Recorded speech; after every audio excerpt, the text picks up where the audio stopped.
So let's begin. Hello, Shruti. Hello, Trisha. Hello, Manoj. Good evening, my dear lovely warriors. See, the concept of charges, that's what is there in the introduction. The concept of electric forces was known much before, and people knew it by experience, and it was slowly formalized later on. Like we all have experienced some kind of a spark or heating of a crackle when we take off your clothes or sweater, particularly in dry weather. And sometimes you might have tried to rub a scale and touch bits and pieces of paper, they get attracted. When you remove your shirt, suddenly you feel some spark. Or when you touch somebody, you might have felt a shock. All these are related to electrostatic charges, the charges which are there around us.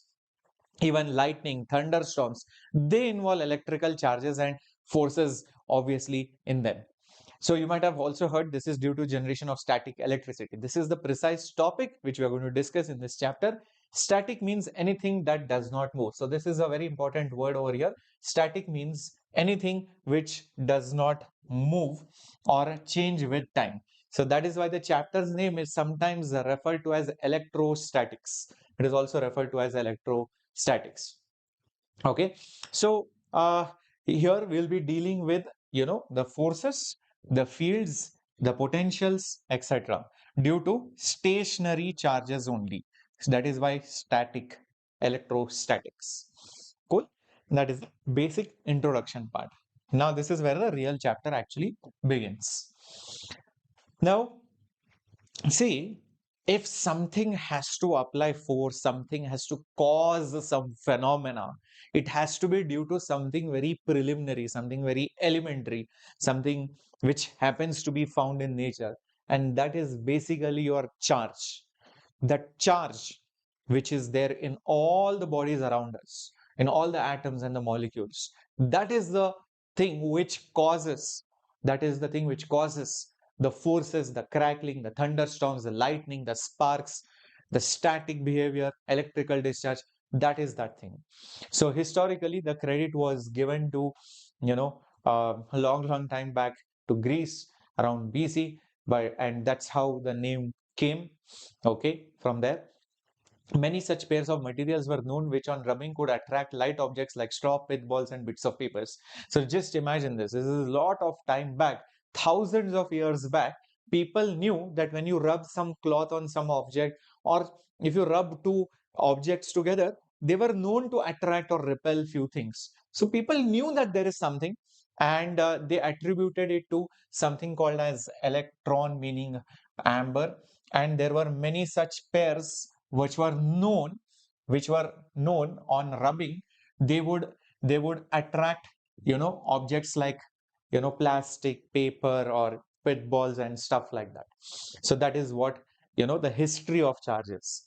All right. And we all know that when you take a glass rod and you you know uh, rub it with different cloth, and if you touch it to another plastic rod or another glass rod, either they will start repelling or attracting each other depending on the charges which are present on the other body.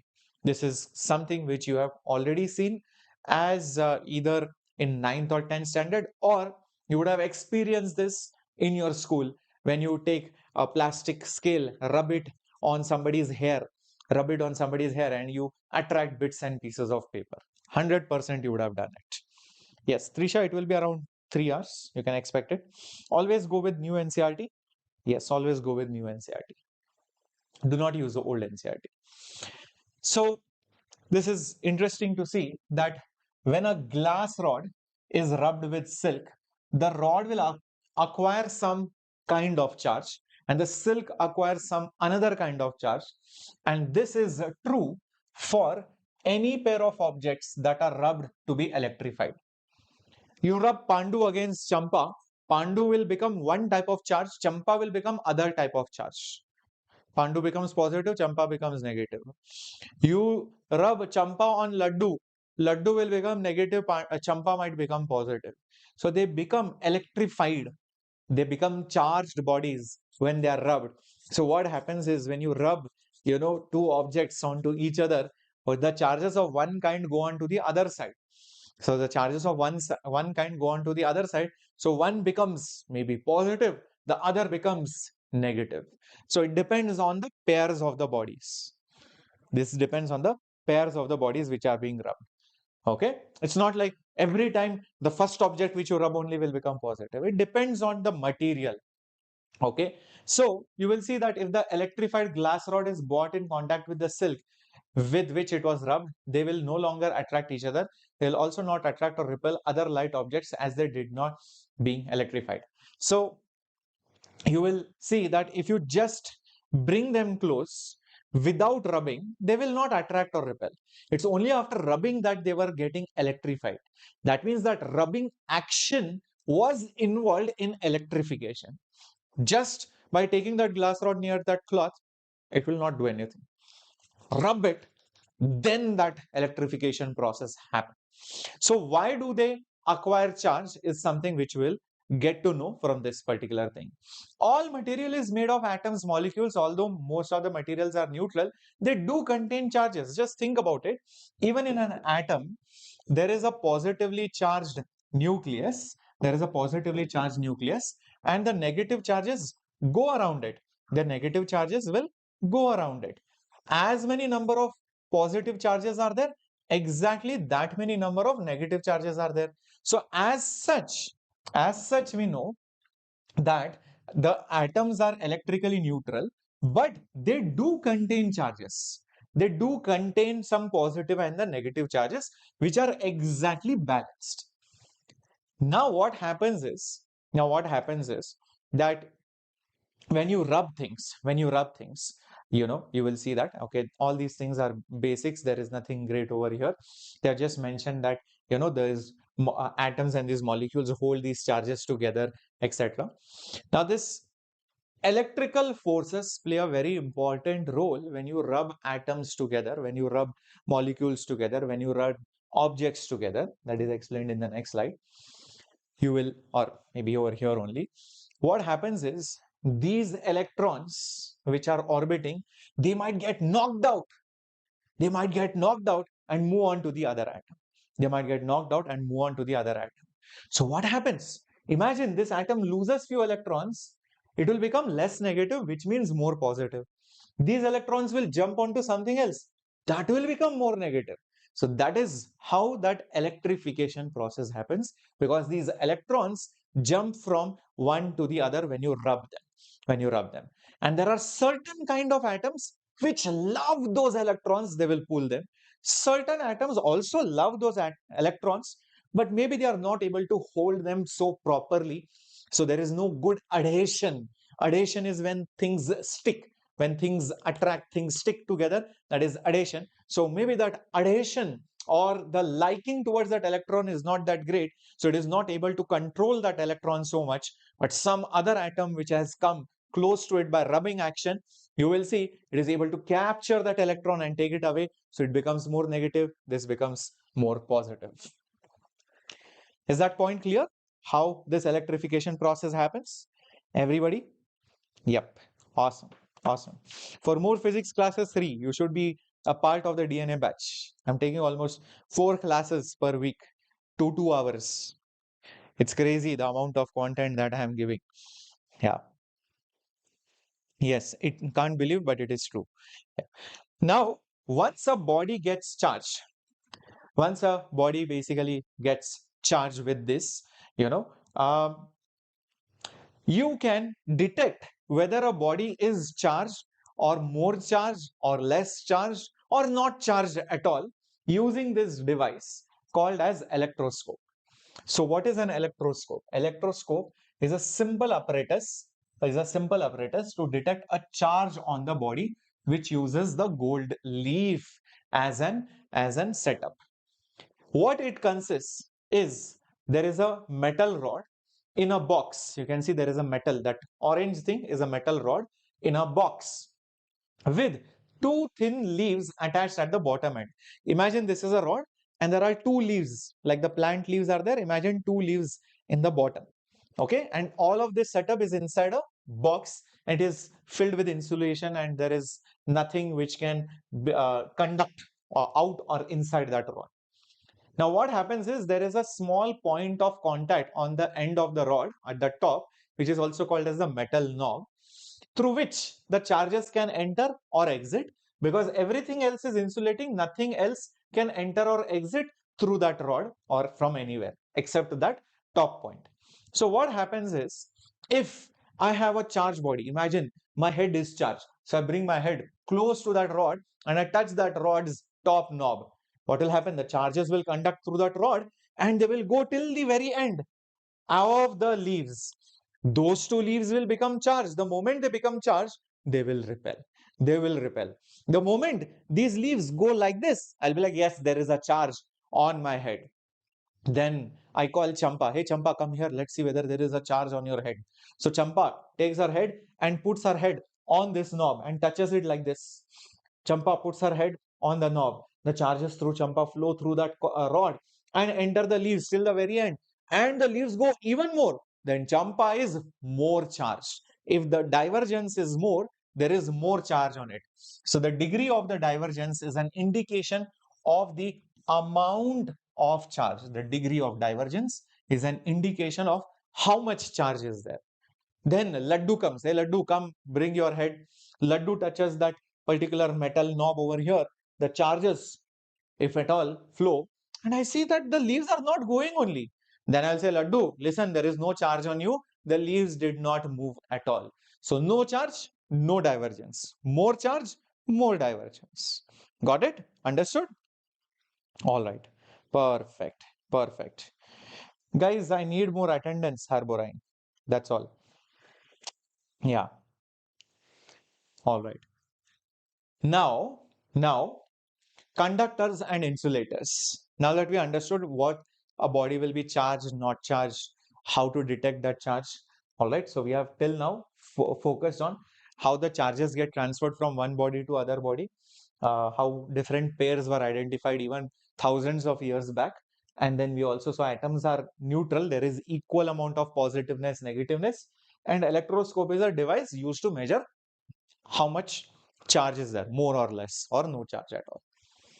Now, there are basically two major objects classified as conductors conductors and insulators, depending on their electrical behavior.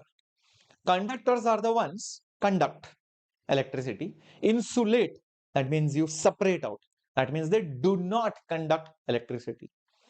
So some substances readily allow passage of electricity through them. Some substances readily allow the passage of electricity to them. Others do not. Others do not. Others do not. Those which allow electricity to pass through them easily are basically called as conductors. They are called as conductors. And which are conductors? Basically, most likely metals, humans, and even animal bodies, and even Earth are very good conductors. They are very good conductors. Earth, human body, most of the animals. Basically, if you touch a loose wire, you will get shocked. You will die also. Even an animal, by mistake, if it happens to touch these wires, they will die because they can conduct electricity. Most of the metals, aluminum, gold, silver, copper, all these also can conduct electricity. Whereas you will see the most of the non-metals, most of the, not all, like glass, porcelain, plastic, nylon, wood, they offer very high resistance to the passage of the electricity to them. They are called as insulators. They are called insulators because they offer high resistance.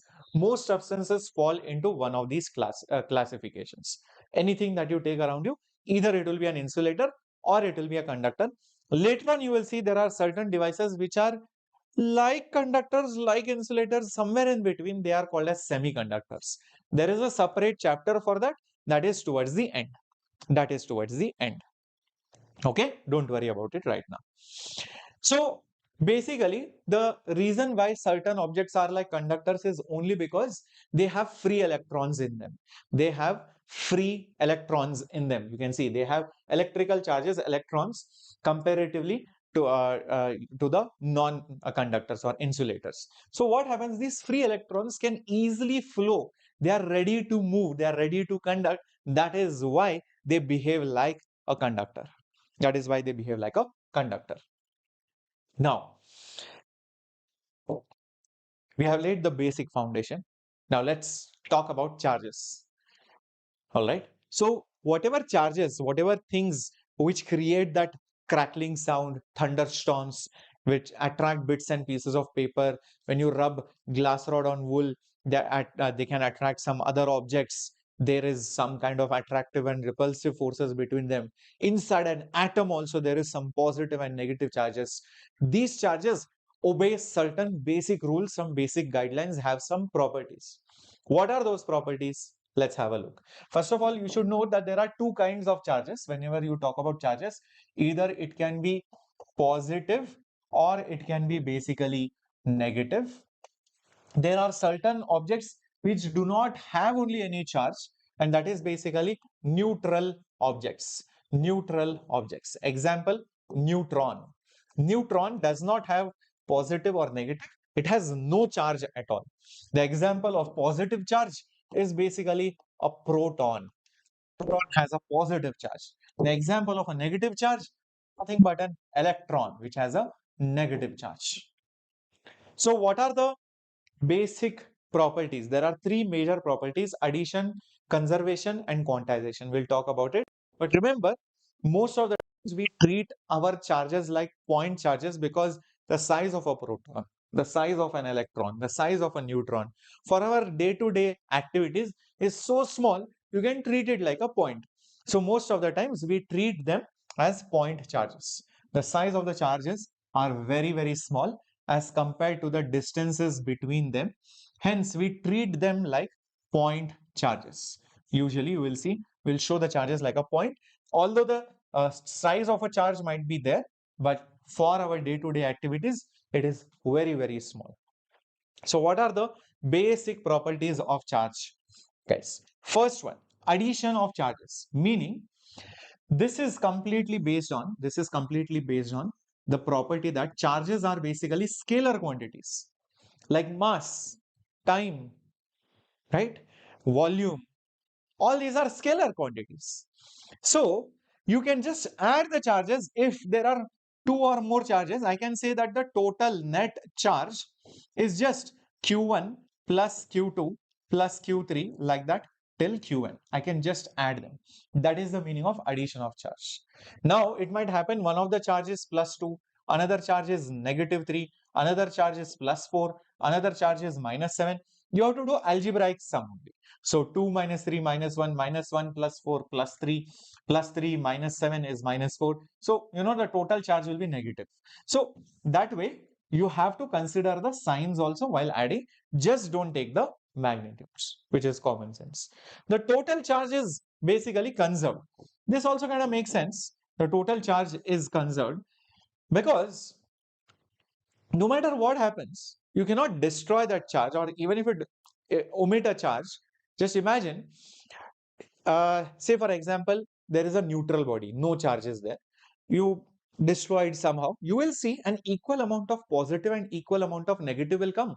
So earlier charge was 0. So you'll get plus 2 positive, plus 2 negative. Still the net charge will be 0. Same way, no matter what you do, let's say you rub body and you see one body becomes positively charged, like, sir, this become positively charged, sir. So how is charge conserved? Remember, the other body has got negatively charged. The other body has got negatively charged. So the total charge in this universe will remain conserved. So the total charge initially, the sum, is equal to the total charge finally in this universe, or basically in an isolated system. In an isolated system. So if we take an isolated system, we'll see whatever was there before will be there afterwards. Best examples like this. Imagine one is positive 2, another is negative 5. This is there before. Let's say this object becomes, minus 1 charge. So how much charge will be there on the other one? Just calculate the total. Just calculate the total. 2 minus 5 is basically minus 3. So the total should still be minus 3, which means the charge on this object will be minus 2, because minus 1 minus 2 will become minus 3. So that net charge remains conserved for an isolated system. Yep. Is that clear? Very, very important. Isolated means, like, imagine you're inside a classroom and teacher locks the door. Isolated. Nobody will go out. Nobody will come in. That's it. That's an isolated system.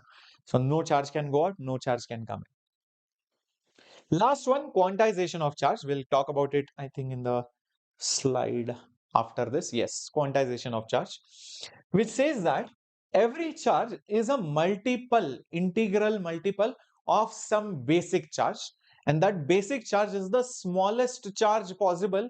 You cannot go beyond it. Just imagine, for example, I tell you, hey, in this world, Shreyas sir says, Shreyas sir says, you can only have 200 rupee notes. You can only have 200 rupee notes. So a person can have 400 rupees because he can have two 200 rupee notes, can have 1000 rupees, can have basically five 200 rupee notes. But can a person have 150 rupees? No. 250? No. 377? No. 1688? No. 1600? Yes. Basically, all multiples of 200 are allowed. That's the smallest denomination allowed. This is the quanta. This is the quanta of money, and you can have only 200 rupee notes in this new world. So same way, it is found that in our in our universe, the smallest charge which God gave us is 1.6 into 10 to the power minus 19 coulombs. Coulomb is the unit of charge, which is also the charge of an electron or a proton. You can't get a charge lower than that. Any charge around you will be a multiple of this. Will be a multiple of this. That's what it means. So you will see any charge is n times of E. Thus, the n charge Q on a body is a multiple of E. That E is the basic unit of charge, and n is basically any integer which could be positive or negative. This is also, this basic unit of charge, like I said, is also a charge on an electron or a proton. By convention, the charge on an electron is taken to be negative. Therefore, the charge on an electron is written as negative E, and that on a proton is positive, which kind of makes sense. Okay, so the charge on a electron is negative E, whereas the charge on a proton is positive E, because proton is positive. This is just convention. You can ask, sir, why electron is taken negative? Sir, I feel bad for electron. Why not electron is positive? Fine, you take electron as positive, then proton will be negative. Then the whole history will change. Then each person will come up with their own reason and convention. So we need as a standard. So take an electron as negative, proton as positive. Let's not debate about that. This principle, because electric charge is always multiple of a basic charge, this is called as quantization of charge. When it is an integral multiple, that is called as quantization of charge. Now, usually what happens is the number of charges which you are dealing with. Let's say there is a lump of stone, it is charged, or my hand got some static, or there is a car which is moving, the metallic body got some charge on it. There is a thunder, lightning happening, there is some charge in it. Okay, or some electrical circuit is there, some charges are there in it. So in usual day-to-day activities, the charge that you deal with, although it is not very large, it is small only, because if it is too large, then it will give you a big shock. And even if you are taking a decent amount of charge, there are so many electrons or protons in it, there are so many electrons and protons in it, that you virtually don't see much of difference in this quantization principle. Just imagine if I talk Ambani's wealth. Ambani's wealth, okay, has he has, sir, something, some crazy amounts are to this something 5 6 7 6 8 0 0, something like that. You will not think whether it is an integral multiple of 200 rupees or not. You will be like, okay, fine. Even if there is something wrong, let's say by mistake, I wrote, 827. I know this will not be an integral multiple of my basic 200 rupee note, but I will be like, okay, fine. Even if it is supposed to be 800, that 27 rupees will not make so much of a difference to his wealth. Getting my point? So when we deal with too many electrons, okay, it's okay to not worry about this principle so much, because a small difference here and there in writing the value in the last decimal will not change our result or calculation so much. Is that okay? Everyone with me? So uh,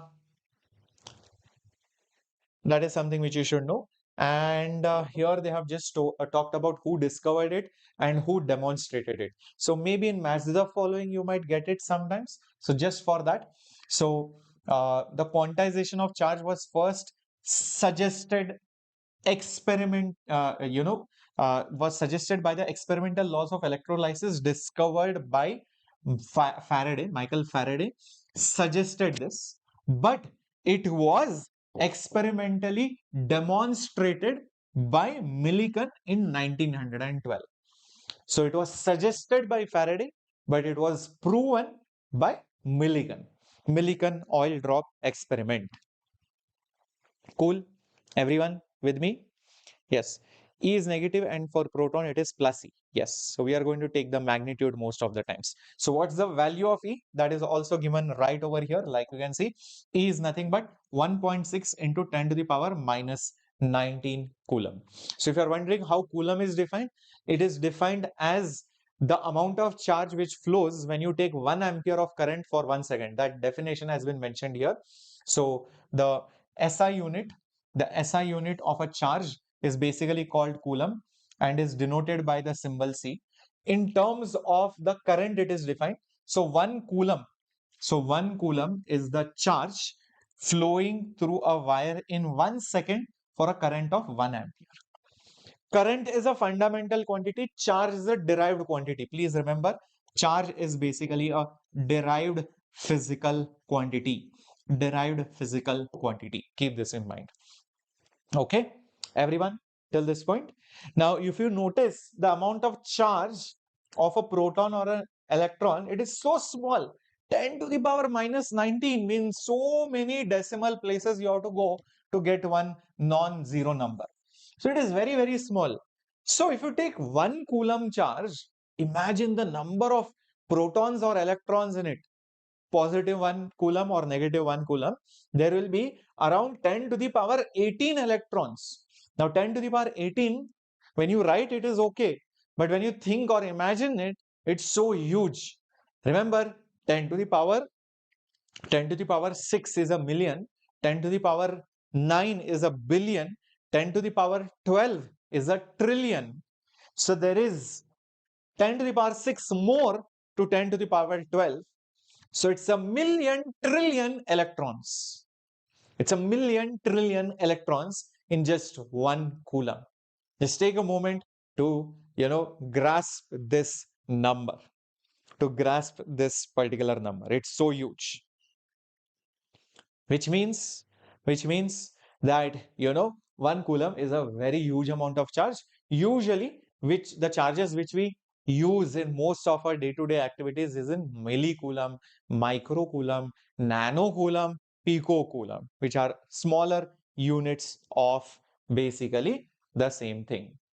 So 10 to the power 9 electrons. This is NCERT exercise 1.1. Come on, every warrior should start putting up the answers in the chat box. Glad it is useful, Nanjos. But I want everybody to attend these classes, or else there will be no motive for us to conduct these classes continuously. Remember that. So if 10 to the power 9 electrons move out of a body to another body every second, how much time is required to get a total charge of 1 Coulomb on the other body? That is the question. Come on, think about this. Think about this. How we'll do this particular question? As mentioned, 10 to the power 9 electrons move out of a body every second. So to get a total charge of 1 Coulomb. Now 1 Coulomb has how many charges? Well, think about it. 1 Coulomb has how many charges? So each charge is 1.6 into 10 to the power minus 19 Coulomb into the number of charges. will give me basically 1 coulomb of charge. So the number of charges in 1 coulomb is 1 divided by 1.6 into 10 to the power minus 19. This is the number in basically 1 coulomb. Now, if 10 to the power 9 electrons move every second, so to get 1 coulomb, how much time is required? So think of it this way, guys. The number in 1 coulomb is 1 divided by 1.6 into 10 to the power minus 19. Okay, whatever that number be. If you divide this number with 10 to the power 9 whatever electrons or basically charges per unit time, basically per 1 second, if you divide this, what will you get? These many charges you need, if you divide it with these many charges per second, I will basically get the total time which is required to make these many charges flow to get 1 coulomb of charge. Think of it this way.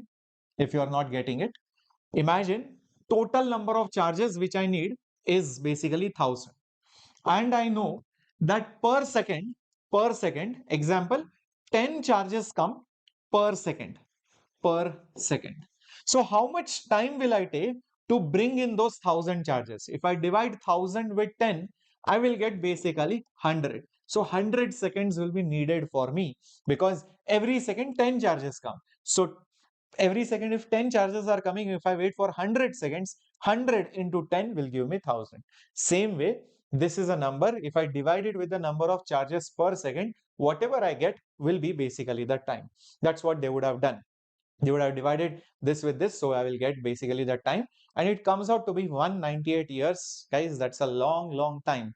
So just look at it. Even though 10 to the power 9 electrons seems like a big number, but to get 1 coulomb of charge, it is taking me 198 years. That means I need few generations for them to conduct this particular experiment. So this just tells you how big 1 coulomb of charge is. How big 1 coulomb of charge is. It's not so easy. It's a very big number.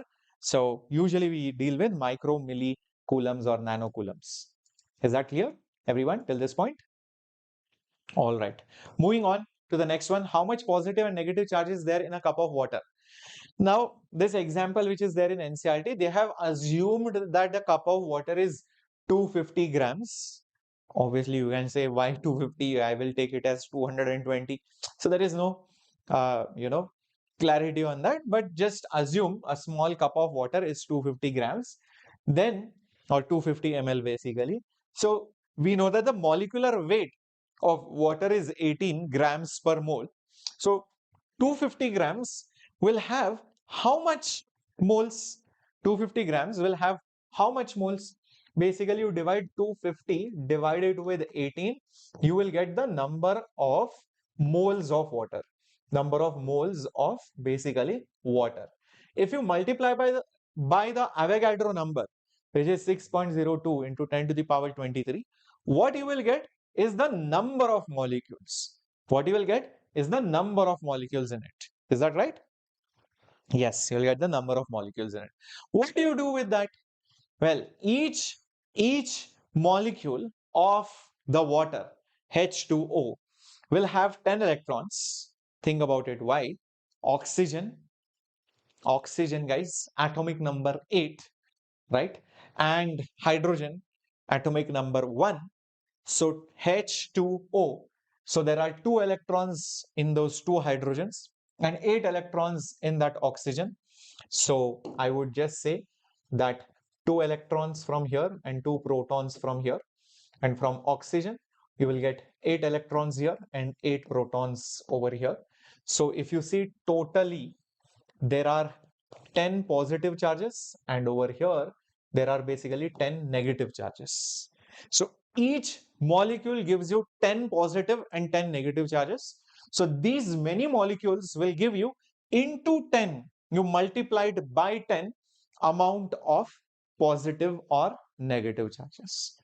that many number of positive or basically negative charges. So you just have to multiply this whole number by 10. Is this point clear? Very good. Last step, how much charge is there? Now guys, every charge is 1.6 10 to the power minus 19 coulomb. 1.6 10 to the power minus 19 coulomb. So whatever number of charges you got, 8.3 into 10 to the power 25.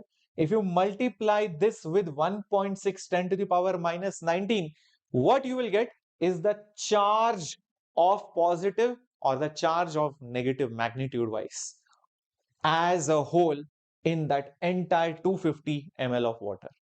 If you notice, this charge is very, very huge. Look at this, 10 to the power positive 7.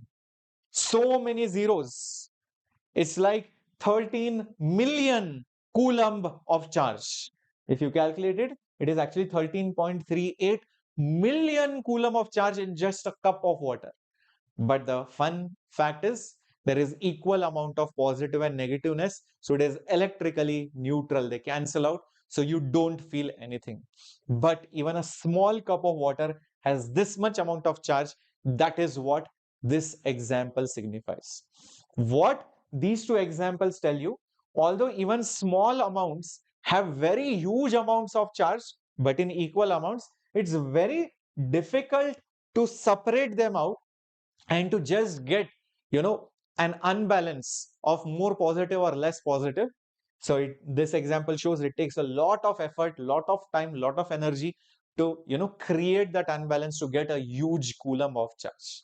That is the significance of these two examples. Did you understand the meaning of these two examples? Hello, Thani, Tamil. Did you understand the significance? It's not just for calculation. See, nobody tells you while solving these examples what is the significance of it. The significance is exactly that. Even though there is huge amount of positive and negative coulombs, to create even a coulomb of unbalance takes a lot of time and effort. So that is the meaning of it. All right. So that was about charges. Shall we go ahead, my dear warriors, and let's talk about the next concept, which is basically the Coulomb's law. Yep, Coulomb's law. Okay. So now we know that there are some main properties of charges, and we saw that right over here. The charges can be added or subtracted, right? Where did it go? Yeah, charges can be added or subtracted. Total amount of charge is conserved, and yes, the total charge is always basically quantized. It is always a multiple of the basic charge, which is this particular value. Now, let's talk about the forces between the charges. This is basically given by our Coulomb's law. So, Coulomb's law is a quantitative statement. Quantitative means where you can calculate. It gives you the quantity, the amount of whatever things you are calculating. Qualitative means I just tell you, listen, two positive charges will repel. Opposite charges, positive and negative, will attract. It's a qualitative. It's just telling the quality of that object or the quality of that particular thing. It's not telling me the exact amount. I'm not telling you how much will I repel, how much will I attract. So Coulomb law gives me a quantitative, not qualitative, statement about the force between two point charges. See, very, very important, point charges. You cannot find the force between a cube and a solid sphere using Coulomb's law unless you divide the cube and the sphere into small points and find the force between every single point pair and then add them up to get the total force. As a whole, you cannot apply unless they are point charges. Everybody agrees with this? Point charges? Yep, very good. So when the linear size of the body is much smaller than the distance, then the size may be ignored and the charged bodies are treated like point charges. So just imagine if there is a cube and a sphere, I cannot use Coulomb's law. I cannot use Coulomb's law 100% because they are very, very close right now. They are very, very close right now. But imagine this cube goes very, very far like 5-6 kilometers away. This sphere is 5-6 kilometers away from this cube. So because right now they are very, very far away, very, very far away, now I am allowed to use Coulomb's law. I can treat this like a point and treat this like a point, and then I can, apply Coulomb's law. So this is like point charges where the size may be ignored and the charge bodies are treated like point charges when the distance is very, very large, when the linear size is small as compared to the distance. Size of the sphere, size of the cube is small as compared to the distance. Okay. So this particular law says that, the force which is there, the force between two charges varies inversely as the square of the distance between the charges and is directly proportional to the product of the magnitude of the two charges, and it is acted along the line joining the two charges. What it means is, imagine there is a charge here and there is a charge here. This I call it Q1, this I call it Q2. This charge and this charge will have some force of attraction or repulsion depending on their signs. That force is inversely proportional to the square of the distance between them. This is the distance between them. And it is also proportional to the product of the charges. So proportional to Q1, Q2. And that force which I am showing, this particular force, always acts along the line joining the two charges. Meaning the force won't be like this. The force won't be like this. It will be always along the line joining. Matlab, it will be either like this or like this, depending on attractive or repulsive. It will always be on that line joining the two charges. It can't be in some random direction. Is that clear? So when you combine both of them, it is directly proportional to Q1, Q2, inversely proportional to R square. You will see that the force is some constant into Q1, Q2 divided by R square. This particular constant that you are seeing, we'll be talking about it. So this is our constant of proportionality.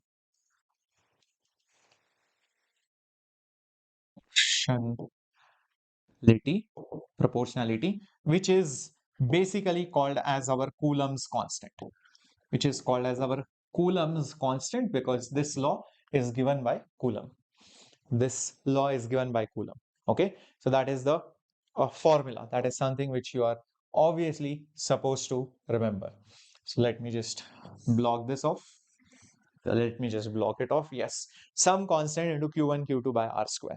Now, what is the value of that particular Coulomb's constant? We will see that the value of the Coulomb's constant K is 9 into 10 to the power 9 in SI unit. This is another value which you should remember. 9 into 10 to the power 9. Very, very important. While the original okay, fine, Coulomb's law will magnitude, in fact, the other way around, Coulomb's law can now be employed to furnish. Okay, don't have to worry about these things. These are not important lines. They are just telling the history that this law can be used to define the unit of charge, not the other way around. Not important so much. Okay, ignore it. SI unit of the value of Coulomb. Okay, unit of charge that results from this. So this particular paragraph tells you how you can define a Coulomb, etc. When imagine you take two charges, 1 Coulomb each, or let's say unknown charges, and they are separated by exactly 1 meter, and I see the force of attraction or repulsion between them is, imagine, 9 into 10 to the power 9, 9 into 10 to the power 9 Newton, 9 into 10 to the power 9 Newton. Then each of these charge must be 1 Coulomb. Then each of this charge must be 1 Coulomb, because it kind of makes sense. Look over here. This is 1, this is 1, this is also 1. 1 into 1 divided by 1 square is 1. So K will become equal to F. So the force is 9 10 to the power 9. K is also 9 10 to the power 9. This can only happen when Q1, Q2 is 1, 1 each, assuming R is also 1. So that is how you can define a Coulomb using this particular law. Is that right? Okay. I hope this is absolutely clear, everyone, till this point. Yep. Okay. So here the main takeaway is the choice of K determines the size of the unit of the charge. determines the size of the unit of the charge. Because if you change the value of K, then Q1 and Q2 will be defined different, because Newton is already defined. What is 1 Newton? When you take 1 kg mass, accelerate by 1 meter per second square, the force acting is 1 Newton. Distance already defined. This much length is 1 meter. So if somebody chooses a different set of units, K will be different, Q will be also different in that new unit of system, some Pandu system of unit. That is the main takeaway. Okay, but it's okay. We are mainly focusing only on SI unit. Otherwise, that statement will make sense. Okay, now this particular thing I have already explained over here. That is already done. So what is 1 coulomb of charge? Alternative definition: when the distance is 1 meter and the force which is experienced is of 9 into 10 to the power 9 Newton. Now this particular Coulomb constant which you saw over here, this Coulomb constant, that is also written down as 1 by 4 pi epsilon naught. The Coulomb constant K is also alternatively written down as 1 by 4 pi epsilon naught. So you can remodify the same law which you saw over here and write it down as, instead of K, force is 1 by 4 pi epsilon naught Q1 Q2 by R square. What is this modification for? You will understand it later on when you study dielectric material. But when you write it like this epsilon naught which you see over here, this epsilon naught is basically called as the permittivity of free space or permittivity of vacuum, and the value is basically 8.85 into 10 to the power minus 12. This permittivity of free space is basically medium dependent. Medium decides that. It tells me how much electric force, how much electric force is permitted in that particular medium. How much electric force is permitted in that medium. Right now, most of the times we use air or vacuum. Just like you might have studied, refractive index of air is roughly 1, same like vacuum.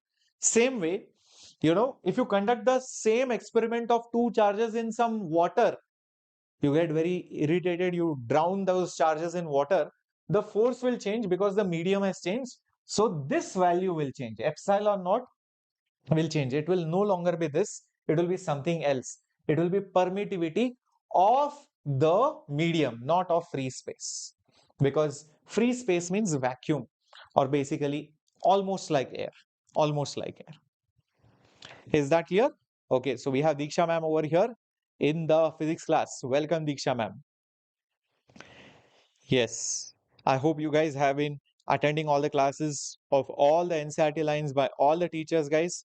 Already, most of us have done, like, or almost done 2 chapters in NCERT lines. Very good. Nice to see all the Josh. Good evening. Good evening. Great. So, till this point, I hope it is clear what is the meaning of permittivity, how much field or how much force is permitted in that medium. Electric force is permitted in that medium. That is what this decides. If the medium where the charges are placed is different, this value will definitely change. Now there is this vector form which is pretty useless, I feel, but still we'll just write about it, or we'll just talk about it. How do you write the Coulomb's law in vector form? I'll teach you a simple way. The final formula is here. So I'll just tell you a simple way of noting this down. See, imagine there is a charge 1 here. Imagine there is another charge over here. Let's say there is some distance between them. And charge 1 on charge 2 applies a force. So this is the force on 2 due to 1. Same way, charge number 2 on 1 will apply some force. So I will write it as force on 1 divided by 1 because of 2. This force, either this or that, the magnitude of the force we have already seen. It is K times, it is basically K times Q1, Q2 divided by the distance square. We have seen that. But when you write it in vector form, remember any vector quantity is nothing but the magnitude, and then you have the unit vector. Always. A force of 5 Newton I cap, a force of 7 Newton J cap. If it is in some other direction, that whatever magnitude, 78, n hat. N hat is the directional vector of that particular vector quantity. It is having a magnitude of 1. It is just used to signify the direction. So same way, think about it. If I tell you, I want to find the force on 2 because of 1. How about showing a vector called R21, which is nothing but the position of 2 with respect to 1. Remember, in 11th standard vectors 1D, 2D motion, you have studied this. Position of 2 with respect to 1 is R2 minus R1. Velocity of 2 with respect to 1, V2 minus V1. Acceleration of 2 with respect to 1, A2 minus A1. Champa's velocity with respect to Pandu, Champa's velocity minus Pandu's velocity. This is the pure definition which we have seen even in relative motion vectors everywhere else.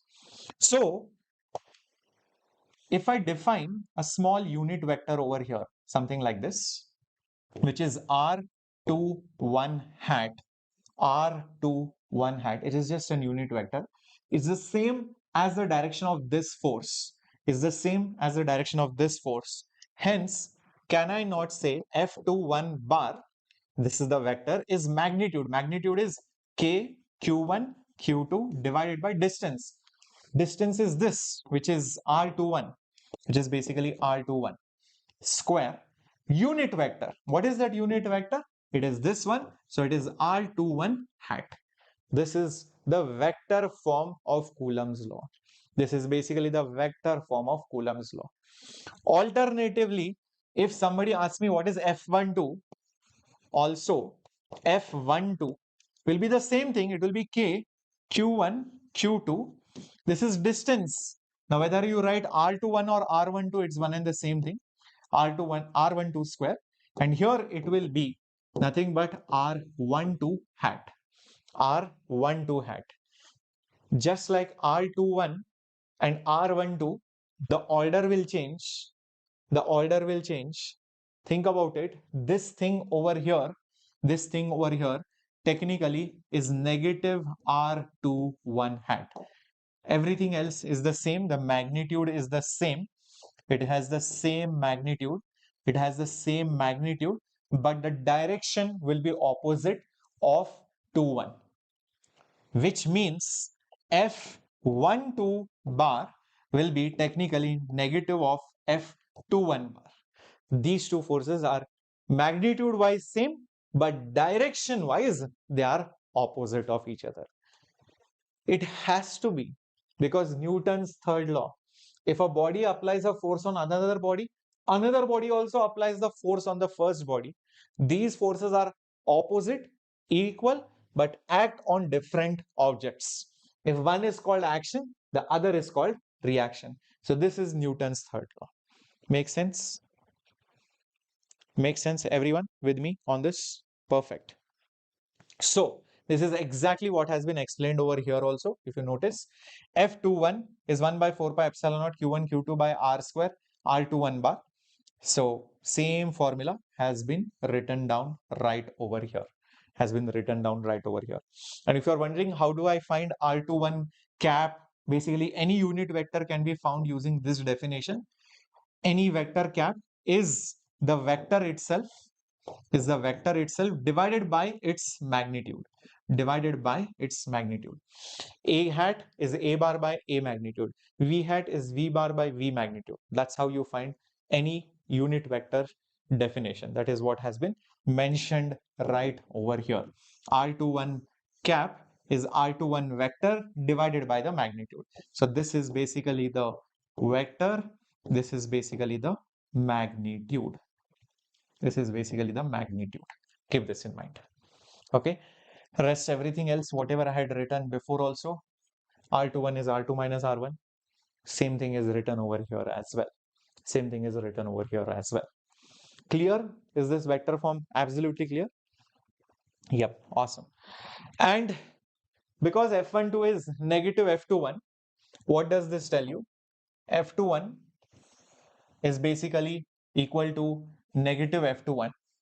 This just tells that it is consistent with Newton's third law. Action, if one is basically action, the other is basically reaction, equal and opposite. I have also mentioned that now we are not worrying about the medium so much. We are just considering them in vacuum. If they are placed in some another medium, then we'll be studying that later on. Remember, I had just mentioned about permittivity. That permittivity value will change. Where is that permittivity? Yes, this permittivity value will change depending on the medium being present. Right now, we are not worried about it. So this is not an important line. Let's talk about this question. Let's talk about this question. Yes, Saran, will be doing laws of motion after next week. We'll be doing kinematics in 2D and then we'll be starting off with laws of motion in our RNA series. Okay. So Coulomb's law between two charges and Newton's law of gravitation, both are having similar looking format, because for electrostatics it is K Q1 Q2 divided by R square. For gravitation it is G M1 M2 divided by R square. R square is there below, product is there on the top, constant is there outside. So since their laws are very similar, question is to compare their forces for I think electron and a proton. Estimate the acceleration of electron and proton due to the force when they are 1 angstrom apart. Okay, masses of proton electron are given. Okay, compare the strength of the forces by determining the ratio of their magnitudes. Okay, so basically over here the first part is for 2 protons and second part is for 1 electron and 1 proton. Okay, see, if you divide force of electrostatics divided by force of gravitation, it will look something like this. K, charge on the electron or charge on the proton is the same thing, which is E only. I'm just interested in the magnitude, divided by R square. Similarly, gravitational force will be G, mass of the proton or mass of the electron. So 1 m1 m2 divided by R square. So R square will cancel. So it will be K E square by G m1 m2. When it is basically scenario number 1, where is it? Scenario number 1. For an electron and a proton, this masses will be these ones. One will be 1.67 into 10 to the power minus 27, and this mass will be 9.11 into 10 to the power minus 31. These electrons or protons charges will be the same thing, 1.6 into 10 to the power minus 19, and this will be whole square in the first case. In the second case, for 2 protons, it will still be the same. It will still be the same. This will be the same thing, whatever I have written down over here. This will be different because there are 2 protons. First mass will be this one. The second mass will be exactly this one, 1.67 into 10 to the power minus 27. So we'll get 2 different answers. So basically, you will get 2 different answers. The ratio of the electric force by the gravitational force in the first case versus the ratio of electric force upon the gravitational force in the second case.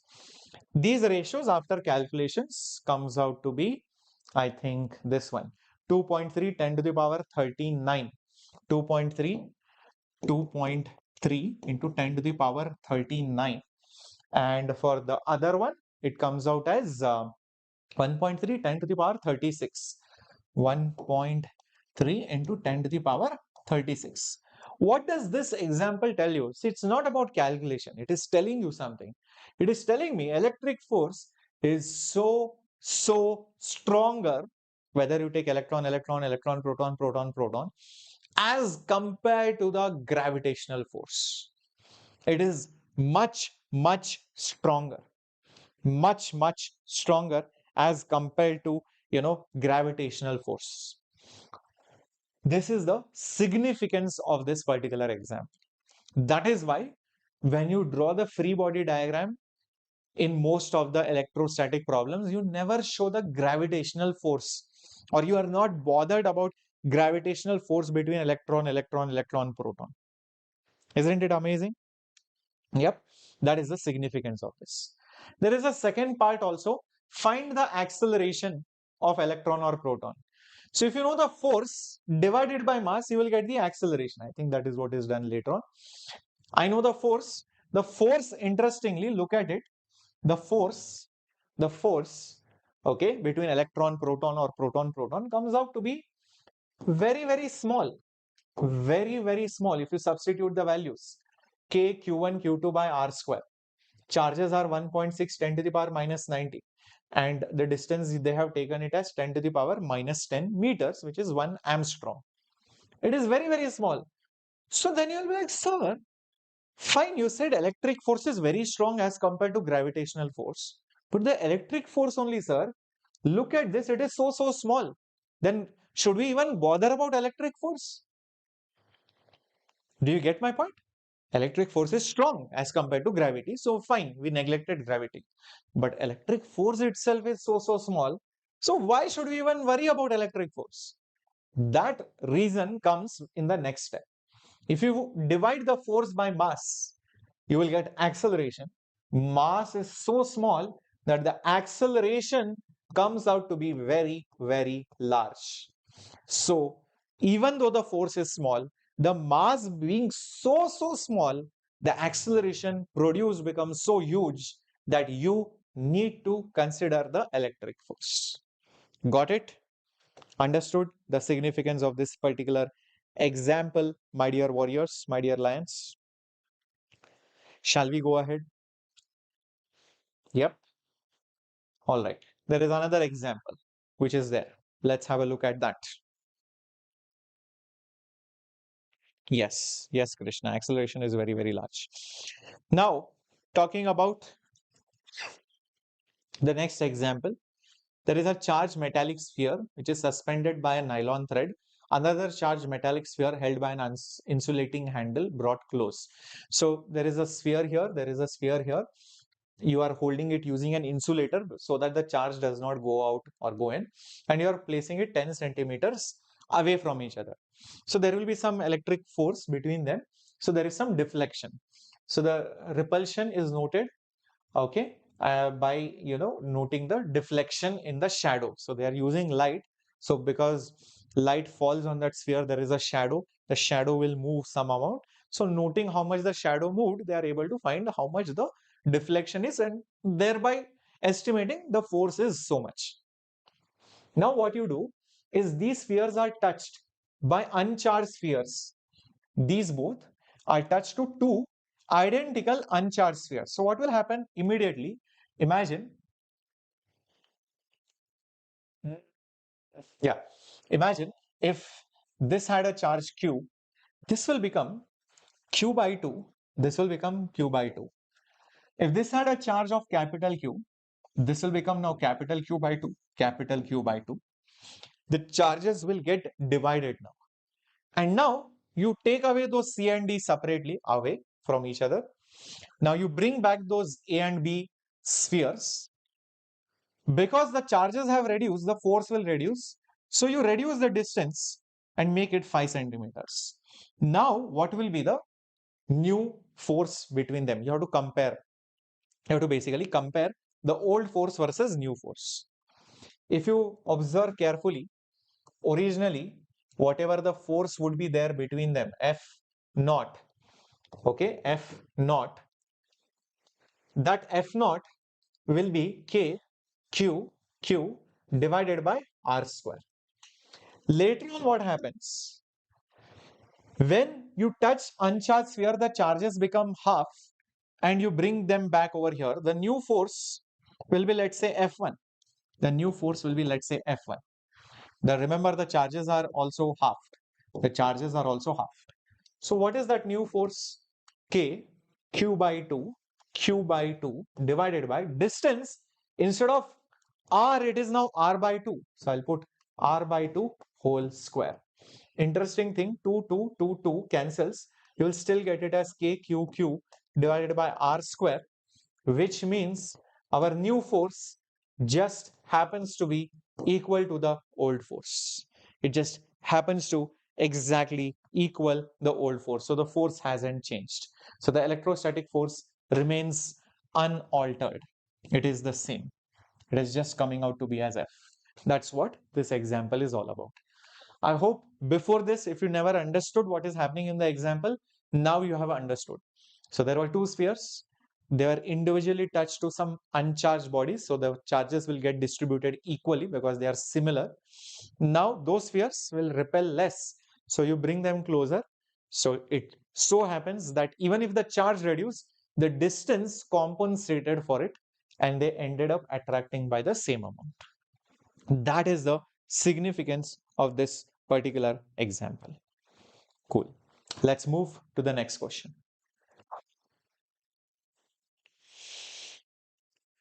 Now, we studied how to find out the force between 2 point charges. What if there are more than two charges? 3, 4, 5, 6. That's when you use this particular principle. Okay. When there are more charges like Q1, Q2, Q3, Q4, Q5, etc. and there are many charges which will keep on repelling or attracting each other. To find the net force, what you do is basically you just add them vectorially. That's what it says.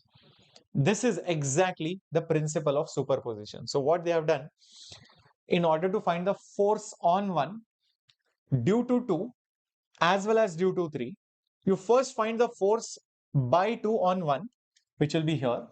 You find the force by 3 on 1, which will be here.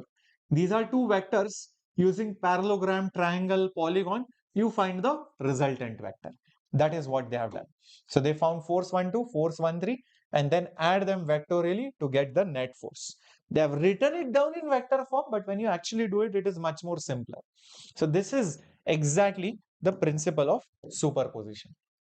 So the principle of superposition says that in a system of charges, the force on one due to Q2 is the same as given by Coulomb's law, and it is unaffected by the presence of other charges. The total force on any charge is due to all the charges and is just given by F1 plus F2 plus F3 like that. That's it. So you just do vector addition. Vector addition. You should not think that, sir, this charge came, sir. So will this charge affect this charge's force on this? No. This is Champa. This is Pandu. This is Laddu. Pandu loves Champa. Laddu loves Champa. Just because Pandu loves Champa, Laddu won't say, I will love you less. They are not affected by it. Pandu loves Champa irrespective of whether Laddu loves Champa or not. So they are unaffected by the presence of other charges. Everyone together will love Champa. So Champa will experience net force. Champa will experience the love from everywhere. So that is what has been mentioned here. So in a system of charges, the force on 1 due to 2 is the same whether other charges are there or not. The love of Champa, the love towards Champa will be there. Whether other person is loving or not, I don't care. And in fact, Champa will experience the love from everyone. The force by all the charges together will be applied using vector addition. As simple as that. Okay. All right. Cool. Shall we do some questions? Okay. So here are the questions. Consider three charges Q1, Q2, Q3. Okay. Each equal to Q on the vertices of an equilateral triangle. What is the force on charge Q, which is placed at the centroid of the triangle? Now, in this particular question, if you look at the solution, you will break your head. What the hell have they done? Really, I mean, this is so stupid what they have done. The solution, it was unnecessary. Isn't it like obvious? If this charge, this charge, this charge are equal, this charge will give a force here. This charge will give a force here. This charge will give a force down. It will be basically they will cancel. The net force will be 0 because this will be 120, this will be 120, this will be 120, this is F, this is F, this is F. Net force is 0. So the net force on this will be 0. That is what they have actually found out. It is 0 by doing all this nonsense. They have written it down in vector form. So guys, just because you learn something does not mean you have to apply it. This is a very classic example of that. Chumma, say, they wanted to show off that, okay, listen, I taught you vector form for a reason. Remember this vector form? Where did it go? It's somewhere here only. Some crazy looking vector form. This is useless. I mean, most of the times you don't need it. Most of the times you don't need it. You can just do it by parallelogram law. In fact, they have said that also. Parallelogram or triangle law, using triangle parallelogram law, addition of vectors, and Coulomb's law, you can solve most of the problems. You will be able to, all electrostatics is basically end of the exactly that. So, using vector form is a bit of a show off. So this is basically a show off. Remember that. Cool. Otherwise, you don't need it. Even for the next exam, answer is 0 for this. Even for the next example, I won't use vector form. I won't use vector form. Why? Because what is there? Instead of Q, Q and Q, there is Q, Q and minus Q. Okay, no issues. Think about it for this particular charge. What will you do versus this particular charge? This is a negative, this is positive, this is negative, this is positive, negative, positive will attract. So 100% there will be some attractive force. Let's say I call it F1.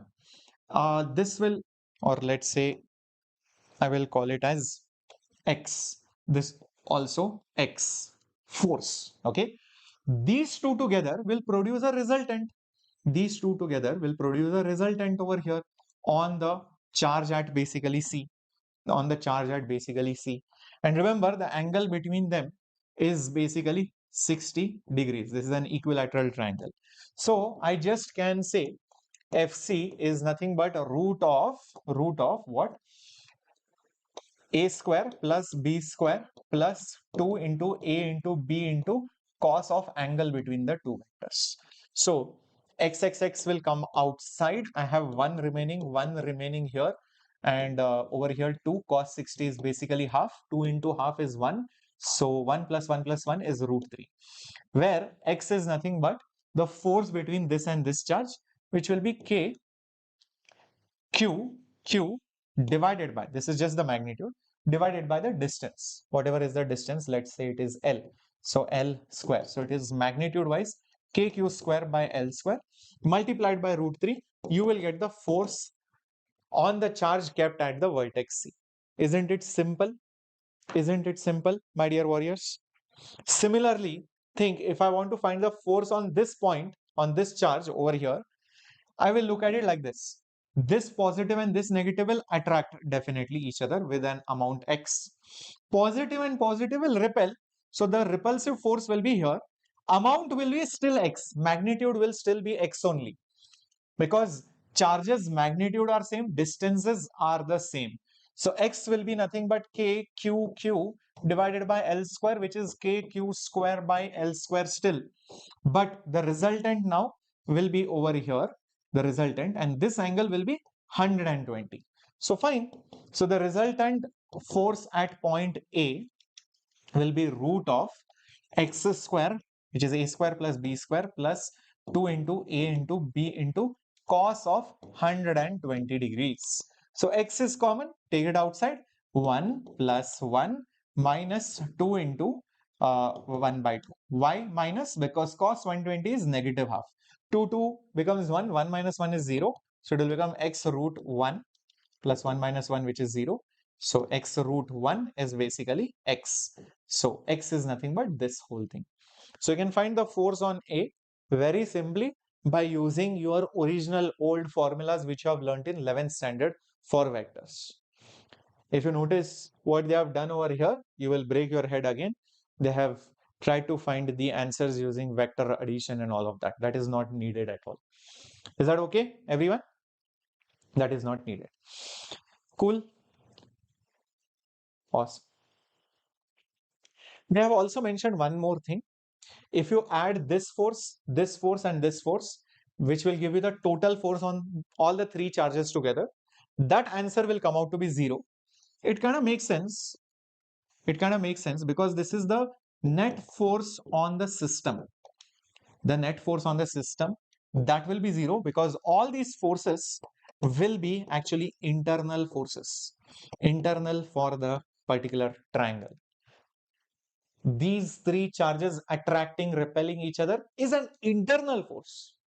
Internal forces will always cancel. So you will see that the net force will be 0. Okay.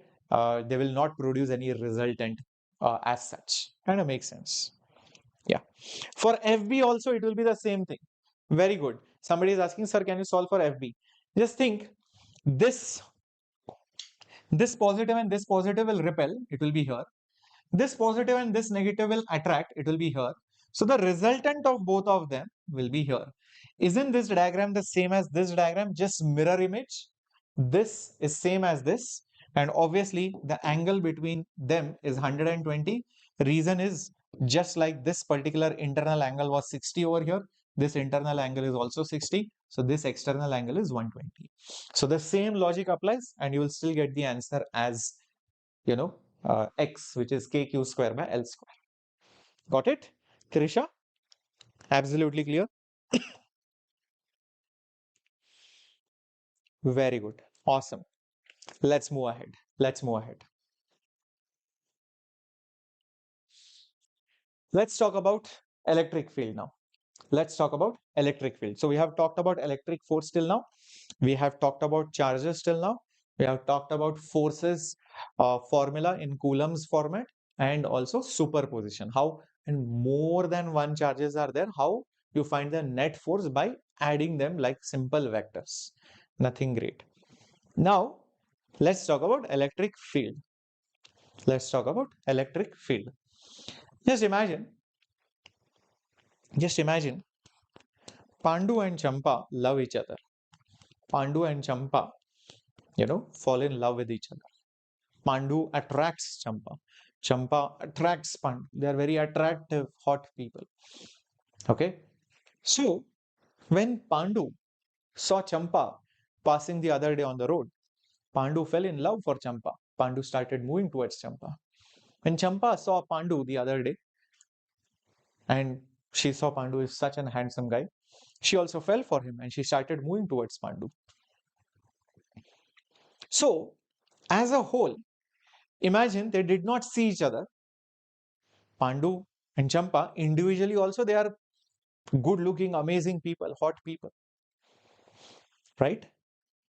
How did Pandu know that I have to attract Champa, or Champa I have to move towards her, or how did Champa know that okay I have to move towards Pandu? Maybe they are sending an aura, they are sending some signals around them. Even when Pandu is walking around alone, he ends up attracting, or he ends up grabbing that attention. Even when Champa is walking alone, she ends up grabbing that attention because she's beautiful. So imagine same thing for charges. Imagine there is a proton and a proton, or a proton and an electron. Proton and electron will attract each other. How did this proton know that this electron was here? How did this electron know this proton was here and I have to get attracted? So even when this electron was not there, only this proton is going, he had some aura around him that anybody who comes close to me, I will either attract or repel you, depending on your sign. Same thing.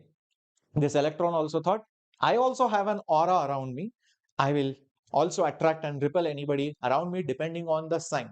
If you're positive, I'll get attracted. If you're negative, I will not get attracted. Same thing happens with charges, guys. And that aura which is there around them is called as the electric field. That is what you will see has been explained throughout this paragraph or the next maybe. So the definition, the formula for electric field due to a point charge is given over here. We will talk about the units and everything over in a bit. If you have a charge like so at a distance r, you are not placing any charge. There will be an electric field at that point. The value of that electric field magnitude wise is k q divided by r square, which is 1 by 4 pi epsilon naught, just q by r square. Notice how the second charge is not present at all. They have just mentioned this in vector form. So in vector form, it will be 1 by 4 pi epsilon naught q by r square r cap. That is vector form. I mean, such a useless thing. This is magnitude, this is unit vector. Okay, so they have mentioned the vector form. This is vector form. Usually, what we'll be needing is the scalar form. What we'll be needing is basically the scalar form, which is exactly what I have put over here. This is what we'll be needing most of the times. Okay. Now, here they have exactly mentioned this. We may ask the question, if the charge q is removed, then what is left in the surrounding? Imagine there are two charges. One of the charges removed. What is left in the surrounding? Nothing, except for that single charge.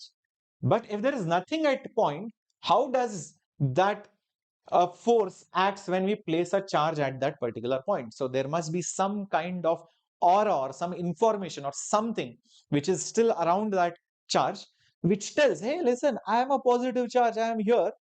The moment you come over there, I will be attracting you or I will be repelling you. So that is basically the concept of field. We say that a charge q, we say that a charge q produces an electric field everywhere in the surrounding. Very, very important. A charge which is there produces something called as an electric field everywhere in the surrounding.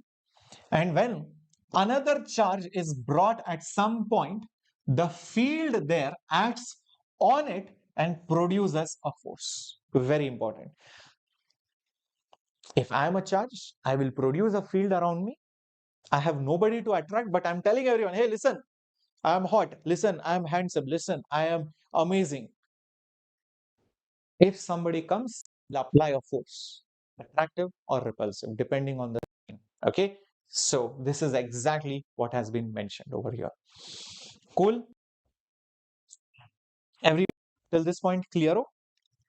Is this lecture 1 of 12th? Yes, Nihara, Niha. Yes, it is.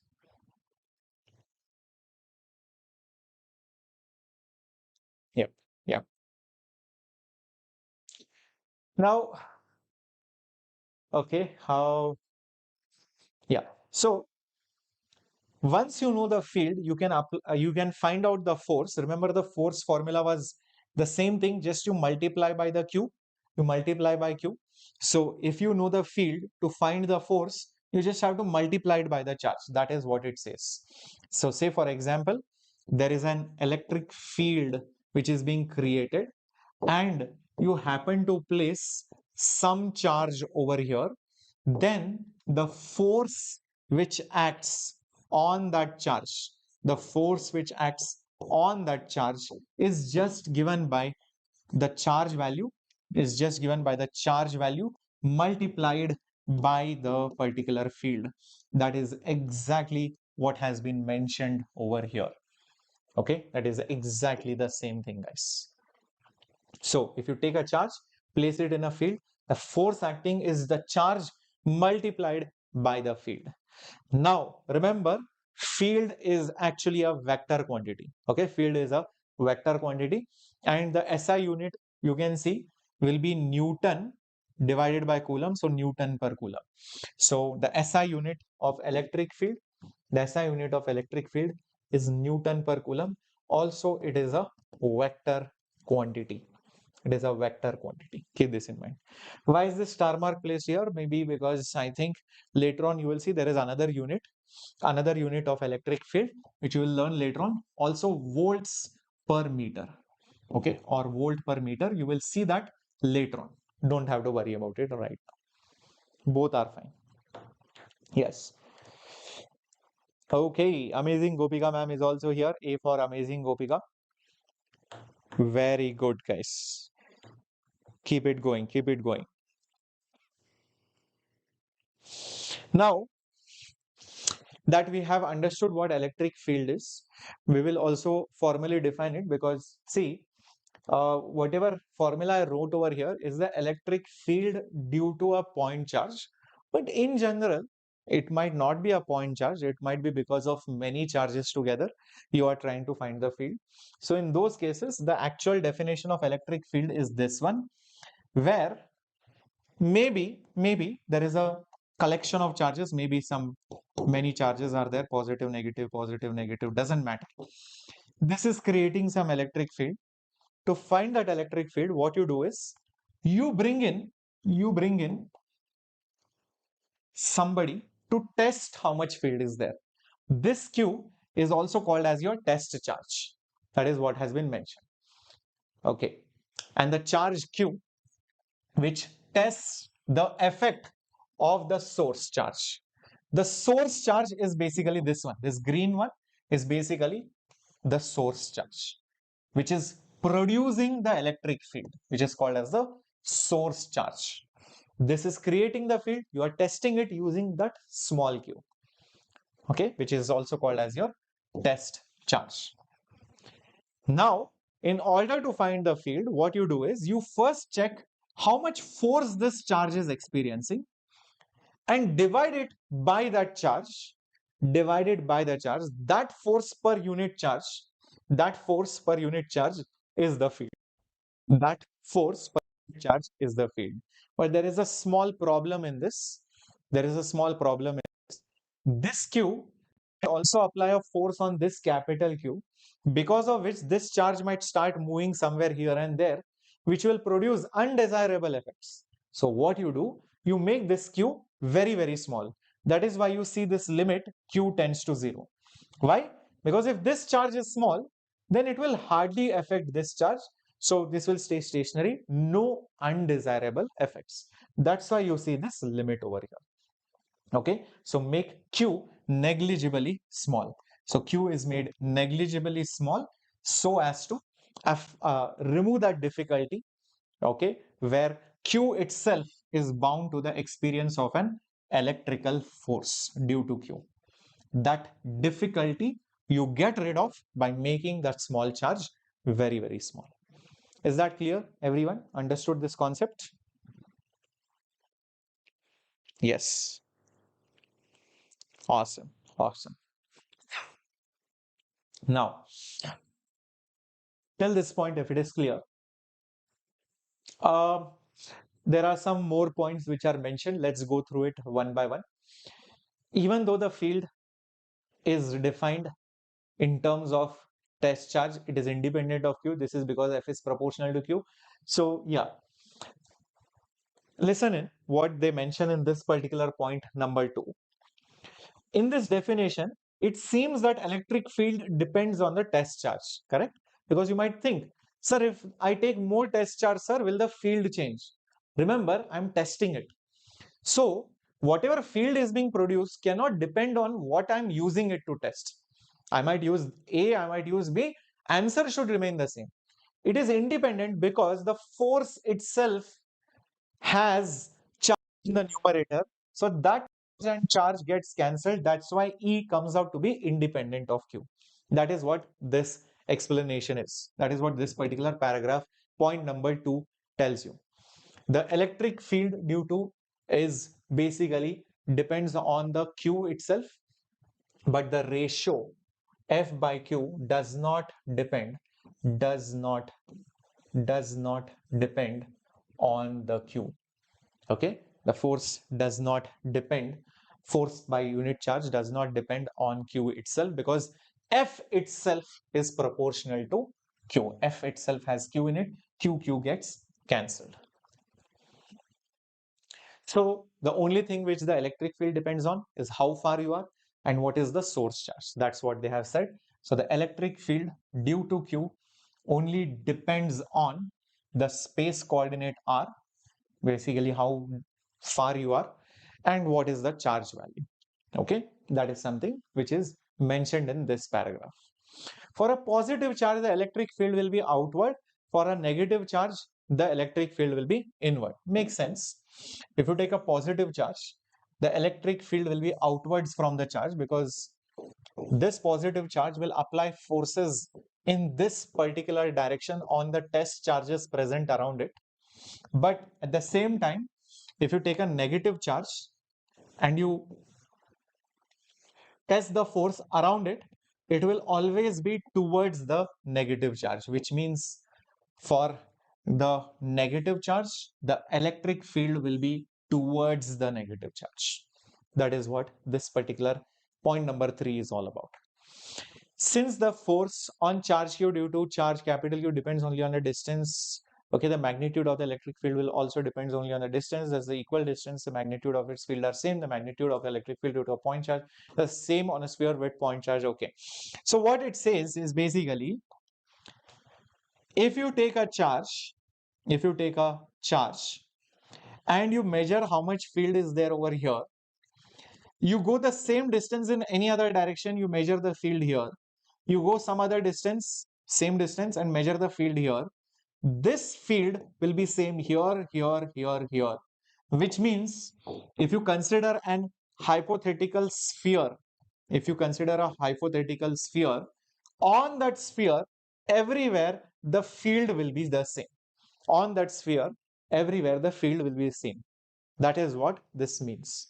Same magnitude of electric field at the same distance, but the directions will be different. Okay. So here I would say that at equal distances from the charges, the magnitude of its electric field is same. So thus on a sphere with a point charge at its center. So the electric field, the magnitude of the electric field is the same on a sphere. This is the same on a sphere where the point charge is at the center of that particular sphere. That is what the fourth point is talking about. Makes sense. Awesome. Pandu is also here. Harshi, I'm not so sure when I will start this in RNA series, because RNA series I'm right now prioritizing at least till Newton's law circular work power energy, because these are some main concepts which are needed for your 12th standard concepts. So at least till work power energy and circular motion, let's do in RNA series first, and then let's come to 12th standard. What's it? Okay, FBD, etc. You will need all those things. Now, remember, due to a point charge, the electric field formula was this one, which I just gave it to you over here. If there are 3-4 charges, then all these charges will create their own field around them. So there will be a resultant electric field at any given point in space. There will be a resultant field at any given point in space. Agree with this point? Everybody with me? Okay, perfect. So what is that particular resultant field is given by, where is it? Superposition principle again. Yep. So remember superposition principle, then same thing. Superposition principle can give you the resultant field, resultant field at any point by just adding all of them. That's it. Adding all the fields. E1 plus E2 plus E3 plus En. You add them, you will get the resultant field. Simple. At any particular point, field due to 2, field due to 1, field due to 3, field due to 4. You take all these vectors, find the resultant, you will get the net field at any point. Very simple, very straightforward. This paragraph is very, very useless. I mean, unnecessarily lengthy. The main takeaway is that superposition principle can be applied even on electric fields, just like electric forces. That's the main takeaway of this. You don't have to by heart any of this. Okay, you don't have to by heart any of this. Just remember, since electric field is a vector, you will just add them like vectors. That's all. Okay, cool. Sir, in ER, R indicates the distance. So what they mean over here is, if I take this point, okay, one field is here, another field is here, another field is here, another field is here. This is having some position vector. This is going, if I add all these things, If I add all these things together, I might get a resultant electric field. At this point, this is having a position called R, position vector R. So that is why it is called ER. If I choose some other position, let's say over here, some other position here, then the same electric fields due to all the charges around might be in different directions of different magnitudes. Now again, when I find the resultant, it will be E of R. This R will be this over here. So wherever you are, depending on that, since other fields will change, hence the resultant field will change. That is what it signifies, which is very obvious.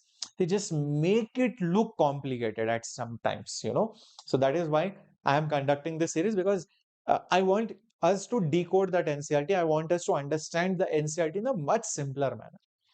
Is that clear what that E of R means? R stands for the position. If you change your position from here to here, obviously my field will change because I will be affected differently from all the charges. If I shift my position here, I will now be affected differently. My net field will change. So distance plays an important role. That is what they have in fact mentioned. So as E vector varies from one point to the other, one point to the another in space. So you will have to consider that location of that particular point. Clear? Uh, Taswin, I will do all the chapters only on one condition: if I see clear-cut attendance and clear-cut support for the series, or else I won't hesitate to stop any series. Let me tell you that. I will just do whatever you guys like, because if I see that, okay, you guys are liking a certain kind of lecture, I'll be doing exactly that. It's very simple, guys. Okay, so I need your support.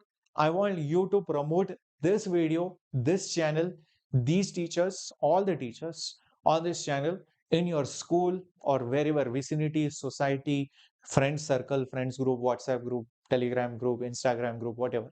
You need to tell, listen, there is a set of teachers who are teaching all the students who never got NCERT line by line in English. In Hindi, it might be there. Many channels are there, and many students also support those channels. I want that same support from all the students, especially in South India, especially in Northeast, especially outside India. Listen, there is a channel which is doing, the only channel which is doing this. So we need to attend that. We need to show our support, just like many students show support for other channels in Hindi or any other language. So only when that happens, we will continue. Very simple, guys. Yeah. Okay, great. Let's move on to the next concept. What is the significance of this electric field? Well, let me tell you. Over here, they say, you might wonder why the notion of electric field has been introduced here at all. After all, system of charge is a measurable quantity force which can be directly determined. Why then introduce this quantity?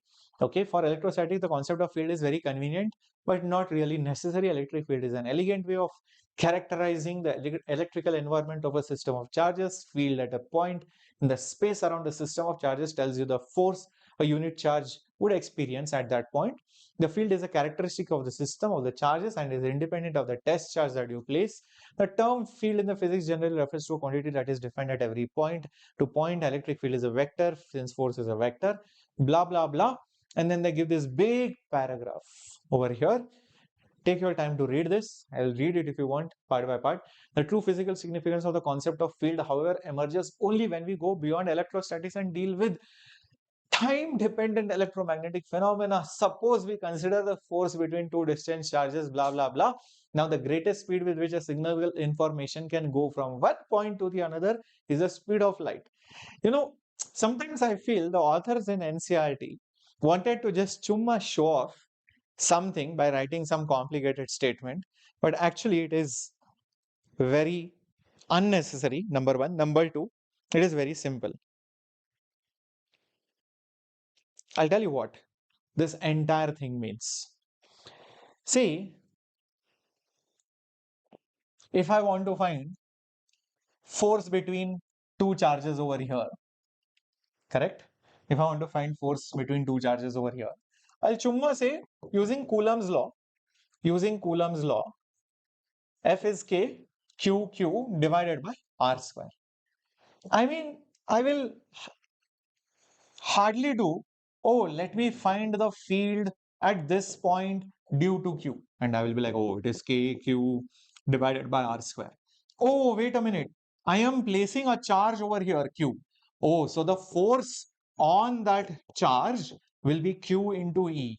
What is E? It is KQ by R square. Hence, it is KQQ by R square. Answer is the same. So you might wonder why even this field concept is necessary. That is what initially they have mentioned. You may wonder why. You may wonder why the notion of electric field has been even introduced at all. Okay, you can do this using Coulomb's law. And electrostatics, this is very, electric field is convenient, but doesn't feel very necessary. But they say that, listen, electric field is an elegant way of characterizing the environment around it. And it tells me the characteristic of the system of the charges and is independent of the test charge that you place. The term field in physics generally refers to the quantity that is defined at every point and may vary from point to point. And the field is a vector since force is a vector. And then they give this big paragraph over here. Here, till now, you might have understood that I didn't have to define field. Even with Coulomb's law, I could have solved the problem. The reason why we define field seems unnecessary, does not seem necessary, but okay, we can do with it also. But the real reason why the field is there is because it gives you a complete understanding of the system of charges, even without this charge being present. Fine, now this charge was there, that's why you are able to calculate the force. But let's say this charge was not there, then only this charge is there. It will tell me how the region around it behaves, what is the presence of this charge here at different points in space. So if tomorrow, instead of placing this charge here, you place this charge here or here or here, then it will be affected differently. The force will be different, the direction will be different.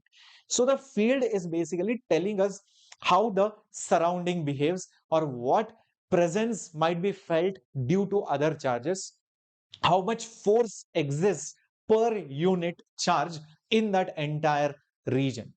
So that is where the field notion comes. And then they say over here, this is not a part of the syllabus.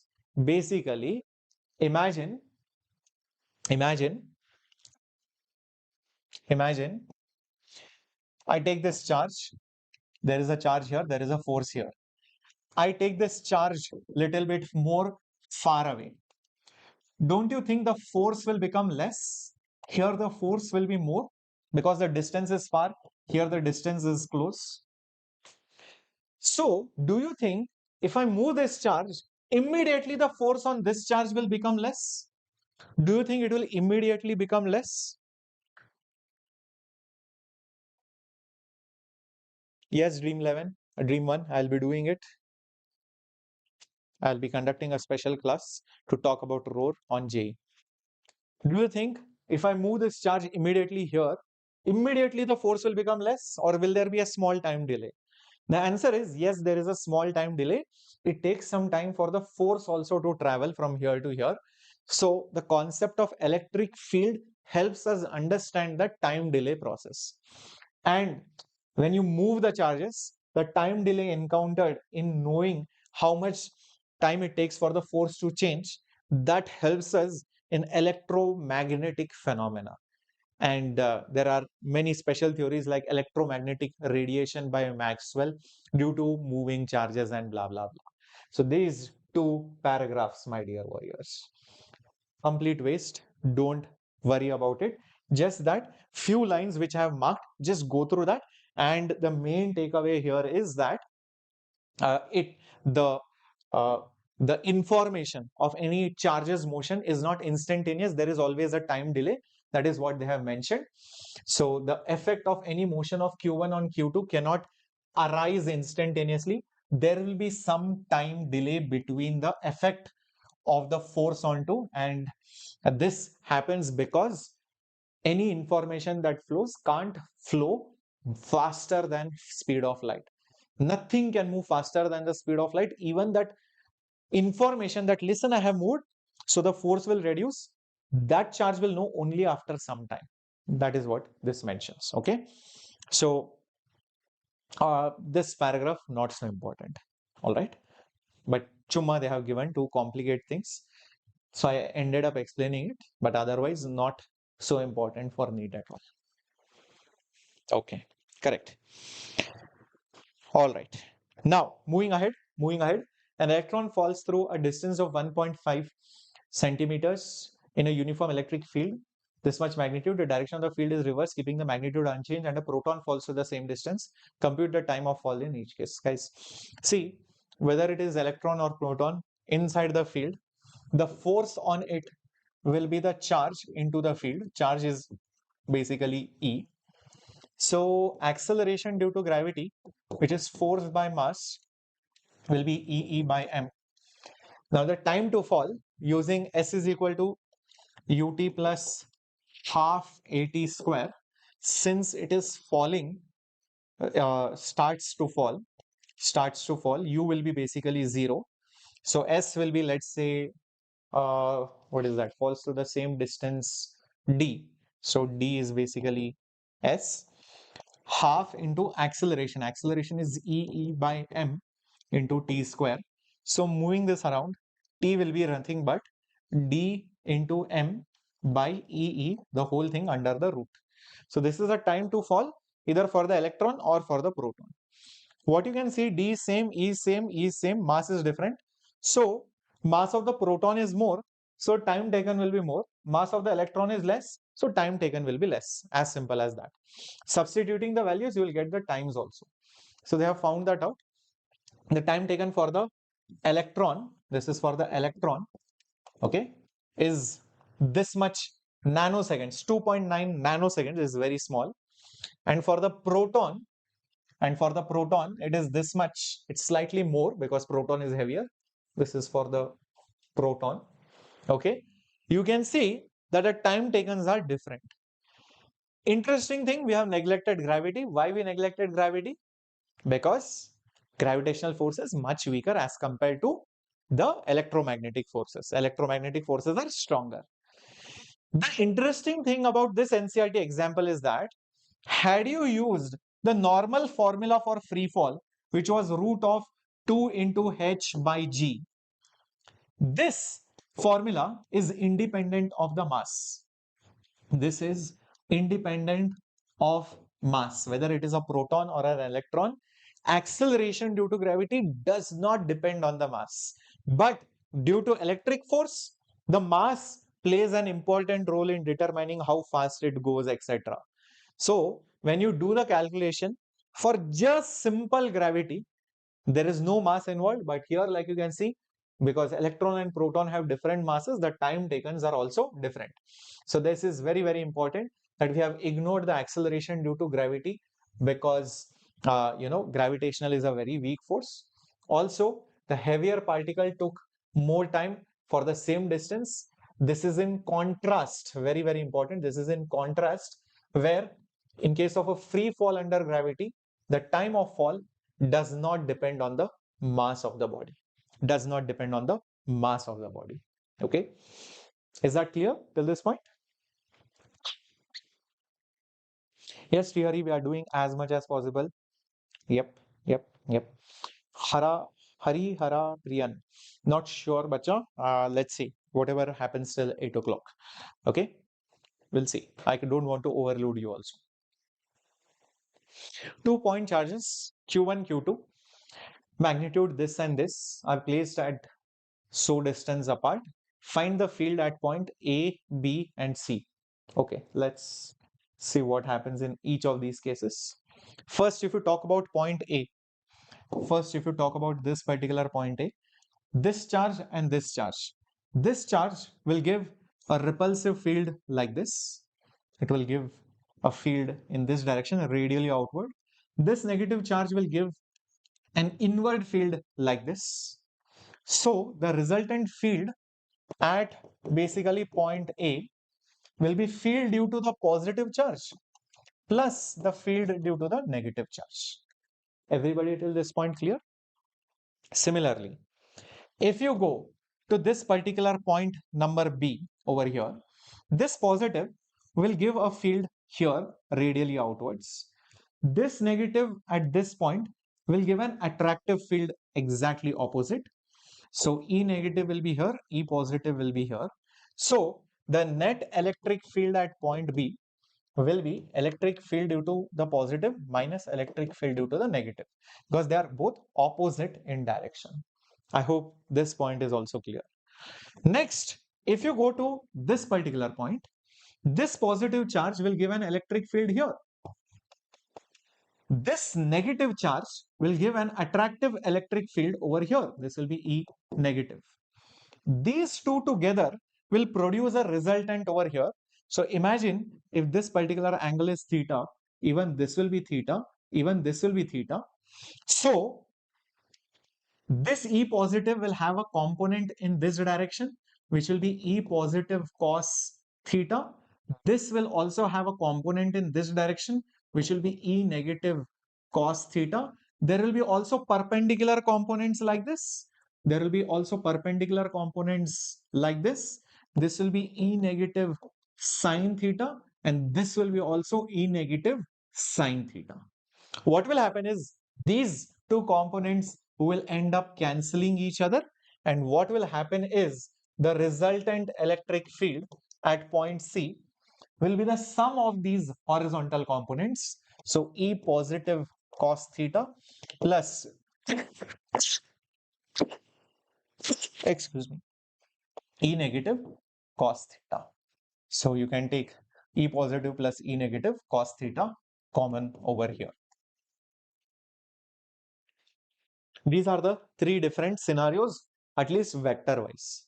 In the first case, positive and this negative both gave the force in the same direction. In this point, positive gave force here, negative gave field here, cancelled out, not completely, something will be remaining. We'll find out how much is the remainder. And in this case, this positive gave here, this negative gave here. So both are in these directions. So there will be cos components, there will be sine components. Sine components will cancel, cos components in the same direction will add to produce the resultant at point C. Is that clear? We didn't consider half. Where? Oh, sorry. I think I missed that number too. Sorry, guys. That 2 should be there over here. Sorry. That 2 into m into d, that 2 was there here. I think I missed writing that 2. Thank you for pointing it out. Okay. So now, in order to find each one of them, it's nothing but substitution. Electric field is nothing but K into Q. What is Q? 10 to the power 10 to the power minus 8 divided by distance. Distance is 0.05 square. And this value of K will be nothing but 9 into 10 to the power 9. That's it. Same thing for this also. Both of them magnitudes are same because this distance and this distance are same. Substituting these values, you can find EA. Substituting both these values, you will find EA. What about EB? So how much is E positive? How much is E negative? So this distance is 0.05. So it will be 9 into 10 to the power 9 into charge, which is 10 to the power minus 8 divided by distance, which is 0.05 square.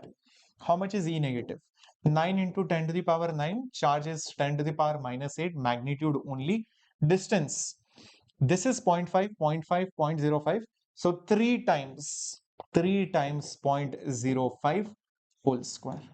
That's it. Substitute these two, subtract them, you will get the answer for EB. Is that clear?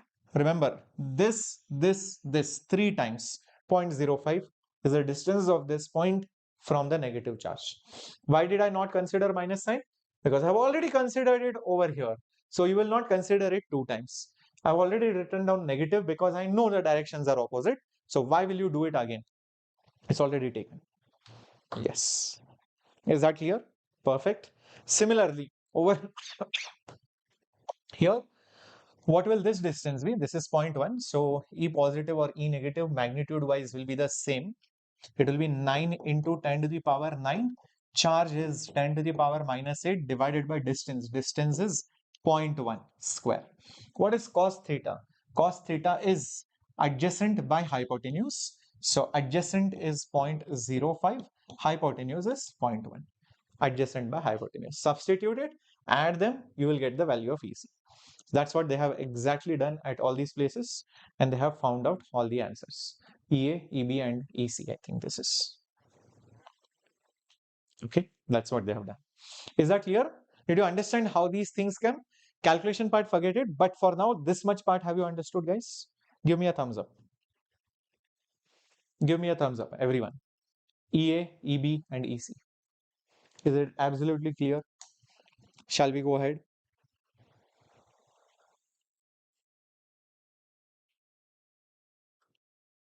Yes, come on. Cool. Let's go ahead. Just 1 second.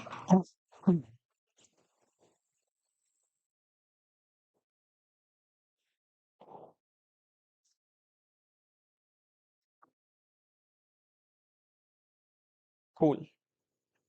Very good. Let's move. Let's move. Now that we have understood how to calculate the electric field due to multiple charges, what is electric field, the formula for it, let's talk about the next property, which is the electric field lines property. There are these things, imaginary things, which we call as the electric field lines, that is mentioned in 1.8 section. And they say that these concepts help us understand the behavior of other charges placed in the vicinity of a charge. What direction will be the force? How much large will be the force? Whether there will be force or no at all. So this concepts you can understand by this concept of electrical field lines. So they say that, okay, we have studied this law vectors pointing in the direction of the electric field line with their lengths proportional to the strength of the field, and at each point, since the magnitude of the field at each point decreases inversely as a square, the vector gets shorter as one goes away. So what they tell you is basically you go to any place and see how much the electric field is. Okay, it's very strong, you draw a longer line, then you go to the next point and then see what is the electric field there. If it is less, show a shorter arrow mark. You go to the next point, see what is the electric field there. Because you have gone far away, the field will be shorter, so show a smaller line. So if you join all these lines, what you get is basically an electric field line. It shows what the force will be, how strong will it be, which direction will it be, etc. Inward, outward, everything. Okay, so that is what basically electric field lines are. So they have mentioned it over here.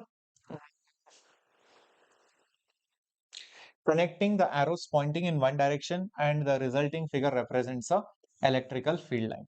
We thus get many field lines. We thus get many field lines all pointing outwards from the point charge. Have we lost the information of the electric field now? No, because when you go very close to the charge, you will see the field is very strong.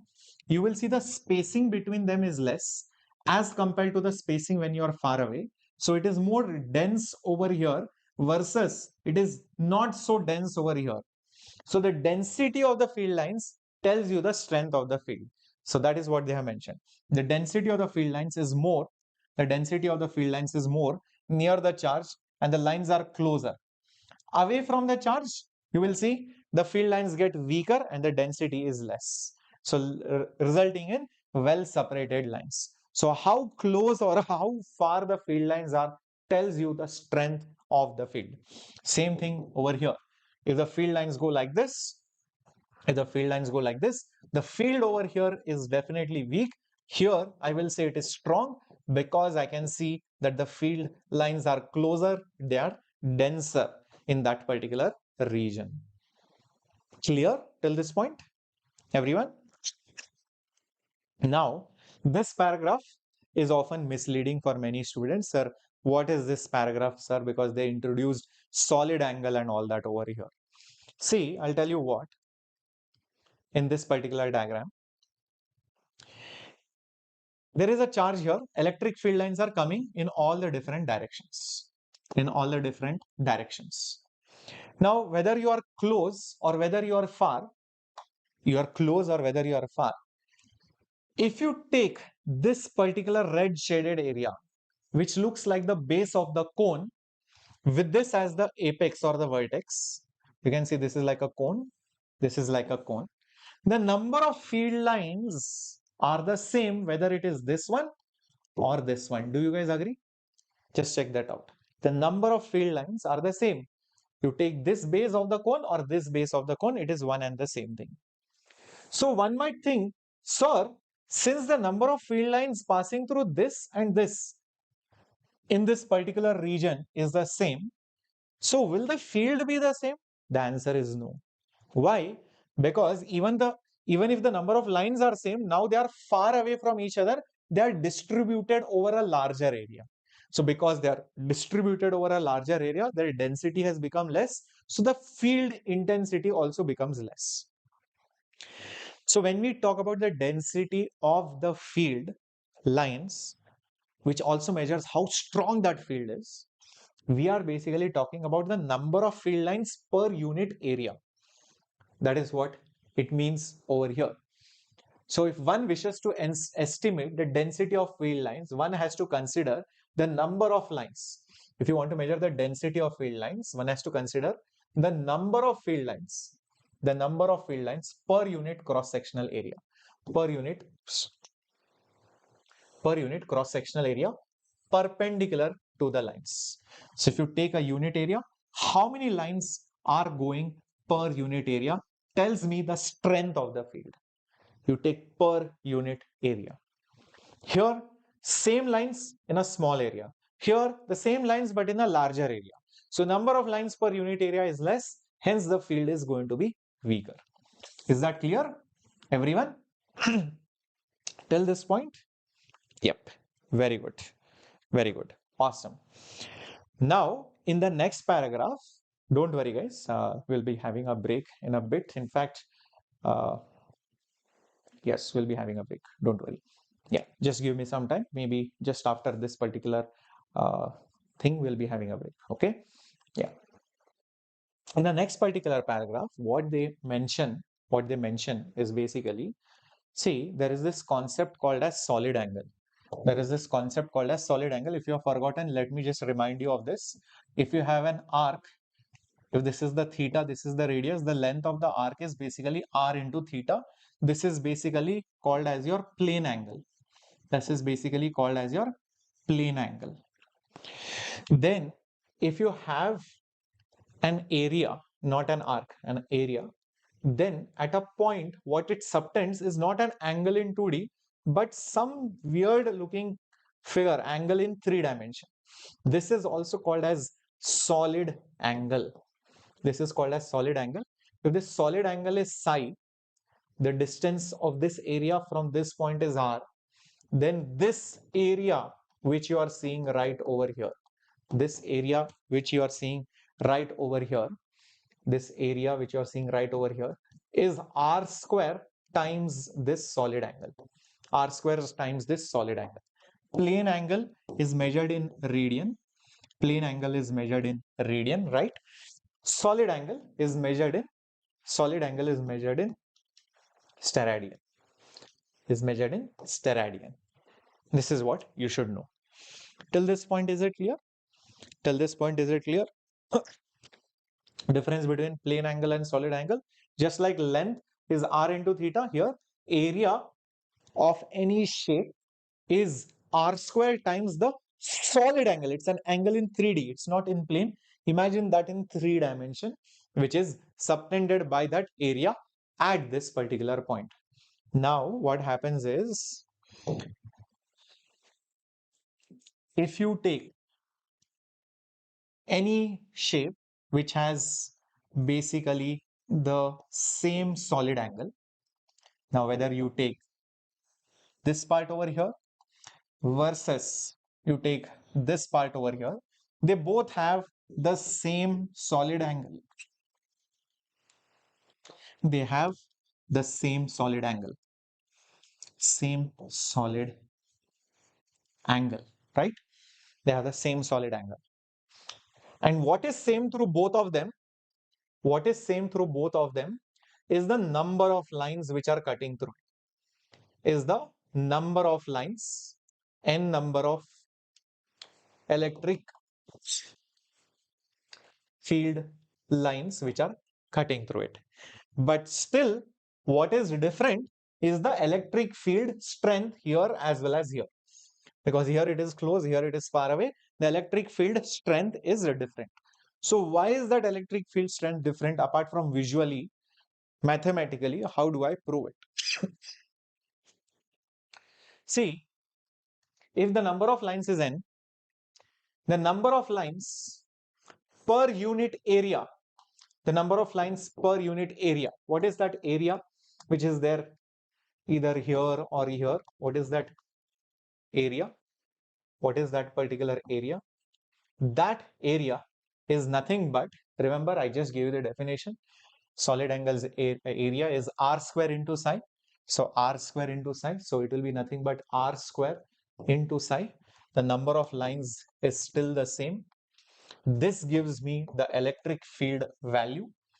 Since n is same, psi is same, what is different is r, how far I am from this point.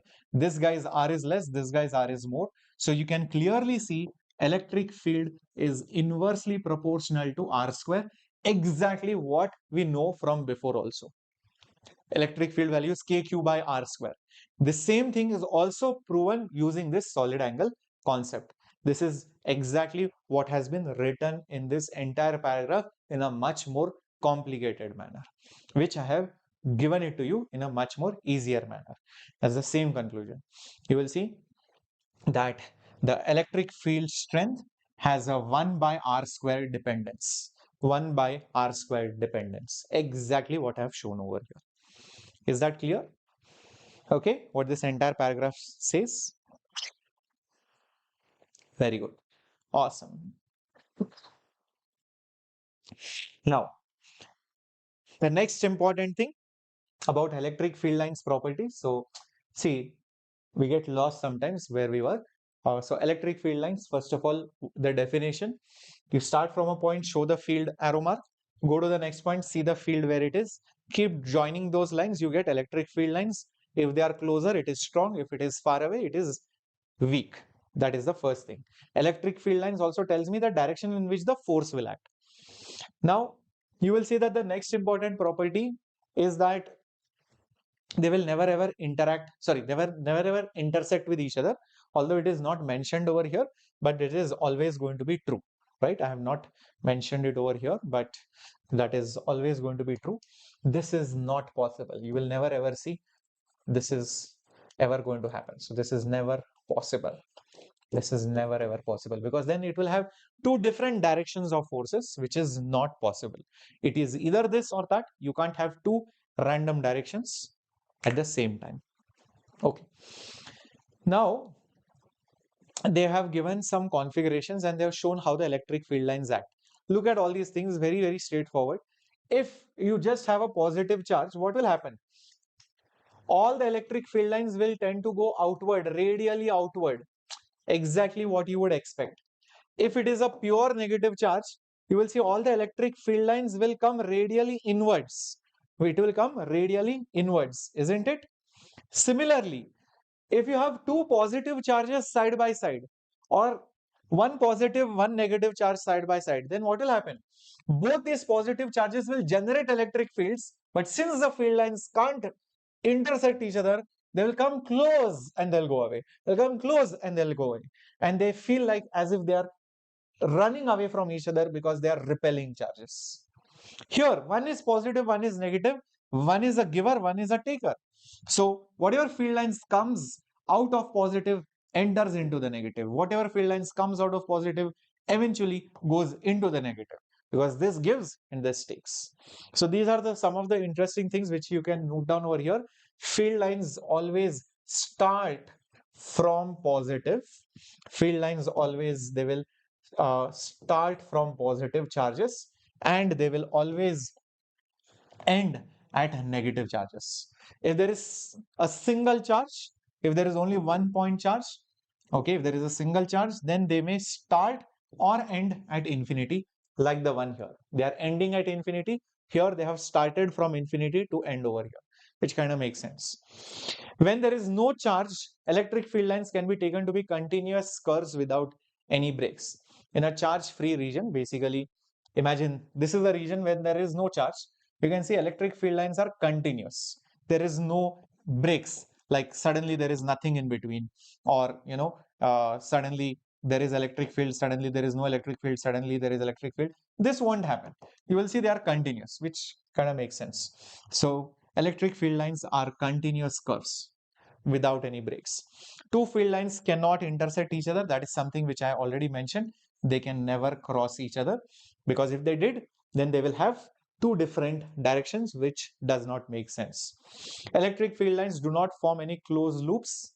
Again, meaning, imagine a field line starting from here and ending onto itself.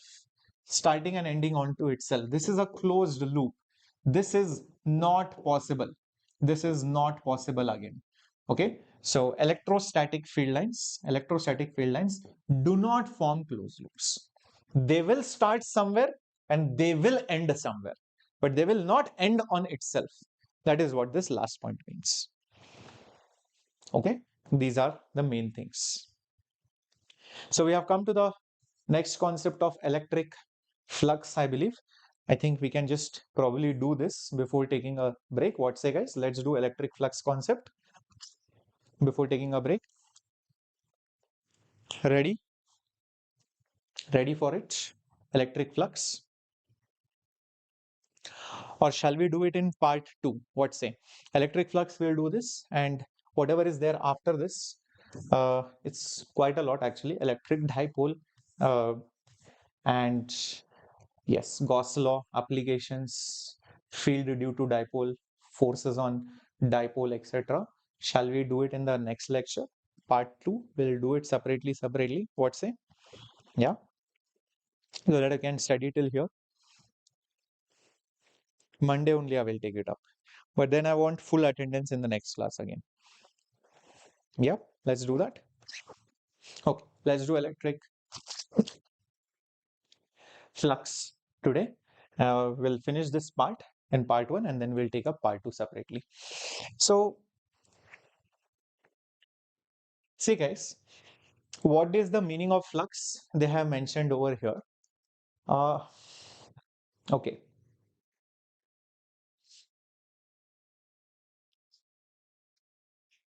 Sure. They mention that consider the flow of a liquid with velocity v through a small flat surface. The rate of flow of a liquid is given by volume crossing the area per unit time and represents the flux of the flowing liquid across the plane. So, the rate of flow of the liquid is given to me. Area per unit time, okay. And over here, they are talking about something called as the volume flux. Therefore, the flux is going out of the surface. Okay. So, then they compare it with electric flux. See, in fluid mechanics later on, you will study something called as streamline flow, etc. And if you are given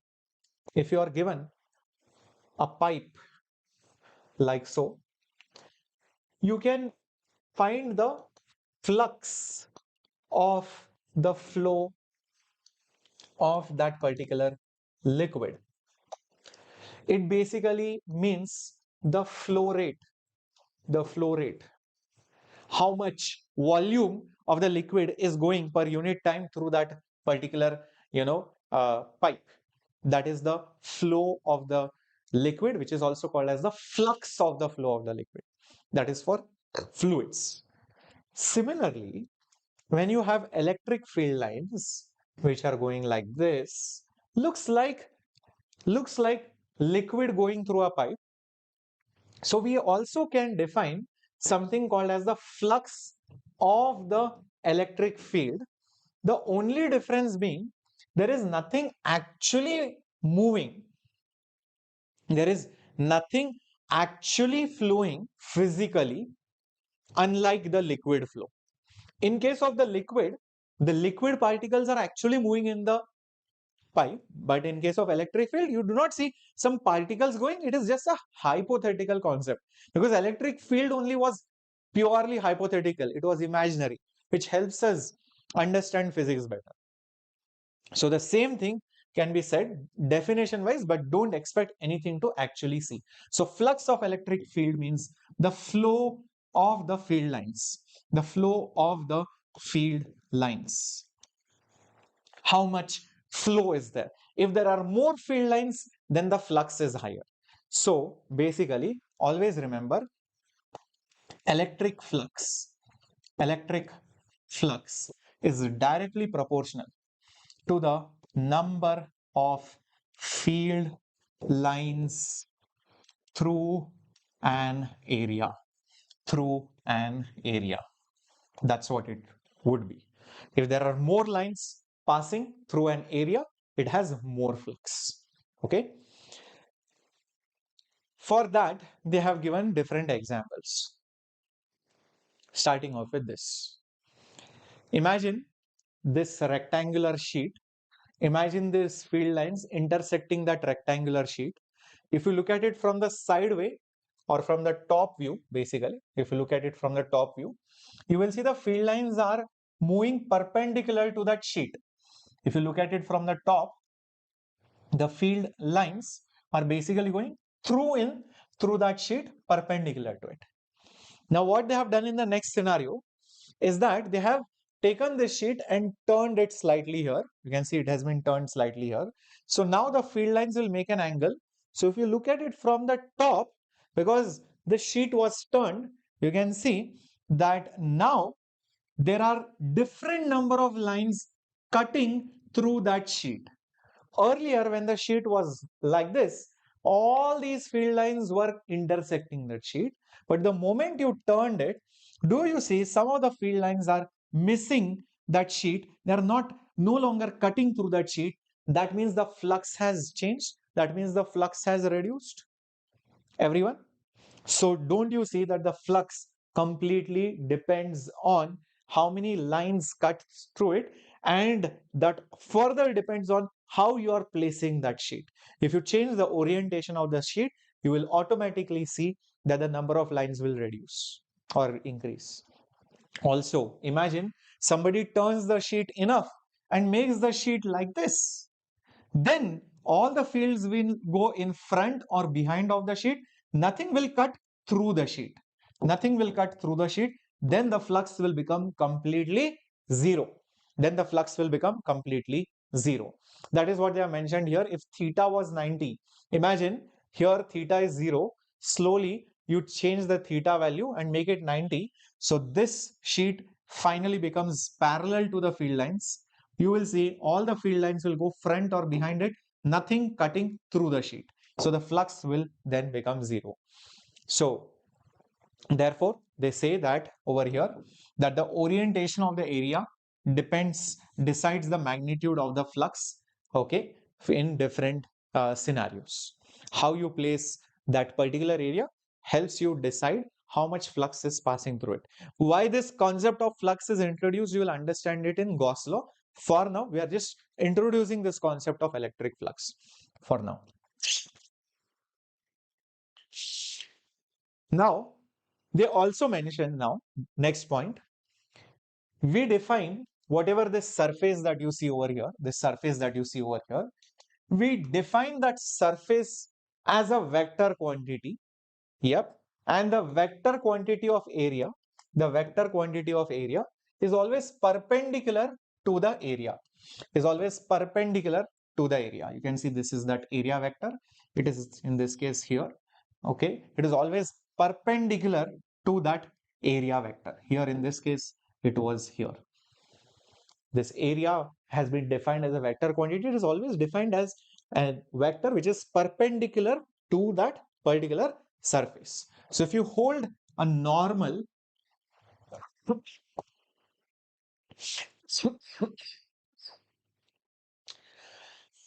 if you draw a normal, if you draw a normal to that particular surface, what you get is the area vector.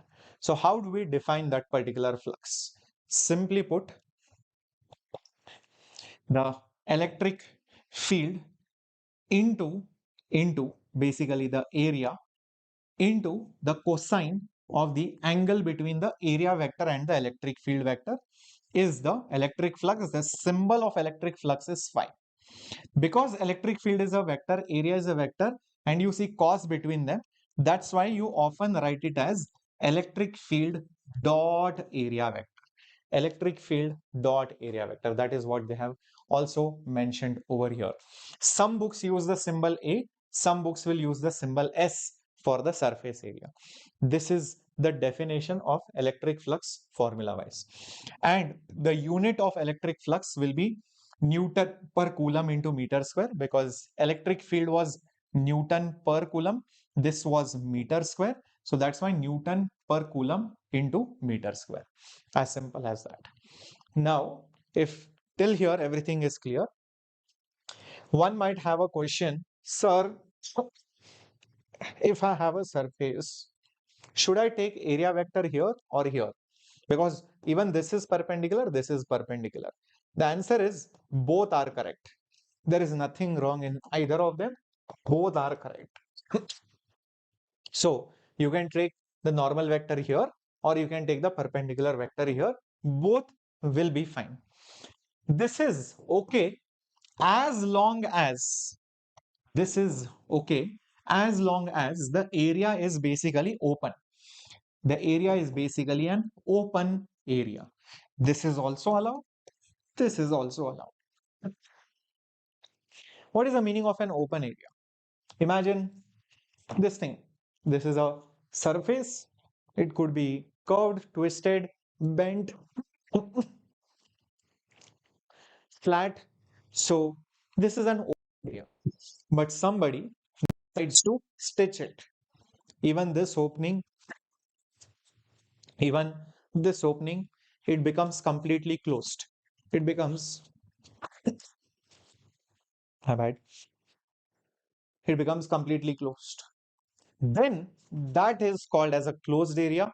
Then only the vector which or the area vector which points outward is correct and it is considered as positive. The vector which goes inside is then negative. The vector which goes inside will be then negative. Keep that in mind. So the sign convention is there only for closed diagrams. Is only there for closed diagrams. For open diagrams, you can choose this or this. Both will be fine. But for closed diagrams, the one which goes out is positive. The one which goes in will be negative. Keep that in mind. Is that clear? Absolutely. Perfect. So, electric dipole. Let's understand what this actually means. An electrical dipole is a pair of equal and opposite charges separated by some distance. Simple definition, an electrical dipole. What is it? It is nothing but a pair of equal and opposite point charges. Like for example, Q and minus Q. And what is it separated by? Separated by a distance of 2a. That is the meaning of an electrical dipole. In real life, you find many examples of dipole. Like you take a simple example of, HCl molecule. You might see that there is some negative charge over here and an equal amount of positive charge over here. So this is equal and opposite charges separated by the bond length of the molecule. So that is also a dipole if you think about it. So most of the molecules you will see will be polar or basically behave like dipoles, and that is why we treat these set of charges as a separate category, because their behavior is very interesting to study. Okay, so electrical dipoles are commonly occurring things in nature and they are very important for us to understand the behavior of many solids and liquids. Now, the line connecting the two charges defines the direction in space by convention. Now, remember, this electrical dipole basically is a vector quantity. This electrical dipole is nothing but a vector quantity, and every vector has a magnitude and direction. So the direction of that vector is clearly mentioned. The direction is always from the negative to the positive charge and is said to be the direction of the dipole. Very, very important. The direction is from negative to the positive. So if this is negative, this is positive. So this is the direction of the electrical dipole, which is opposite to the origination and termination of electric field. Remember, electric field always goes from positive to negative, but dipole goes from negative to positive. So that's a common silly mistake which many students do. So remember, it is slightly opposite. The midpoint of the location is also the center of the dipole. This is just a simple definition, nothing very important, but the midpoint is nothing but called as the center of the dipole, which makes sense. So this point is basically the center of the dipole. Now the total charge of a dipole is obviously going to be zero. So because whatever amount of positiveness is there, same amount of negativeness is there. So if you add them up, the total charge, I mean, this word obviously zero is very interesting because it's common sense. So there is nothing to calculate over there. This does not mean that the field on electric field is zero. This is interesting. Just because the total charge is zero does not mean the field is zero. Because those charges which are there, which add up to zero, those positive and negative charges are not at the same place. They are at two different places, like here and here. Because of which the electric field lines will originate from positive and terminate at negative. So hence this does not mean that the field of electric field due to the electric dipole is zero, since they are separated. This is very important. They are separated by some distance. That's why the electric field due to the dipole is not basically zero. This does not mean that the electric field is zero, because the charges are separated.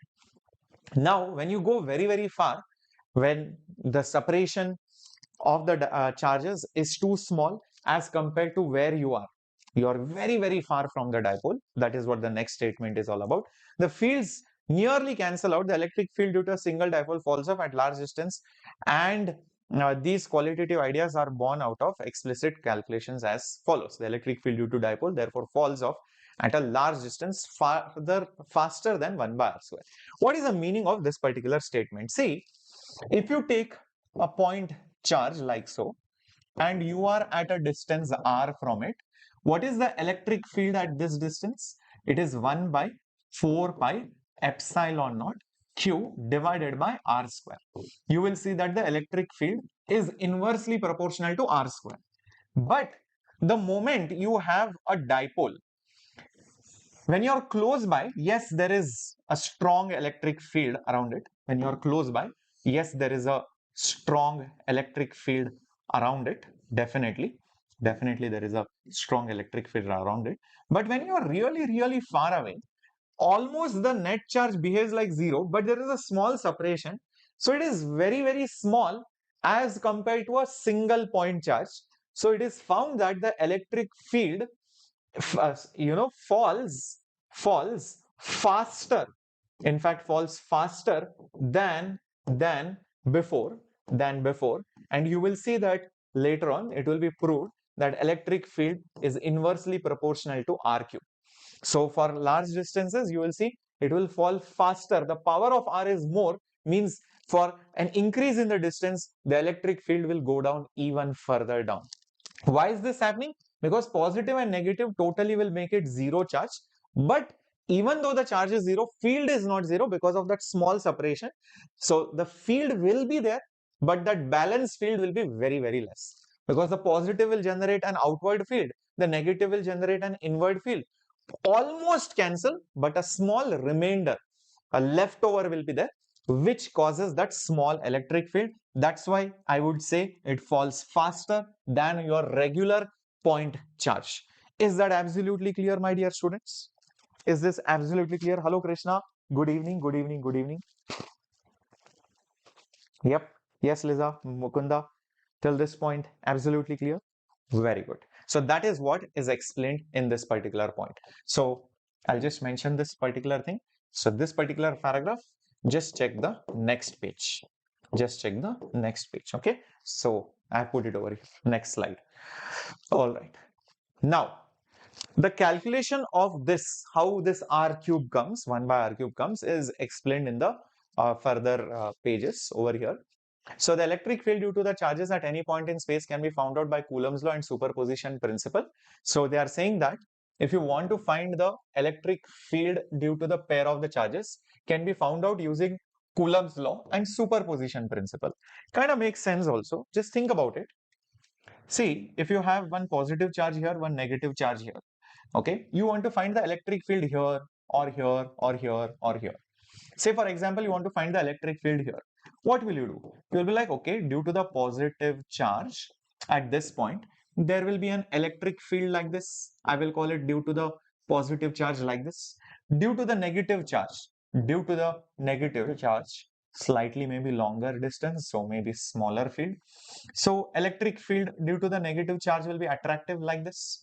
These both fields can be found out using Coulomb's law, kq by r square. Kq by r square is the Coulomb's law, correct? Now the resultant of the electric field will be something like this. This is using superposition. So this is basically your net electric field due to both the charges at this point.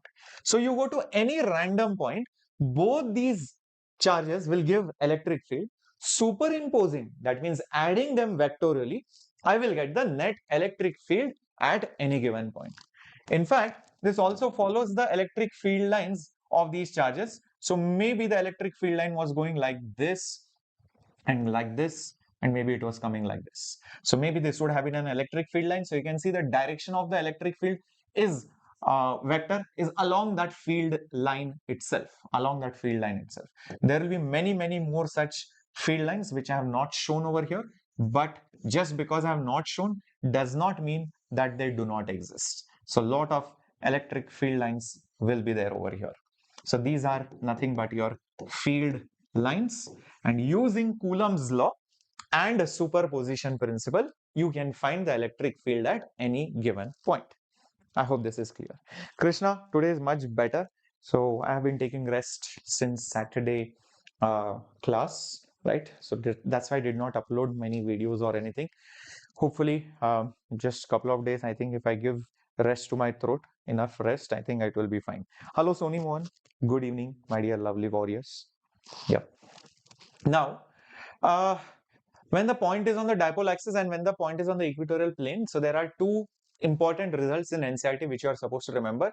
And the field at any general point is obtained by adding the fields due to the charges this and this due to the thing using parallelogram law of vectors. Now let me explain that next paragraph over here. See, if you take this electric dipole, there are two major lines which you need to remember. One line is this line. This line is also called as the axis of the dipole. This is called as the axis of the dipole. The other line which you need to remember is basically this line, which is over here. This is called as the equatorial line. Equatorial line. This is equator, which is the perpendicular bisector. It is exactly in the middle and it is perpendicular. That is the equator. Like the equator divides the northern hemisphere and the southern hemisphere into two equal halves. Same way the equator is dividing the axis into two equal parts, this half of the dipole and this half of the dipole. So the axis is the one which joins both the charges together. So at this point, anywhere over here, there will be one value of the field. At this point on the equator, there will be one value of the field. And then there is a general point which you take. There is a general point which you take, and you can find the electric field at that general point also. So this is some generic point. This is some generic point. This generic point could make an angle theta. This would have a distance r from the center of the dipole, and the electric field might be making some direction, because the electric field lines go like this, right? See, the electric field lines go like this, like this. So maybe the electric field at that particular point is like this. This is the electric field at that particular point, and it makes an angle alpha with this line. It makes an angle alpha with this line. For those of you who want to visualize that electric field line, I'll just show it to you, just so that you know this is just a continuity of the same thing. It's just continuity of the same thing. Okay, this continues like this and comes over here.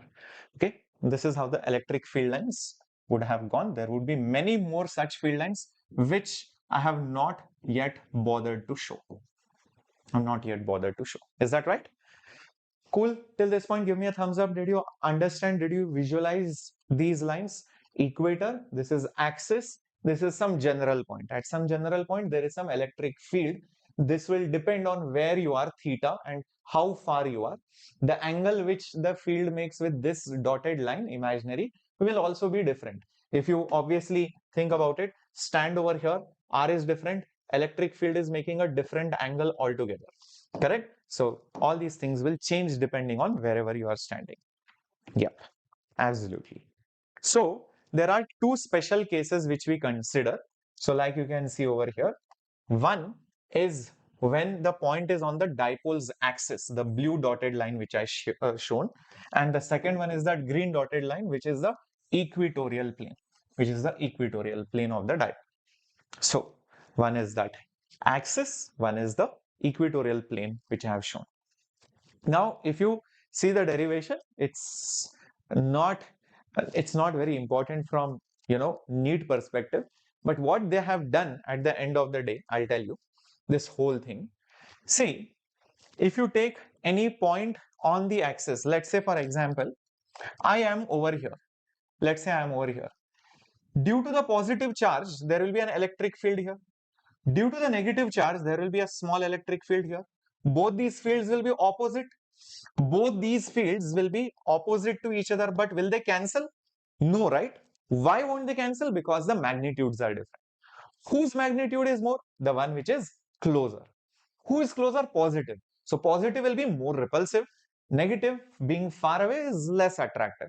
So the resultant electric field will be there, definitely. So there will be a net electric field at the axis. So what do I say? The electric field at the axis is E positive plus E negative, or E positive minus E negative. Put it up in the chat box. What do you think? Will it be the addition of these two fields or the subtraction of both these fields? Yes, perfect. It should be they are opposite, right? So they are partially cancelling. Leftover field is this much, so it should be the subtraction. So exactly the same thing happens, guys. Oops.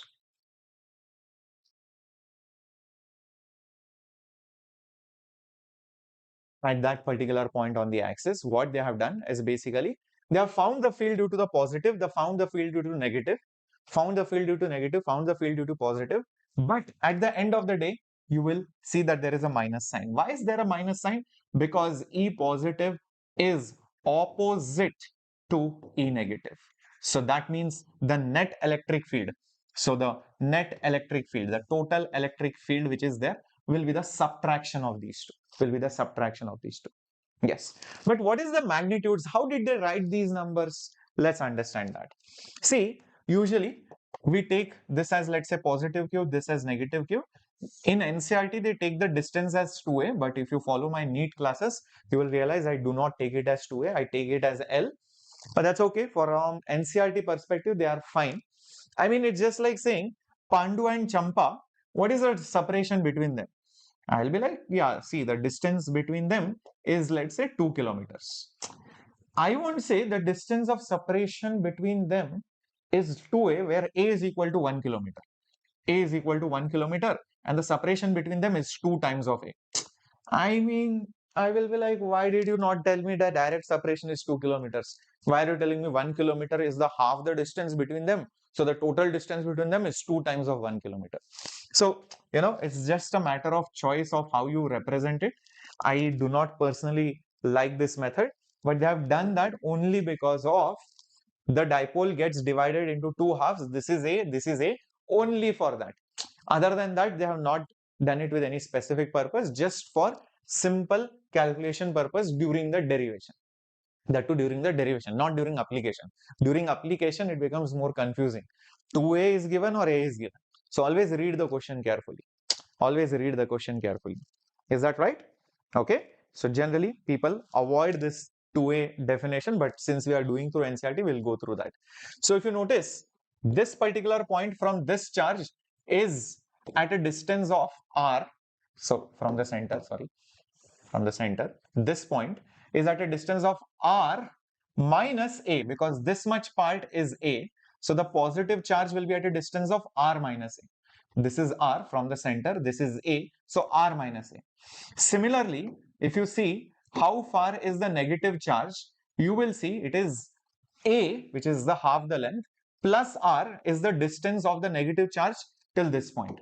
So when you write the electric field, which is KQ by R square, KQ by K is 1 by 4 pi epsilon by R square, you will see one will have R plus A, one will have R minus A. Is this clear, guys? You have just put it as KQ by basically R plus A at one place, and other place it is basically KQ divided by R minus A whole square. This is just the magnitude of it. This is just the magnitude of it. Is that right? Everybody till this point? And then they have taken both these magnitudes and subtracted them, and then they have used some approximations formula, and then they have got this final result. Then they have got this particular final result. That's all. Okay, that's what you should know. Okay, that's what you should know. Warrior Pandus Whistle Podu Mukunda Das. Okay, WPWP means Warrior Pandus. You are the Warrior Pandus, and Whistle Podu, just like our Chennai Super Kings Whistle Podu. Alright. So finally you get this. Don't worry about all this nonsense over here. Now main thing what you should realize is that 1 upon 4 pi. See, I'll just write it over here for you. Maybe. Do I have space? Okay. If I write it over here, see, what is the answer that you get finally? 4QA divided by 4 pi epsilon naught R cube divided by 4 pi epsilon naught R cube. Now what I will do, I can cancel 4, but I will not do that. 1 by 4 pi epsilon naught, I will write it separately. Then the number 2, I will write it separately. And then Q into 2A, I will write it separately. And then whole thing divided by R cube. See, this and this is the same thing. Whatever I found out over here, I'm just rewriting it. I'm just rewriting it over here and just manipulating it a little bit. This number is nothing but the Coulomb's constant. 2, I will write it as it is. What is 2A over here? Just think about it. What is this number 2A? 2A is basically the total separation. 2A is basically the total separation, and charge is being separated by some amount. So how about writing this number as a new physical quantity? Because if I have one plus charge and one negative charge over here, and there is some separation between them, this together basically makes nothing but a dipole. This together makes nothing but a dipole. So I can define a new quantity looking at these numbers, and that I will call it as a dipole moment. What do I call this? I will call it as a dipole moment. I will call it as a dipole moment. The symbol for that is P. What is the symbol for that? P. What is the direction? Always goes from negative to positive. Remember, I gave you the sign convention, negative to positive for a dipole. So I can just write it as 2p, and then I can just divide it by our R cube. So you can see now that the electric field is inversely proportional to R cube, like I had shown you somewhere over here. Because for a point charge, it is 1 by R square, but for a dipole, it falls even faster. That R cube comes after the derivation. That derivation is right over here. So the derivation brings that R cube over here. Is that right, everyone? Till this point, absolutely clear? Yep. So we have defined the dipole moment looking at these numbers over here. Okay, looking at these numbers over here. So we'll see later on what it is. Now you will see this final equation has been written down actually in vector form. If you notice, there is a p hat over here, and this is the magnitude, and this is actually bold. This is bold. Bold means vector. Okay, and this is the magnitude. Why they have mentioned p hat over here? Observe carefully. Observe carefully, guys. When I am over here at this particular point, the positiveness field will be more, the negative field will be less. So my net electric field will be in this direction. The net electric field on the axis will be in the leftward direction. If I am over here, then think about it. Then the attraction will be more, the repulsion field will be less. So the net resultant electric field will still be in the leftward direction. So the net electric field will still be in this particular direction. Everybody agrees with this? Do you agree? On the axis it is in this particular direction. Now notice one interesting fact, that this is negative, this is positive, this is a dipole. The actual dipole moment is in this direction. So this is the direction of the dipole moment, which also means if you take a unit vector of P, it will be in the same direction. So this is unit dipole moment, which is always from negative to positive. So the electric field on the axis is in the same direction as that of the dipole moment. That is why you will see that they have put P hat to signify the direction is of the electric field is same as that of the dipole moment.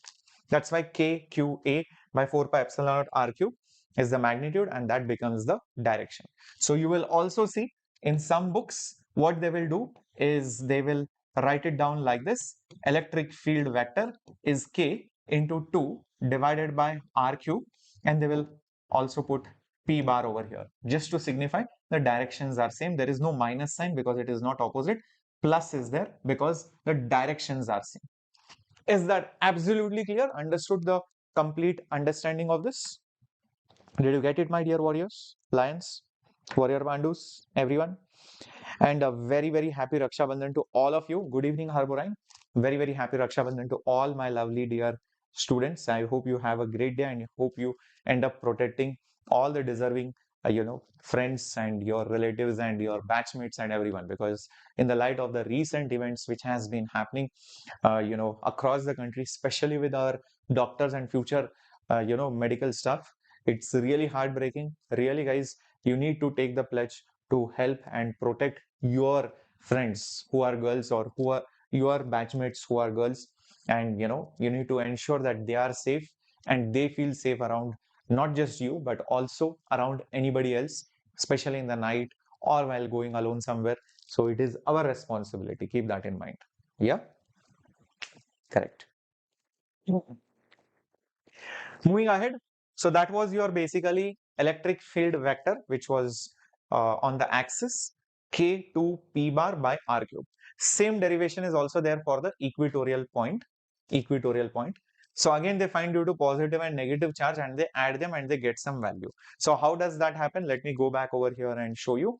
So this was on the axis, right? So when you go on the equator, what happens is the positive charge at any point will give a field this way, will give an electric field like this. The negative charge will give an pull, negative electric field this way. The result of these two will be in this direction. Do you see this electric field is exactly opposite of the dipole moment? Not just any at this point, but in fact any point you go. Let's say you go here also, the positive charge at that particular point will give a field like that. This negative charge will give a field like this. The result will be exactly in middle towards the right side, not just on the top but even below. If you take the positive charge, will give an electric field like this. The negative charge will give a pull like this. The resultant will be exactly bisecting the angle and going horizontally like that. Their vertical components will get cancelled. So the components add up to give a resultant electric field opposite to the dipole moment on the equator. On the axis it is same, on the equator it is opposite. Keep that in mind. You can see the electric field lines. They are going like this and they are going back. So you will always see on the axis the electric field lines are basically in this particular direction, but at the equator you can see they are basically going backwards. Basically they are just going backwards as compared to the dipole moment. That's what you will see. So they have calculated that as well, once due to the positive, once due to the negative. Then they have taken the components of those electric fields. See, this particular E positive will have a component here, and this E negative will also have a component here like this. They will also have one component here and one component here, but they will definitely cancel out. These two components are the ones which add up to give you the net electric field. This add to give you the net electric field. So that's why you can see cos theta component is there. Do you see that? And they are adding up. They are adding up. They are adding up the components along the dipole axis. They add up to give you the total electric field, and that is opposite to the P vector. It is opposite to the P vector. That's why you will see a minus sign. So this negative symbol signifies electric field is opposite to the dipole moment. Electric field is anti-parallel to the dipole moment, which is exactly what we saw over here. Where did it go? Yeah, electric field at this particular point, you can see, is exactly at the equator, is exactly opposite to the dipole moment. That's why the negative sign is also there over here. And this is the final form that you get. This is the final form that you get, minus 2qa by 4 pi epsilon naught r cube. Now, if you like to convert it into, a much simpler form, it will look something like this. It will look something like this. Observe this carefully. Our electric field which came out on the axis was minus is the direction, but otherwise magnitude wise it is 2qa. It is 2qa magnitude wise only, divided by 4 pi epsilon naught r cube. Divide by 4 pi epsilon naught r cube. Rewrite it slightly differently. 1 by 4 pi epsilon naught. Then you write q multiplied by 2a, whole thing divided by r cube. Notice that 2a that you see is nothing but the separation of charges. So separation into the charge, this whole thing is nothing but our dipole moment. That's what we defined. This is nothing but our dipole moment. Symbol was P. So I might as well replace this with P, and then I will get electric field. This is number K, Coulomb's constant, divided by R cube. Divided by R cube. If you write it in the vector form, it will have just one negative sign over here to signify the direction is opposite, to signify that the direction is basically opposite to that of the dipole moment. That's all. That's the only reason why there is a negative sign. Also notice this formula is slightly different from this formula with a number 2. On the axis that number 2 will come because on the axis the field is strong. At the equator the number of lines will become less because they will distribute, they will go far away. So on the equator you will not see that number 2. On the axis only you will see that number 2. So on the axis you will see that number 2. On the equator you will not see that number 2 because the field has become little bit less. Okay, absolutely clear? Absolutely clear? Very good. And that is what they have done in the next lecture. Next slide. It is clear that the dipole field at large distance does not involve Q and A separately. It depends on the product of Q and A. This suggests the definition of a dipole moment of an electric field. So very, very important. So the dipole moment of a vector of an electric dipole is defined by this particular formula. Q into 2A. 2A is the separation. So dipole moment is the product. They have clearly mentioned it depends only on the product of the charges with the distance of separation. So it is nothing but you take any one of the charge, you take any charge and multiplied by the separation. Multiplied by the separation of the charges. Separation of the charges. The electric field at large distance takes simple form. So these two formulas, remember, I just wrote it down for you. This is at the equatorial line. This is at the equatorial line. This is the formula. This is at equatorial line. I just gave it to you. Minus Kp by R cube.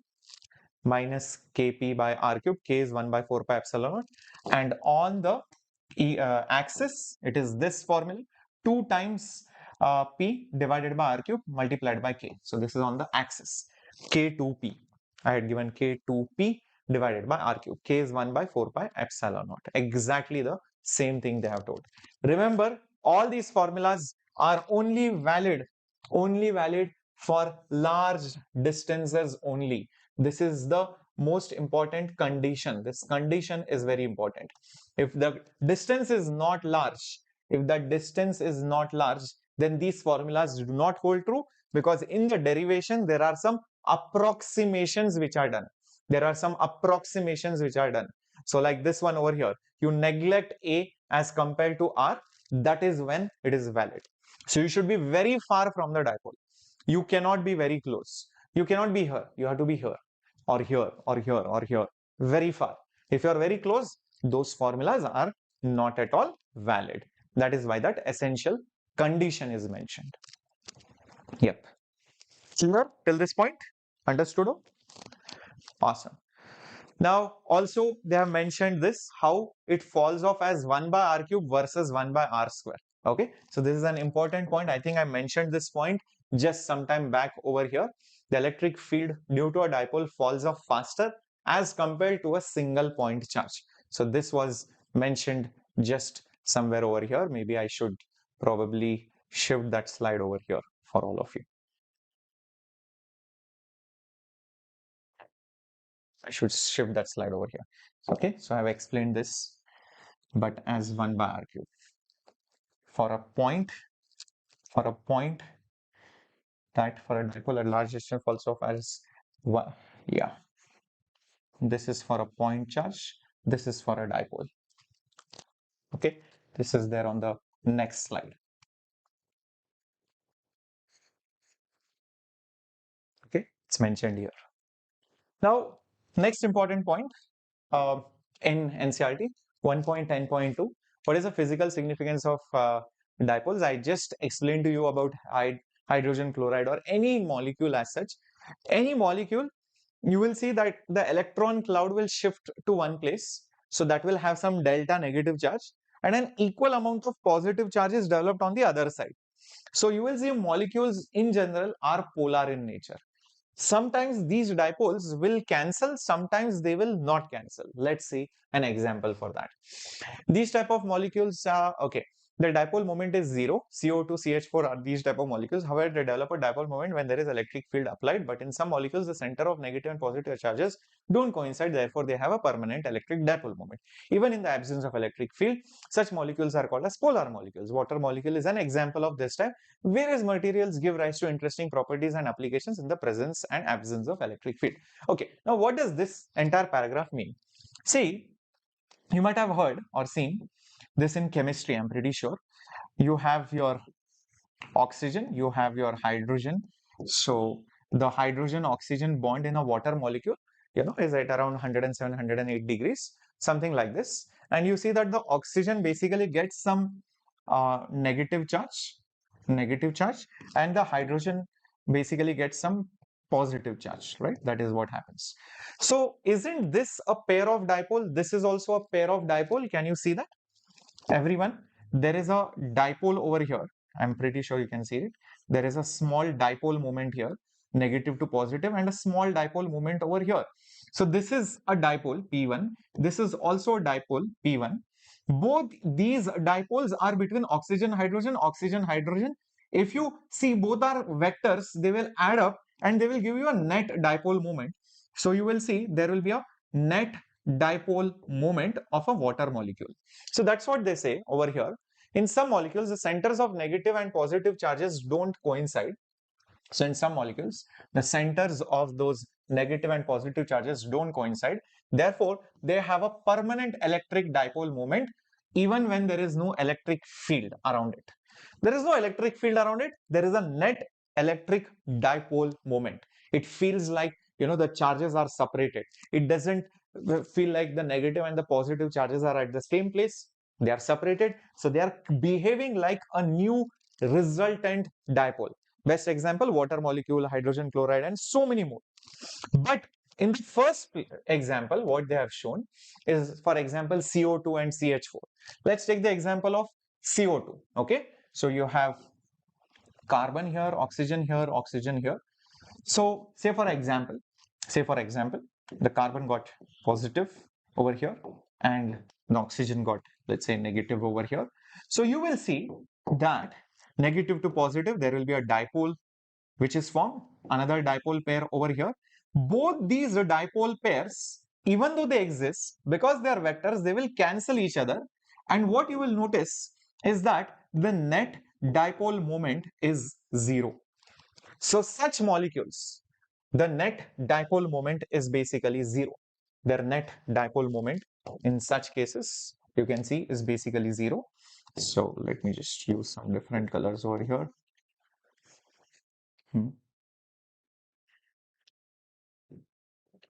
P net is basically zero. Yes, their net dipole moment is zero. Example, CO2, CH4 also you will see in 3 dimension, they will cancel out each other because of the tetrahedron structure. And it is also said that they develop a dipole moment when an electric field is applied. So in these molecules, what happens? Although the net electric field is zero, what happens is sometimes when you apply external electric field, these charges will move around here and there. So there is a shift of the electron cloud. So maybe then P1 and P1 may not cancel each other. Maybe one is more, one is less because of the shifting. And that's when they develop a electric dipole moment when an external field is applied. So very, very crucial. So what might happen is they develop a dipole moment when an external field is applied. This happens because of the shifting, of the electron cloud.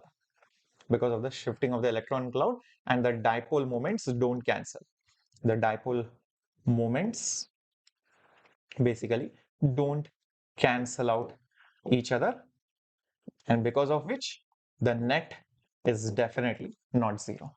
This is only in case of external electric field. Okay, all these things can happen. Everyone clear with this particular paragraph? Give me a thumbs up, smash the like button in case you haven't done that yet already. Do it right now, my dear students. Is this passage, is this paragraph, is this page of NCERT absolutely clear in everybody's head? Okay. So they have given a question in NCERT. Two charges are there placed 5 millimeters apart. Determine the electric field at a point P on the axis of the dipole 15 centimeters away on the side of the positive charge, and then at a point Q 15 centimeters from O on the line passing through O and normal to the axis of the dipole. So quickly think and tell me, if you look at the first scenario over here, if you look at the first scenario over here, point A, point P, section A, a point P on the axis of the dipole. A point P on the axis of the dipole 15 centimeter away from the center O on the side of the positive charge as shown. This is exactly this particular point. Isn't this nothing but the point on the axis? And what is the separation between A and B? 5 millimeters. 5 millimeters is probably this much. If you see on the scale, 5 millimeters is actually not even this much. It will be hardly this much. This is 5 millimeters. Truly.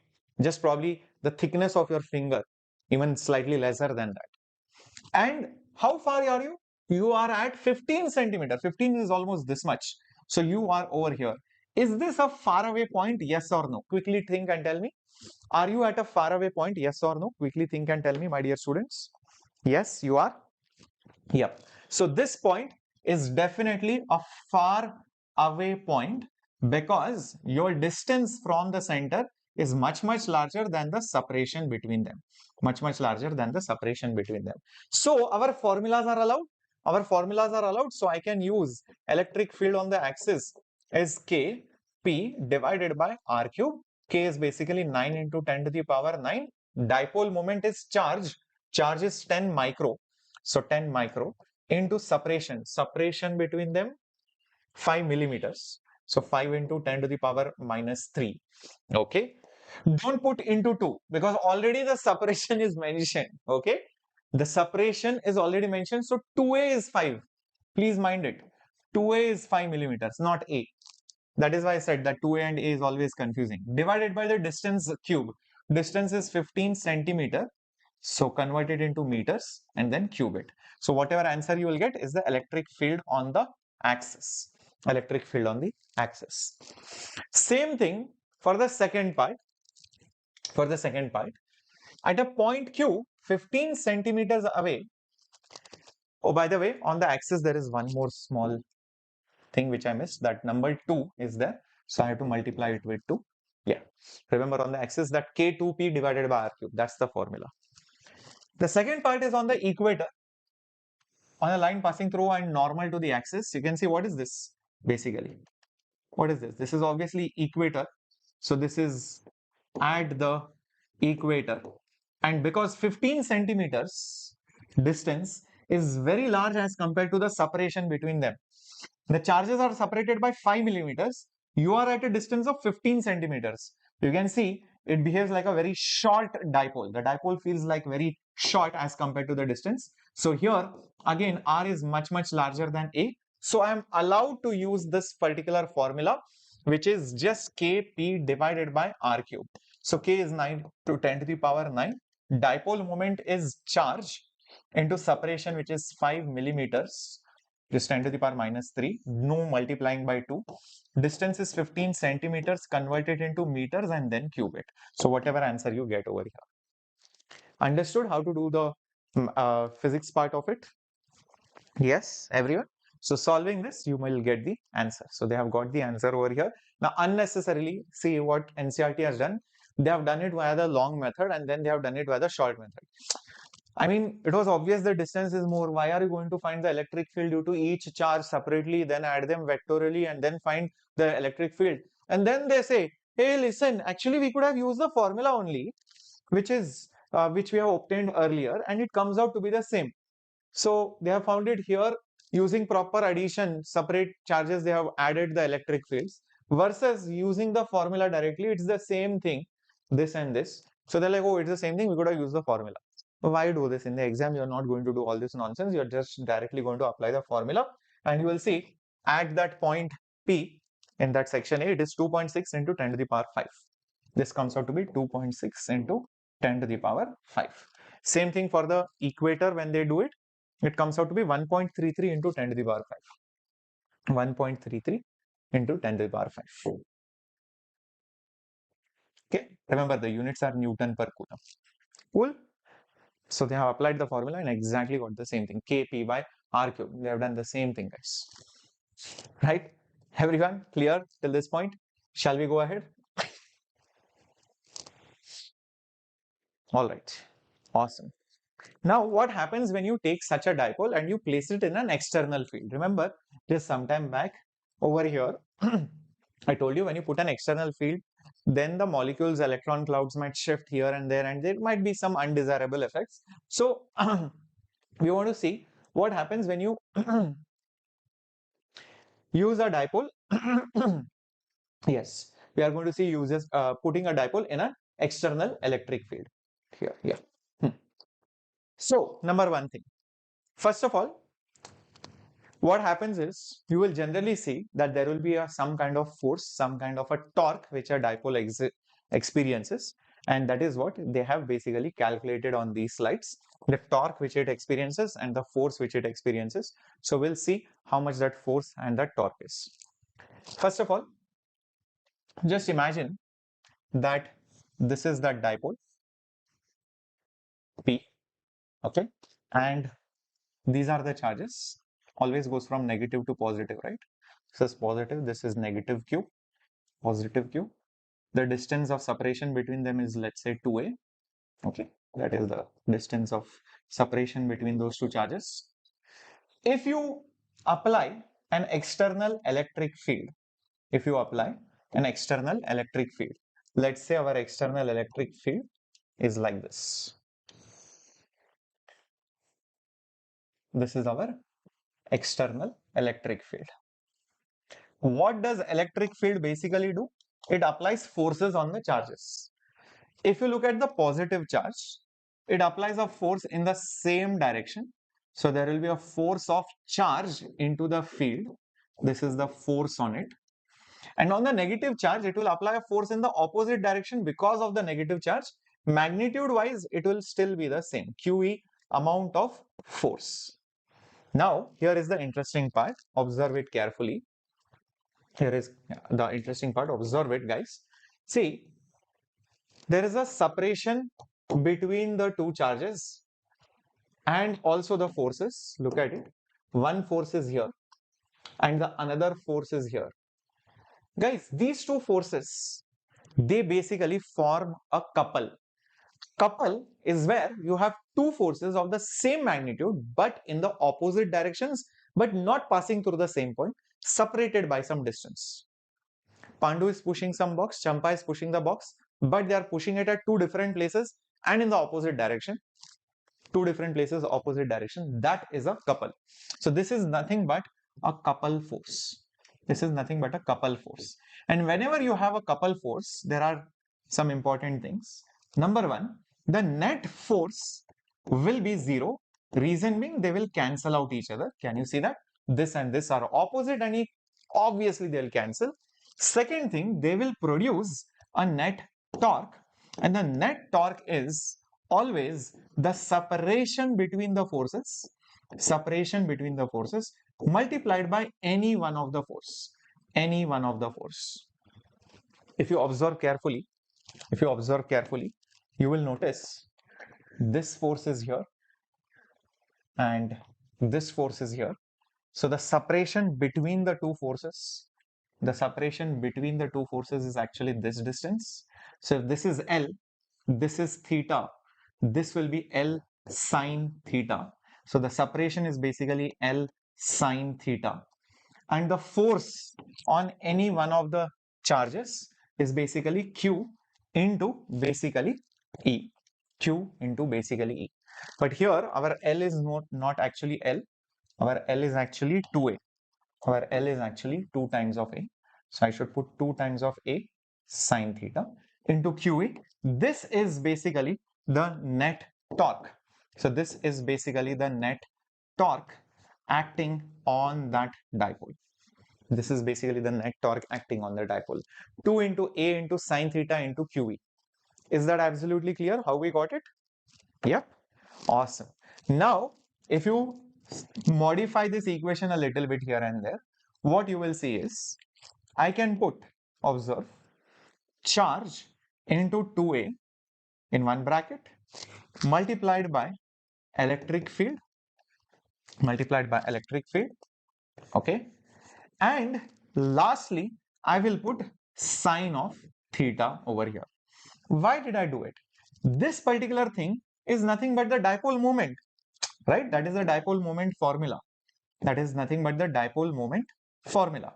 And E is E only, fair enough. E is E only, and sine theta is sine theta only. Sine theta is sine theta only. So from this, I see the torque is P into E into sine theta. Dipole moment into electric field into sine theta. But wait a minute, dipole moment is here, electric field is here, and the torque which will act is in this particular direction because these two forces will turn it. Torque due to the couple will turn it like this. So the torque is here. So if you place your right hand fingers in the direction of P and slowly bend it towards E, you will see the thumb goes inwards. That means the torque is in the clockwise direction. The torque is inwards because you can see the torque is clockwise. So basically you can use the vector rule. So the net torque is nothing but going to be equal to our P vector cross our E vector. As simple as that. Torque is P cross E. Torque is there, but net force is always going to be 0. Torque is there, but net force will be 0 because they will end up cancelling each other. So that's what they have done in this particular slide. So torque is basically P cross E. The direction is normal to the plane. The magnitude of P cross E is also P sine theta. The magnitude of P cross E is also P sine theta, and its direction is given by the right hand rule. Okay. All this is then, and also mentioned over here, the net force on the dipole is 0 since electric field is uniform. This word is important. Electric field is uniform. We'll see what happens when it is not uniform. How the charges are separated, so the forces are at different points, resulting in a torque on a dipole. So again, they say that even though, however, the charges are basically separated, so the forces act at different points, resulting in a torque. resulting in a torque on the dipole. Okay, this is what they have mentioned. All right. Finally, they also mention that the torque which acts on the dipole will always tend to align the dipole with the field, and when P is aligned with E, the torque on it is zero. What does this mean? What does this mean? This means, say for example, our dipole is like this, whereas the net electric field is in this direction. So what will happen? There will be a torque which will build up in this particular way. Now, imagine our dipole aligns exactly in the direction of this electric field, aligns itself in the direction of the electric field. Once it aligns, you will see the torque will be big fat zero. If by chance somebody moves the dipole a lot and they get it somewhere over here or maybe over here, okay, like making an obtuse angle or even an angle acute over here, in either of the cases you will see the torque will again act, will try to bring it back over here, it will act and again try to bring it back over here. It always tries to align itself in this direction. So in fact, this is a place where it is in a case of stable equilibrium. Stable equilibrium. Why is it stable? Because it tries to come back. It's like, you're watching a class, some music you hear somewhere, you get distracted, it is unstable. You hear the music, but you're like, no, I have to study and prepare for NEET. You come back, that is stable. Something else is happening, notification comes on your mobile, some WhatsApp group. You get distracted, you open the message and you forget about the class. That is unstable. You come back again. So whether you are pushed this way or that way, you always try to align back in the direction of the field. So that is basically stable equilibrium. Yes. So that is what they have mentioned in the last two lines. The torque is zero. So when the torque is zero, this is the place where you are in stable equilibrium. Where you are in stable equilibrium. Now, in the next part of it, they have also mentioned about how the net force may not be zero if the field is non-uniform. See, whatever derivations, etc. we did, this was for uniform electric field. Very, very important, guys. This electric field was necessarily uniform electric field. But the moment it is not uniform, meaning somewhere the field is strong, somewhere the field is weak, then the net force may not be zero. Net force, which I said was zero, which cancels out, right? This is only true for uniform field. That's why I also made you highlight this. The net force on a dipole is zero since E is uniform. Very, very important. Very, very important. Since E is uniform, this is only true in that case. Net force is zero. But if it is not uniform, then it may not be zero. And that is what is explained over here. Imagine this dipole is there in some another person's electric field. So this point and this point will not have the same electric field. The one where the field is more, the force will be more. The one where the field is less, the force will be less. So those two forces will not cancel and they will give you a net resultant unbalanced force, because the field is not same, forces are not same, they will not cancel, there will be some residue, there will be some leftover unbalanced force because of those two forces. So if the field is not uniform, this is very interesting. So what happens when the field is not uniform? What happens in that particular scenario? The net force will evidently be non-zero. Very, very important. The net force on the dipole will be non-zero. In general, the torque may be zero or may not be zero. See, torque sometimes is zero, like you saw. Depending on the orientation, it may be zero, it may not be zero. So that's why they have mentioned very clearly over here. In general, it's not necessary. The torque on the system is as before. As before meaning the torque may or may not be zero, and it depends on the what? It depends on the orientation. It depends on the orientation, etc. Keep that in mind. Okay. So very, very important. So that is what has been mentioned in this particular section. Cool. Let's go ahead, my dear students. Let's go ahead. And now we will slowly move on to Gauss law and its applications, and what is Gauss law and charge distribution, and how do you find the field using Gauss law. Dream 1, I think it will take some time, but in the DNA batch, oh sorry, Rohr, we're talking about Rohr. Rohr, I will start it maybe after Newton's laws, because I want to complete Newton's laws and work power energy a little bit, and maybe then I'll start with magnetism also. Okay, because free body diagram, circular motion, all those things are very important. Dream 1. Right. So let's talk about different continuous charge distributions. So far we have dealt with point charges, meaning 10 Coulomb charge is here, 5 millicoulomb is here, minus E is here, etc. Continuous means the charges are there everywhere on that body or on that object. So that is a continuous charge distribution. And you will see most of the times, in many cases, the charges might be distributed on a sphere, on a sheet, or on a paper, or maybe on a line or on a wire. So that's why we deal with continuous charge distributions.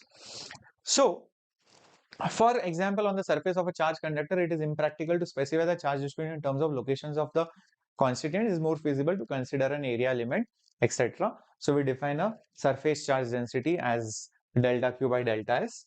We can do this at different points on the conductor and arrive at a continuous function sigma called as a surface charge density. The surface charge density ignores the distribution of the microscopic level. The units are blah blah blah. And then we also come to linear charge distribution, and then we also come to volume charge distribution, blah blah blah. These are the units. So what they mean to say is, see, in simple terms, guys, imagine we have a sheet.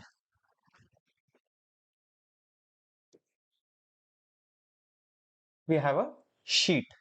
Okay, imagine we have a sheet. There will be so many charges, so many places. It's difficult to, say one charge is here, one charge is here. How many times will you write it? Because there will be trillions of such charges. You can't keep saying, let me add these things. Rather, you define a collective property, which is sigma. Sigma is basically charge per unit area.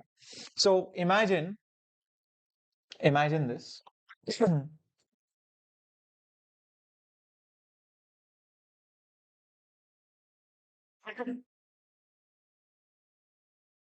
So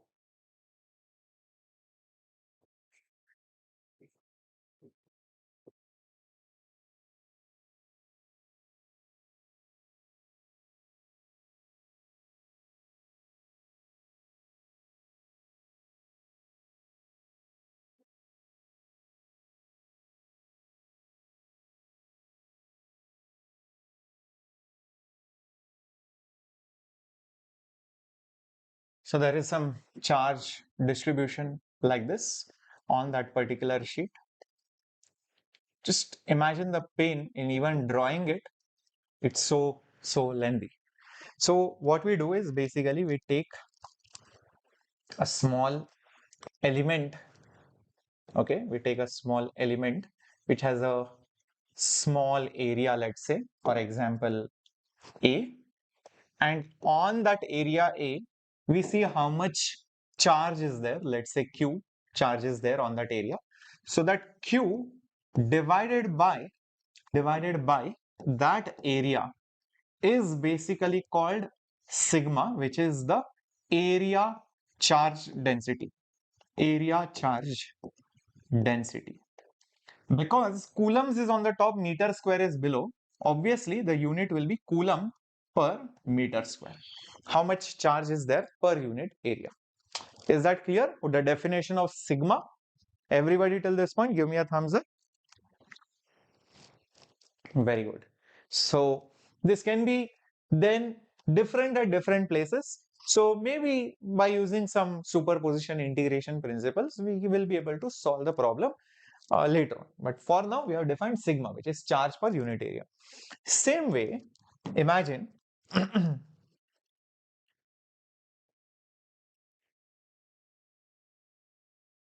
you have a wire-like object. What do you have? You have a wire-like object.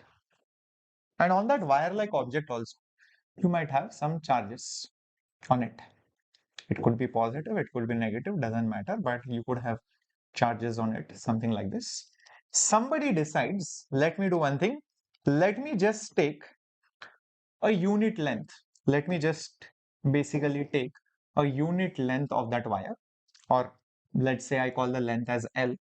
In that length, the amount of charge is basically Q. So that charge basically per unit length is given the symbol lambda. This is called as linear charge. This was area charge. This is per unit length. So linear charge density. Linear charge density. What will be the unit? Coulomb per meter. How much coulombs is there per meter of that length of that wire? Absolutely clear? Next important thing. Imagine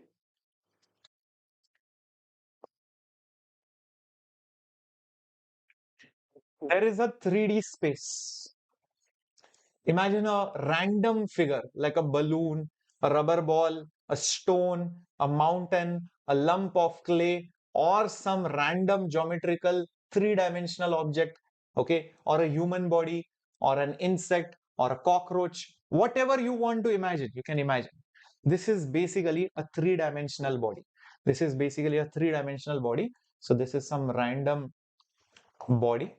Okay, this is some random body having three-dimensional uh, lengths, breadths, heights, whatever.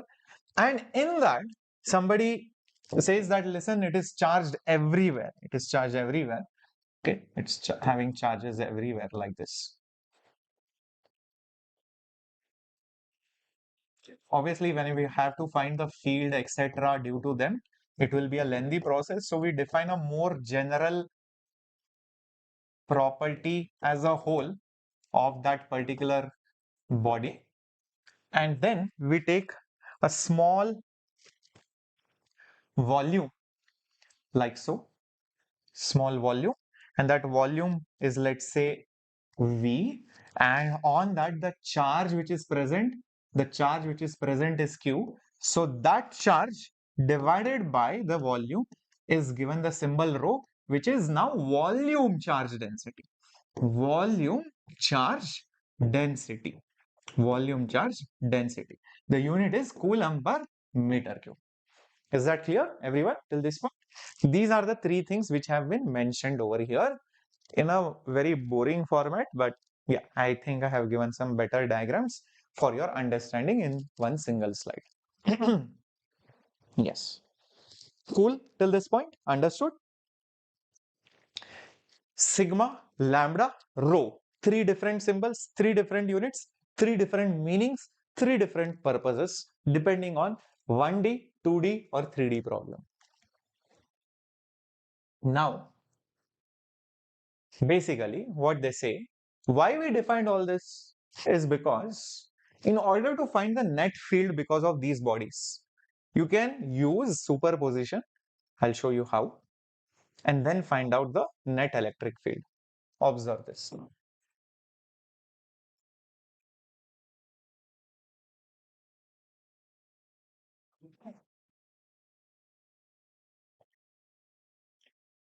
Imagine, imagine there is a point here and you want to find the electric field due to this entire body. You divide this body into small chunks. Each small chunk is dV volume. Each small chunk has dQ charge. Okay, so each small chunk is having dQ charge and small volume, let's say dV. Due to that small volume, it behaves like a point charge. So you will notice, that that particular point charge which is here at this particular point will give a small electric field, like this, and that electric field will be basically D. Same thing, imagine a line charge. Now imagine this charge to be a small charge on a small length dl. Same way, this is a small area dA, so on that the charge area is, sorry, the charge on that area is dq. So if I take some point over here, or here, and I want to find the field due to the wire at this particular point. I will say same thing over here. I want to find the field at this particular point. I will say, okay, I divide that wire into small, small chunks, and due to each small chunk, I will find what is the electric field over here. I'll find what is the electric field over here. So that electric field will be basically D due to that small chunk. Same thing again over here also. Due to this small chunk, I will find what is the electric field over here, and I will call it as D. Now there will be so many such small chunks everywhere. So you take all such D's due to all those points. What you will get by adding them vectorially is the net electric field. That's what they mean to say. So you take all the possible chunks. One chunk will be here, one chunk will be here, another chunk will be here, another chunk will be here, another chunk will be here. Okay, like that. You keep taking all such chunks. Okay, same thing. This, this, this, this, okay, and this, and then maybe this, maybe this, or maybe this. You take this, you take this, you take this, right? You take this, all these things. You will see so many such D vectors will be there. So many such D vectors will be there everywhere. Here also, here also, here also, here also, and here, so many. Are you able to visualize this, my dear warriors? Are you able to visualize this, everyone? What I'm trying to say over here? All these things, you add them together. Adding them together, what you will get is the net electric field at that particular point. Adding them, you will basically get the net electric field at that particular point. That's what it says. So the net electric field is nothing but you integrate all these small electric fields, you will get the final answer. And each of this D will depend on whether it's a area, length, or volumetric element. So this D could be K into something divided by the distance square, depending on what it is. I'll tell you what that something is. K divided by R square into something. If it is area, then that charge which will come, dq charge, what will dq be? Think about it. Dq in this case will be sigma into dA, because sigma is charge by area. In this case, the dq charge will be lambda into dl, because lambda was charge per unit length. In this case, dq will be rho into dv, because rho was dq by dv.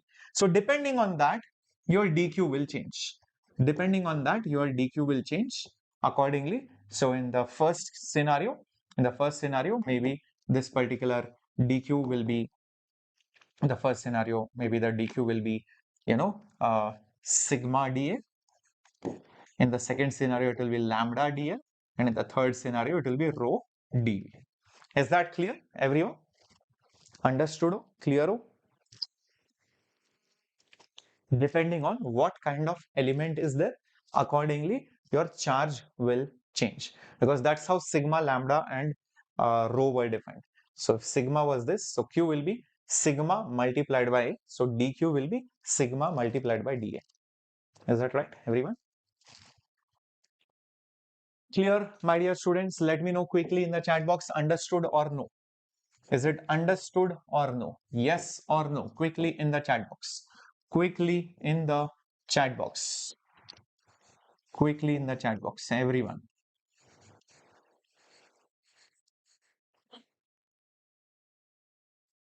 Clear? Very good. Excellent. Moving on. So that's what they have mentioned. Just check the, I would say, previous slide. Just check the previous slide for the explanation.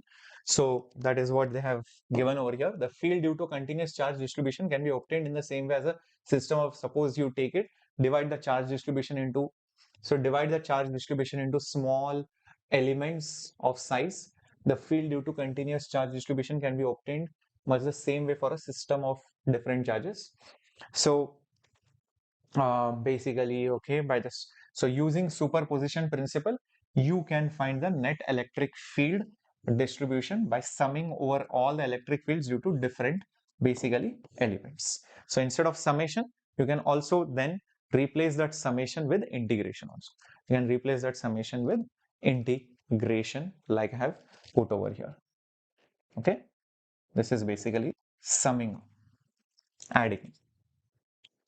Okay, now you realize one thing, that doing this integration every time may not be feasible. Doing this particular integration might look very difficult at times. Is that right? Sometimes it might be easy, sometimes it might be difficult.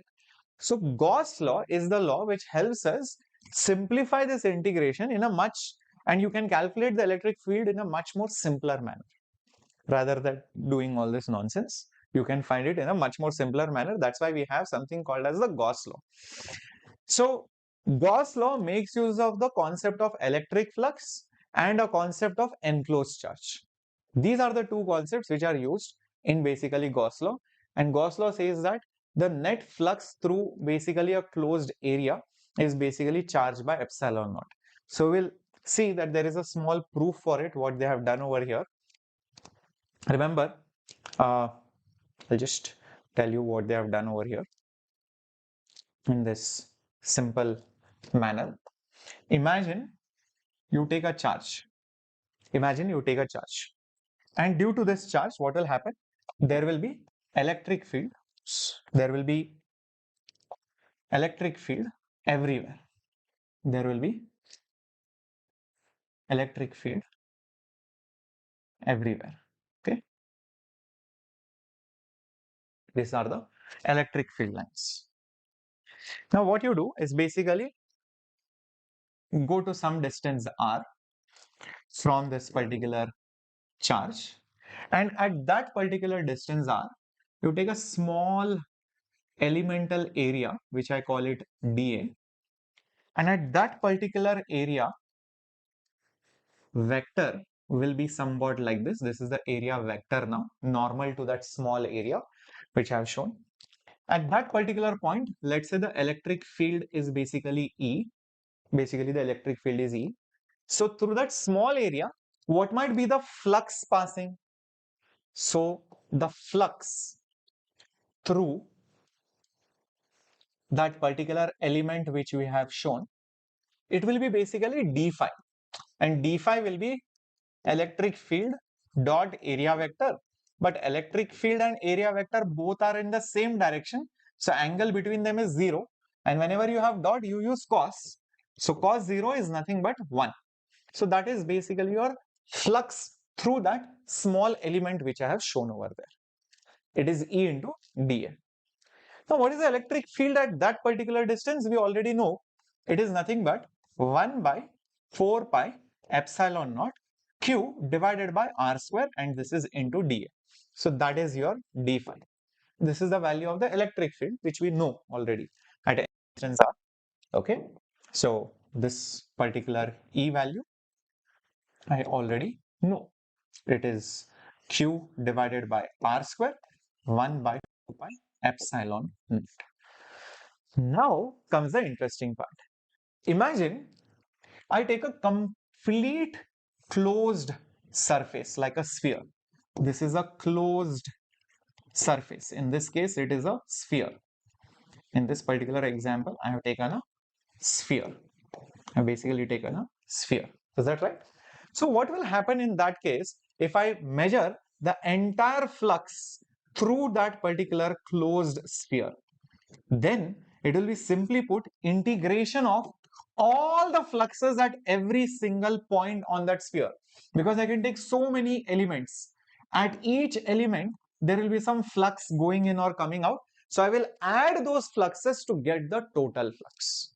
So if I put all these things inside this particular integration, many of the things will actually come outside the integration. Observe who are the things which will come outside. Q, in fact, 4 pi epsilon naught and r square will also come outside. I will be just left with dA. What is the integration of dA, you might ask? You basically add all the areas on the sphere. Basically what you will get is 4 pi r square, surface area of the sphere. So q by 4 pi epsilon naught r square. Q by 4 pi epsilon naught r square. This is flux on the closed surface. And by the way, 4 pi just got cancelled. And what am I left with is just Q by epsilon naught. Q by epsilon naught. What is Q? This is the charge which was inside that closed surface. Epsilon naught is nothing but the permittivity. So this is exactly the Gauss law. The total flux of a closed surface is Q by epsilon naught. So we saw the proof using Coulomb's law. You might ask, where did I use Coulomb's law? This is exactly the place where I used Coulomb's law. Coulomb's law. So this is how you can basically prove Gauss law using Coulomb's law. So exactly that is what is Gauss's law. So you will see right over here. Where is it? Q by epsilon. Yeah, this is a simple statement of the Gauss law. That is what they have proven in this particular slide. So electric flux through a closed surface is basically Q by epsilon naught, is Q by epsilon naught, where Q is the total charge inside the surface. The total flux in a closed surface is the charge inside by epsilon naught. This law implies that the total flux to a closed surface is zero if no charge is enclosed by the surface. We can see this by another example. Okay, we'll come to that now. Till this point, whatever they have done over here, I have done it in this particular slide. Okay, is that absolutely clear? Everyone, give me a thumbs up. Yeah, give me a thumbs up if this much is clear. Then we'll go to the next example. In the next example, what they say is that there is a field which is uniform, and consider a closed surface cylindrical with its parallel uniform field. The total flux to the surface is how much? And okay. So in this particular example, imagine you have a cylinder.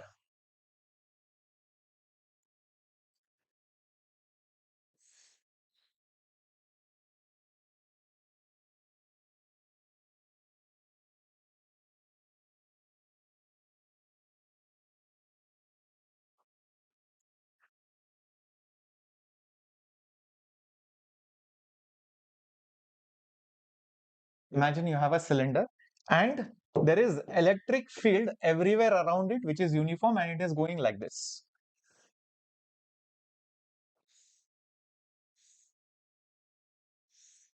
Some of the electric field lines miss it. Some of the electric field lines pierce through it and pass through it and goes to the other side. Okay, so that is how it looks like. So these are nothing but our electric field lines. Okay. Now, if I ask you what is the total flux, it's a cylinder is a closed surface, by the way, correct? If I ask you what is the total flux which is passing through the cylinder, I would say I will divide the total flux of the entire cylinder into three categories. Is the flux through the left face, is the flux through the right face, and the flux through the curved surface, and the flux through the curved surface. If you ask me what is the flux through the left surface, think carefully. Whenever the surface is closed, I have given you the sign convention. Whatever is inside, going inside is considered negative, and whatever comes basically outside is considered as positive. I have given you this sign convention even in the last lecture. Same thing is even applicable here.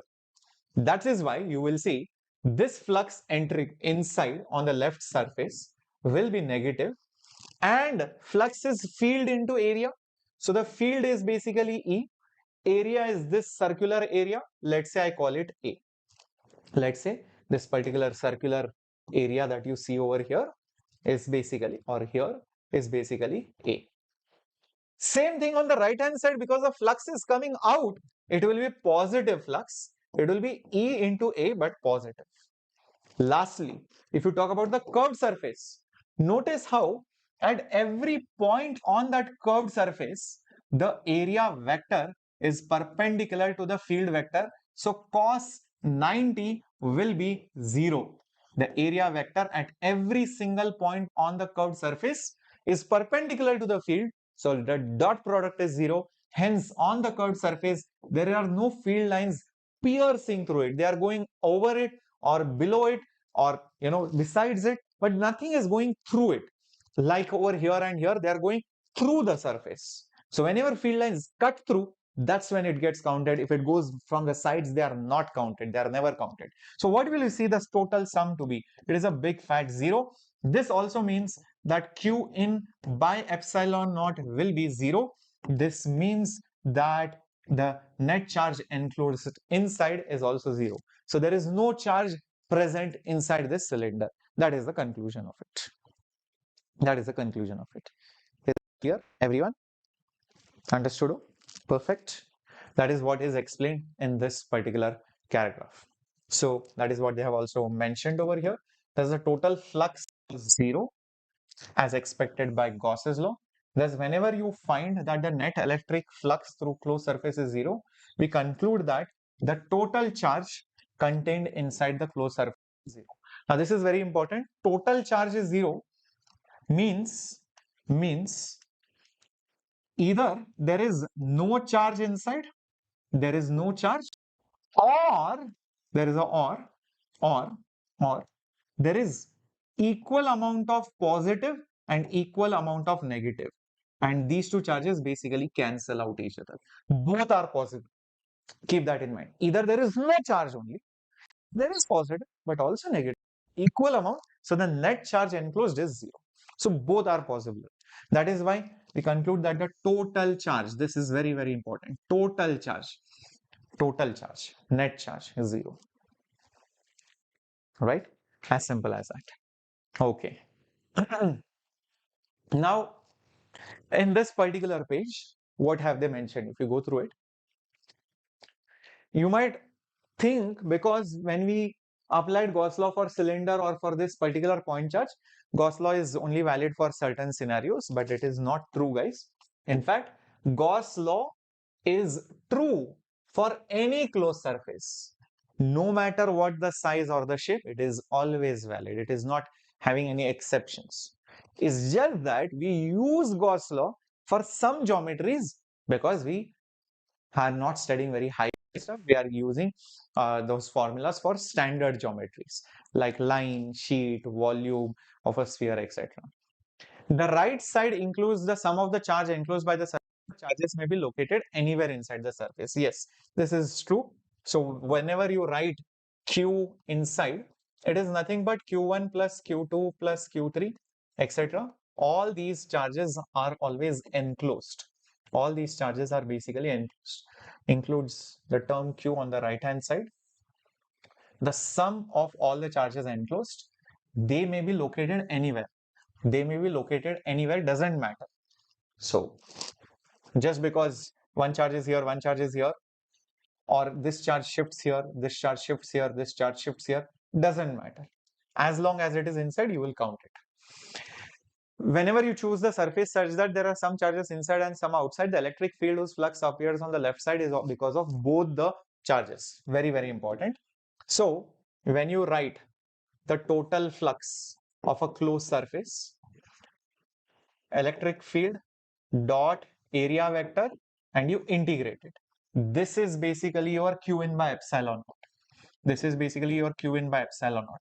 So this electric field, this particular electric field which you see, this is due to both inside and outside. That is what they mention.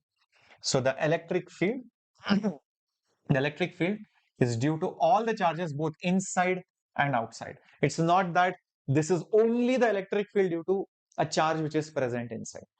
All the fields, all the charges will come in the left hand side. Only on the right hand side it is the inside charge. Okay, that is what is again they have mentioned. The surface that you choose which is closed is called as a Gaussian surface. You can choose anything as a Gaussian surface. However, take care, that you should not let it pass through a discrete charge, because when it passes through discrete charges, things change. It is not continuous. Okay, it's not so important point. Gauss law is often useful towards much easier calculation and where the system has some symmetry. So here they define what is the meaning of a Gaussian surface. So a surface that we choose for the application of Gauss law, and this surface has to be always closed surface, is called as a Gaussian surface, and we always use this Gauss law where the system has some symmetry, which will help us for easier calculations, of the electric field. And remember, Gauss law is actually based on Coulomb's law. So if Coulomb's law can be proved using Gauss law, or Gauss law can be proved using Coulomb's law. And if Coulomb's law is not valid, Gauss law is also not valid. Or if Gauss law is not valid, Coulomb's law is not valid. How do we know that? Because if you remember this particular example, we used Coulomb's law and finally we got Q by epsilon naught, which is Coulomb's law proving Gauss law. You can go the reverse step. So Gauss law proves Coulomb's law. So if this is not valid, even this is not valid. Kind of makes sense. So don't think of them as independent things. Okay. So here basically they tell that whenever you choose a surface, choose a nice surface which is having some symmetry, some kind of simplification, looks good, like a regular polygon, regular 3D structure like cylinder, sphere, cone, okay, things like that, or cuboid like that. Don't choose some weird looking three-dimensional objects. Also, that surface which is closed is also called as Gaussian surface. And just keep in mind that whenever you choose a Gaussian surface, it should not pass through some discrete charge, meaning some actual charge, point charge is present. So generally don't do that, but you don't have to worry about it so much for NEET level. We'll obviously not do it. The reason why they say don't do it is because at that point electric field will be discontinuous, and what we study in NEET physics is only continuous charge distribution. It is a continuous distribution, not abrupt changes. Thuk, thuk, thuk. There are no abrupt changes, because if there is a point charge, suddenly the field at that point will be different. That's the problem. Okay. So let's have a look at this particular example, which is an example completely based out of Gauss law. Here they say electric field is along the x-axis, but it is not uniform because it depends on the x coordinate. So as the x coordinate increases, root of x, alpha root of x, you will see that the electric field strength is also changing. That's what is mentioned. Calculate the total flux through the cube, the charge within the cube, assume that A is 0.1. Okay, it's very straightforward if you ask me. First of all, see, the electric field is only along the x-axis and it is given to be alpha root of x, only I cap. Y and z components are not there. So as x increases, root of x increases, so electric field will also increase as the x coordinate increases in this direction. Which means if you look at this 3D diagram of this cube, you will see electric field will be different at different points. So say for example, on this face, the electric field will be probably like this, maybe.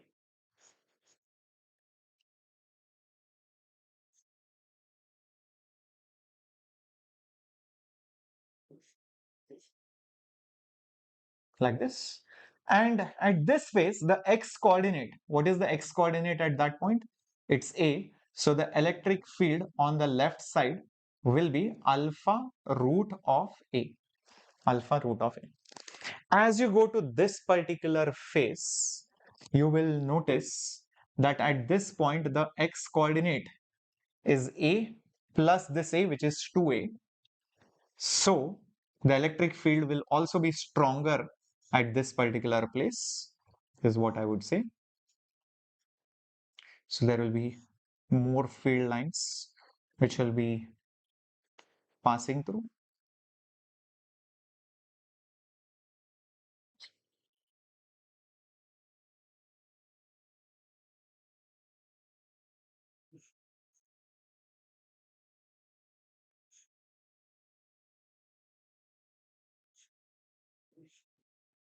And here, the electric field on the right face will be alpha root of 2A.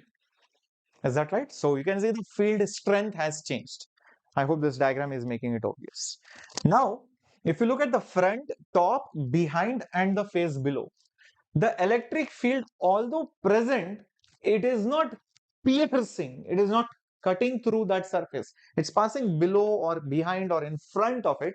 So I would suggest that these surfaces will not even have any electric flux.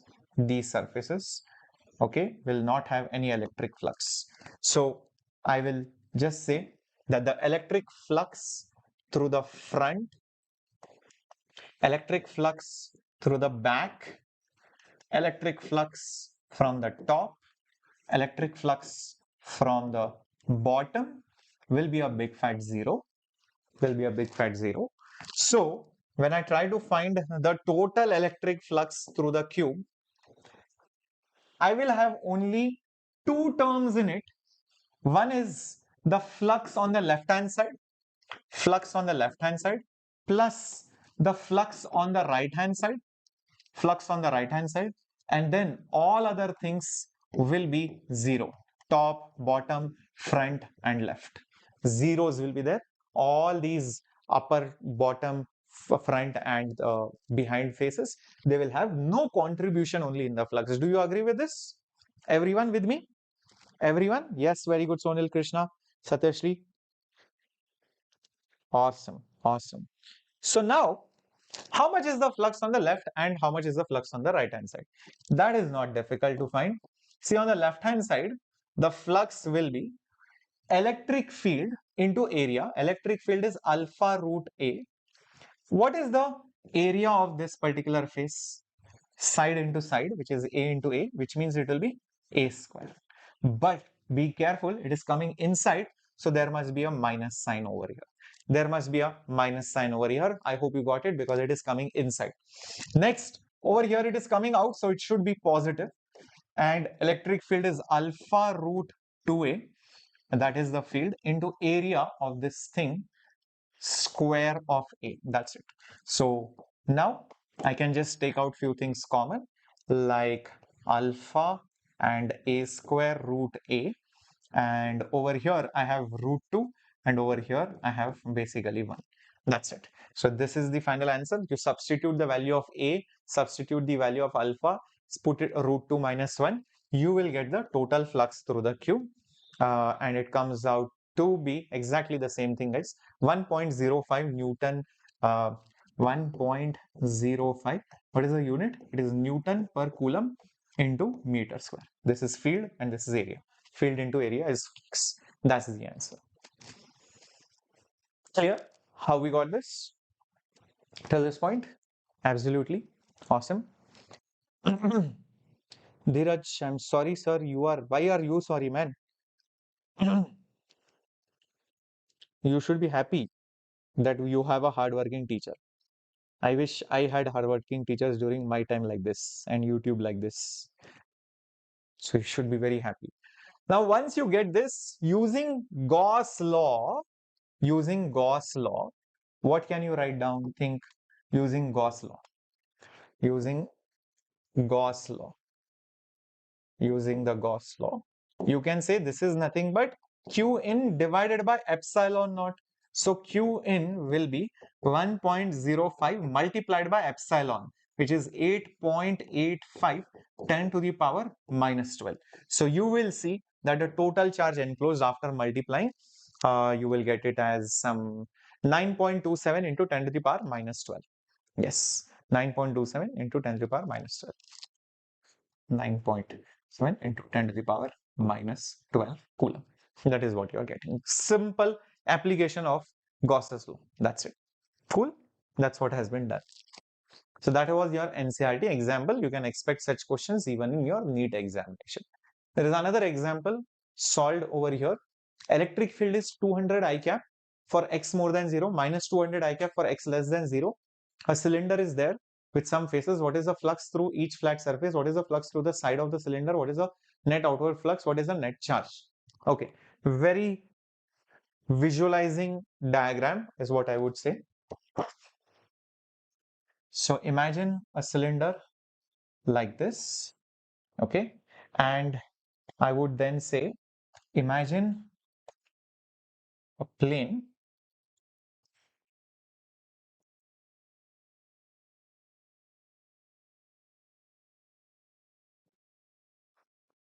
which cuts the cylinder like this.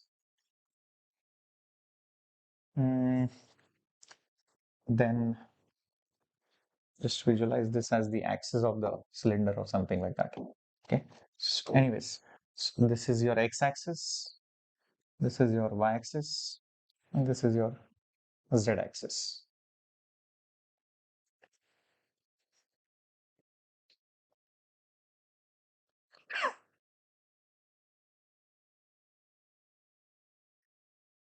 See if you're able to visualize this. This is the diagram of this. Okay, there is a electric field in the positive x direction, uniform magnitude, but negative x direction in the negative x. So what is the electric field at both the places? At this place, it is here, and it is 200 Newton per Coulomb. And on the left hand side, it is over here, and it is also again 200 Newton per Coulomb on the left hand side. And a right circular cylinder of length 20 centimeters and radius 5 centimeters. Okay, so length is 20 centimeters. So this is basically 20 centimeters, and the radius is basically 5 centimeters. So radius is basically 5 centimeters. Okay, fair enough. What is the net outward flux through each phase? Guys, one thing is clear. If you look at the curved surface, at every given point, if you notice that the area vector is perpendicular to the field vector, so the flux through the curved surface, because electric field is perpendicular to the area vector, so cos of 90 will be 0. This will be 0. So what is the flux through the side of the cylinder? This answer is 100% 0. Is that absolutely clear? Side means curved surface. Pakka. Very good. Next, what about the right and the left faces? If you see, what is the net outward flux on the flat surface? The flux through each flat surface. Everywhere, the flux through the flat surface is basically coming out, which means it must be positive. So it will be field multiplied by area into cos 0. Cos 0 is 1. Electric field is 200. Area is basically pi into r square. So substitute the value of r, you will get the flux through the flat surface, each flat surface. Understood? Where r is basically your 5 centimeter, which means 0.05 meters. So just substitute it here, substitute the value of pi. Everyone, till this point, clear? What about C, the third part of the problem? The net flux will be the flux through the left flat surface plus the right flat surface. There are two flat surfaces, and there is also one curved surface. The flux through basically the curved surface. Through the curved surface, it is obviously 0. Through the flat surface, it is the same. So 2 times flux through the flat surface. So flux through the flat surface is nothing but 200 multiplied by pi multiplied by r, which is 0.05 whole square. So that gives you your net electric flux. That gives you your net electric flux. Last thing, they ask you what is the net charge inside. Remember by Gauss's law, this net flux will be charged by epsilon naught. So the net charge which is there inside will be this whole thing multiplied by 8.85 into 10 to the power minus 12. So whatever thing you got over here, just use it as it is and multiply it with that. You will get the total charge inside the cylinder. So the calculation part, that is what exactly they have done. Cool? Everyone understood how to solve this question? Give me a quick fire emoji in the chat box. I want to see whether you guys are active or not. Clear cap to say Satyashri, Tanuja, very good. Krishna, Divya, very good guys. All regular students, very good. Sony, very good. Awesome, awesome. Now, the last 2-3 applications are there, some question type only, where you see how Gauss law is applied in different scenarios and try to figure out the electric field at different points. Okay, so they have given some examples, starting off with a line charge, then they take a sheet, okay, and then you can also take spheres, etc. So let's start with a line charge first. So what they do, I'll just show it to you with a fresh slide because that will be much better, I feel. Imagine you have a long wire which is charged, and this goes on till infinity. This goes on till infinity. And you have been given lambda, basically charge per unit length, and you want to find the electric field due to it. So what happens is, you take, oops, you go any place, and at that particular place, you might see some electric field at that particular point. This distance is r. I want to find the electric field at that distance r. That's what I want to do. So in order to do that, what happens is, basically you imagine a cylinder. Basically, in order to do that, you imagine a cylinder.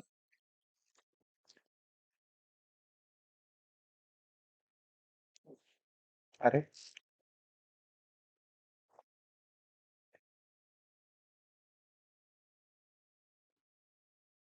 Yeah. You imagine basically a cylinder of that same radius, of that basically same radius. This closed surface is our Gaussian surface. This is our Gaussian surface. Let's say the height of the cylinder is h, radius of the cylinder is r. Now you basically write down what is the total flux through that particular cylinder. And we know by Gauss's law, it should be nothing but the total charge which is there inside by epsilon naught. Now the total flux through the cylinder is made up of three parts. One is that flat surface on the top. Another one is the flat surface at the bottom.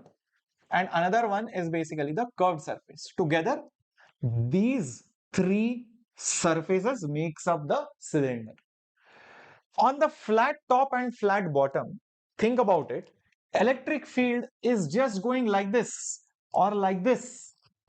Guys, look at the electric field lines. They will be going over it or below it. Over it or below it. It will not be cutting through it.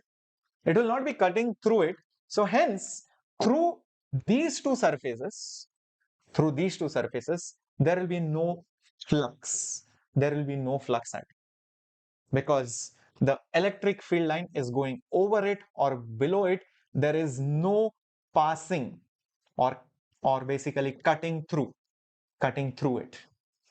So the curved surface there is, in fact, if you notice every small area vector over here, dA, that dA is allowing that electric field through that. So hence there is flux in that curved surface. So you add up all those electric fields with those area vectors everywhere, you will get the net flux through the cylinder. Remember, electric field and area vector are parallel to each other. So I can just write cos 0 over here. Cos 0 is 1. And notice how this electric field at all these places, because the distances are same, will be the same. So you can just bring it outside because it is a constant. So it will just become E outside, and integration of the area cos 0 is just 1. And on the right hand side, you still have that Q in by epsilon naught. This Q in, what is that Q in? Think about it. What is that enclosed charge? Here, what would be the charge inside that cylinder? Remember, I told you lambda. Lambda is nothing but charge per unit length. So in this length, which is h, how much is the charge? Which is qn. So what is that value of qn? It is lambda into h. Lambda into h is qn. So just put that lambda into h. So that's it. We will just have over here lambda h by epsilon. What is this area? What is this area? Total area of the curved surface. Remember, we are just doing the curved surface. This is the curved surface. Curved surface area is 2 pi RH. 2 pi RH is the curved surface area, guys. So you will quickly see that your H and H will get cancelled, and I am just left with electric field. I am just left with electric field is equal to lambda by 2 pi epsilon naught r. Lambda by 2 pi epsilon naught r. Perfect. We got it. This is the answer for it. If you want, you can also write it as 2 by 4 pi epsilon naught lambda by r. Reason is this 1 by 4 pi epsilon is k. So you can write it as 2k lambda divided by r also. One and the same thing. If you don't like 2 pi epsilon, you can write it in terms of Coulomb's constant as well. This is exactly what they have done. Lambda by 2 pi epsilon r. Okay, they have done the exact same thing. Is that clear, everyone? This derivation clear? This formula is more important and the application is important. Next, let's go to charge sheet. Next, let's go to basically charge sheet.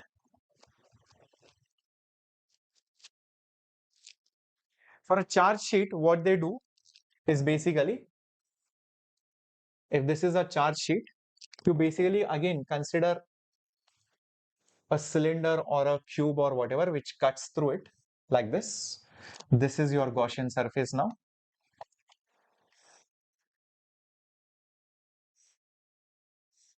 This is your Gaussian surface. This is basically your Gaussian surface, my dear students. And this charged sheet will give you electric field in both the directions. One over here, some passing here like this,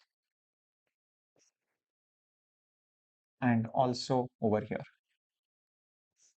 And this electric field, mind it, this will be uniform.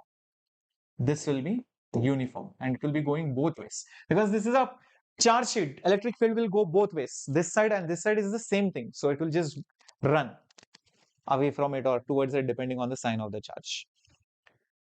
Now, what you do next in order to find this field is use Gauss law again.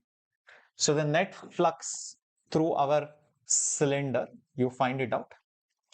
And that is equal to the net charge inside by epsilon naught. Again, the cylinder I can divide it into three parts.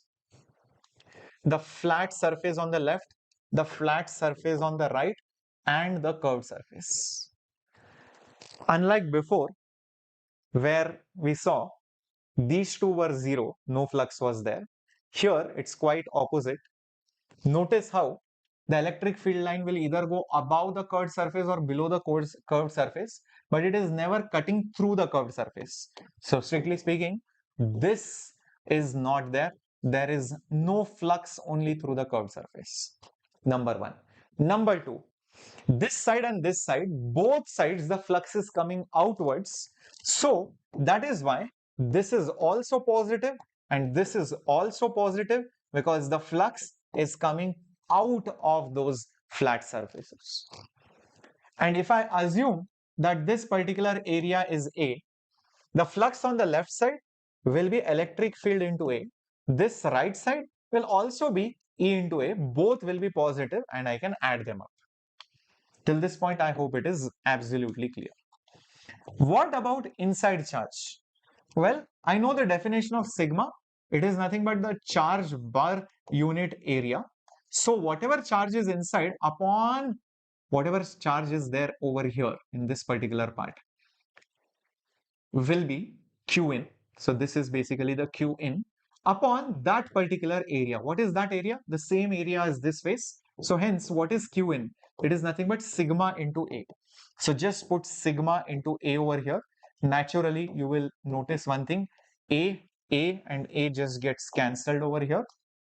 And I will be getting E plus E is basically 2 times of E is sigma by epsilon. So electric field is sigma by 2 epsilon. Electric field is sigma by 2 epsilon. Exactly what they have got over here. Is that clear? So this field is constant. It does not depend on the distance. If you notice this wire, it depended on the distance. How far are you from this? If you go far away, R increases, denominator increases, field decreases. It becomes weak. But for a sheet, that problem is not there. No matter how far you go, it's an infinitely large sheet. So the field strength remains the same. Is that right, everyone? Very good. Levinjos and others who are asking that question about is NCERT enough, not enough, blah, blah, blah. See, I'll just tell you one simple thing. Do one thing, go to videos. Just go to videos, okay? I'll tell you. Go over here. Is NCERT and PYQs enough for NEET physics? Okay, just watch this video. Okay, you will understand every single thing. Okay, just watch this video. It's just uploaded 2 days back. It's a very small video. Clear? Okay. Then you have the example of a shell, and they tell two simple things. So I will again show it to you on the next slide, hopefully. Yep.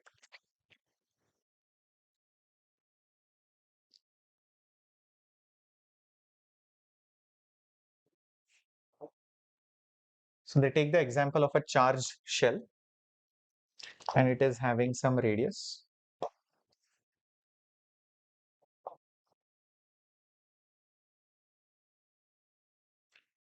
That charge is only on the shell. Remember that, basically on the outer surface.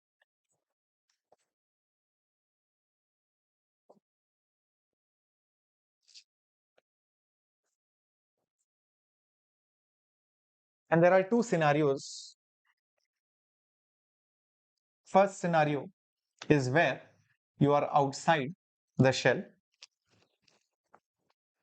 This small r is more than the radius of the shell. And the second scenario is where you happen to be somewhere inside that particular shell. Obviously, one is inside and one is outside.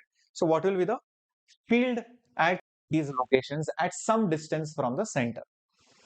So let's take the first case when you are basically outside. Basically, R is more than R. Okay. And the second case, then you are basically inside. Basically, R is less than R. Every time we'll apply Gauss law and we'll start with it. Okay. And see what do we get as the answer. So the net flux through the sphere, the net flux through the closed surface, which in this case is the sphere, is nothing but whatever charge is inside divided by epsilon naught. Same thing I can do it for inside also. The net flux through that sphere, whatever I take as my closed surface, is q in by epsilon naught. You might be wondering, where is this sphere, sir? Well, when I'm outside, the sphere that I will choose will also be very big. Let me remind you, it will be a very big sphere. Something like this. This is the sphere that I'm considering. So this is my Gaussian surface. This is my Gaussian surface that I'm considering. It's an imaginary surface. But when I'm inside, the sphere will be small of that same radius r. Just considering this small sphere. So this is my Gaussian surface in both the cases. Okay. Now, when you're outside, what happens is this flux of the entire sphere, when you try to calculate it, observe what happens. At this particular point, you might be getting some electric field, and there might be a small patch on that sphere which will generate a small area vector like this. Both these vectors are in the same direction no matter where you go. Area vector is here, field is here. Here also, area vector is here, field is here. No matter where you go on the sphere, both vectors are parallel. So when you write this down, integration of electric field dot area vector for that entire sphere, you will see that electric field and area vector being parallel, the angle between them is 0, cos 0 is 1. Also, this E is a constant because whether you go here or here or here, the distance is the same. So E will be the same. I am just left with the integration of area. The integration of area for the entire sphere is nothing but 4 pi small r square, because we are talking about this sphere, not this one. Don't write capital R. I am talking about area on that imaginary Gaussian surface. So that's why it is 4 pi small r square. If you do the same thing over here, what happens? Integration of electric field dot area vector. At all these points, maybe there is some electric field and there is some small area vector. Again, they are parallel to each other. So the dot product will be magnitude of the vectors into cosine of the angle between them, cos 0 being 1 and electric field being constant everywhere at the same distance. So it will be integration of basically dA over here. Okay, integration of dA over here, which is again 4 pi small r square, which is the area of that blue part, which is that Gaussian surface. I hope this much is clear. Now let's talk about the right hand side. What happens on the right hand side? For the right hand side, for this Gaussian surface inside this big sphere, how much total charge is there? Only the charge on this sphere, which means it is Q by epsilon naught. So the right hand side is basically Q by epsilon naught. If you talk about inside, here, how much charge is there? Nothing is there, because all the charges are on the orange part, not anything inside over here. Hence, it will be just it will be just basically 0 by epsilon naught, which is basically a big fat 0. Nothing is present inside. So in this case, you will see the electric field is 1 by 4 pi into epsilon naught Q by R square. Whereas in this case, the electric field will be 0, because product of two numbers is 0 and this is non-zero. 100% this should be 0. That's it. So basically, when you are outside, this formula resembles like a point charge. So it behaves like a point charge, like a point charge. And when you are inside, there is no net field. There is no net field when you are inside. That is what this proof basically suggests. So very, very important and bold statements over here. So the field inside the shell, is basically 0. That is, the field due to a uniformly charged shell inside is 0 at all points for that shell. Okay, which comes from the Gauss's law. And when you talk about outside, it behaves like a point charge. So the point outside the shell, the field due to a uniform shell is as if the entire shell is concentrated at the center. Okay, we just saw that. It feels as if the entire shell is over here and you're trying to find the field due to that charge present at the center. It behaves like a point charge.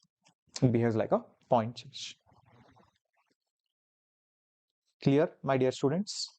Very nice. Awesomeness. Let's go to the example based out of Gauss's law. Here, they have taken an atomic model. This is like Thomson's model, you can say. Not even Thomson's model.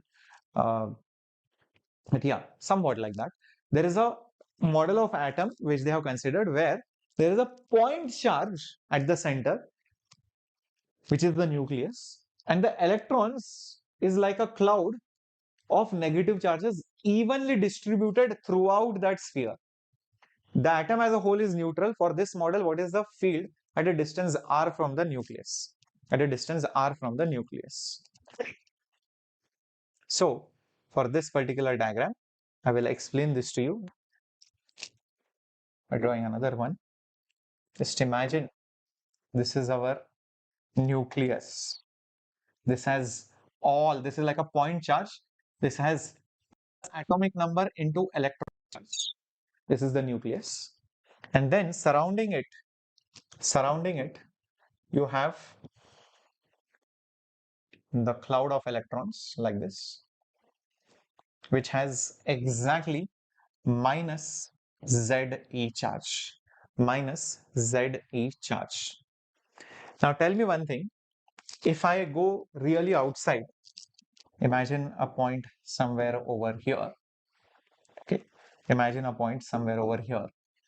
Okay. And I imagine a Gaussian surface of the same radius. Imagine this Gaussian surface of the same radius. When I write net flux through that particular sphere, which will be cyclic integral E dot dA, E and dA is parallel, so it will be E dA cos 0. Electric field is constant again, so it will be integration of dA, which is nothing but 4 pi r square into E. And on the right hand side, I will have basically enclosed charge by epsilon naught. What do you think the enclosed charge would be? The total charge inside this will be ZE, which is the positive charge, and an equal amount of negative charge, which is minus ZE. So that's it. It is just going to become 0 by epsilon naught, which is the 0. That means that the electric field completely outside is 0. So outside the atom, the net electric field is 0. The positives and the negative centers coincide and they do not generate any net electric field. Isn't it amazing? That is the fun fact over here. Till this point, absolutely clear? Everyone with me? Awesome. Awesome. But when you go inside, that's where the electric field will not be 0 at any point, let's say over here. At any point, let's say over here, because you will have to consider the charge only inside this particular sphere. Only inside this particular sphere. Keep that in mind. So this is now my new Gaussian surface. This is my new Gaussian surface. At all these points, obviously, there will be an electric field as well as the area vector. So when I apply the Gauss law, the flux through that closed surface, it will be integration of electric field dot area vector. Remember, area vector and electric field are parallel, so angle between them is 0. Cos 0 is 1, electric field is constant, so it will become electric field integration of area, cos 0 is 1. So integration of the area, that means you add all these areas, it will just become 4 pi small r square. It will just become 4 pi small r square. I hope this much part is clear. This is the left hand side. Let's do the right hand side, which is nothing but Q in by epsilon naught. Now that is the catch. Inside charge, be careful guys. You need to be very, very careful over here for finding that inside charge. The inside charge means literally only the charge which is here.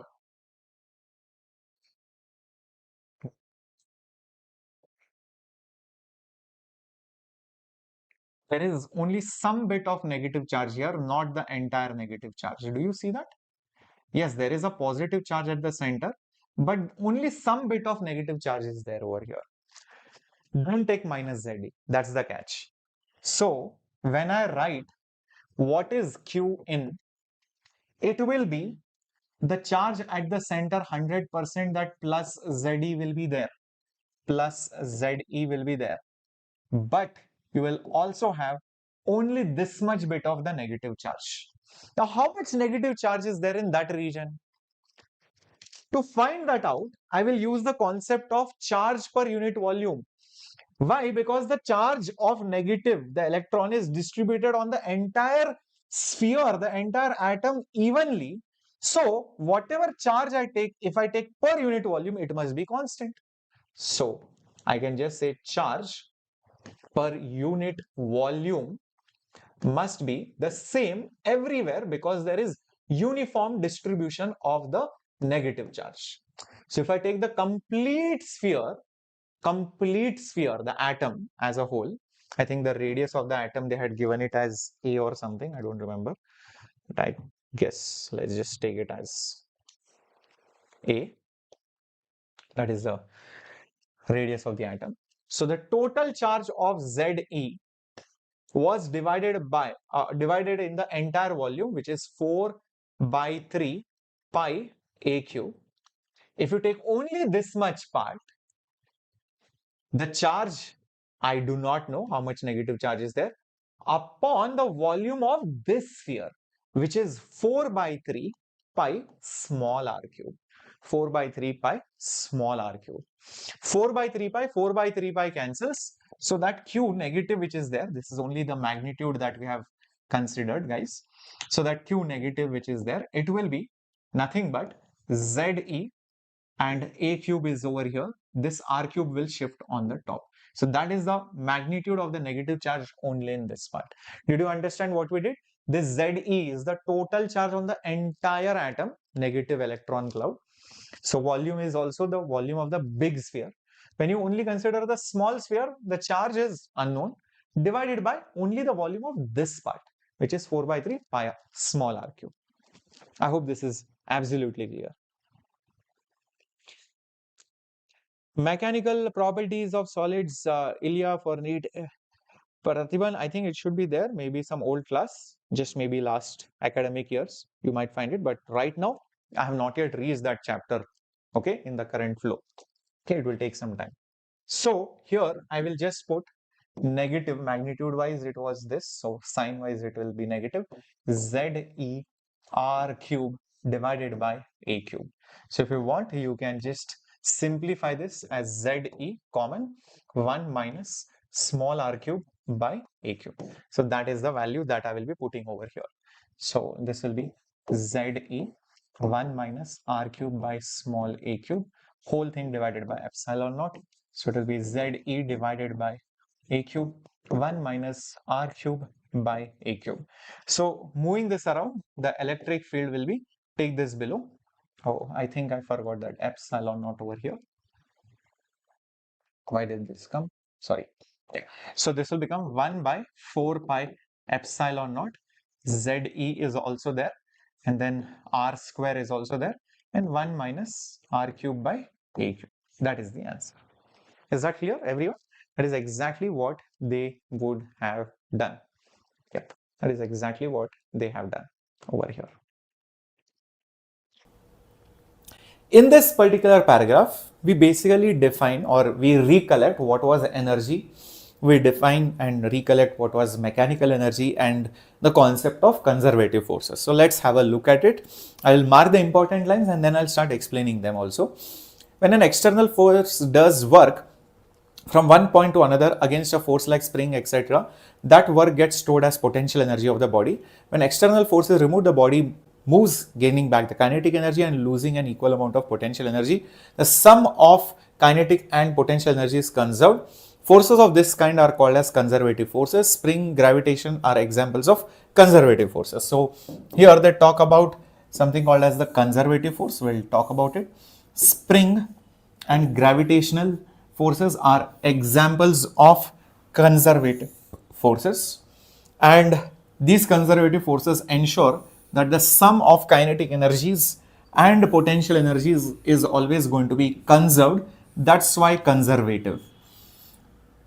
And what is the meaning of potential energy? Energy which is stored because of the manner in which it has been configured, the situation, the arrangement, the manner in which it has been placed. The energy which is stored in that form because of its configuration is called as potential energy. So we'll discuss what these initial lines mean in a bit. Coulomb's force between charges is also conservative. Even Coulomb's force, that means electric force between two charges, is also conservative force. That is what it is mentioned. This is not surprising since both of them have inverse square law dependence. Thus, the potential energy of a mass in a gravitational field, we can define electric potential energy in electric field. Okay. What they mean over here is that just like gravitational force has a law G m1 m2 by r square, electric force also has a law Coulomb's constant q1 q2 by r square. So if gravitational force was conservative, even electric force is conservative. Now let's understand what is the meaning of this conservative force. I'll explain this entire thing now. Okay, I just marked some important lines over here. See, imagine, say for example, there is a box over here. There is a box over here. you have given it certain speed. You have given it certain speed. And this particular surface is basically rough. This surface is basically rough. So what do you think will this box do when the box is left on this rough surface with certain speed? Yep, what do you think will happen? Yes, it will lose its kinetic energy, it will lose its speed, and eventually you will see that this box will eventually stop. It will move, and eventually it will stop after some time, after traveling some distance. If you notice, over here, it had some kinetic energy. At this particular point, the kinetic energy became zero. Potential wise, gravitation wise, it did not change anything because it was at the same horizontal level. So I would say that whatever potential energy it had initially, it has the same potential energy finally, gravitation wise. Now if I add both of them, if I add both these things, if I add both the kinetic and the potential energy, the total energy which I get is called as the mechanical energy. It is called as the mechanical energy. There is some mechanical energy before. If I add both of them, I will get the mechanical energy later on. The sum of kinetic and potential is called as mechanical energy. So mechanical energy is kinetic energy plus potential energy. This is something which you should definitely know. Now, if you notice, since the kinetic energy vanished, don't you agree that the final mechanical energy is less than the original mechanical energy? Don't you see the mechanical energy has become less as compared to before? That means, can I say that there is 100% loss of mechanical energy? Loss of mechanical energy, or else I can say mechanical energy is not conserved. Mechanical energy is basically not conserved. It is not constant. Why is it not conserved? Is because of friction. Because there is friction. So examples are friction, drag force, viscous force, normal, tension, etc. are said to be non-conservative forces. Non-conservative forces because they do not let the mechanical energy to be conserved. Did you understand the meaning of non-conservative forces? These are evil forces. These are basically evil forces. These are basically evil forces. Understand that. Okay. These are basically evil forces. These are basically evil forces. They suck out the energy from the system. Air resistance force, frictional force.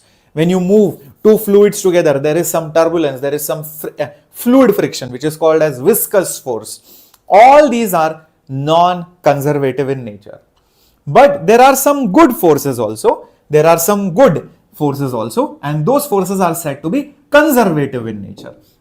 Say for example, you drop a ball, okay, you drop a ball from some height, you will see it will go down, and after some time, assuming there is no air resistance, this ball will gain some kinetic energy.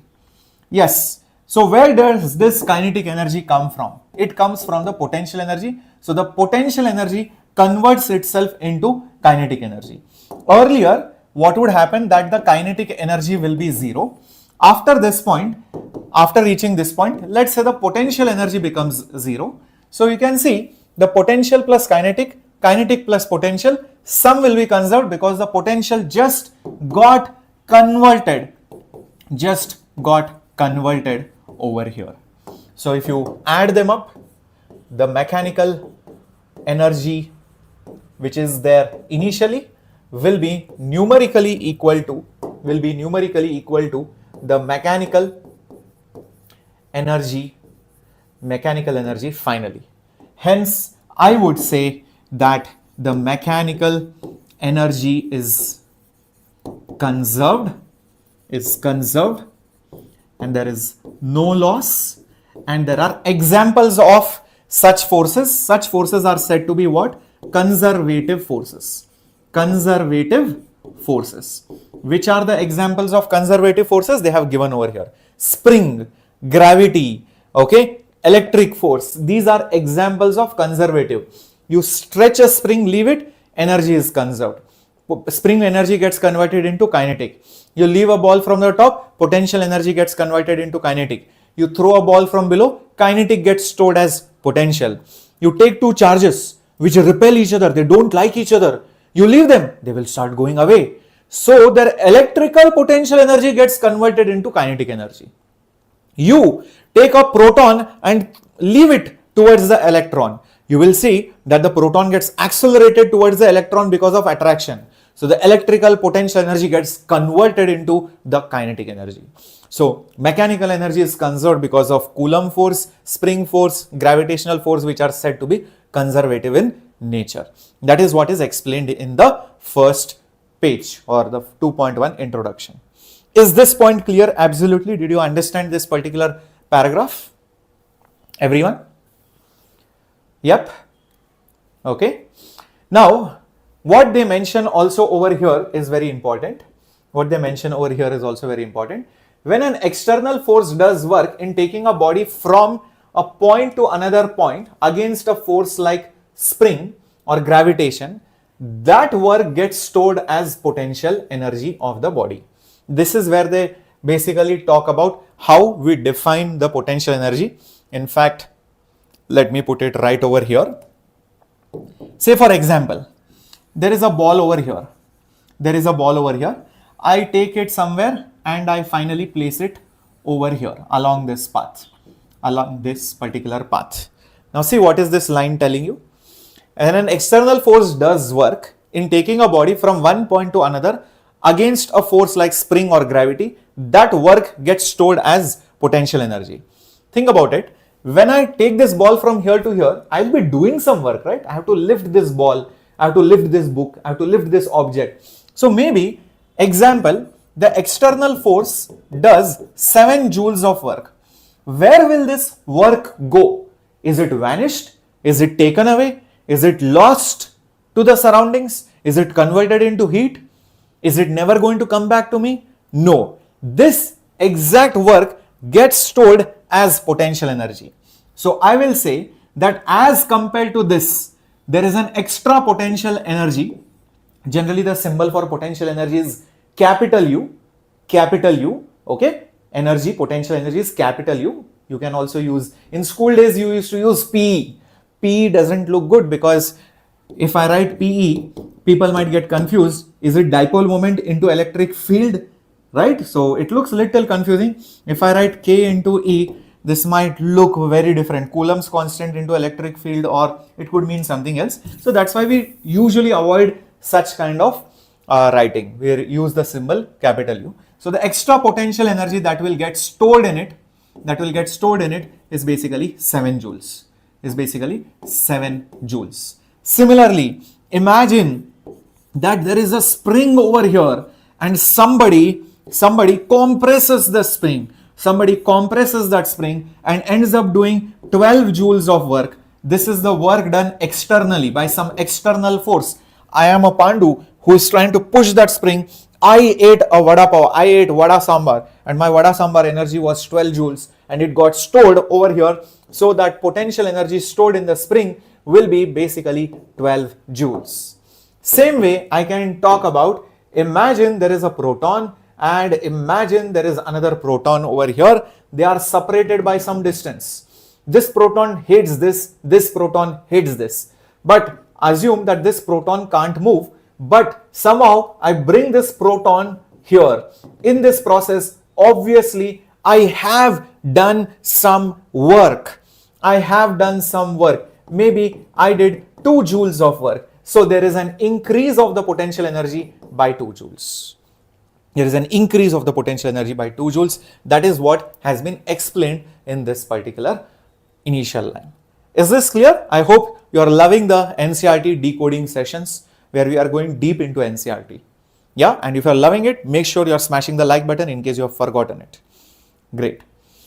Now let's move ahead and see what is there ahead.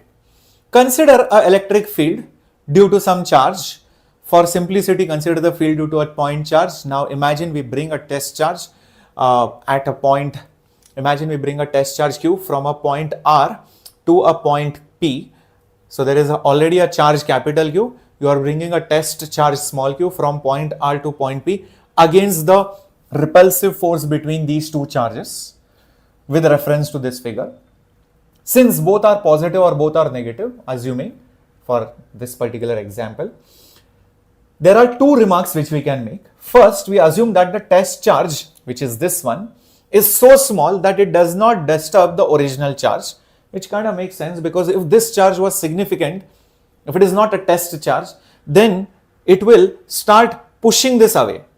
Imagine your mom has made some nice food, whatever, maybe some nice sambar, okay, a nice sambar, okay, your mom has made some nice sambar, and your mom is not so sure whether that sambar is nice or not.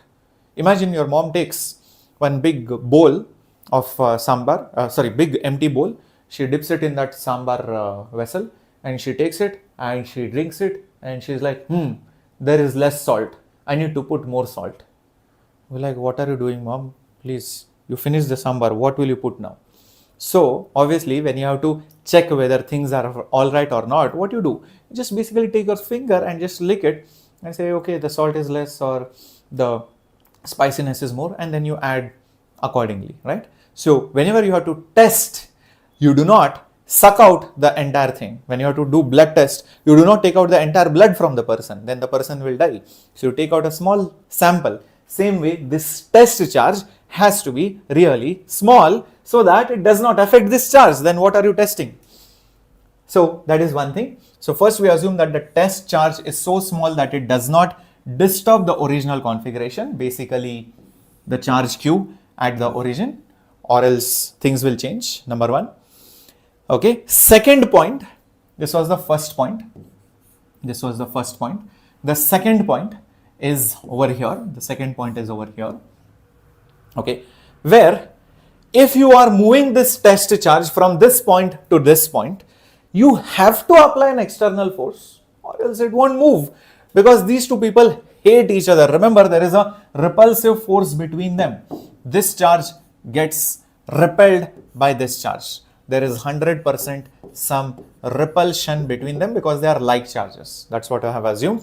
So you need to push them so that it can, the external force, this is electric force. The electric force will be here, whereas the external force will be exactly in this direction. External force, F external, will be in this direction. So the external force is just enough to counter the repulsive force, is just enough to counter the repulsive electric force, so that you will be able to bring this charge from here to here. If it is not, you cannot bring that charge. Whatever repulsion you are experiencing, you have to counter it, only then you can bring it. That is what it is saying. This means there is no net force or acceleration on the charge. When it is brought, it's fine. So you are bringing it very slowly.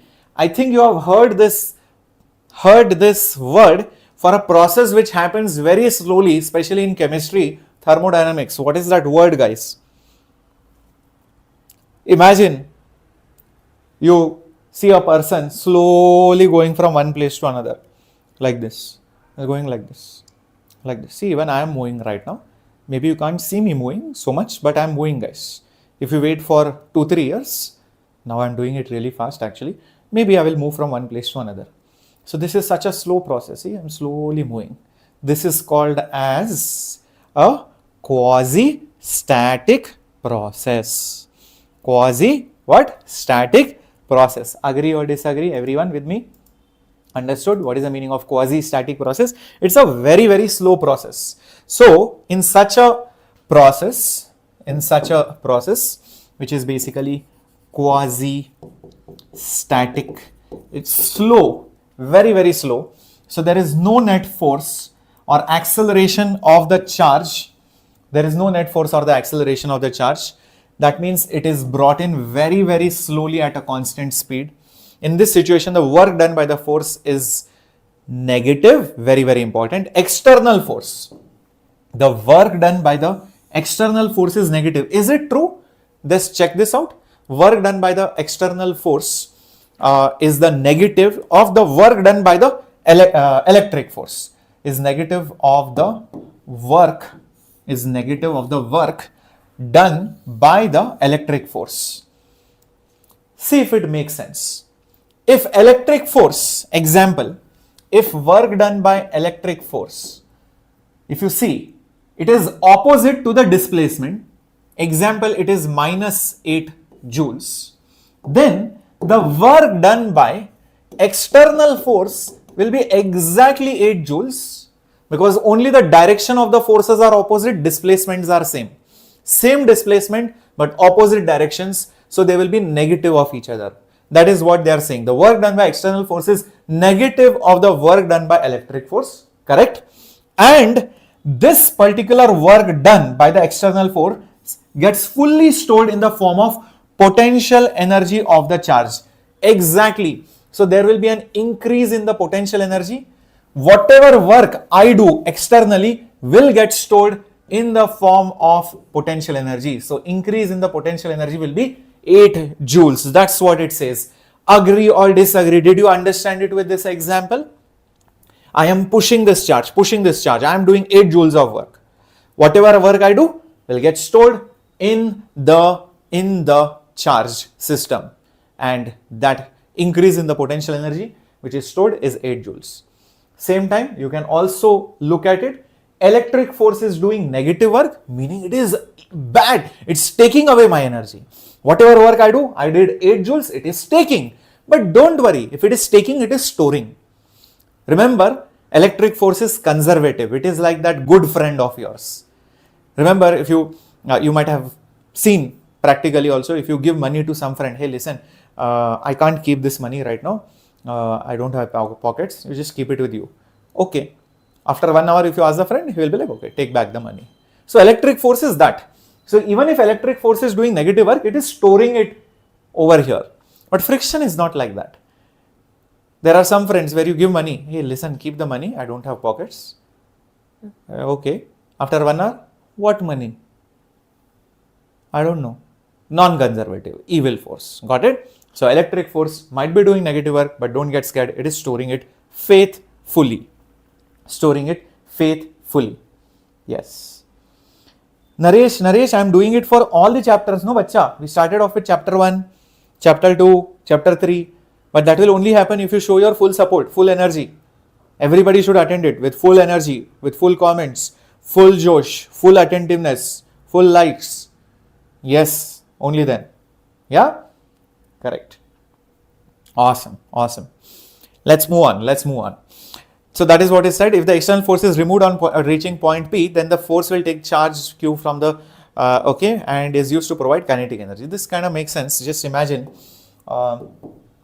this charge is capital Q. This charge is your test charge. This capital Q does not move because this is very small. Slowly, I bring it over here. So potential energy is 100% stored now, is stored in it now. And now imagine what I do is I basically release it. I basically release this particular charge small q. What will happen is you will notice that this charge will begin to move. It will accelerate. Kinetic energy will be gained. Where is this kinetic energy gaining from? This is being gained at the loss of the electrical potential energy. So it will start gaining kinetic energy because it is losing the potential energy, and thus energy is conserved. That is what is explained in the last thing, which is very obvious, nothing to remember as such, but that's why I'm not underlining it. Okay, well, this is explained in the next slide. So this particular part, check the next slide. Is that okay, everyone? Clear till this point? Shall we go ahead? Very good. Awesomeness. Let's move on. Now here I think they have mistook something over here. I'll tell you what this is. There's the work done, again electric force and stored as potential energy at every point in the electric field. Charge possesses a certain electric potential energy. This work done increases the potential energy, blah blah blah. Thus the potential energy difference is blah blah blah. Note here displacement is opposite to the electric force and hence the work done by electric force is negative. Therefore we can define electric potential energy difference and all these things. Okay. So this is one important formula. Okay. Particle possesses certain, that's the work done, that's the work done by the external forces increases the potential energy by an amount equal to the potential energy difference between the points R and P. Okay. Okay. So work done by electric field is negative. Yes, we saw that right over here. So work done by that repulsive electric field, work done by electric field is negative. Okay. Therefore, we can define electric potential energy difference between 2 points of the work done to blah blah blah. Okay. So I'll tell you what this is. It's exactly that same example what I gave you over here. It's exactly that same example what I gave you over here. See, imagine there is this charge, test charge over here. Okay. And I slowly quasi-statically bring it over here, and this was the initial position, this is the final position. In this process, what will happen is my external force is this way, whereas the internal force or the electric force is exactly opposite way. This is the electric force. Everybody agrees till this point? Okay. They are direction wise opposite, magnitude wise same. Now, whatever will be the gain in the potential energy, which is basically delta U, will be exactly equal to the work done by our external force. This is something which you have seen here also. Whatever work you do is the increase in the potential energy. Which is work done by our external force. At the same time, what happens is the electric force does exactly negative amount of work. So this is minus work done by our electrical force. Is that clear? Because that is exactly what I have written over here. If this is positive, this will be negative. If this was positive, these two will be negative. So this is what exactly has been explained on that slide in a very complex manner.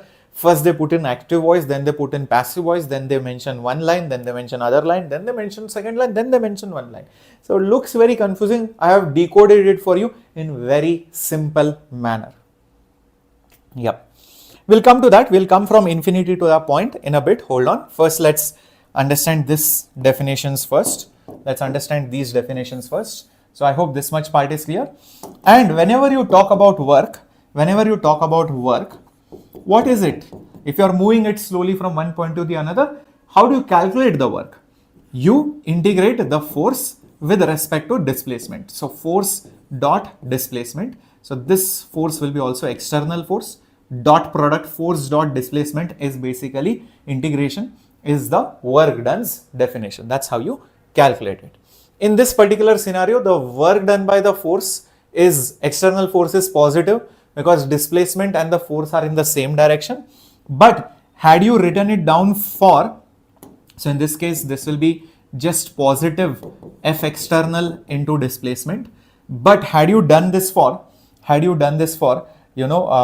you say? What is that? Electric force, this will be exactly negative. So this will be negative of F electric dot dr. Remember, this negative sign has come from here, all right? And the electric force will be exactly doing negative work.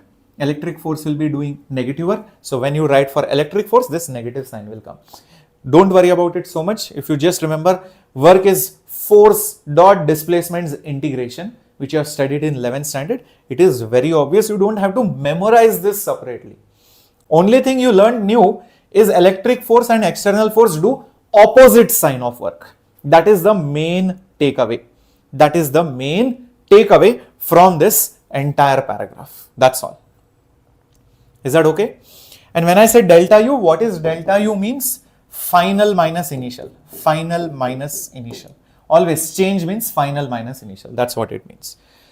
Now, there are two new things that are commented at this particular point of time. So, what are those two things after this particular paragraph? Let's have a look. The right side of the equation depends only on the initial and final positions, meaning what is the right side? That is basically this one, basically the integration part. That's what they are mentioning. Okay, it means the work done by electric field from one point to the other depends only on the initial and final positions and is independent of the path taken. This is a fundamental characteristic of conservative force. The concept of potential energy would not be meaningful if the work dependent on the path. The path independence of work defined by electric field can be proved using Coulomb's law. We omit this proof here. Okay, the proof is not needed. So what is the most important thing over here? Observe this carefully. So they talk about basically conservative forces. So about a conservative force, there is a very important fundamental characteristic. And what is that characteristic? It is that the work done by electric forces or spring force or gravitational force, which are conservative in nature, to go from one point to another, basically one point to another, depends only on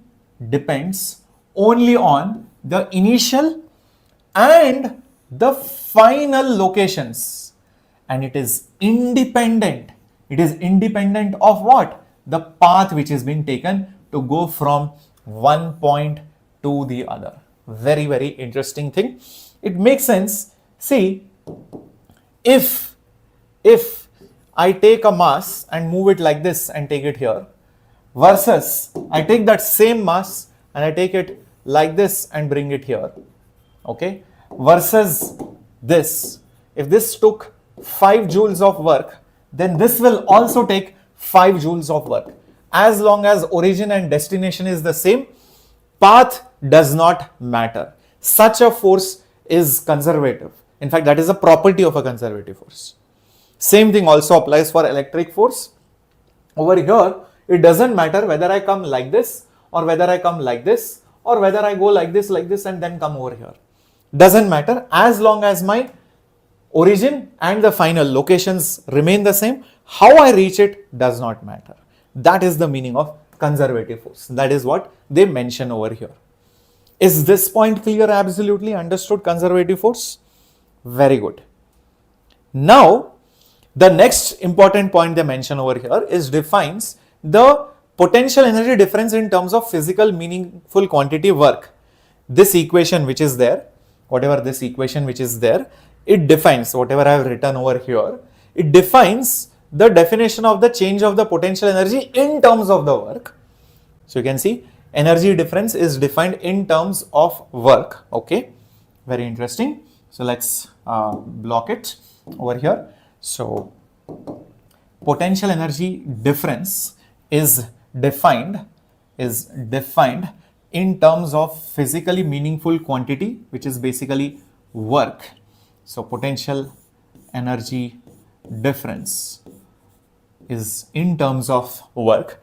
Clearly, potential energy so defined is undetermined to within an additive consistent. What is means is actual value of potential energy is not physically significant. It is only the difference of the potential energy that is significant. We can always arbitrarily choose any constant and this will not change the potential energy difference. And put it differently, there is a freedom in choosing a point where the potential energy is 0.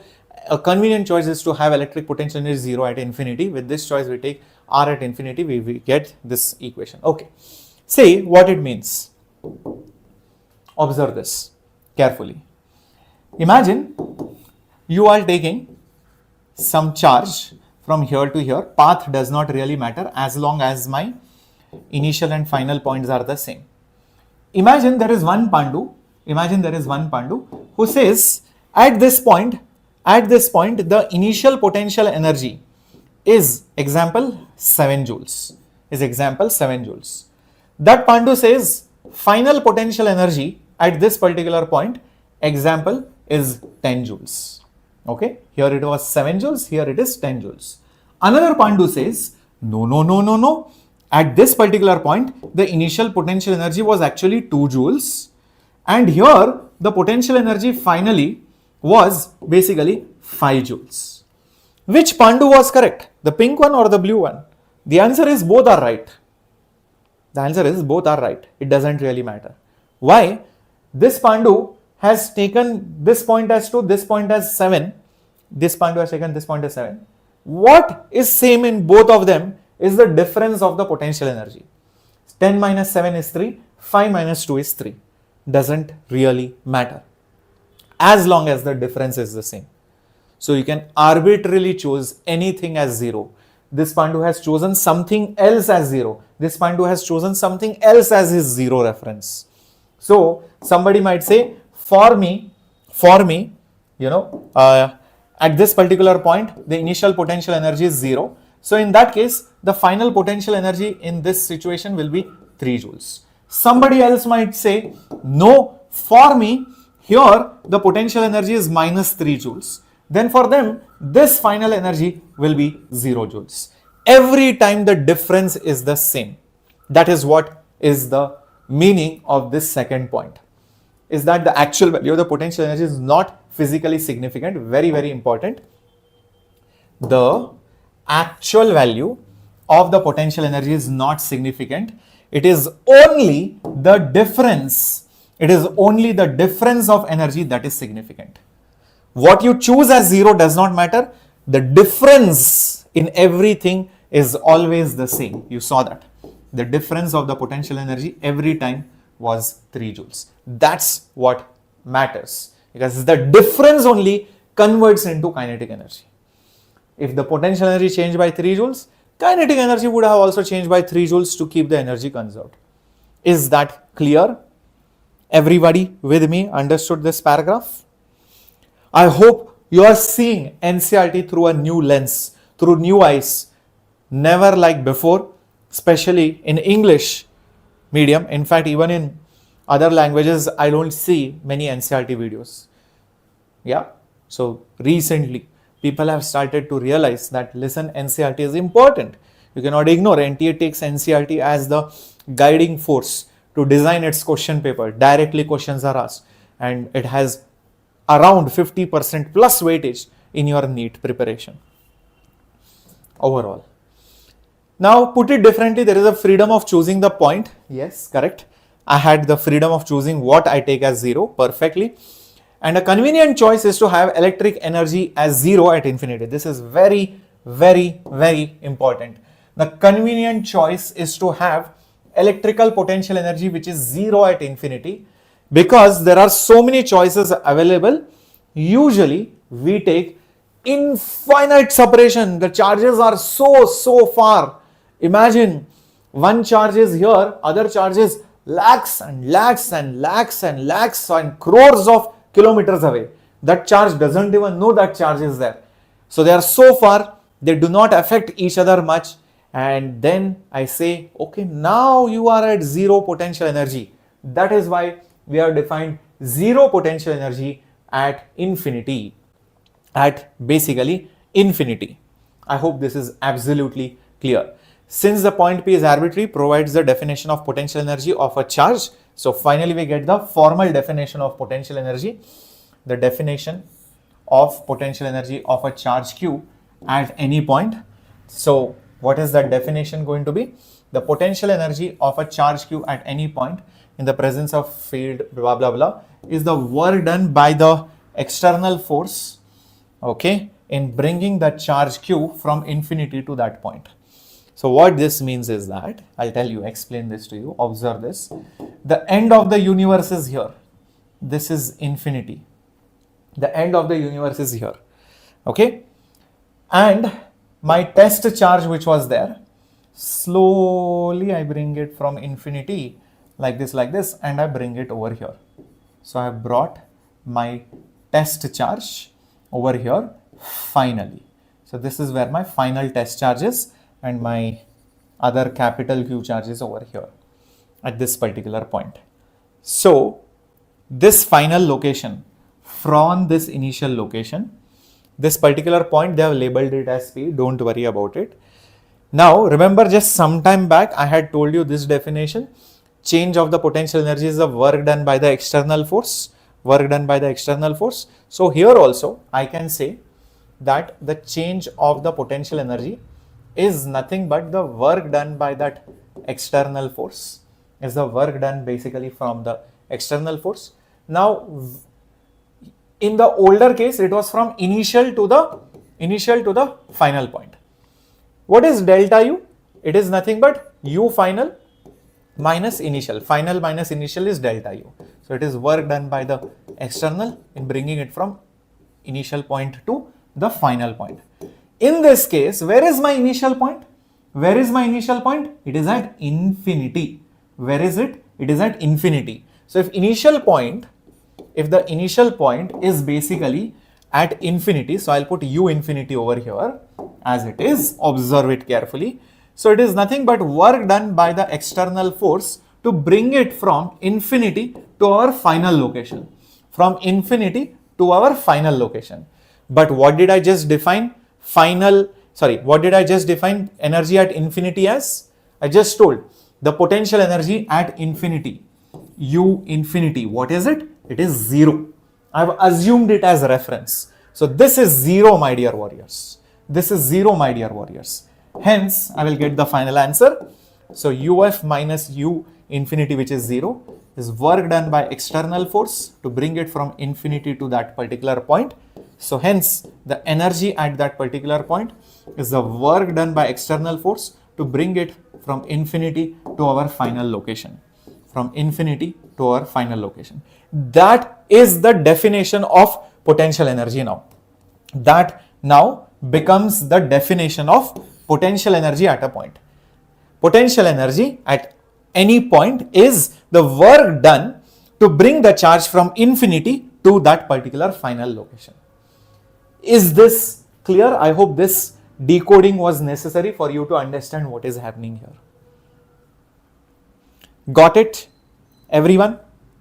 Absolutely clear? Pakka? All the warrior pandus, whistle podu. Okay, take your moment to understand this particular page.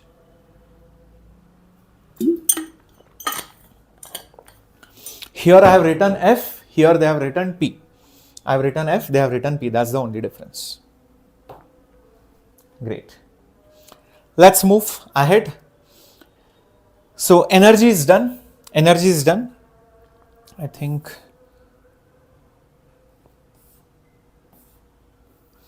they have not mentioned, but I will tell you over here. This formula which comes for two charges separated by some distance. This potential energy between two charges comes out as Coulomb's constant, charge 1, charge 2 divided by R square. Charge 1, charge 2, divided by R, my bad. So this is the potential energy between two charges. This is electrical potential energy between two charges as shown. Okay, the separation between them is R. Now please remember, potential energy can be, it can be positive and it can also be negative. Can you guess when will it be positive? It will be positive if both are multiplying to give a positive number. That means one is positive, other is also positive, or one is negative, other is also negative. Negative into negative is also positive.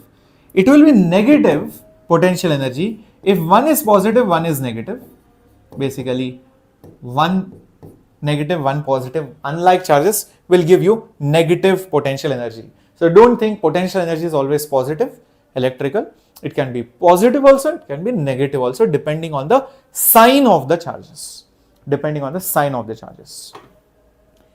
Thank you, Malsa.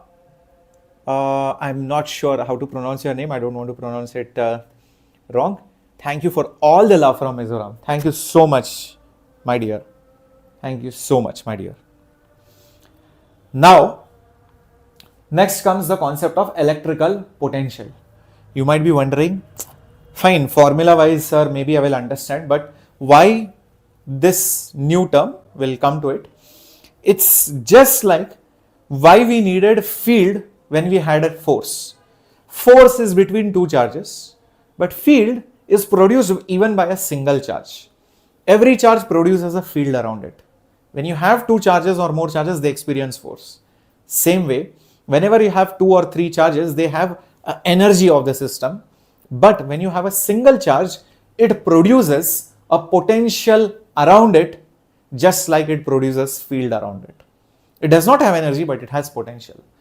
Another way of simply putting it, by the way, the symbol of electrical potential is V, okay, is basically V. If you ask me, every NEET aspirant right now has potential. Everybody has that potential to score 700 plus. If you study well, if you attend the classes sincerely, if you are very regular, 100% you can score really well. You have the potential. When you get your result, when you get your NEET result, when you seek the admission in AIIMS, that's when you have got the energy, when you have taken admission in AIIMS. Understand that. Isn't it right? Thank you for all the love from Tamil Nadu. Thank you so much, Krishna. Thank you so much, Rutu. Yep. So same way, even a single charge has an electric potential around it. When you place other charges, it gains energy.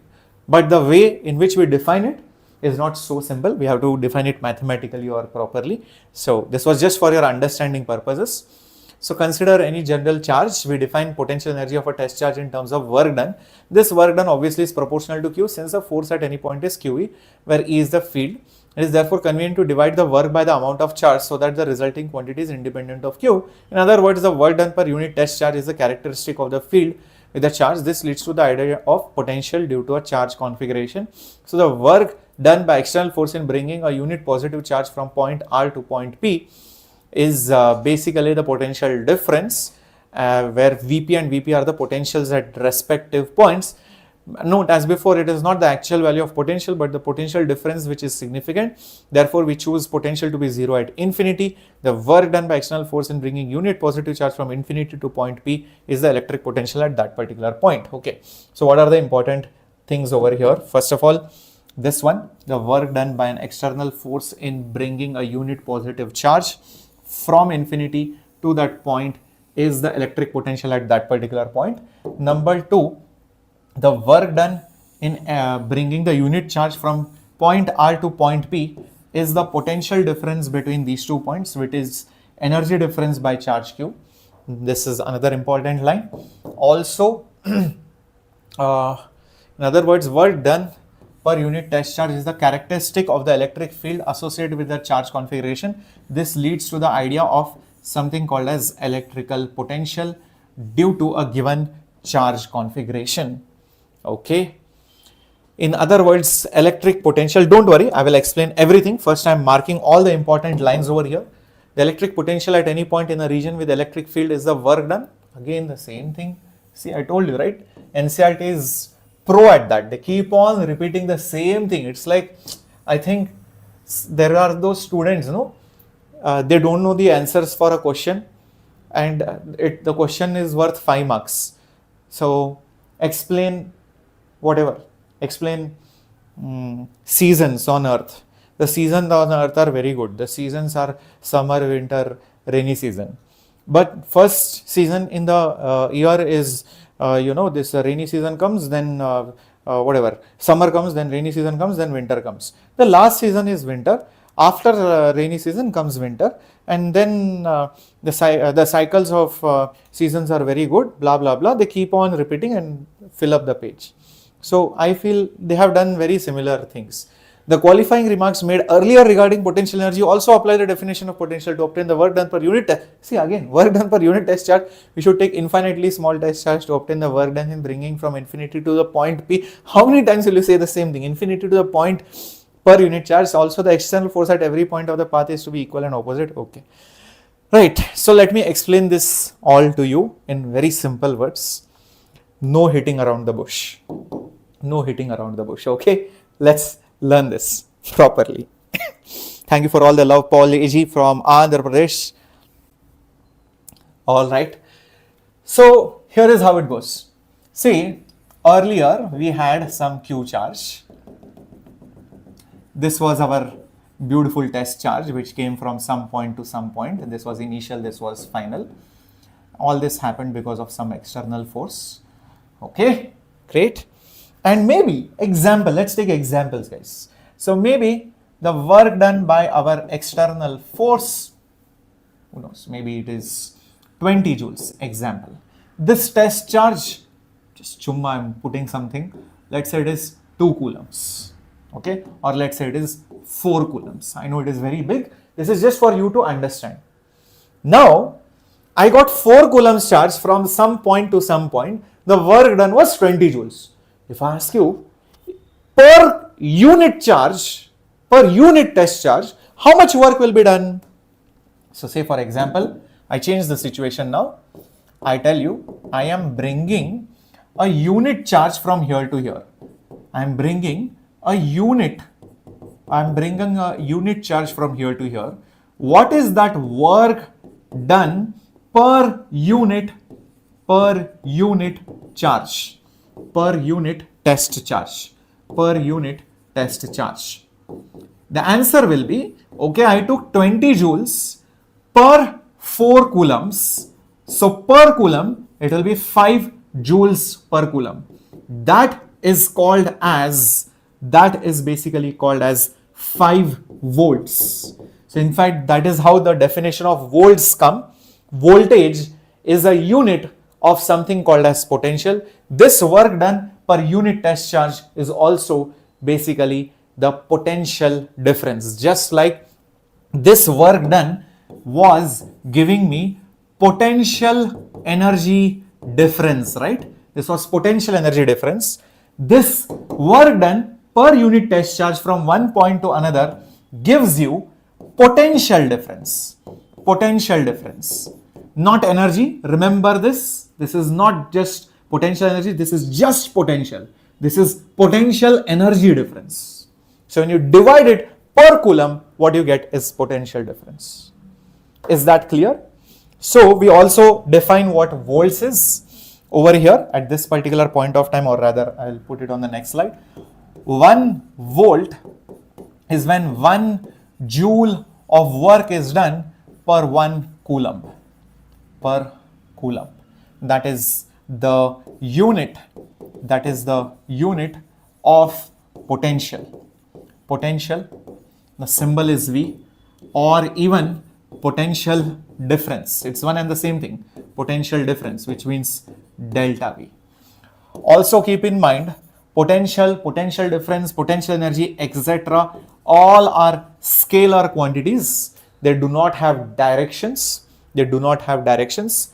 Also, sign wise, just like potential energy could be positive or negative, same way this can be positive also, or even negative as well. Sign wise it can be positive or negative also.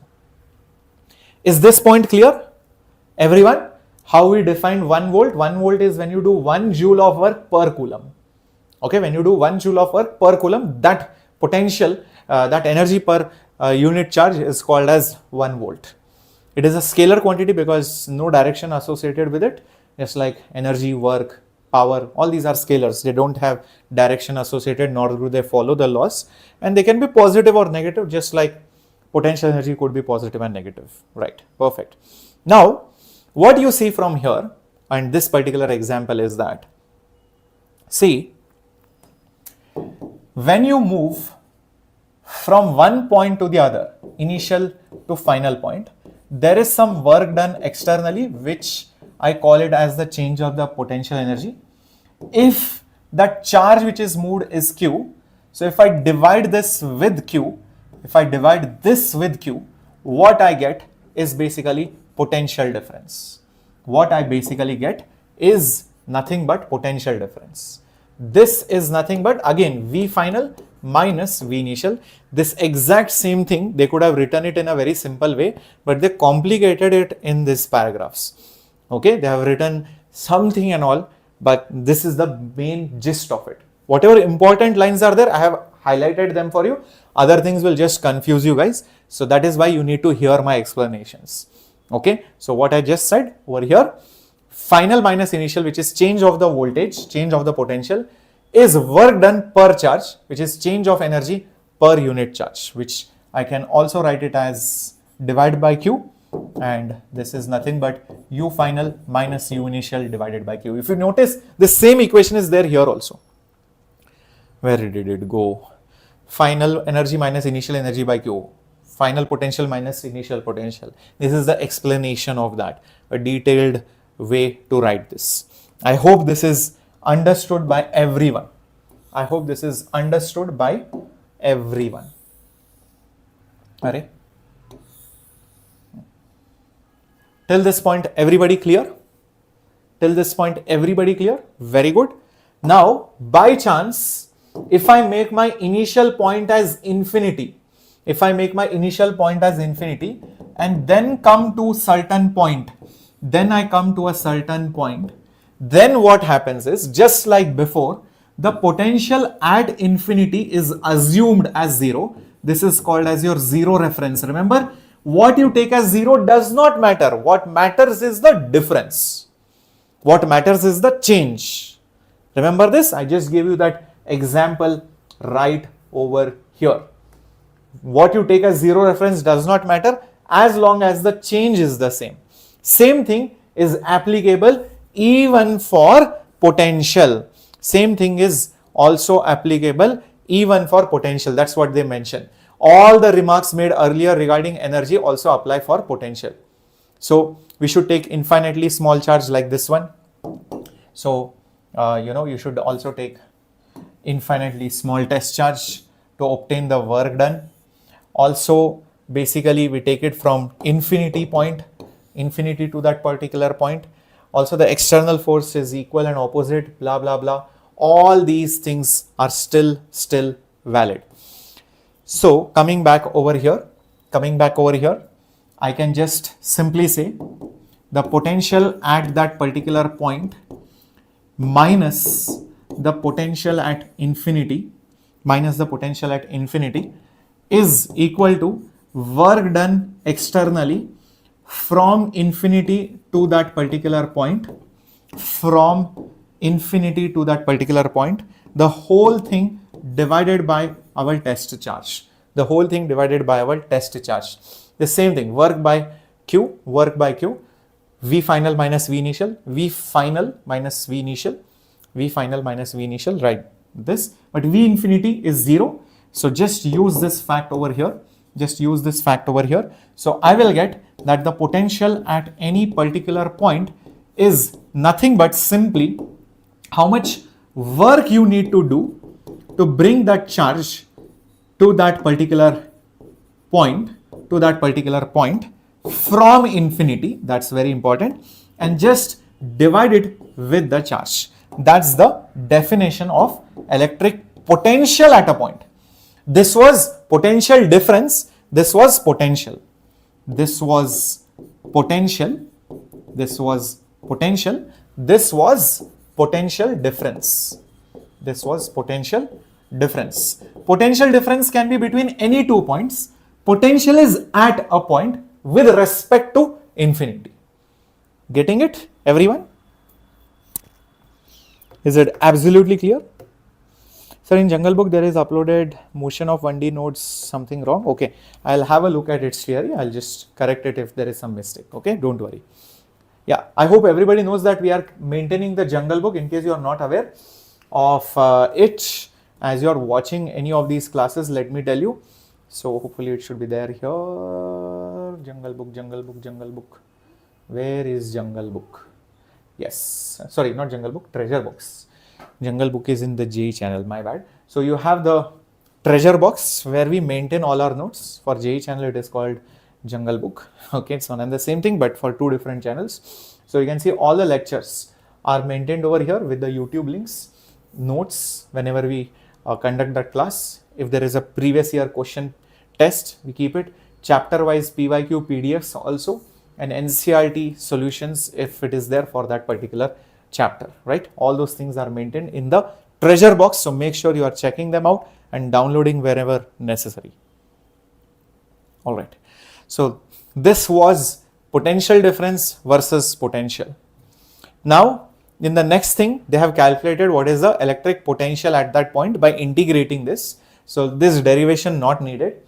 Just logically think and tell me, if potential is the work done by Q, and before this I had told you that energy was just the work done without dividing it by Q, and we had found out the formula of energy, which was KQQ by R.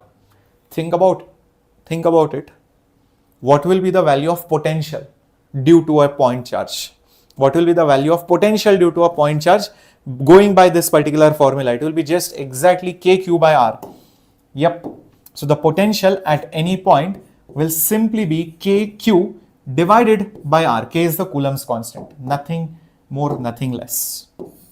That's all. So you have a charge over here. You are at certain distance from it. So at that certain distance, at this particular point, there will be some potential. So what is the potential at that point? KQ by R. Because remember that KQQ by R was for energy. So if you divide it by Q, that Q and Q will get cancelled. So that's why you will be getting this. So look at this definition over here. Potential is work by charge, but work is energy. Energy was KQQ by R. So Q and Q gets cancelled. That's how you basically end up with this particular formula. Yes, Krishna, correcto. Perfect, Paul. Awesome, Madhumati, Pavitra, Mukunda, everyone, Nagaswin. Clear. Shall we go ahead to the next pointer? Now, what they have given over here is basically some graphs, okay? Variation of potential with R and the field with R, okay? In the black and the red curves. So, all right, this should be positive, blah, blah, blah, how the electric potential and this varies. Now, this graph is very interesting to see. Look at this. If you look at electric potential has the term 1 by R in it. Makes sense. V is inversely related to R. If you remember electric field at that same point, it was KQ divided by R square. So it is inversely related to square of the radius. Electric field is square related inversely. So that's why electric field will fall more rapidly with distance. You can see that right over here, the electric field will start falling more rapidly. So it is gone below over here as compared to the electric potential. It will fall faster with increase of the distance. That's what it means. That is what this graph is all about. That's the only thing which you should know. Okay, and there is nothing great about this particular paragraph, so don't worry about it. Yeah, okay, I have already mentioned that electric potential can be positive or negative right over here. It is positive or negative depending on the charge. So if you have a charge which is positive, everywhere around it, it will have positive potential. If you have an electron like charge, then no matter where you go around it, it will have negative potential. Here it will have positive potential. Okay, that's what it means. Cool. Let's go ahead and see some maybe questions. Calculate the potential due to a charge 9 centimeters away. Obtain the work done in bringing that charge from infinity to that particular point. Does the answer depend on the part taken by this particular charge? Okay, let's do this one by one, my dear students. Calculate the potential due to this particular charge. So electric potential at a point P is given by KQ divided by R. Coulomb's constant is 9 into 10 to the power 9. The electrical charge is 4 into 10 to the power minus 7. And the distance which is there, R, it is 9 centimeters. So 9 into 10 to the power minus 2. This 9 and this 9 will cancel. Okay, this 9 and this 9 will cancel, 4 will remain. This 10 to the power 9 is there. Minus 7 minus 2, this will become minus 5. So hence it will become 4 into 10 to the power 4. This will be volts. This will be basically volts. 4 into 10 to the power 4 volts, which is the correct answer. So this part A is done and dusted. All right, sorted it is. Let's go to the second part. Obtain the work in bringing a charge from infinity to that point. Remember the definition of potential. It was the work done in bringing a charge from infinity to the point upon the charge itself. So the work done to bring a charge from infinity to the point will be the potential multiplied by the charge. Take that charge on the top. So what is the potential? It is 4 into 10 to the power 4. What is the charge? The charge is 2 into 10 to the power minus 9. So 4 2s are 8. 4 2s are 8. 4 and minus 9, guys, that will make it 10 to the power minus 5 joules. So the work done also we have calculated. It is nothing but 8 into 10 to the power minus 5 joules. Last part, does it depend? Does your answer depend on the path? The answer is no, because it is conservative force. Conservative force, the characteristic is the work done does not depend on the path taken. It is path independent. It is path independent because it is a conservative force. Everybody clear with this first question coming up on your screen? The next one now. Hello Naveen Kumar. Good evening. Very good Darshini. Awesome. Very good Krishna. Mukunda. Yes. Awesome. Moving on to the next one. Now that we have learned how much is the potential or potential energy due to charges, the next thing is finding the potential due to a dipole. Just to recollect what a dipole, di is 2, pole is polarity. So two polarities together makes an electrical dipole. As we have learned, an electrical dipole consists of two charges separated by small distance. Total charge is 0. The dipole moment vector is q into 2a, which points in the direction of this. All this was done before, and the field of a dipole at a point P depends not just on the magnitude but also on the angle between them. Further, the field falls off not by 1 by r square but as 1 by r cube. All this particular part was done in the chapter 1. Chapter 1, this is more like a recap. So just to recollect what we have done till now, if there is a negative charge and if there is a positive charge of the same amount, negative and a positive charge of a same amount, that is called as a dipole. Two charges separated by a small distance. Remember, we had argued about why that 2a doesn't make sense, but still we use it because it is there in NCERT. And we define a dipole moment always going from the negative charge to the positive charge. Negative charge to the positive charge. This dipole moment magnitude, this magnitude is q into 2a. This is our dipole moment. And this particular dipole creates an electric field around it. We have discussed this. It creates an electric field around it, something like this. We have discussed this. We have discussed this before.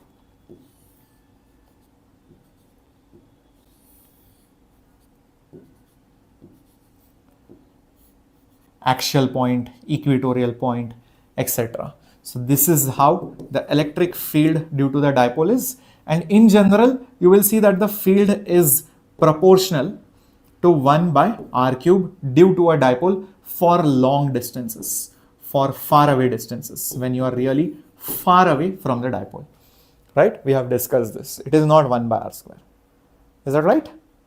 Do you remember all of these pointers which we have discussed in chapter 1? Okay. If you have missed that lecture, just make sure you check out the series on our homepage only. So you can see the physics playlist is here. You can see the chemistry playlist is here. The zoology, botany playlists are here. Counseling playlists, everything are over here, guys. All the strategies, everything is right over here. So you can just go back to any of our live classes.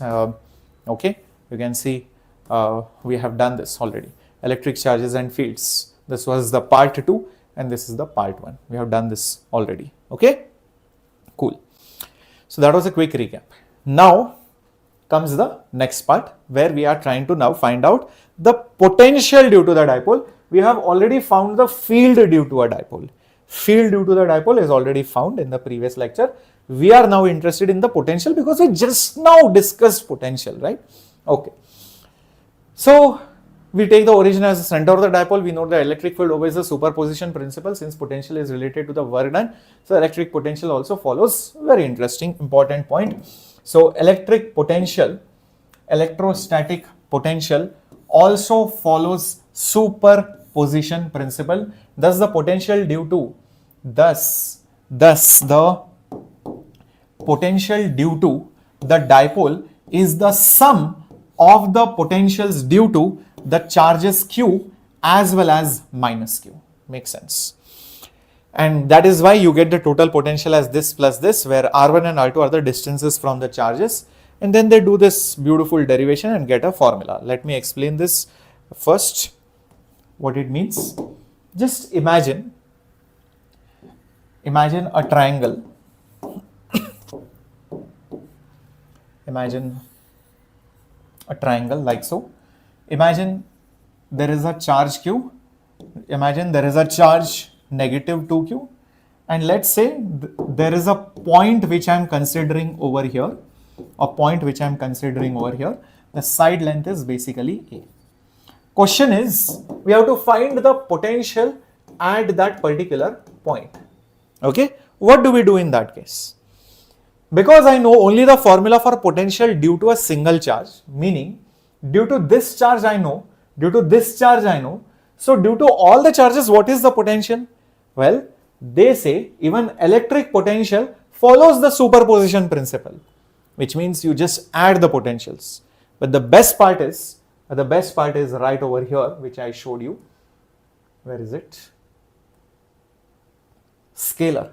Electric potential is a scalar, which means you don't have to worry about the directions. Signs, yes, but not the directions. So coming back over here, so the total electric potential at that particular point will be potential due to Q plus potential due to negative 2Q. This is using just superposition. So potential at point P due to Q charge will be K, Q divided by A. Due to minus 2Q charge will be K, negative 2Q substituted as it is, divided by A. So same things are there, just this is negative 2. 1 minus 2 is minus 1. So it will be minus KQ divided by A. That is the potential at that particular point using superposition. Is that clear, everyone? So now think about it. If you have a negative Q charge and if you have a positive Q charge, and what we do over here is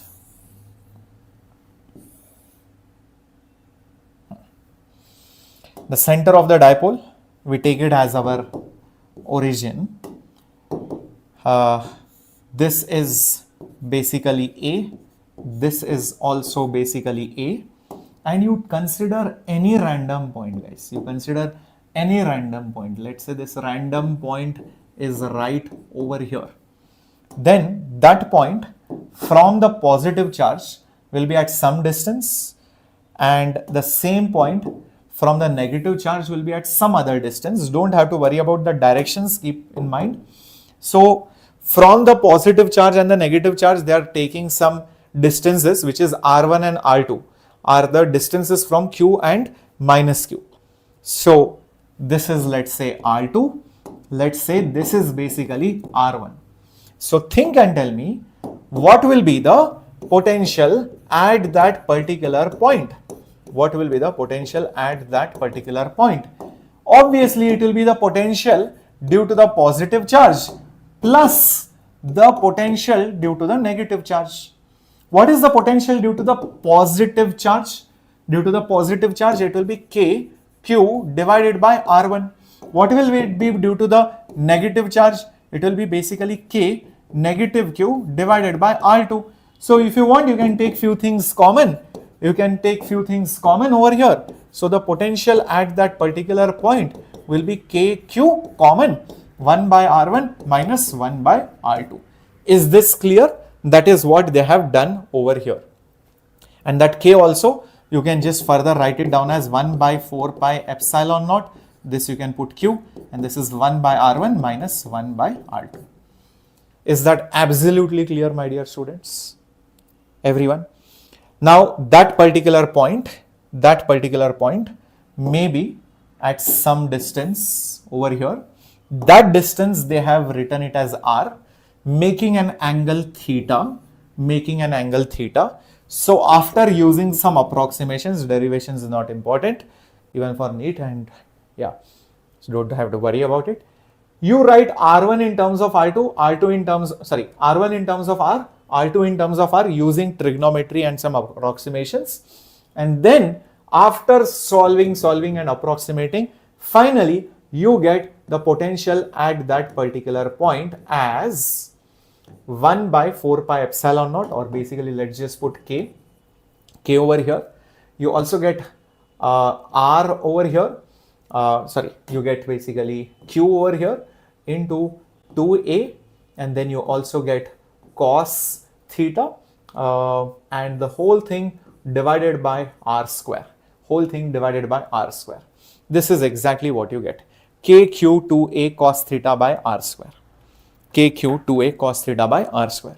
Once you get this, we immediately think, wait a minute, I know what this particular term means. This is our dipole moment. Charge into 2A. Hence, I write it as K into dipole moment cos theta, the whole thing divided by R square. That is the potential at, in general, any point around that dipole. Potential at any single point around that dipole. What is theta? The angle which is made by the point with respect to the dipole moment. What is our distance of the point from the dipole? All this is valid assuming R is much larger than our A, basically short dipole. The dipole is very small as compared to the distances which you are at. Only then this is valid, which is always true. Yes, Kp cos theta by R square. Remember, in field, what used to come? In the electric field formula, what used to come? R cube used to come, R cube. So one R has gone off and it has now become R square. Usually for potential due to a point charge, if you remember, R comes below. But always for dipoles, the powers are 1 higher. When usually electric field is 1 by R square, for dipole it becomes 1 by R cube. If electric potential formula is 1 by R, for dipole it becomes 1 by R square. That is what they have eventually got right over here. That is what they have eventually got. Binomial theorem, approximations, all this not needed, guys. Don't waste your time over here. Okay, so this is what it is.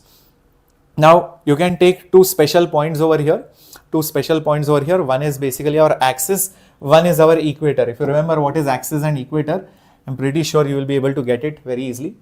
So if this is our dipole, and let's say you are anywhere over here or here. Basically this is the axial point, and when you are on the axis, remember on the dipole axis, theta is either 0 or 180 degrees.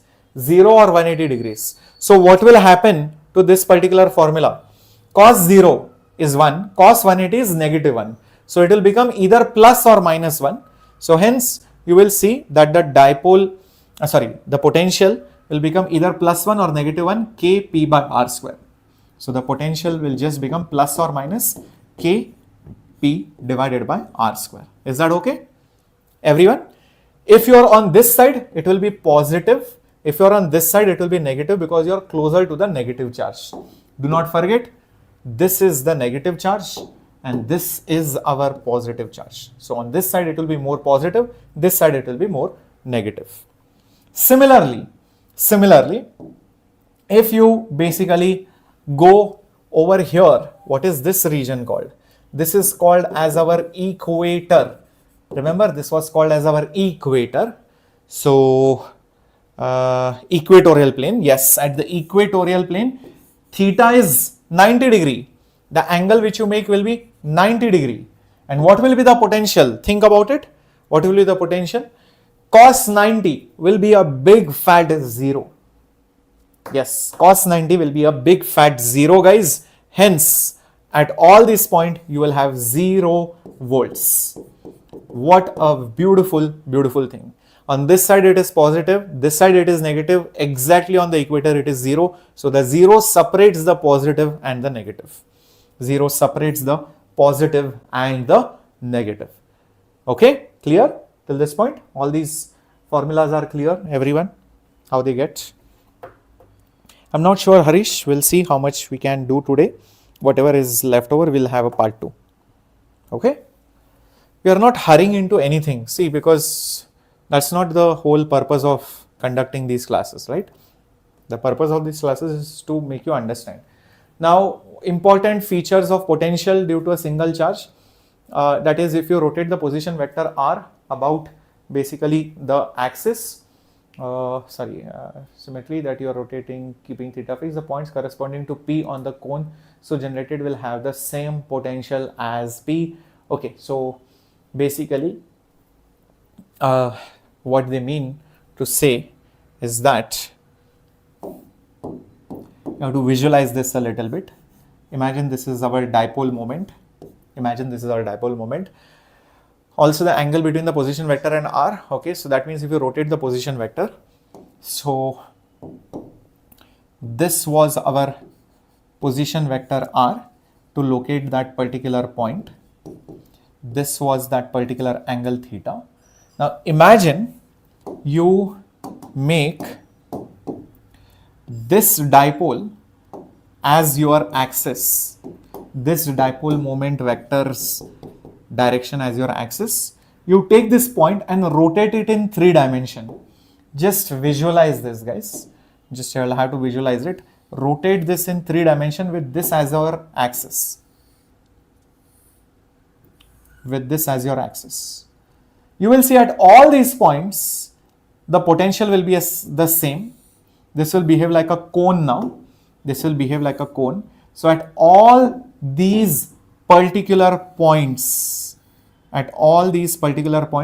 the potential is going to be the same.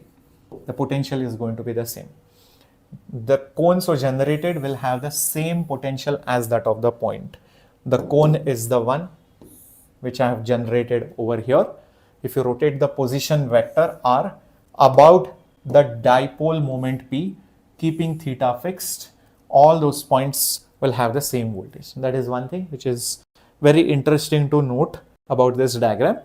The electric dipole potential falls as 1 by r square, not 1 by r, which is again what I told you just some time back.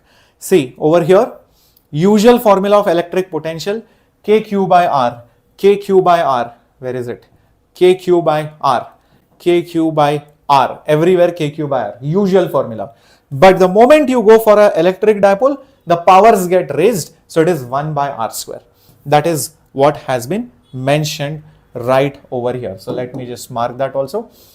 The electric dipole potential falls off at large distances as 1 by r square and not as 1 by r, which is for a single charge, which is the characteristic due to a single charge. For a single charge it is 1 by r, for dipole it is 1 by r square. That is the main significant. Pavneet will have the PYQ series once all the chapters are completed, but also let me remind you one simple thing. As we are doing these things, remember RNA series is continuing. In RNA, we involve PYQs as well as the concepts. Okay, so in the RNA series, neat PYQs are a part of it. Not all the PYQs, but as many PYQs as possible, along with some conceptual questions as well as Tattva questions. So that is a part of RNA series. NCERT series, obviously we'll be sticking to NCERT, but from the NEET perspective. Why, sir, cone has the same potential, Krishna? Because of symmetry. So think of it like this. Imagine this is our dipole axis. I see that the potential at this point is 5 volts. If I go here also, same voltage, because this diagram I can tilt it back over here.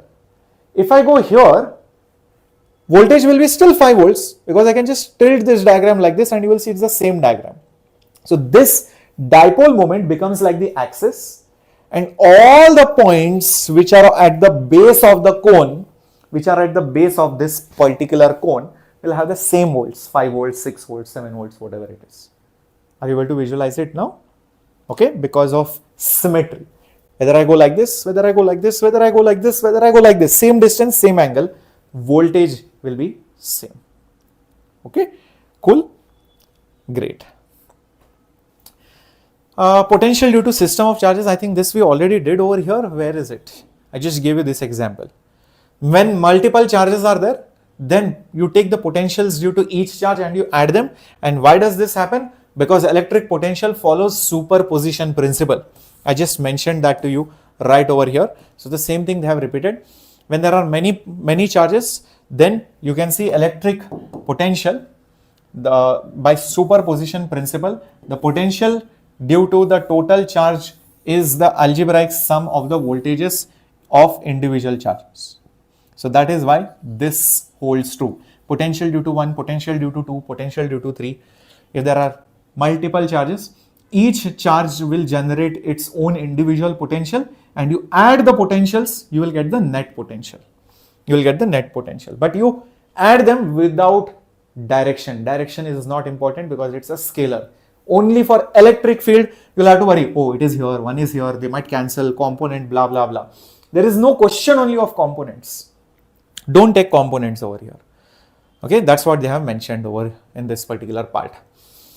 Now, in the next part, what they say is, we have seen that uniformly charged spherical shell, electric potential outside the shell is as if the charge is concentrated at the center. Thus, the potential of the shell is given by this, whereas the total charge on the shell or the radius r, the field inside is 0. This implies potential is constant inside the shell as no work is done, and therefore electric potential equals to the one on the surface. So, whatever is explained over here, I will explain it on the next slide. I'll explain it on the next slide. Okay, don't worry. Right over here.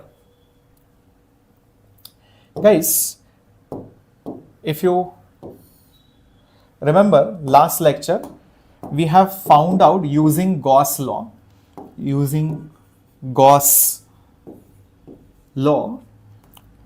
what happens when you are outside versus inside. Oops.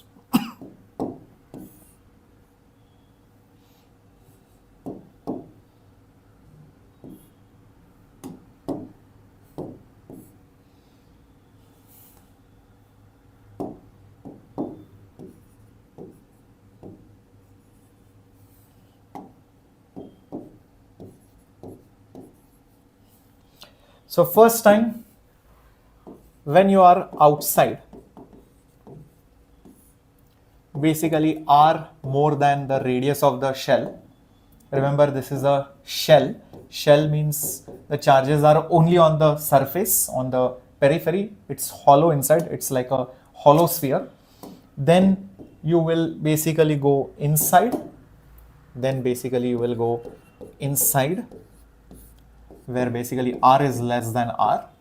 If you remember the quantity of electric field, what was it? When you are outside, the electric field was just given by k q divided by r square. Basically, it behaved like a point charge at the center of the shell. Just imagine there was just one single charge at this distance. What is the electric field? Kq by r square. That means the electric potential at that point should also be like the potential of a point charge, which means it should be kq divided by r. Did you understand why this comes? because it behaves like a point charge. So just think as if you have basically a point charge, and then you are at certain distance r from it. So definitely there will be some electric field, and at that particular point you will have some potential. It will behave like a point charge at the center. Is that absolutely clear? Everybody with me? Awesome. But when you are inside, there is one interesting thing which happens. We saw that in the previous lecture, that the electric field just becomes zero. Now the moment electric field becomes zero, one usually might think, sir, if there is no net electric field here, wouldn't the potential also be zero? I would say, don't think like that. I would say, don't think like that. See, if field is zero, won't the electric force also be zero? That means, won't the work done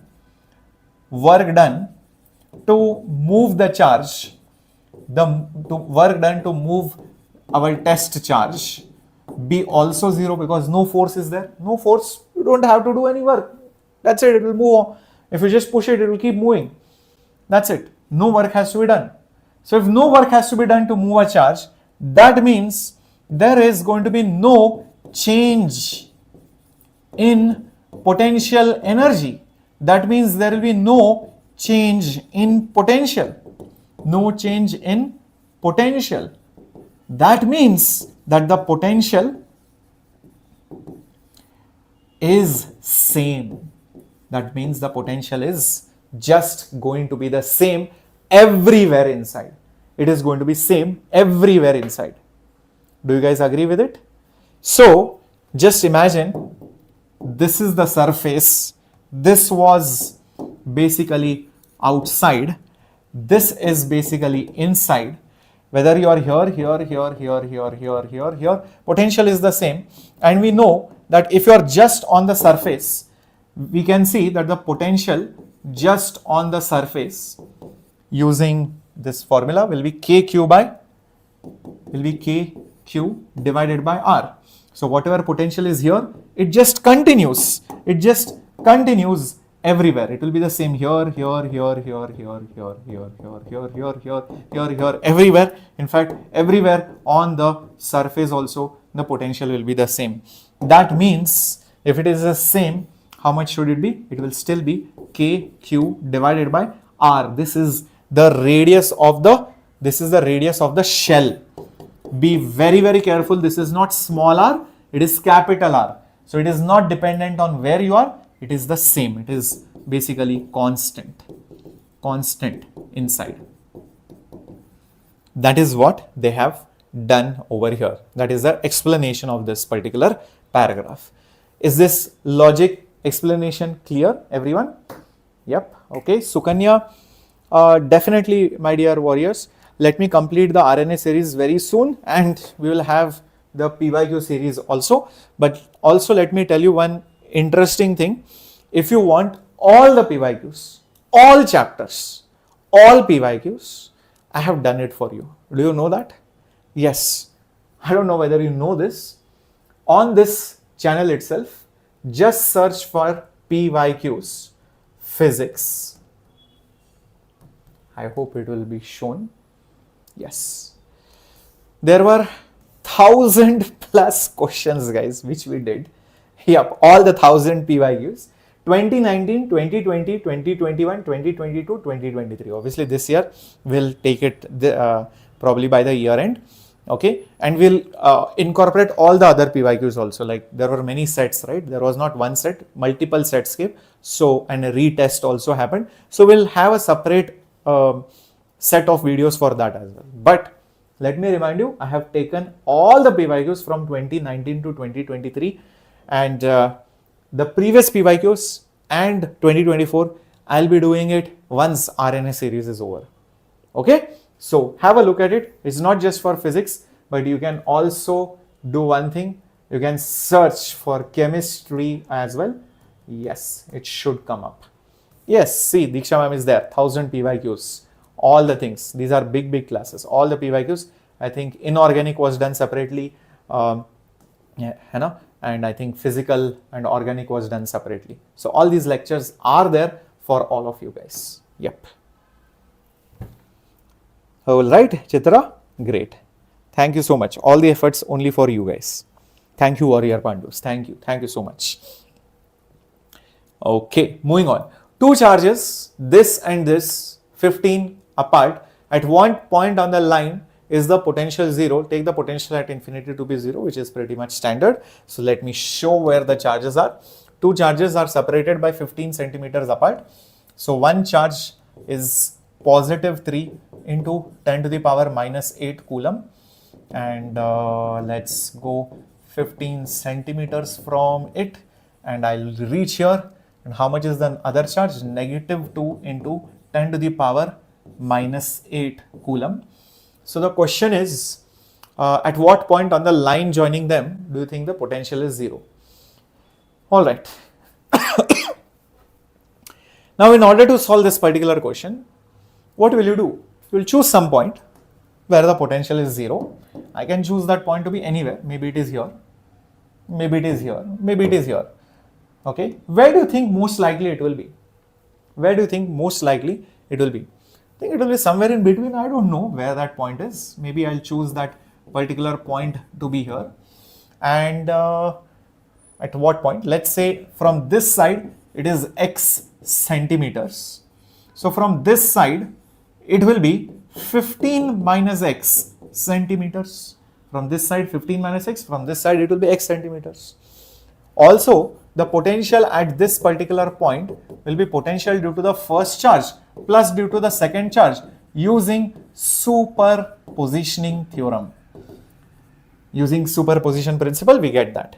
So what is the potential due to this charge at this point? Well, it is K into Q. Q is basically 3 into 10 to the power minus 8 divided by R, which is basically X, plus what is the potential due to that charge? K into minus 2 into 10 to the power minus 8, whole thing divided by basically 15 minus X. But what is mentioned clearly in the question that the electric potential is 0. That means this point has 0 volts. That means this point has 0 volts. Obviously, few things will get cancelled off, like 10 to the power minus 8, 10 to the power minus 8, K will get cancelled. Bring this guy on the other side. Bring this term on this side. It will become like this. 2 divided by 15 minus x is 3 divided by x. Cross multiply. So 2x is 15 3 is of 45 minus 3x. Take 3x over here. So it will become 5x is 45. Therefore, x will be, I did one silly mistake. I had to multiply it by 10 to the power minus 2. 10 to the power, because this was centimeters, into 10 to the power minus 2. But the best part is this silly mistake won't cost me anything because anyways it will get cancelled because it's 0, right? So it will just get cancelled. So don't have to worry about it. Okay, so this will be basically 9 centimeters because everything I assumed it in centimeters. So that should be the answer. So 9 centimeters from one side. That means from the other side it will be 6 centimeters. I hope this is clear. Okay. Is that understood? So 9 centimeters from here, 6 centimeters from there. Very good. Excellent. Excellent. Awesome. And as you're watching this video, keep smashing the like button in case you have forgotten. Okay. Just a quick reminder, guys, for all the efforts that we keep on doing for all of you. Cool. Moving on. Now, next question over here. Okay. They have given a diagram of electric field of positive and negative charge separately. For positive, for negative, some points are marked P, Q, A, B. Give the signs of potential differences. Give the sign of potential energy difference for small negative charge between the points Q and P, A and B. Give the sign of the work done by the field in moving a small positive charge from Q to P. Give the sign of work done by external agency in moving the negative charge from B to A. Does the kinetic energy of the small negative charge increase or decrease from B to A? All sorts of possibilities. All sorts of possibilities are given over here. Okay, let's do this, guys. Everyone, let's do this. Okay, take your moment. Try to solve this. Let me just drink some water.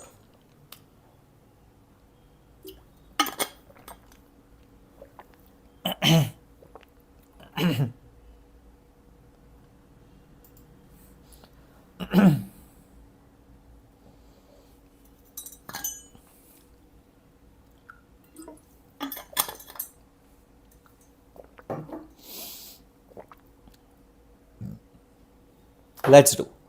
Okay. First, give the sign of potential difference between P and Q. I'll tell you what, best thing to do in such problems is to put some random values just for the sake of it and then solve the problem, because this is positive charge. So it will have positive potentials.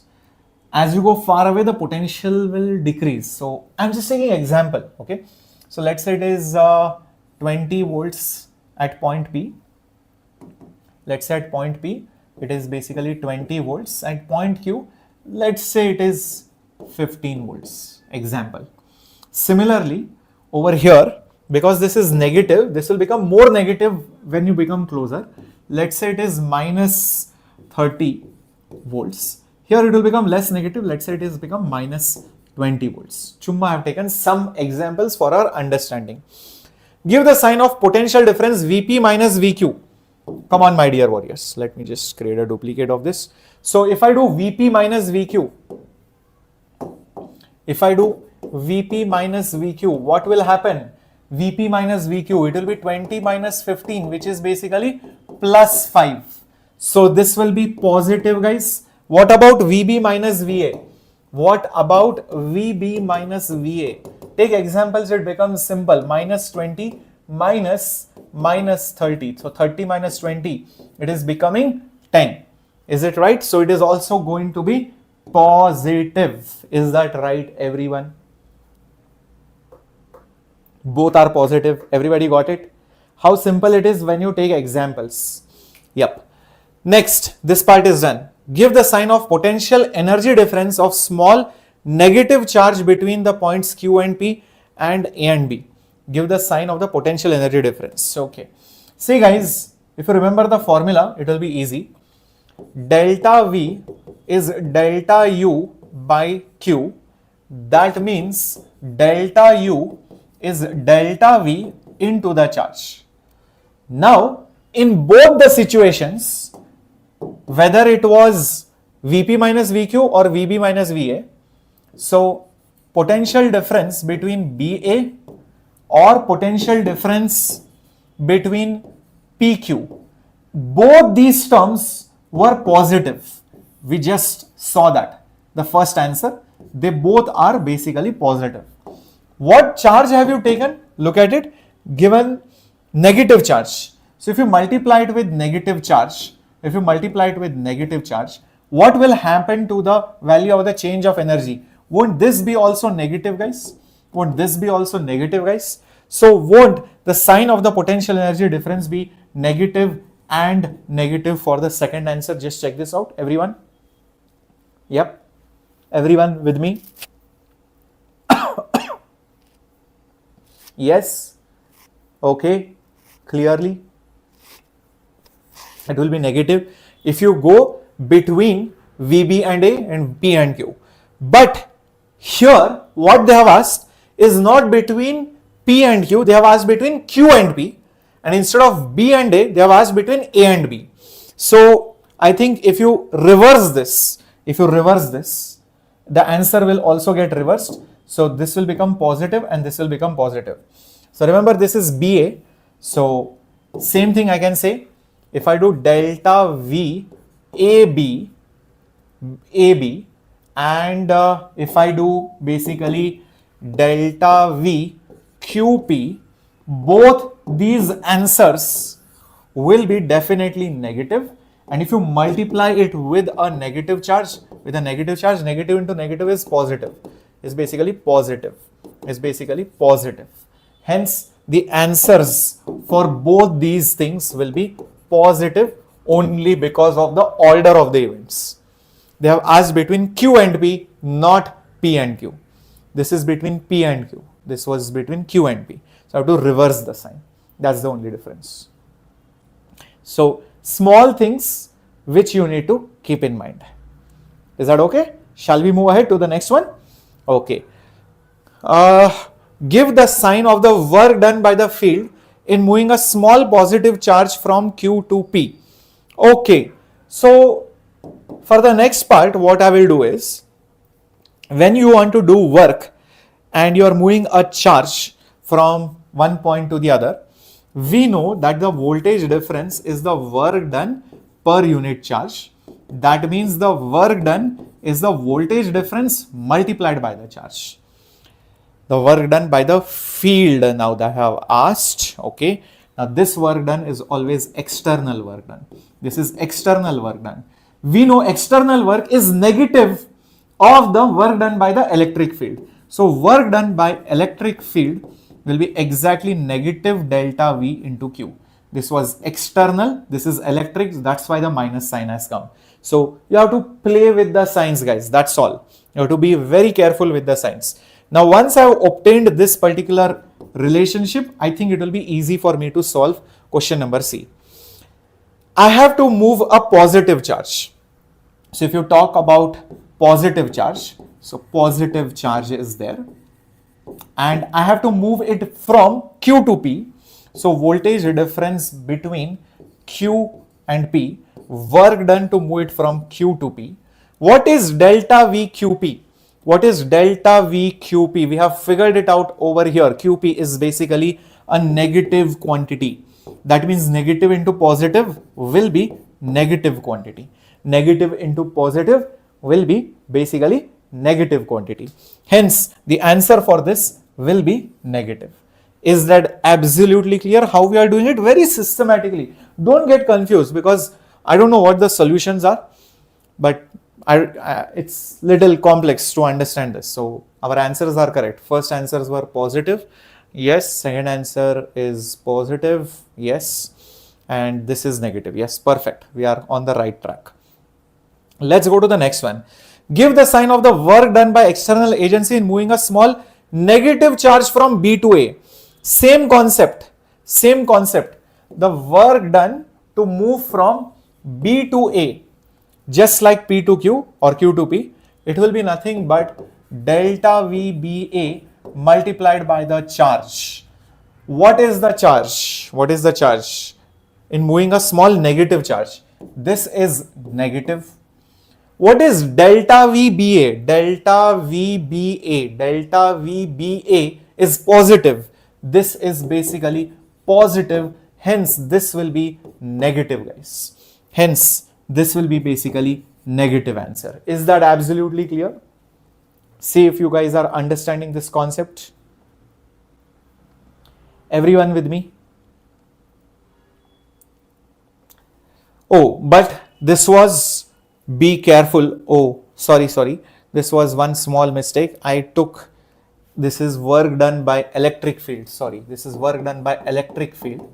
The question is, what is the work done by external agent? So sorry, guys. So if this is work done by electric field, so work done by external field, external force in moving it from B to A, that would be negative of that. So it will be positive. So I think this answer will be positive. This answer will be positive. This was external. In the previous question, it was by the field. It was by the field. I hope this is clear. Okay. If it was asked by the field, the answer will be negative. If it is asked by the external, it will be positive. Last question, does the kinetic energy of a small negative charge increase or decrease in going from B to A? Now, in going from B to A, let's see what happens. B to A, delta VBA was positive. Delta VBA is basically positive. And going from B to A, sorry guys, if I'm going from point number B to point number A, what I will actually do, if I'm going, this is initial, this is final, this is initial, this is final. So I will be subtracting VA minus VB, final minus initial always, final minus initial always. This is nothing but VAB, and VAB is basically negative. VAB is basically negative. Okay, I'll keep that in mind. And I am taking a negative charge. So what happens to the kinetic energy, they have asked. Okay, one thing I know, that delta U is delta V into the charge. So delta U, in taking it from this, is delta V AB multiplied by the charge.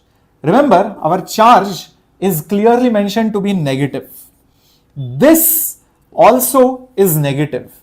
Negative multiplied by negative will make it positive, which means our potential energy has increased.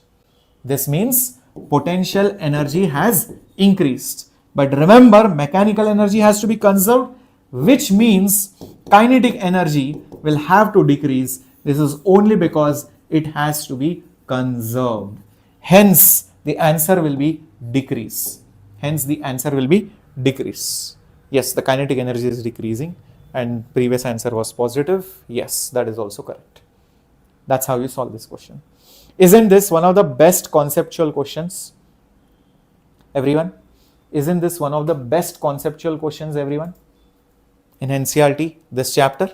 Yeah, because it's so confusing because of the science and everything. And it's all got to do with these few slides over here. The few slides over here, where is it? This one. All these slides over here. This. And even this one over here. The science. It's all about the science. It's all about those science. Okay. So if you know those signs and the formulas, it will become very, very straightforward. Moving ahead now, So this is done.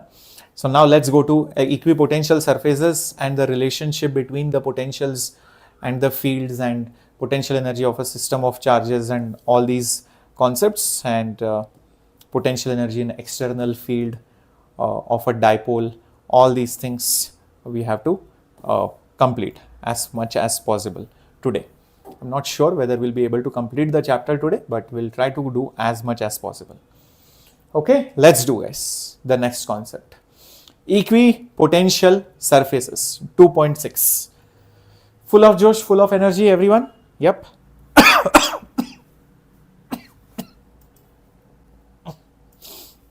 Okay, let's do. Equipotential surfaces is a surface with constant value of potential, as simple as that. Is nothing but an equipotential surface is a surface with constant value of potential at all the points on the surface. For a single charge, the potential is given by this, shows that the potential is constant if R is constant. So basically, in this particular example, the equipotential surfaces of a single point charge are concentric spherical surfaces centered at the charge. Now that the electric field lines for a charge are radial lines starting from ending of the charge depending on whether Q is positive or negative, clearly the field at every point is normal. Okay, very important. The electric field at every point is normal to the equipotential surface passing through that particular point. This is true in general for any point. In fact, it is always going to be true.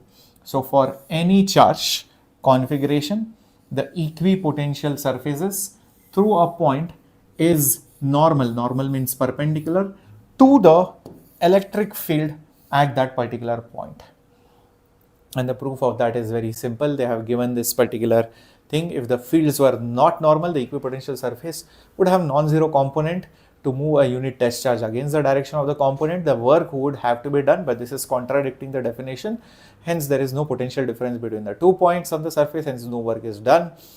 Hence, there must be normal equipotential surface or offer an alternative visual picture in addition to the picture of the electric field lines configuration. Okay, so let's understand this. Imagine there is some charge here, some charge there, some charge here, etc. Let's say I notice the potential over here is plus 12 volts. I notice another point which has the same voltage, which is plus 12 volts. I notice another point which has the same voltage plus 12 volts. Another point which has plus 12 volts. Another point which has plus 12 volts. And I see there are many more such points, and I keep joining those points together, and maybe it becomes like a curved shape. That collection of all those points is basically called as an equipotential surface or a line. It will be a line if it is in 2D. If it is a 3D, then it will become a surface. Now you can have more such electric potential lines, equipotential lines. Maybe you might have another set of lines which is like this. Maybe it's of 11 volts. Maybe it is of 11 volts. Maybe you might have another set of lines maybe like this over here. Maybe it is 10 volts.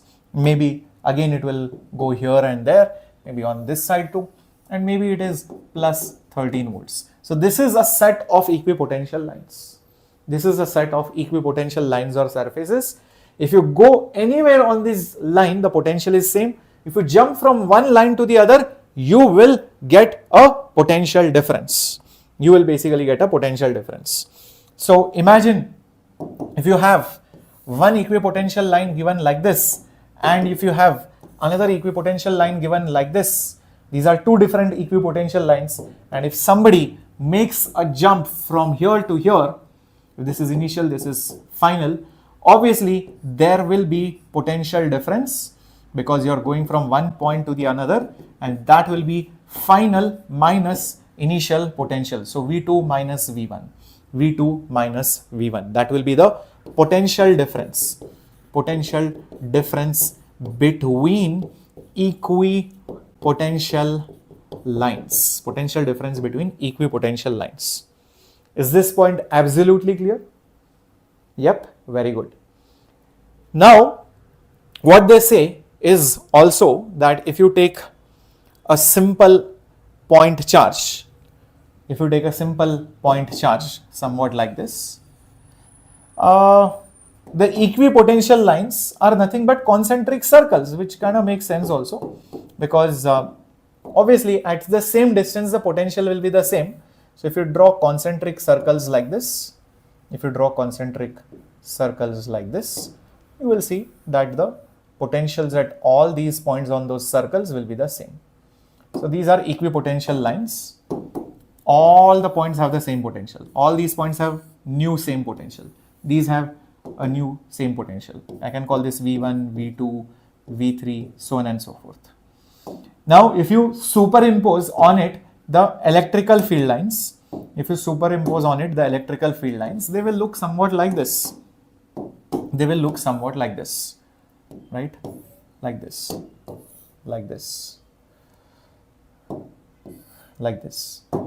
And show even more. Like this. These are your electrical field lines. Notice how the electric field line is everywhere perpendicular to the equipotential lines. It is not just for a point charge, but it is also true for any other random body also, like this one. You will see that at every given point, electric field line will be perpendicular. If you show some electric field line, it will definitely be perpendicular to the equipotential lines. So this is a general phenomenon, not just associated with point charge, but every charge configuration. Now, why does this happen? Is because they have explained this in this particular paragraph by a method called as contradiction. I will explain to you in a very simple way. Guys. See, imagine this is one equipotential line. Let's assume that the electric field is not perpendicular but making an angle. Okay, the electric field is making some kind of an angle with the equipotential line. If it is making some angle, then there will be two components of the electric field. One component which is basically perpendicular, and there will be other component which is basically parallel to the equipotential line. One which is perpendicular to the equipotential, one which is basically parallel. Everybody agrees with this? One which is perpendicular, one which is parallel to the equipotential line. The problem is with this parallel component. If there is electric field parallel to the equipotential lines, that means along the equipotential line, what will happen?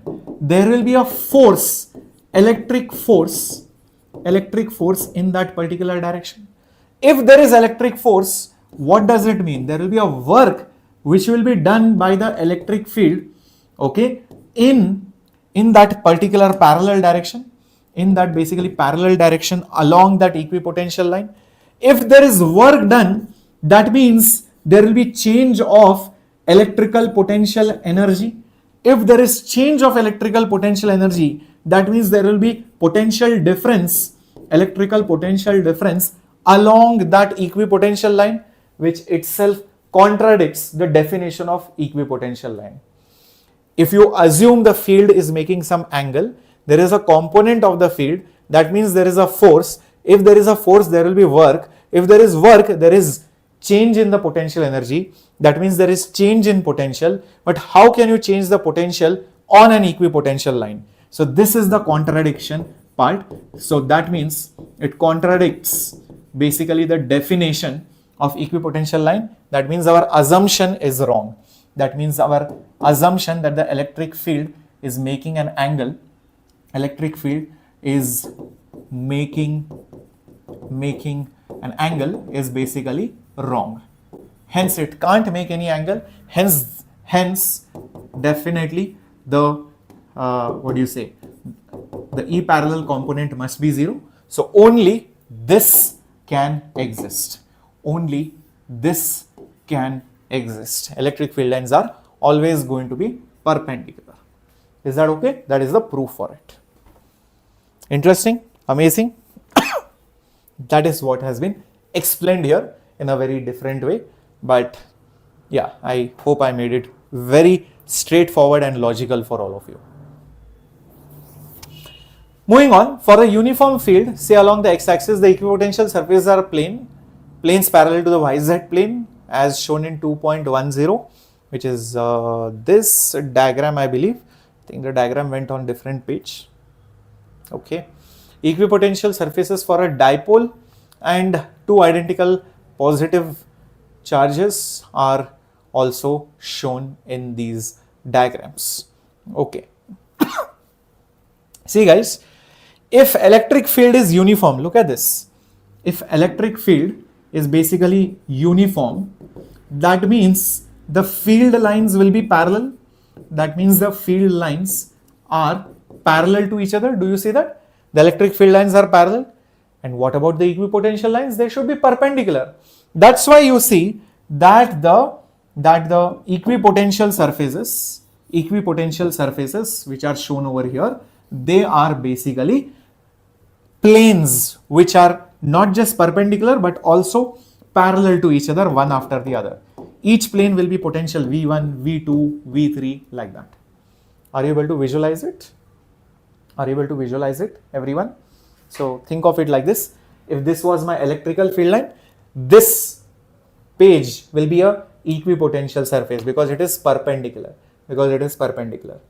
After some more time, you will have another equipotential surface. After some more time, equipotential surface. So they are basically parallel planes one after the other. Cool. That is the first example. Then they give about a dipole. This is a dipole. You can see that. So how they are concentric circles, and slowly you will see this will basically become like this, like this, like this, like this, and eventually you will get one very interesting line in between over here. This line over here, this is basically 0 volt line, 0 volts. On a equator of the dipole, the potential is 0. Remember that? And on the positive side, it is positive voltage. On the negative side, it is negative voltage. We have seen this for a dipole. Where is it? We have seen this for an electrical dipole. I just showed it to you. On the equator, it is 0 volts. On this side, it is positive. On this side, it is negative. So if you show those potential lines, how they look is exactly like this. For two positive charges, it looks something like this. They keep on becoming bigger, and after a point they merge together, they become like this. And if you go really far away, then it becomes like this, and very, very far away, it almost becomes circle, because when you go really far away, think about it, those charges come so close to each other, they virtually become one single point charge, so they start becoming circular. So the shape loses its characteristics, so you will probably see it going like this, and then finally almost nearing a circle, almost nearing a circle. Is that understood? That's what happens for positive charges. Same thing will also be true for negative charges as well. Okay, that's what they have mentioned. Okay, so now that this is done, equipotential surfaces is understood, give me a thumbs up. Let's go ahead then. Let's go ahead. Awesome, awesome. Let's go. Now, the next concept is relation between electric field and electric potential. Very, very interesting thing, guys. Electric field and electric potential, they have done some derivation. I'll explain this to you. With this, arrive at two important conclusions concerning the relation between the field and the electric potential. So guys, let me explain this to you in a very simple way. See guys, if you go from one point to another, whatever work is done by the electric field is exactly the negative work done by the external force, is also whatever work done by the external force is the change in the potential energy. So this minus sign will just follow over here. This is not just true for electricity, but it is also true for spring, gravity, etc. This is in general, always holds true. Now what I do is, I'll just look at this and look at this. Work done, this is from one point to another point, which are separated by a good amount of distance. Imagine the distance separated is very, very small. So I just move a very, very small displacement from here to here. The work done by the electric field will be dW, and this change will be du. This change will be nothing but du. Everybody agrees with this? Everybody? Okay. Now what I do in the next step is the work done by the electric,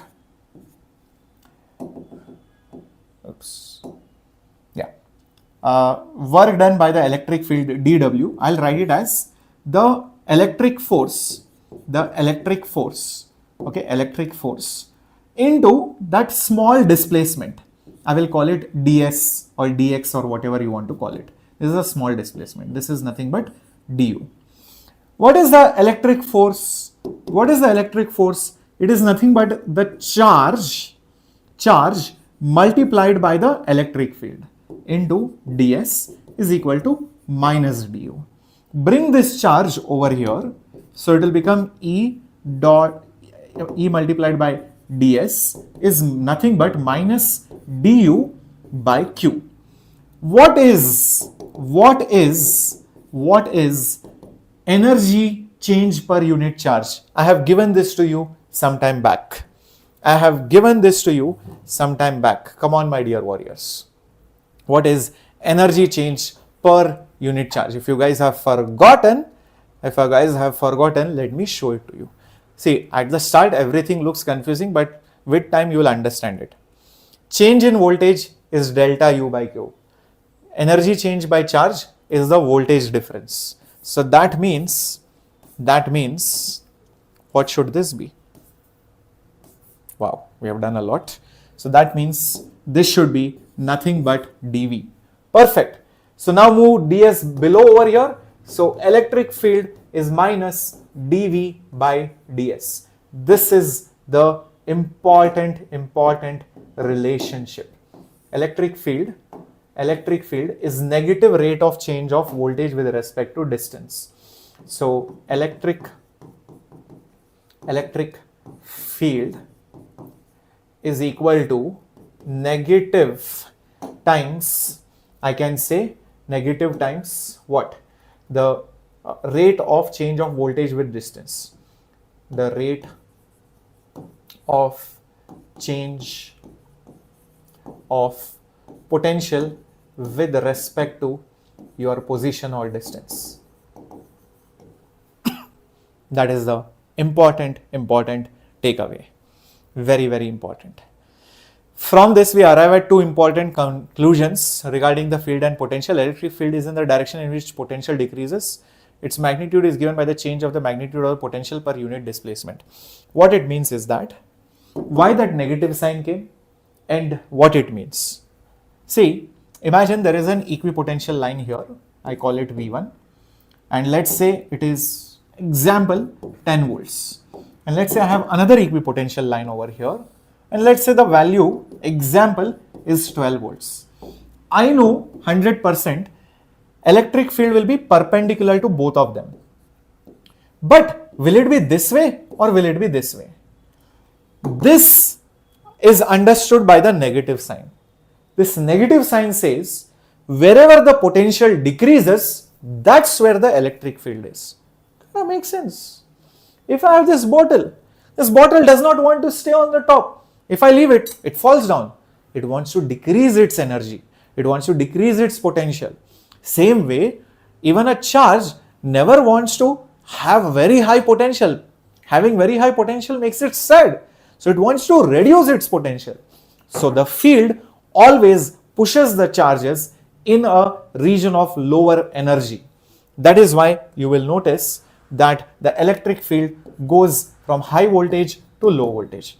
Electric field will basically go from high voltage to the low voltage. So that is what is mentioned. Electric field is in the direction in which the potential energy decreases.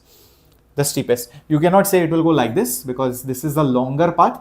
This is the shortest path by which you can decrease it. So this is the very quick way of decreasing it. It is very steeply decreasing. That's why it's like that. Anyways, it is perpendicular.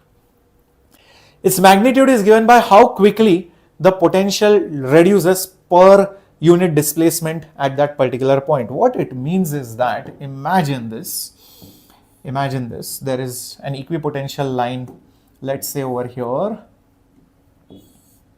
then you have an equipotential line right over here, and let's say another equipotential line right over here. The same thing I will do over here as well, like this, and like this, and maybe like this. The difference is the gaps, but otherwise, example, this is 10 volts, or let's make this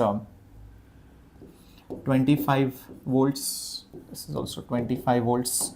This is 20 volts. This is also 20 volts. And let's say this is 15 volts. This is also 15 volts.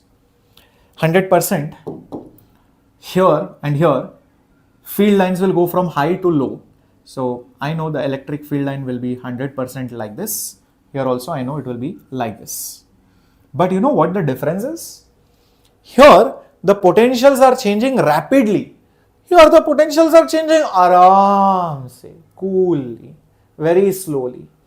This derivative exactly tells me that the rate of change of the potential with position, how quickly it is changing. The magnitude of the field is dependent on how quickly it changes. Here it is changing quickly. That means the field will be strong. That means there will be more electric field lines right over here. It is going to be a strong field. It is going to be a strong field over here. Here, the number of field lines will be quite less. It's going to be a weak field.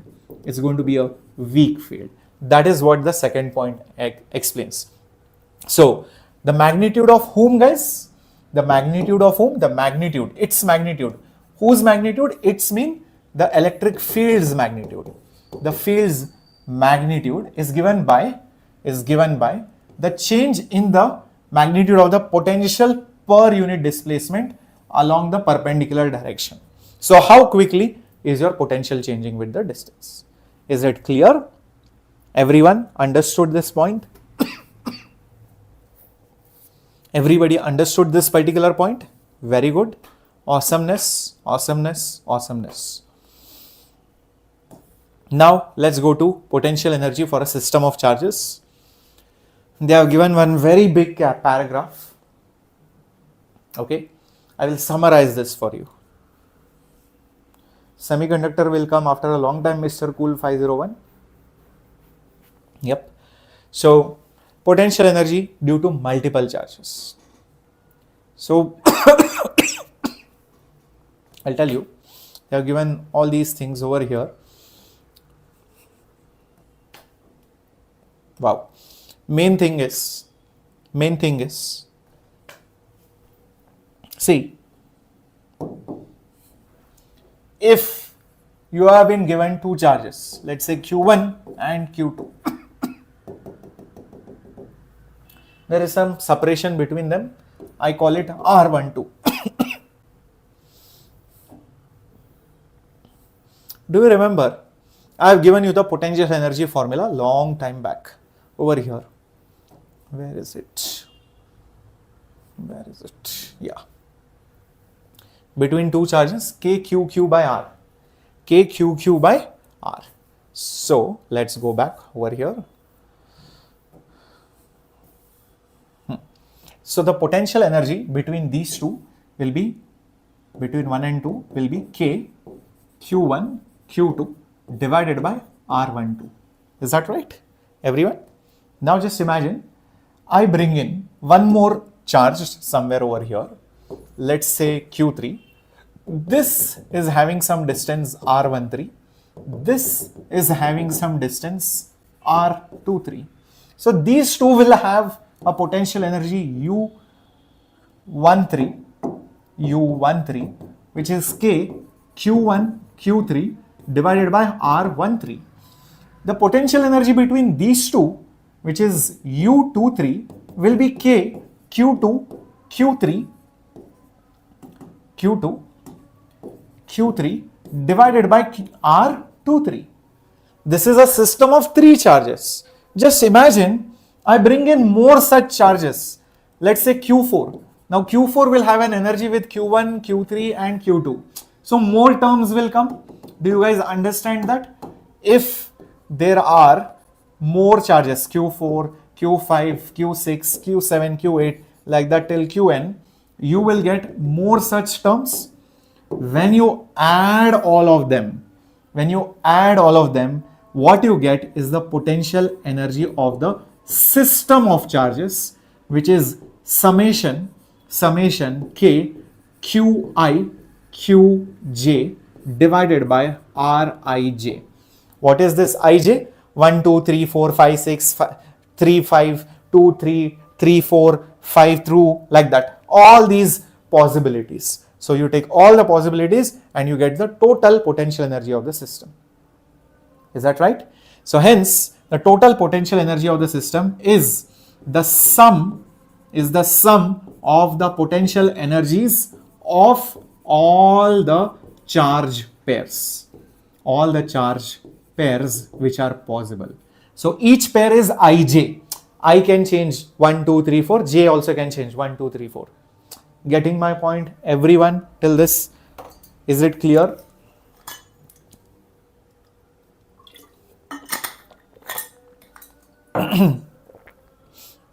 That is what they have basically explained over here.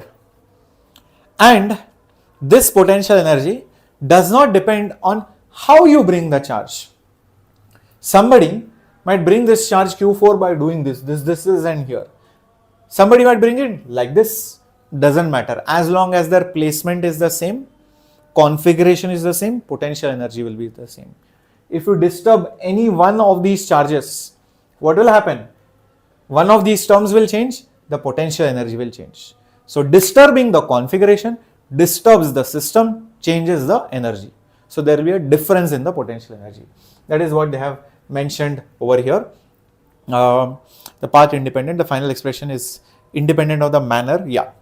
So because of the conservative nature of electrostatic forces, we can say that the final expression for U, which is the potential energy for the system, is basically independent of the manner in which the configuration is assembled.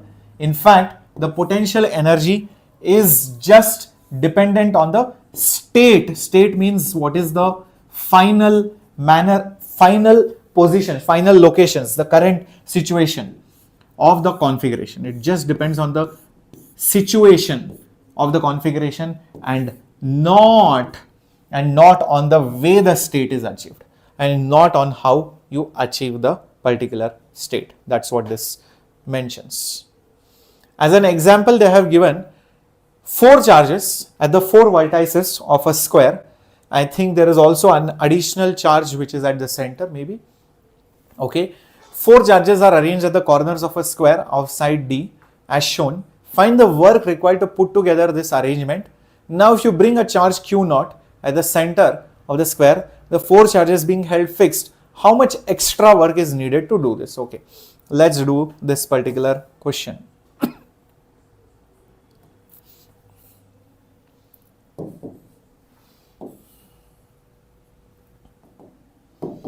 What is the side length? It is basically, I think, D of a square of side D. Yes, this is basically D. And what are the charges? Positive, positive, negative, negative. Okay, so positive, positive, negative, negative. All right, let me create a duplicate. Perfect. Now, in order to find the total potential energy of the system, what will we do, guys? Total potential energy of the system, take all the possible pairs. Do not miss anything. Do not miss any single thing. I think we'll also need this distance when we solve the problem. So I will just put this diagonals also for you, just for your reference. How much will be the length of these diagonals? Can you quickly think and tell me? Sides are D and D. Hypotenuse will be, I think, D root 2. Each diagonal will be D root 2. Agree or disagree? Use Pythagoras. D square plus D square is 2D square. Under the root will become D root 2. Yes. So what next? What next? Let's find out the potential energy. This guy with this guy. See, K, Q minus Q divided by D plus this guy with this guy. Let's cover all the sides first.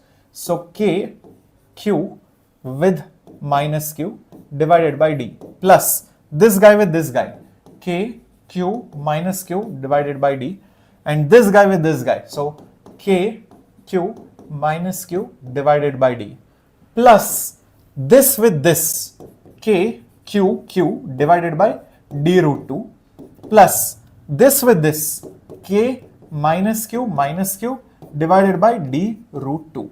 See what is happening. K Q square by D is common everywhere. K Q square by D is common everywhere. This is negative 1, negative 1, negative 1, negative 1. Minus 1, minus 1, minus 1, minus 1. Here 1 by root 2, 1 by root 2. 1 by root 2, negative, negative is positive. So 1 by root 2 is there. Do you see that? So what do I get? K Q square by D, you will have minus 4 plus 2 by root 2, which is going to be root 2. Hence it will become KQ square by D, and you will have root 2 minus 4, which means the total potential energy of the system comes out as a negative value. Is coming out as a negative value. So that is the first answer, I believe. Yes, that is the first answer. So that is exactly what we have got. K is substituted as 1 by 4 pi epsilon naught. Perfect. Now coming to the next part. The first part is done. The first part was done. Let's go to the next part. What does the next part say? A charge is brought at the center. How much extra work do you need to do? See, already the system is configured. You don't have to break your head now. Right now, this particular system has some energy.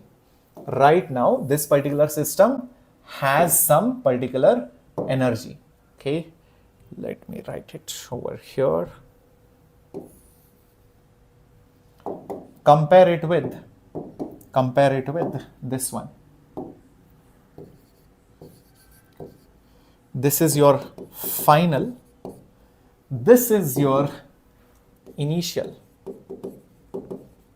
You have gone from this to this. in this process, how much extra work needs to be done. The four corners are held fixed, so don't worry about them. Don't worry about this, and this. Just assume the base potential energy as something, U naught, X naught, 5 joules, 100 joules, 0 joules, whatever you want. The extra work needs to be done only because of this charge will gain new potential energies. That will gain new potential energies with who and all? With this, with this, with this, and with this. It is now going to get extra potential energies. So guys, that extra work which needs to be done is because of the extra potential energy which that Q naught will have with all other charges. With all other charges. Do you guys agree with this statement? That extra work comes because this Q naught will gain some extra energy with every one of them. All the others already had some base energy. Make sense? Yes, middle NCERT examples are very important. You will see many examples where they have just given the same questions and sometimes even modified questions, in-text questions directly in NEET. So many examples, so many cases you will see. Not just in bio but also in physics. Okay. So how much energy extra will be needed by that Q naught charge? This will be basically, assume this distance is x, this is x, this is x, this is x. It will be k Q naught into that positive charge which is Q divided by x plus Q divided by x plus this with this. It will be k Q naught with negative charge divided by x plus this with this, k Q naught into Q divided by x plus this charge with this one, k Q naught into negative charge divided by x. Guys, all these terms will cancel and you will get a big fat 0, which means what? You won't need any work to do this. Whatever kinetic energy was there before will remain, whatever potential energy was there will remain. No extra work is needed. So that should be the answer, guys. Yes, so no work is required to bring any charge to that particular point. Yes, that solves the problem. Beautiful question. You have to understand that the charges were already assembled. So it is the extra work, so extra energy. So that means only that charge with other charges. Don't have to worry about other things. Okay. So let's go to the next few concepts of dipoles and everything, guys. And these are conductor properties and dipoles, everything. I don't think we'll be able to complete all the pages today. We'll do one thing.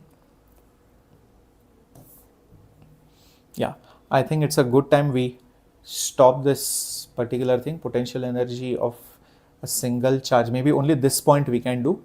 This point we can do. This last example, and then we'll give it a stop. Okay, let's have a look at this. This is the last point which we'll be doing today, and we'll conduct the remaining part in part number 2. Okay, is that right, everyone? Okay, great. Potential energy in an external field, potential energy of a single charge. The source of the field was specified, blah blah blah. We asked relations, but distinct question: what is the potential energy of a charge Q in the field? You know, I sometimes feel that a person who wrote NCERT, you know, Chumma is like one person who wants to pretend as if he is one serious student. Have you met such students? Aram se they will be chilling out in the class. I have met many students because I have already taught in offline, and nothing, they will be looking or dreaming about something, but when the teacher looks at them, or just to show that they are good, they'll be like, sir, I have one very important doubt, because this is happening, and you know, we have a very distinct question because of this, will this happen? So I feel this language is very similar. This question was in fact the starting point that led us to the notion of electrostatic potential, because all other times they were hitting around the bush. Suddenly they feel that something is important, okay, but here we address the question again to clarify what, why again, why did you not ask it over there? Anyways, in what way is this different from the discussion in section 2.7? See, how is this different from this section 2.7? Oh my god, this is crazy, guys. Alright, so the main difference is that we are now concerned with the potential energy of a charge in an external field. The external field is not produced by the given charge, whose potential energy you wish to calculate is produced by some external source, and the external source may be known, but often they are unknown or unspecified. What is specified is the electric field or the electrostatic potential due to the external sources. We assume that the charge does not significantly affect the sources producing the field. This is true if Q is small or the external sources are held fixed by other unspecified forces.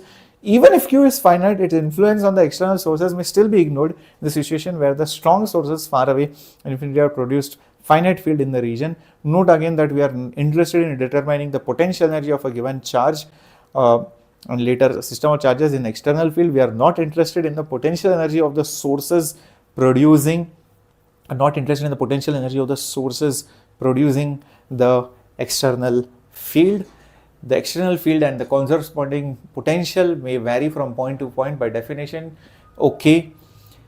Thus, the work done bringing the charge from infinity to the point P is QB. This work is in the form of potential energy of Q. If the point P has position vector R, this is this. Thus, if an electron with charge blah blah blah is accelerated blah blah blah, and they have given about this. Okay. And then they have talked about two charge system and how you basically calculate the potential of two charge system. Okay, now I'll explain this to you what it basically means. Guys, see, first of all, it is pretty much, like hitting around the bush here and there. See, whenever you have a charge, this charge will create its field. This field will never create a force on that particular charge. Do you guys agree with this? This field will never apply a force on the charge which created the field. Makes sense, right?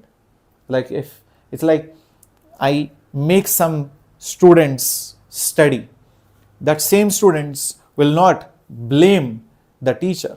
The same students will not say, hey, you, what did you do? No. Same way, this field was created by this charge. This field has no right to question this charge. It is just created from it.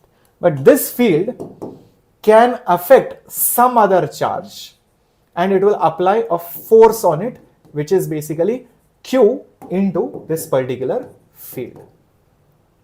Cool.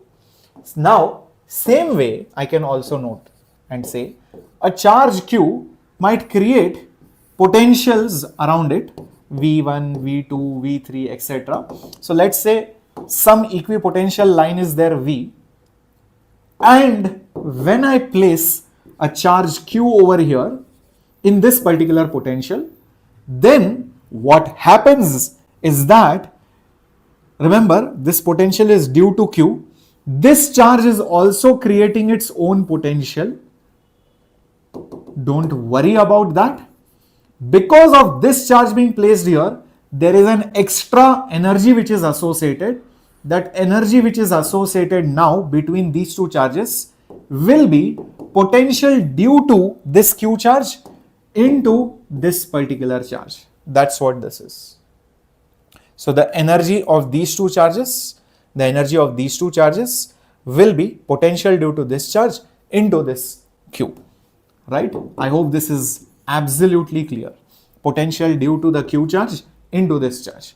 Alternatively, you can also think this is the same as, imagine this Q charge was here and that was creating its own potential.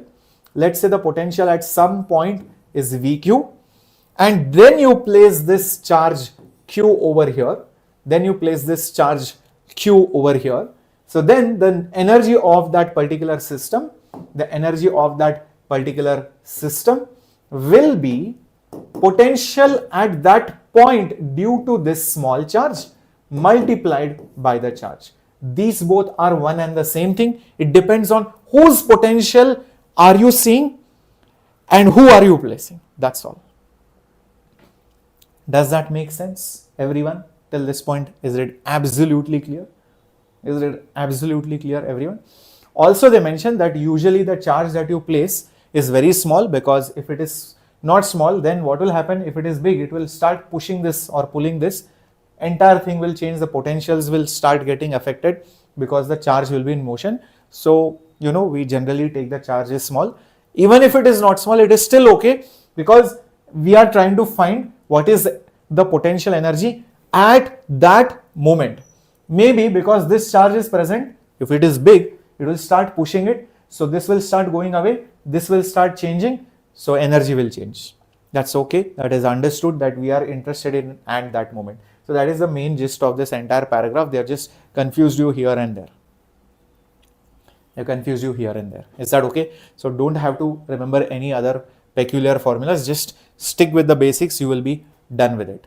So determine the electric potential energy of a system of two charges, 7 and -2, with no extra. Okay. One more thing is there.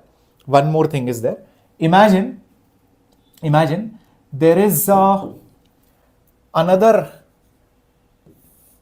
electric field, some external electric field. This is external field. This external field will obviously create some external equipotential surfaces like this. So this is due to some external sources. And in this, I place a charge Q, maybe somewhere over here. In this, I place a charge Q somewhere over here. Let's say this point's voltage is V1, this point's voltage is V2, and then I place another charge maybe over here, Q. Then what will happen is, this whole system will have a total energy of, the whole system will have a total energy of the following things. Observe carefully. Just because I place this charge Q in some external, some new charges voltage or field, it will have an energy of V1 into Q. Agreed on this? This charge, because of the external one, will have V1 into Q energy. Same way, this capital Q charge will also have plus V2 into Q amount of energy.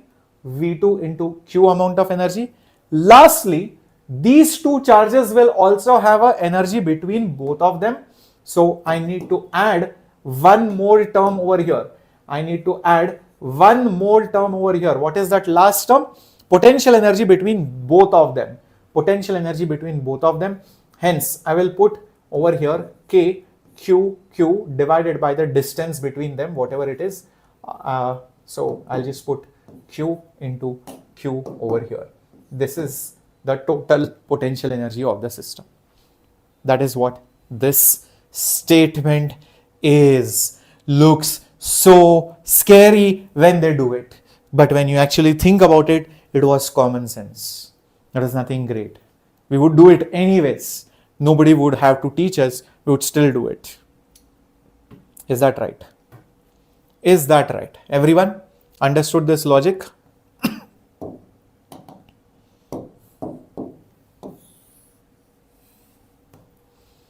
What is R? R is the distance between them.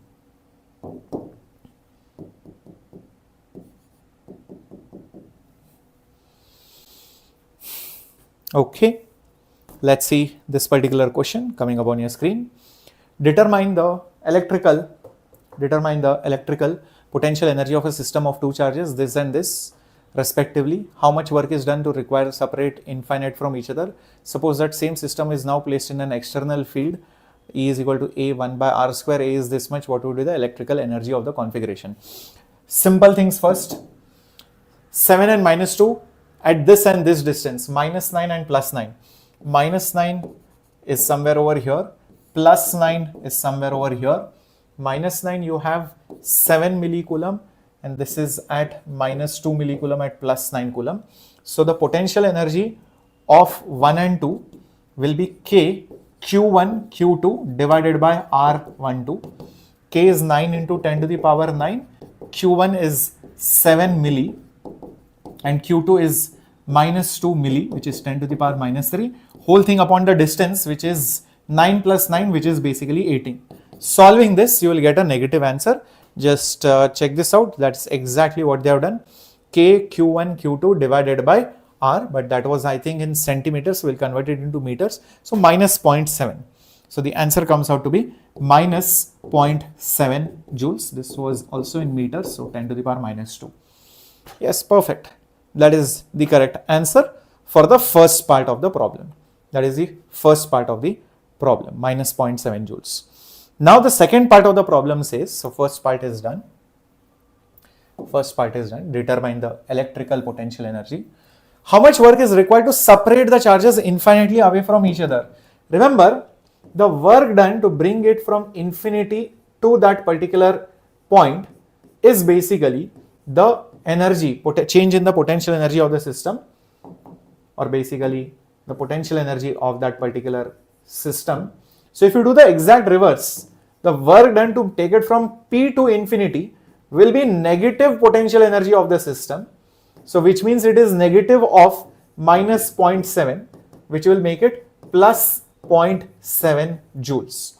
So the work done to separate it till infinity will be plus 0.7 joules, which is exactly the same answer as over here. Which is exactly the same answer as over here. Is that right, everyone? Last part. Suppose a new field is placed. Already they too have their own energy. Already these two charges have their energy. We have calculated it as negative 0.7. If you apply external field, new two terms will come. What is that total energy? We found negative 0.7. We need to find these two, add them up. I will get the total energy. That is what is the third part of the problem. So if the external field is A into 1 by R square, what do you think that potential energy will be? First of all, because E is this, we know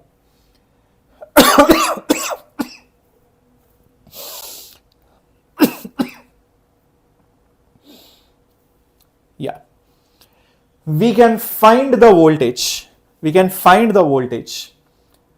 By knowing the fact that we have to nothing but see, look at it like this. Electric field is A, what is it? A into 1 by R square. That means A by R square. Compare this with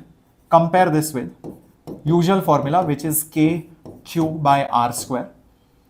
Our usual formula for voltage is K Q by R. So that means the potential formula will be A divided by R. Do you guys get it? How from this I got this? Usual formula of field is this. So usual formula of potential, if I compare it, KQ will become A. So it will become A by R. And what is the value of A they have given? It is given as 9 into 10 to the power 5. So the voltage will be 9 into 10 to the power 5 divided by R. So using this, I can find the voltages at both the points. What are the points? One is 0.09 and the other one is also 0.09. Distance matters.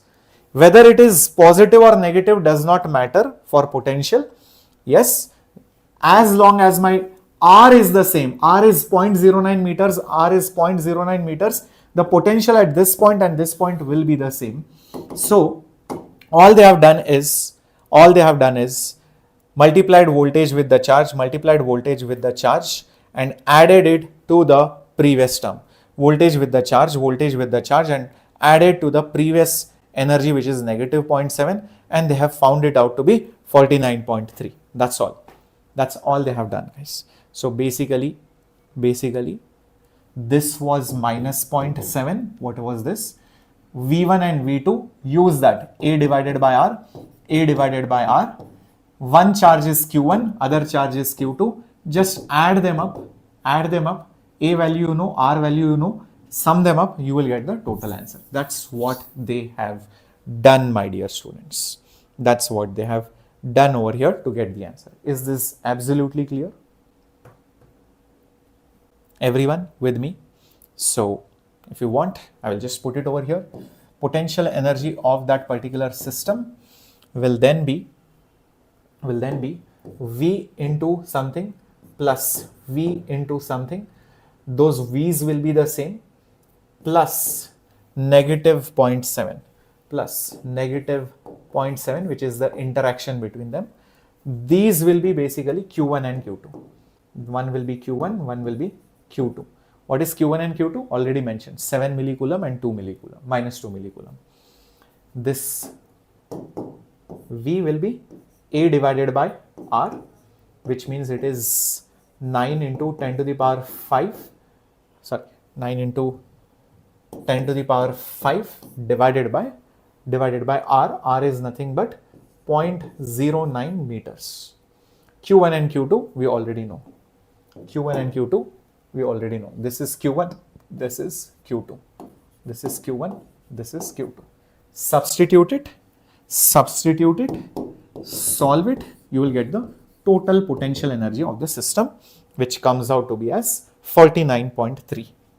49.3 joules.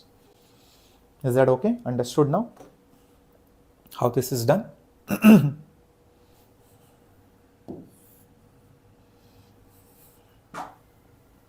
Great. Perfect. Let's go through this slowly. Conductors and insulators were described in chapter 1. Remember, conductors were those elements which can freely give the electrons to conduct electricity. That means the flow of electrons forms current, and that happens because the electrons are free to move, and the electrons always choose to move because of the force acting on them, because of the battery or the voltage difference which is connected across the conductor. Insulators do not allow the flow because they do not have free electrons as such. Okay, these electrons are free within the metal but not free to leave the metal. The free electrons, kind of a gas, they collide with each other, blah blah blah. In an external field, they drift against the direction of the field. The positive ions made up of the nuclei and the bonded electrons mainly held in the position. The electrolytic conductors, the charge carriers, are both positive and negative. The situation in this case is more involved. The movement of the charges carriers affected by both external electric field as also by the so-called chemical forces. We shall restrict our discussion to metallic solid conductors. Let's see our important results. In this thing, we don't have much anything important, but mainly you should know about conductors and insulators. Conductors versus basically insulators. We have already studied all the important properties of conductors which contain mobile charge carriers, and usually they are metallic in nature. Okay, and all that was already done in chapter 1. So it's just a recollection of that. You know how electrons are available freely for conduction, and another way in which electricity can be conducted is through electrolytes, where you see cations, anions being formed, and these cation anions also can move inside that electrolytic fluid. But that is just for namesake that is mentioned here. You study that in electrolysis chapter in chemistry or electrochemistry. In physics, you don't deal about it much, but just that you have an idea. Okay, there are different things which can conduct electricity. It's not necessarily metals, but you also have electrolytes also. That is just for mentioning purpose, but you don't have to study that over here. Now, let's go to the more physics part of it. Okay, let's go to the more physics part of it. Hello, Chitra. Good evening, my dear warriors. Join in. In case you are a little bit late, it's okay. Just join in. I know usually my lecture timing is 6 o'clock. I had to shift it at 4 o'clock because of Janmashtami. So that's the reason, because there are some things which are involved in the evening. Okay, cool. Now, inside a conductor, electric field, electrostatic field is 0. Consider a conductor neutral or charged. There may be external electrostatic field. In the static situation, when there is no current inside or on the surface of the conductor, the electric field is 0 everywhere inside the conductor. This fact can be taken as a defining property of a conductor. A conductor has free electrons. As long as the field is not 0, the free charge would experience force and drift. In static situation, the free charges have so distributed themselves that the field is 0 everywhere inside, and the electrostatic field inside is 0. Okay, I'll explain this to you.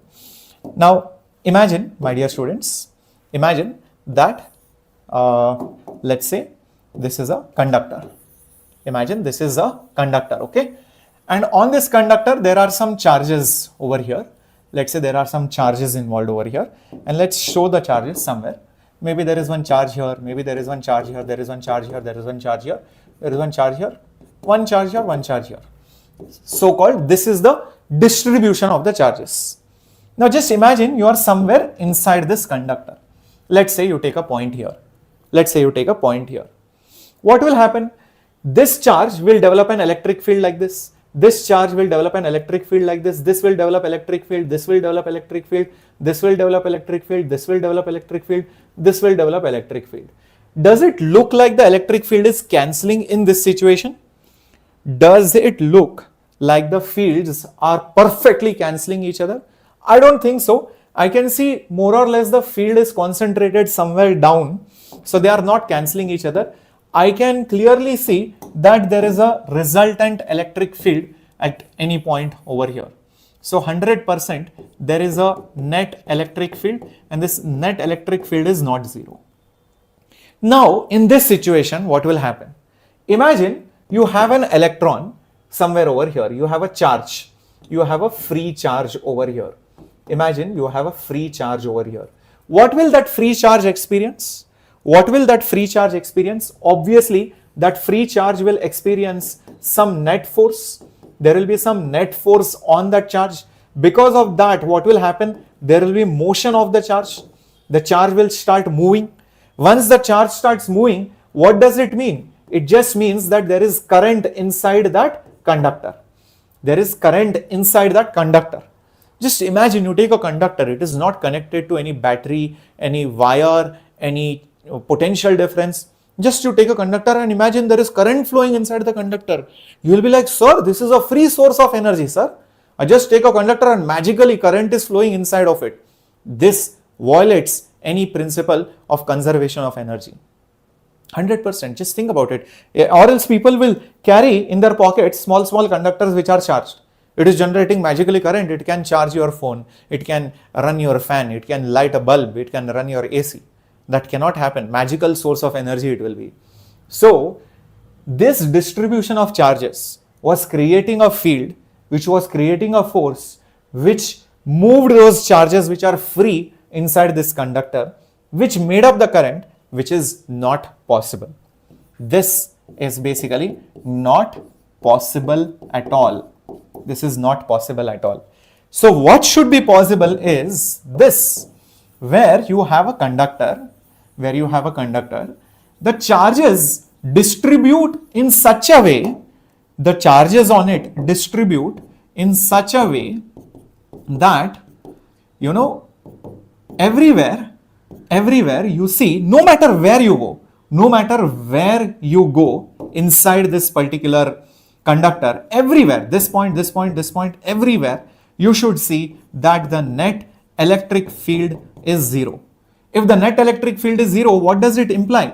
That the net force is zero on any charge carrier, on any basically charge carriers, on any charge carriers.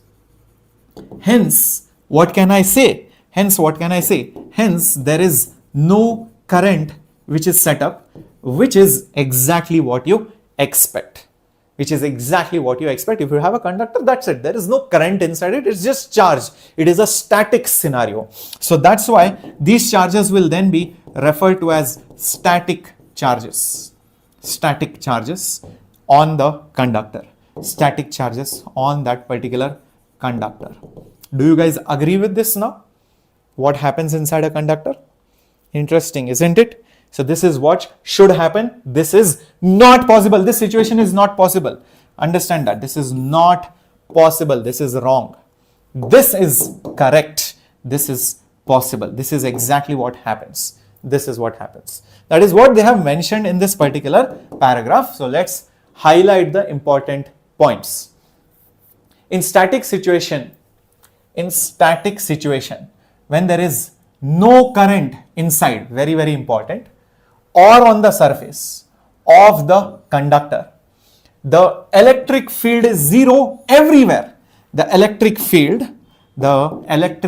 is zero everywhere inside the conductor. This is the most important line as takeaway. Okay, this fact can be taken as a defining property of a conductor. The conductor has free electrons. They have explained it why it is so.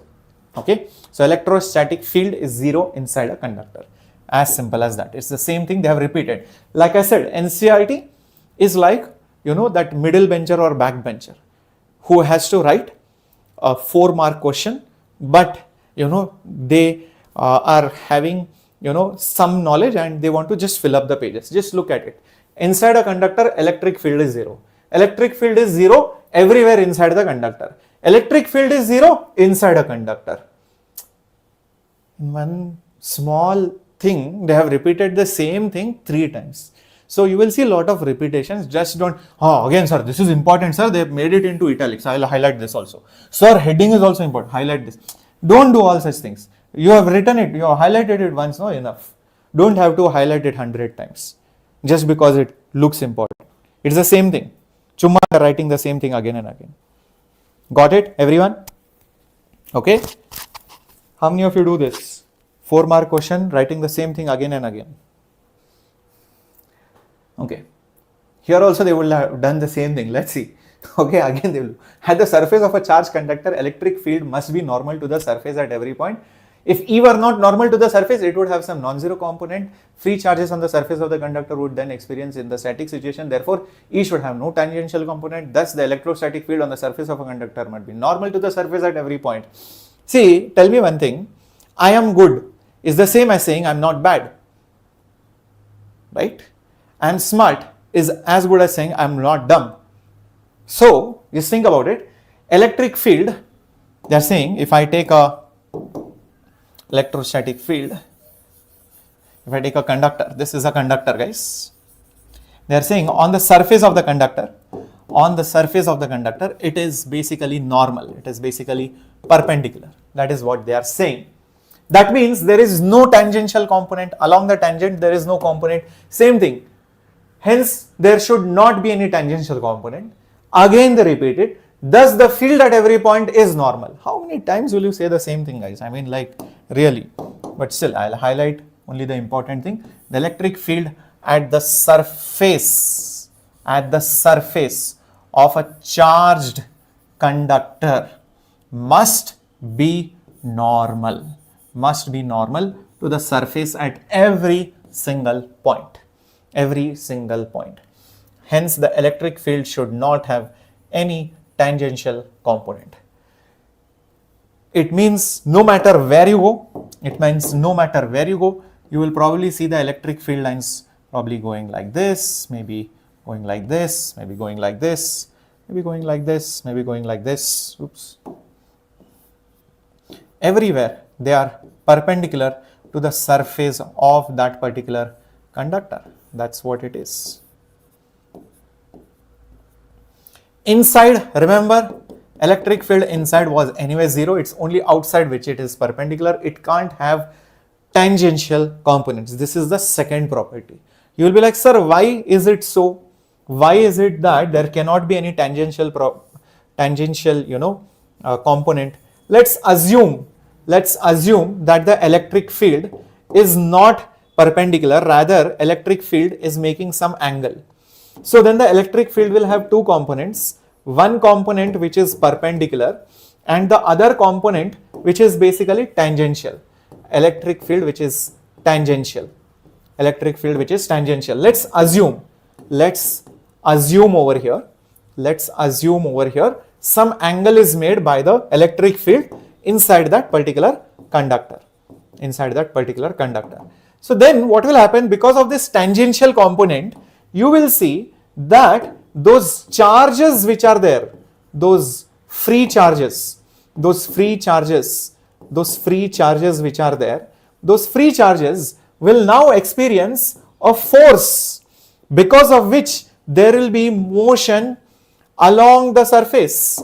There will be motion along the surface of the conductor. And if there is motion along the surface of the conductor, that means there is nothing but surface current. How is it possible that you take a conductor and on the surface magically current is flowing? Just imagine I take a lump of conductor which is charged, zoom, zoom, zoom, conductor, the current is flowing on the surface. It will be like a very important stone. It will be like a very important piece of conductor. Everybody would want such a conductor. They will store it in their houses. They will carry it everywhere, because then if you have magical currents, it is like a infinite source of energy. not possible at all. Law of conservation of energy can't be violated. So this is not possible. This is not possible is what they have basically explained. This is not possible. What happens in reality is just this. There is no tangential component, only electric fields are perpendicular. It would be magic. Yes, correct. That is the second statement. Third one, the interior of a conductor can have no excess charge in the static situation. A neutral conductor has equal amounts of positive and negative charges in very small volume or surface element. When the conductor is charged, the excess charge can reside only on the surface of the static situation. This follows from the Gauss law. Consider an arbitrary element inside the conductor. On the closed surface bounding the volume, the field is zero. Thus, the total flux should be zero in that surface. Hence, by Gauss's law, there is no net charge enclosed by it, but the surface S is made of small as possible. The volume V can be made vanishingly small. This means there is no net charge at any point inside the conductor, and any excess charge must reside on the surface. They have repeated many statements. I'll explain this to you in a very simple way. Okay, let's take. Imagine a conductor again over here. Imagine that there is a conductor over here, and you charge that particular conductor. Imagine you are charging that particular conductor. When you charge that particular conductor, usually what should happen is the charges should be only on the surface of that conductor. It can't reside anywhere inside. The interior of a conductor cannot have any excess charge.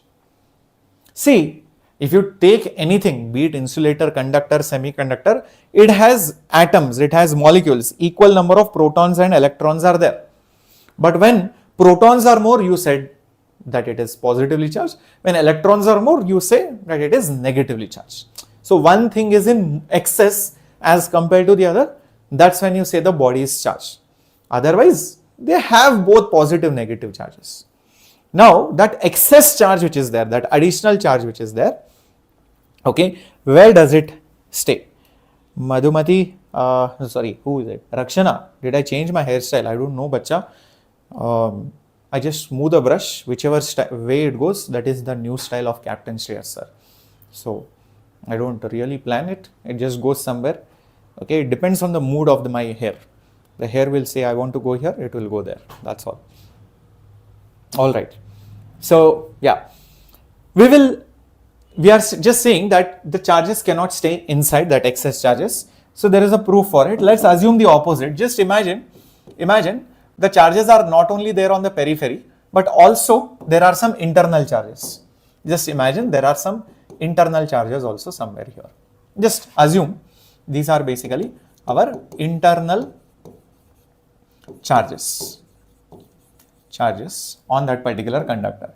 So what they say is you take a Gaussian surface. What do? You take a Gaussian surface which is enclosing this particular excess charge.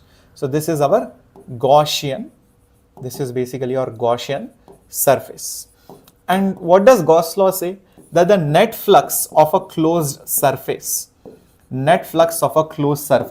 should always be whatever charges are inside divided by epsilon naught. That is your Gauss law.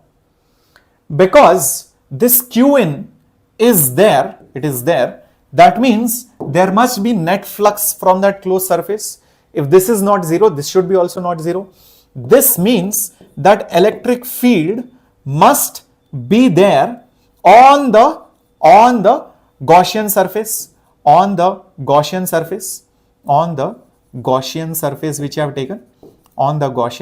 which I have taken, guys. That means I must agree to this point that this electric field must be there here. But if electric field is there here inside the conductor, it violates this principle that electric field inside a conductor must always be zero. Electric field must be zero. So this is basically not possible. But electric field inside must be zero. Hence, this is not at all possible. This is not possible, guys. This is wrong. So what is possible is this. If you have any conductor, any random shape, doesn't matter. Always the charges must reside on the surface of the conductor, whether it is positive, negative, doesn't matter. These charges are always on the surface, never ever inside. So this is something which is acceptable. Is that absolutely clear, everyone? Everybody understood till this point? So let me highlight this. Let me highlight this. Has equal amount when the conductor is charged, the excess charge can reside. Okay. So the volume can be, this means that there is no net charge at any point inside the conductor, and any excess charge must reside at the surface. Always the charges are on the surface, never ever inside. It's as simple as that, and that is being proved by your Gauss's law, which I have used right over here. So I used Gauss's law to prove that this situation is not possible. It has to reside outside. Clear? Everyone, shall we go ahead? Awesome. Very good, Krishna, Chitra, Pratibha, Madhumati. Very good, Sukanya. Awesome, awesome. Moving on to the next property of the conductor. Electric potential is constant throughout the volume of the conductor and has same value as on the surface. This follows from the results 1 and 2 above. Since E inside of the conductor is 0, there is no component, no work is done, blah blah blah. There is no potential difference. Hence the result, the conductor is charged, field is normal to the surface. This means potential will be different for different surface. Different for the surface and at a point outside the surface. In a system of conductors of arbitrary size, shape and charge configuration, each conductor is characterized by a constant value of potential, but the constant may be different from one conductor to other. Okay, see guys, simple words. I will explain this to you. They write these statements as if they are writing some law book or something, but it is very simple. See, you take any conductor. Okay, you take any conductor. Tell me, what is the field inside the conductor? Put it up in the chat box quickly. What is the field inside that particular conductor? Everyone, put it up in the chat box. What is the electric field inside any conductor? What is the electric field inside any conductor? Yup, the electric field inside is basically 0. Everyone, very good. Awesomeness. Yeah, 1 second.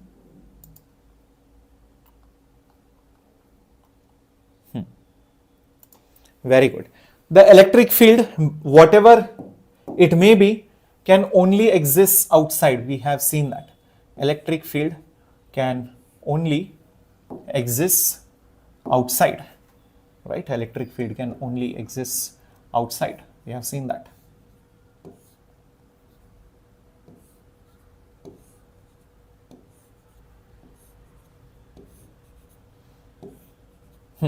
And they are perpendicular to the surface.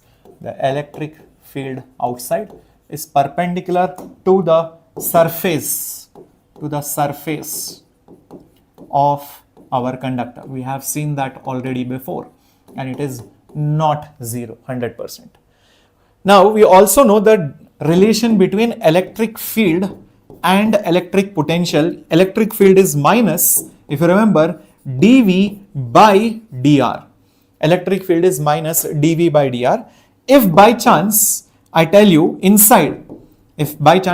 electric field inside is 0, that means dV by dr inside is 0. That means the potential inside, the derivative, if it is 0, that means the function is a constant. That means it is basically a constant, which means all these points are equipotentials. So all these points inside the conductor have the same voltage. So all points inside have the same voltage. Is that absolutely clear, my dear warriors? Yep. So that is what they have mentioned also. The electric field is normal. It means the potential, where have they mentioned? That is, there is no potential difference. Yeah. So I'll just show it over here. That means there is no potential difference between any 2 points inside or on the surface of that conductor, because the field here everywhere is 0. So no rate of change of voltage, that means voltage is same. But outside we know voltage difference exists, but outside we know electric field exists, that's why voltage difference will exist. So you will see, if you show an equipotential surface, it will probably be like this. Remember, equipotential surface themselves are perpendicular to the electric field. That property we have seen in lecture number 1.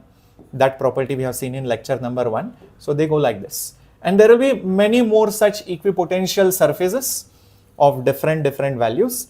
Each one will have different value. This will be V1, V2, V3, etc. These are equipotential surfaces around the conductor, outside of it. So this means potential will be different for the surface and at a point outside the surface. So when you go outside, equipotential surfaces do exist, potential difference does exist outside. That is the meaning of this. Is that absolutely clear? Everyone understood this point? I'm so glad, Suganya, Kungla, you understood and every single point is absolutely made clear. So here we are decoding NCERT. You will see that there are so many lines which are not important, so many lines which are repetitive, so many lines which could be confusing, but we have to understand the summary which is useful for our NEET or board examinations.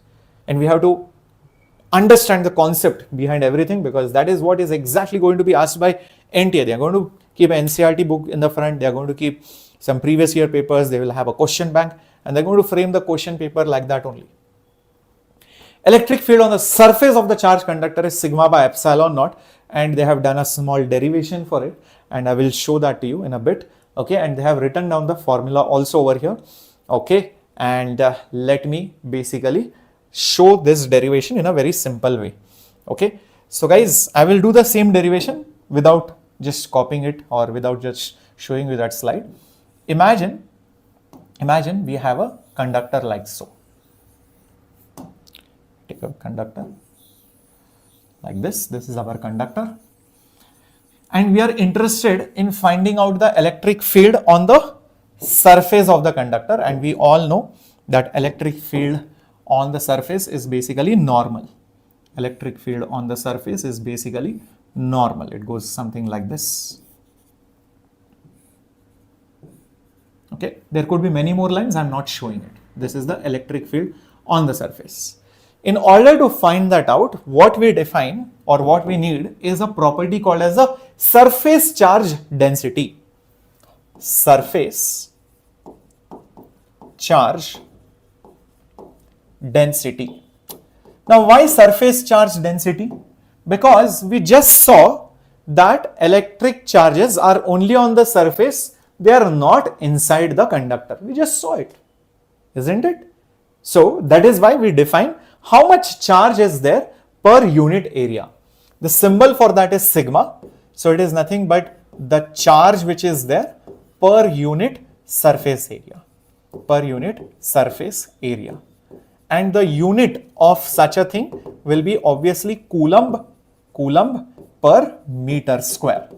Coulomb per meter square. That will be the unit of it.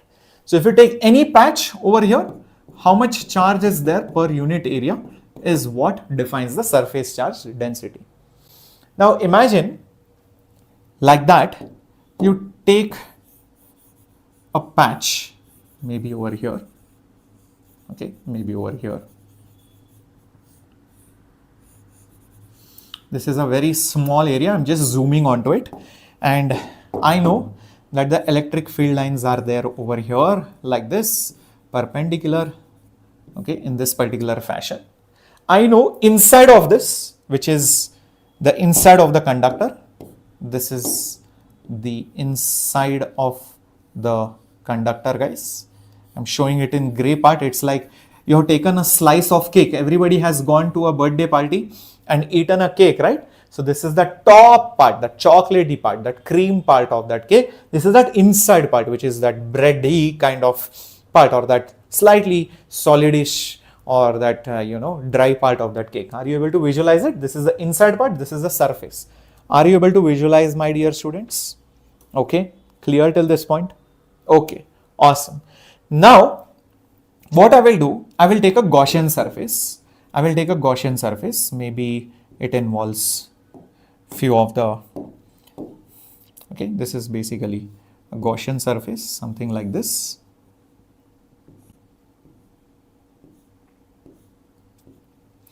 I'll take it like this. This is my Gaussian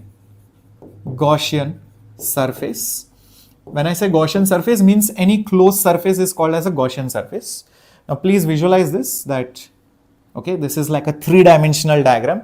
Some of the field lines are piercing out of it, some of the field lines are parallel to it, etc. Are you able to visualize this Gaussian surface, my dear warriors? Are you able to visualize this Gaussian surface? You can see the top surface being penetrated by those electrical field lines. Yep. Awesome. Now, if I apply Gauss's law, which is the flux through any closed surface is equal to the charge which is inside by epsilon naught. Observe carefully, the charges over here are the charges on the surface. The charges over here are basically the charges on the surface. If I assume this particular area to be A, that orange part, and the charge on it to be Q, then that Q is the charge which is present on that surface of the conductor, but also inside this Gaussian surface, inside that blue diagram. So that is basically Q, and that epsilon will come here as it is.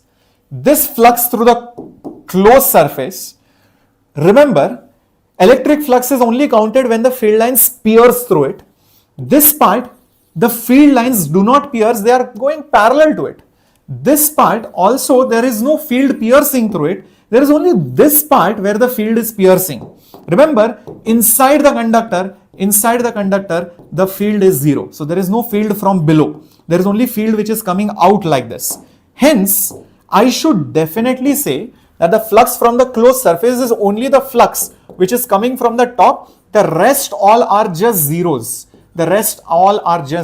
Do you agree with this statement? Everybody clear till this point? Very good, Chitra, you are able to imagine. Can we take a cylinder? Yes, you can imagine a cylinder too. Yes, Pratibha, thank you for putting up that cake. Awesome. Now, what is this Q? You can observe this from here. This charge is Q. Area is basically nothing but that A. So, from this, can you not see what Q is? Q is basically sigma multiplied by that area. This Q is sigma multiplied by that area. So how about just putting that right over here? Is nothing but sigma multiplied by area divided by epsilon naught. This flux on the top surface, flux is field multiplied by area. Flux is field multiplied by area, guys. The electric field is just E. You can clearly notice over here that area and area just got cancelled, and therefore I'm getting the electric field as, nothing but sigma by epsilon naught. So this is something which you are supposed to remember. Is it clear? So this is a definition, or this is a formula of electric field just outside the conductor. This is the electric field which is there just outside that particular conductor. So that is what they have done. Electric field at the surface of the conductor is sigma by epsilon naught. Understood? Now you might get confused between, sir, sigma by 2 epsilon versus sigma by epsilon, sir.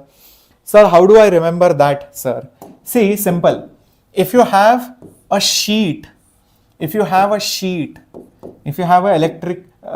electrically charged sheet, then the electric field lines will go here also, here also, here also, here also, here also, here also. Whereas when you are talking about a conductor, the electric field is only coming on one side. Which is basically outside. There is only one side. Here it is going both the sides. So when it is going only one side, the electric field will be sigma by 1 epsilon naught. Here it is going both sides, so sigma by 2 epsilon naught.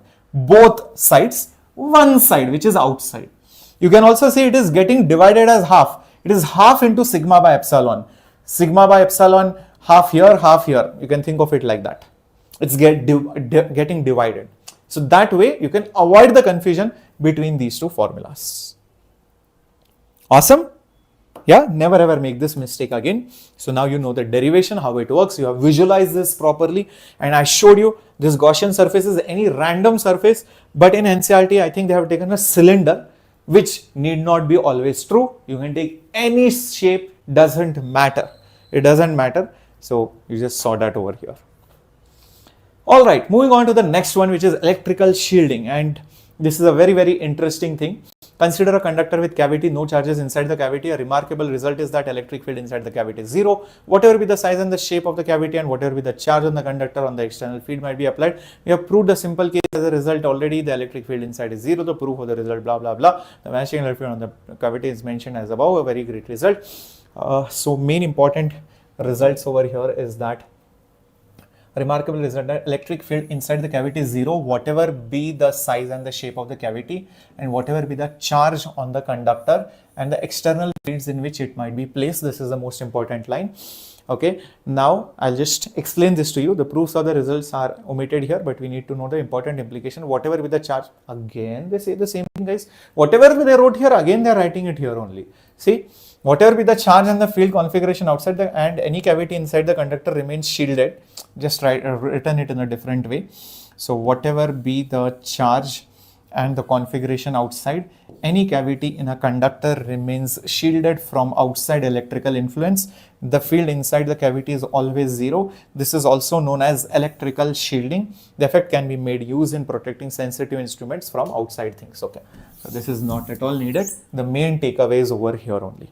So what does this basically mean? Okay. Has it ever happened that you don't want to turn off your phone, but you don't want anybody to reach to you? You are very angry, you are very depressed, you are very, demotivated. Has it ever happened to you that, sir, I don't want anybody to call me, sir, I don't feel like talking to anyone, but I don't want anybody to listen, the phone is switched off. It should feel like he's out of coverage or she's out of coverage area. Have you ever felt that? Yeah. So, simple trick. What you should do, take your phone, take a nice metallic copper container. Copper vessel will be there, copper, good conductors like copper. Take it over there, hello curiosity, and put your phone inside of it. There is a very good chance your phone might not be reachable. It depends on the signal strength and other things also, but most likely your phone will not be reachable. Try it out and see if it works. So this property is called as electrostatic shielding, also sometimes referred to as Faraday's cage. You might have wondered, sir, if there is thunderstorm and lightning outside, I might get struck by a lightning. So, I'm not going to stand outside, but what if I sit inside the car? Will I then be affected by the lightning? What do you think about it? Won't it be worse or will it be the best? Because your car is made of metal. So, do you think it will be really good to sit inside a car or do you think it will be bad to sit inside the car? What do you think? Nice trick, Madhumati. Great.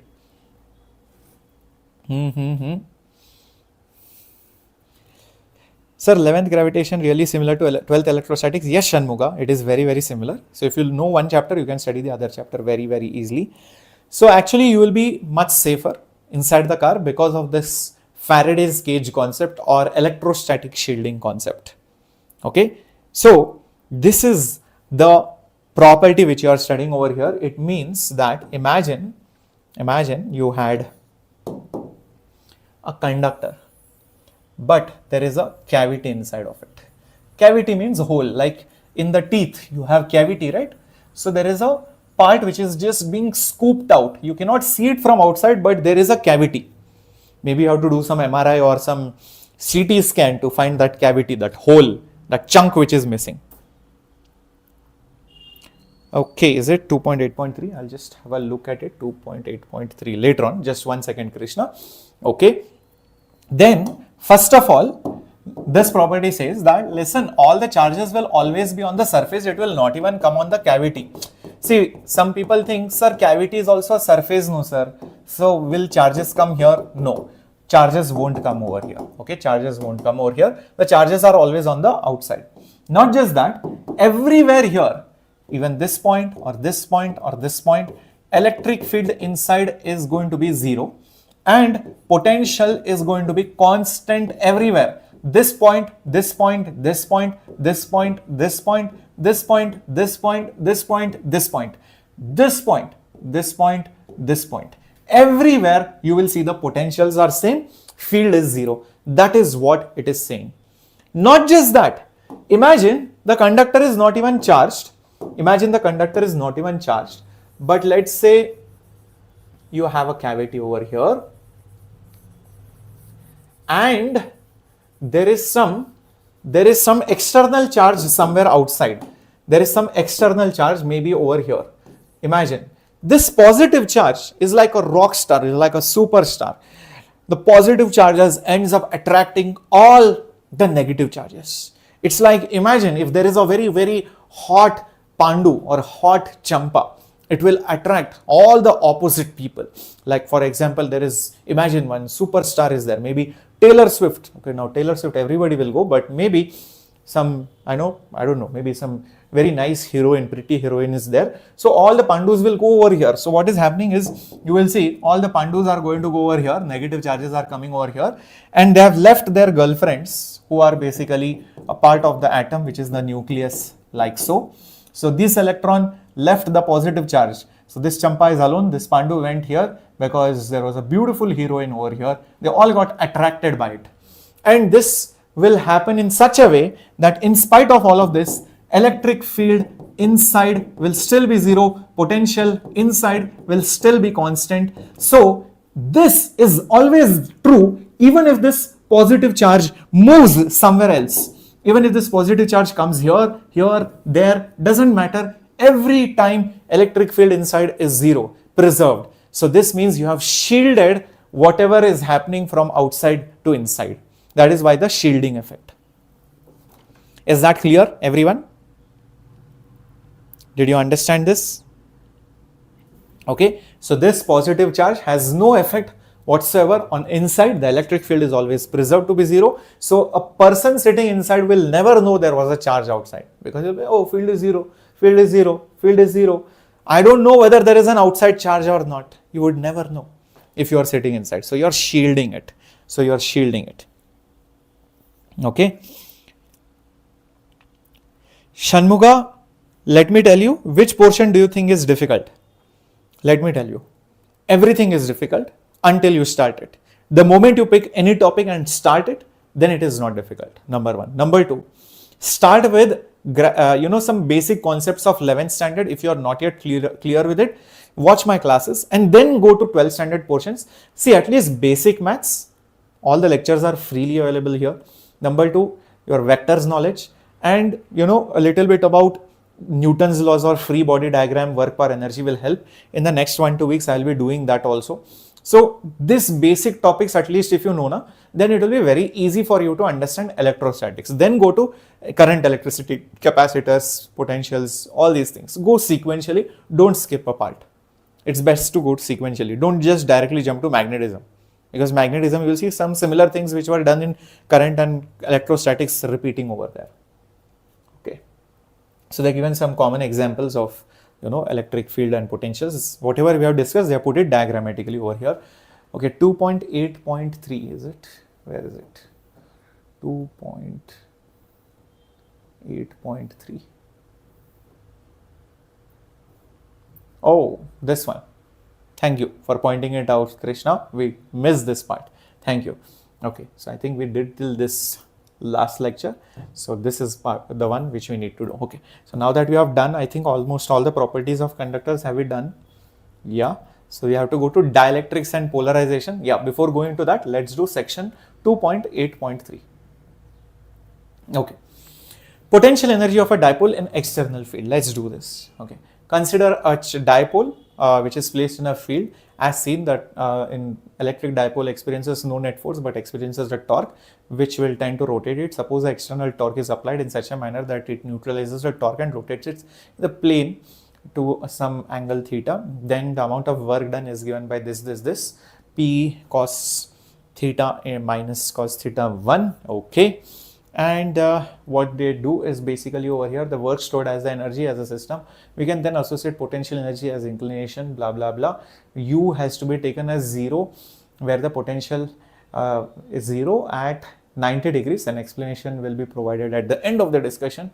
And then they do all these nonsensical things, and then they write, okay, so this is what the formula is, and they give some complicated equations. Okay, so let's have a basically look at this. All right.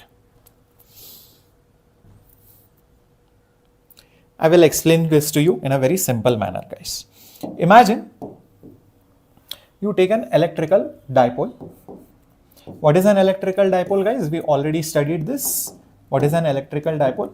It is nothing but two opposite charges separated by some distance, negative and positive, and then they develop a electrical dipole moment, which is nothing but the charge multiplied by the separation. Charge multiplied by the separation. It's a vector quantity whose unit is Coulomb meter, whose unit is coulombs into the meters. That is what the electrical dipole moment is. Great. Now, ayo, there is no break, bacha. Where are you? Mango sorbet. You can, I know you want to eat mango, but it is not the season of mango now. So no break. NCERT line by line goes on continuously. Okay. So understand that. Now we also seen that when you place such a thing in some external electric field, when you place such a thing in an external electric field, let's say there is an electric field which is like this, electric field which is like this, then there are forces acting on it. This positive charge and this negative charge definitely experience electric forces, and these forces basically form a couple. So there is a couple force acting on it, where each force is nothing but the charge multiplied by the field, and hence there is a coupled torque. Which we have seen it in the last lecture as well, or the last to last lecture, and the torque is nothing but P cross E, is nothing but P cross that electric field which is there. P cross that electric field which is there. That is the torque acting on it. There is a torque acting on it. And we have seen that such a dipole loves to stay over here, aligned itself with the direction of the electric field when it is said to be in stable equilibrium. But if somebody disturbs this situation, say for example, you make this dipole go like this, or you make this dipole go like this, immediately the torque tries to bring it back. It tries to restore it, restoring torque. There is a restoring torque acting on it. This makes me feel as if there is a imaginary spring in it. Just imagine something wants to stay here. You move it like this, you're like, no, bring it back, zoop. You try to pull it down like this, the torque brings it back here. Anything you do, it comes back. You do like this, the dipole bring it over here, electric field is in this direction, the dipole experiences a torque and it will go back like that. It feels like there is an imaginary spring. This is that imaginary electrical spring, you can think of it like that. Are you able to visualize this? Mathematical derivation is not required, Shanmuga, but it helps you improve your understanding and the concept. That's all. Just don't try to by heart anything, just try to understand why it is happening, just for one's sake. Once that concept is embedded in your head, it's all about applying it. Only for that sake you need to know certain derivations and not all the derivations. Yep, correct. So now, hence there is some kind of potential energy stored in it. Therefore, I can say, there is some kind of electrical, I would say there is some kind of electrical potential energy which is basically stored in a dipole inside a field. Inside basically a field. We want to find out how much this electrical potential energy is. How much this electrical potential energy is. So what they do is, you take the dipole and move it from one situation to the next situation. From one situation to, let's say, the next situation. Okay, like this. And the electric field is still like this only. This is the electric field. And let's say this is theta 1. Let's say this is theta 2. Okay, this is initial to final.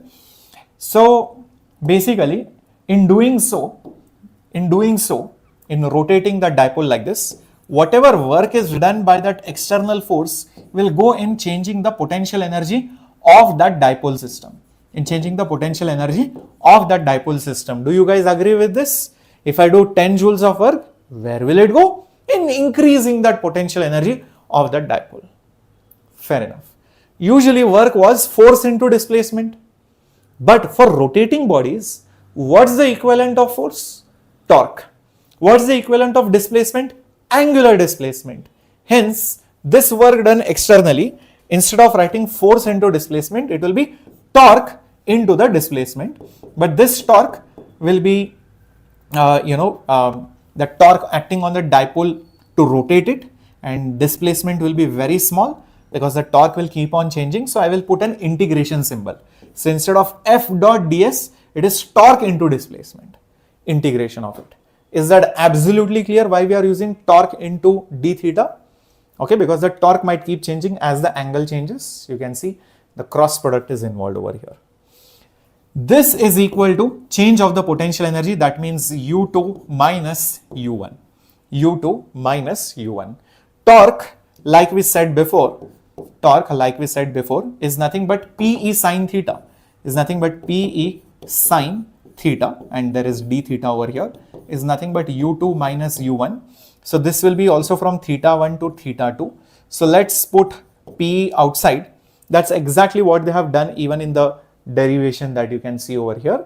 Okay, PE sine theta d theta, and then they integrate this. Basically, then they integrate this. Okay, so what is integration of sine theta, guys? What is the integration of sine theta? It is minus cos theta.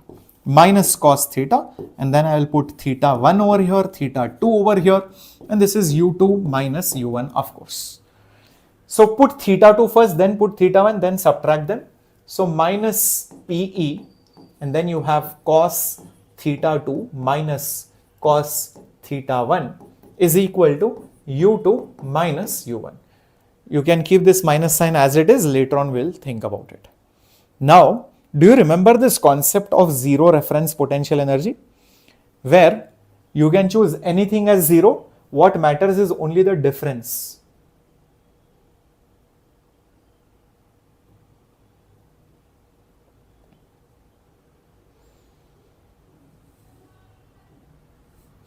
See this over here only.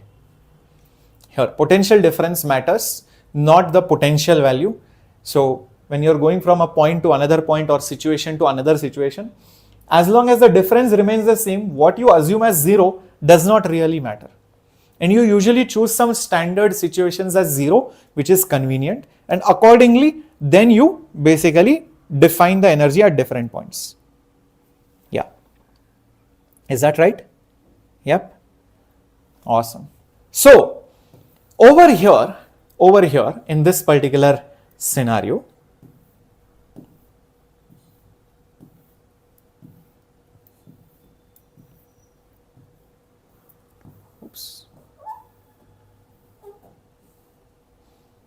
over here in this particular scenario, what we do is generally,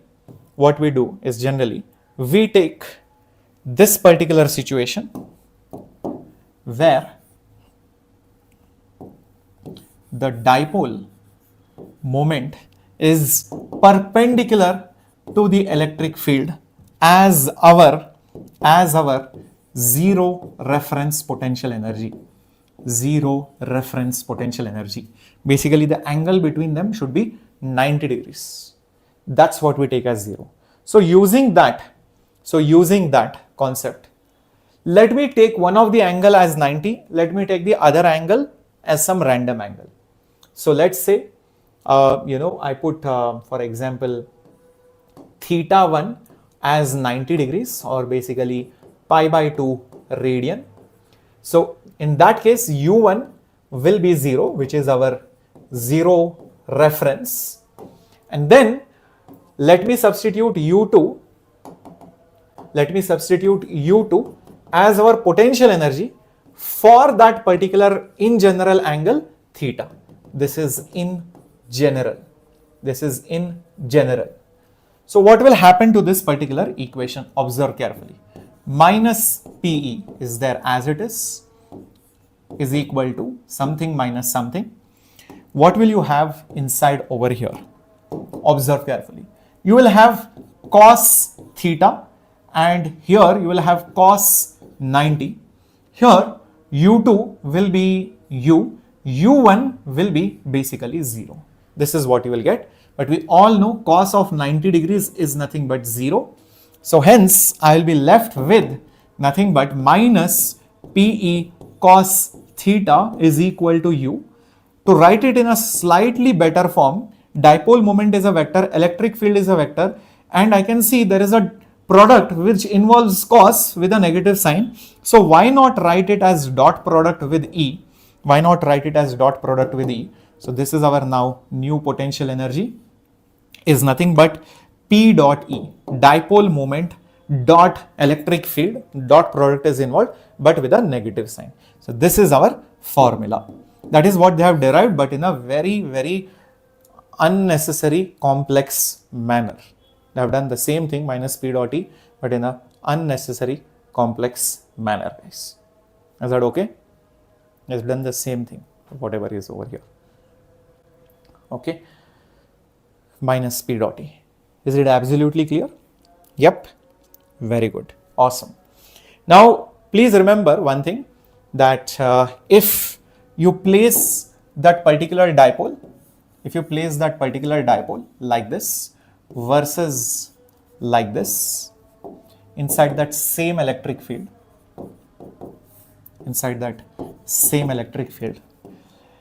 this is the case of stable equilibrium. This is the case of stable equilibrium. This is the case of unstable equilibrium. Why? Because the dipole moment is opposite. So any small disturbance will flip that dipole into this side. So it is highly unstable. Any small disturbance, zoop, that torque will pull it over here and align it like this. That's why it is unstable. This is stable because if you try to pull the dipole here, it will come back. So it is trying to be stable. It's trying to always come back over here. That's why this is unstable versus this is stable. Obviously, in any kind of equilibrium, 100% the torque is 0. In both the cases, the torque is 0. It's not like unstable means torque is not 0. It is 0, just that the nature of the disturbance and how it behaves thereafter decides the nature of the equilibrium. In this situation where it is stable equilibrium, obviously the angle between them is 0 degree. So cos 0 is 1, so it will be minus P. So the potential energy for 0 degree is basically minus P. When you are at 180 degrees, cos 180 is minus 1, minus into minus is plus. So potential energy will become plus P, So this is the maximum potential energy which you can get. That is why it is even unstable. This is the least potential energy you can get. Low potential energy means it will be stable. That's how you can also look at it. Is that absolutely clear, everyone? Understood? Clear? Awesome. Now there is one more part which they have mentioned right over here. Let me explain this part as well. See, when you take that dipole, which has that negative charge and that positive charge and place it in an electric field like so. Okay, you place it in an electric field like so. Then we said that there is a electrical potential energy of that dipole in that external field, given by minus P dot E, that is what we have seen till now, minus P dot E. But this energy is the energy due to the interaction of this charge with the field and this charge with the field. Remember, there is one more interaction, and that is between this positive charge and this negative charge. They two together also have an potential energy. So just imagine, at the same time, there is also potential energy of just the dipole, and that will be given by your regular formula, which is K, Q, which is one is positive, one is basically positive Q, other is basically negative Q. Got it? One is basically positive Q, one is basically negative Q, divided by R square.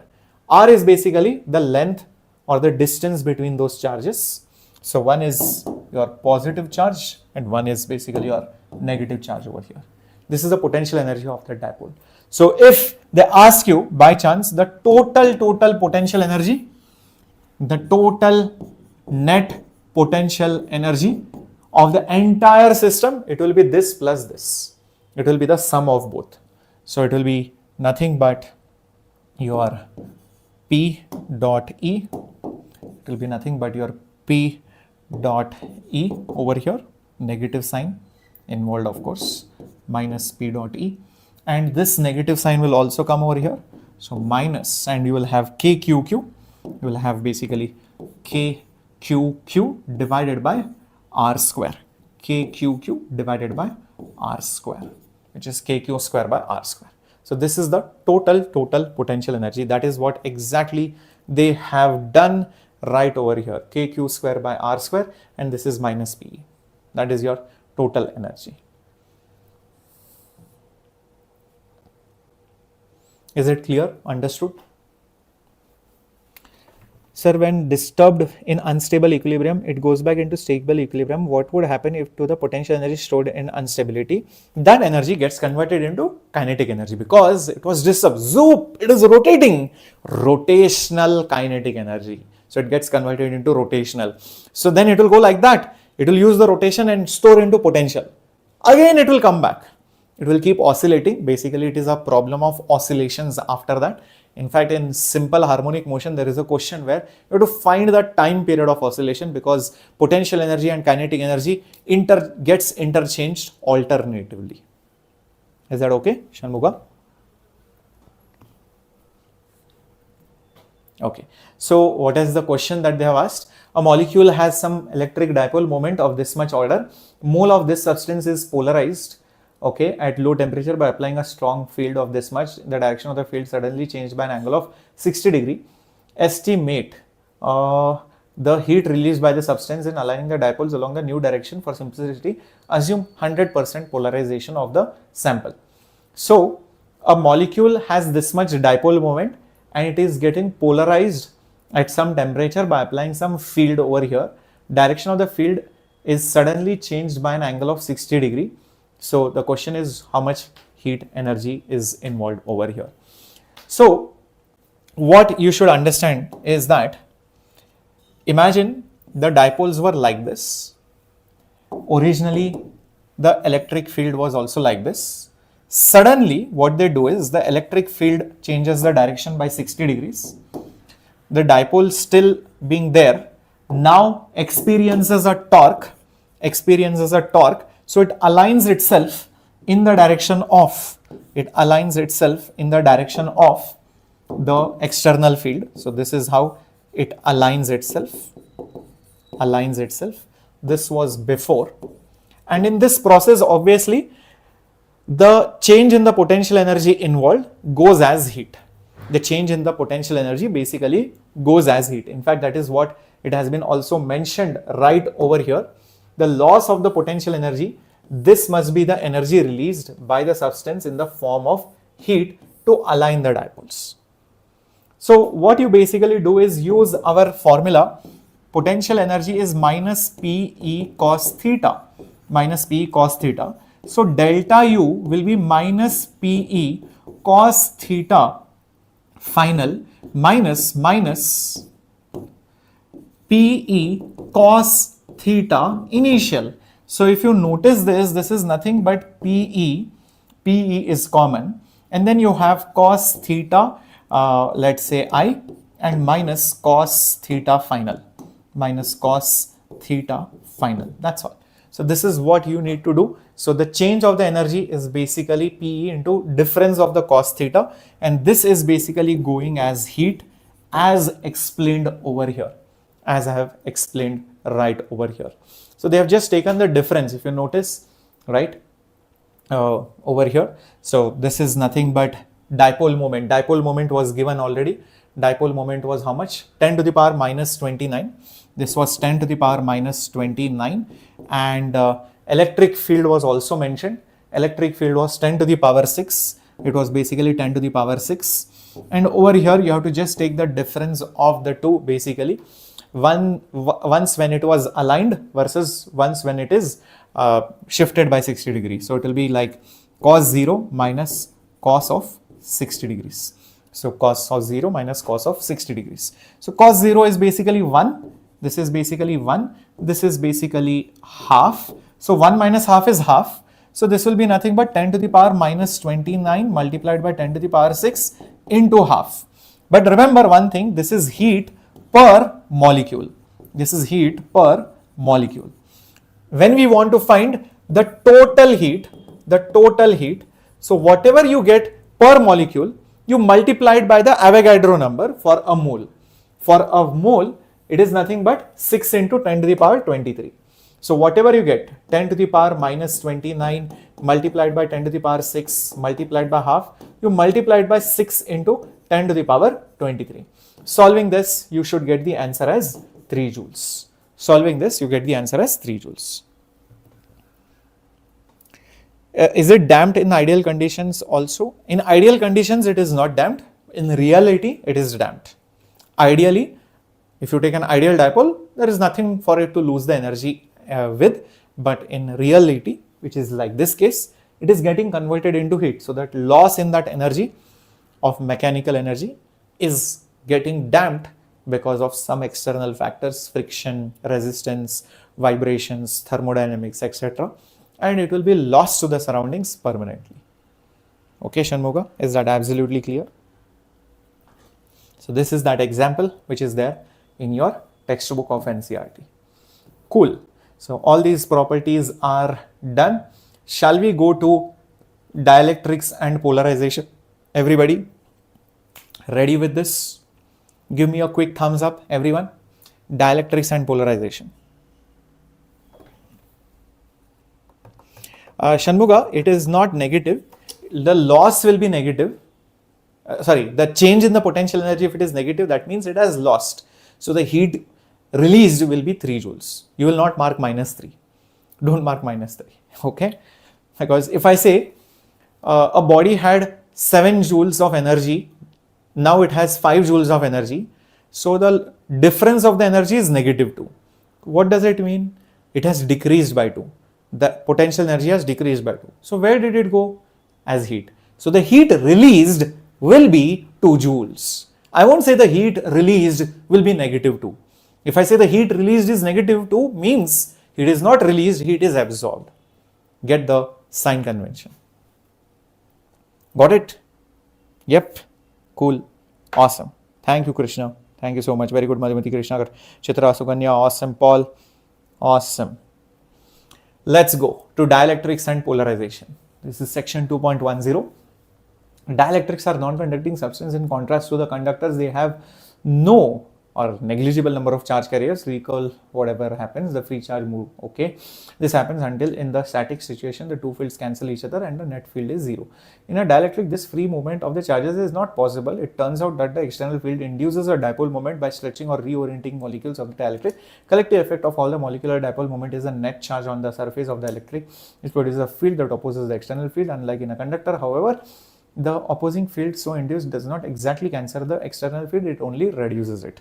Okay, and to the extent that the effect depends on the nature of the dielectric. To understand the effect, we need to look at the charge distribution of a dielectric molecular level. The molecules of a substance may be polar, non-polar. In non-polar molecule, the centers of positive and negative charges coincide. The molecule then has no permanent dipole moment. Examples are O2 or hydrogen, because of their symmetry, have no dipole moment.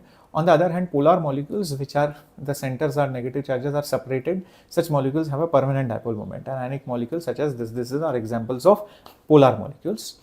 Okay, so we'll come to that now. Let's underline the keywords over here. Dielectrics are non-conducting substances. One important line over here, I am underlining it for you. They have told you what dielectrics are. Now, next important point is, in dielectric, the field is not, it turns out that external field dipole moment by stretching. Okay, so the next important phrase is over here. In a dielectric, the free movement of charges is not possible, very important, because it is not a conductor. An electrical conductor allows the free motion of the charges, but a dielectric, being a non-conductor, does not allow the free motion of the charges, because of which the external field induces a dipole moment by stretching or reorienting the molecules of the dielectric. The collective effect of the dipole moment is that the net charge which produces a field opposing the external field, okay, which produces a field that opposes the external field, and it does not cancel, but the induced field does not exactly cancel the external field, it only reduces it.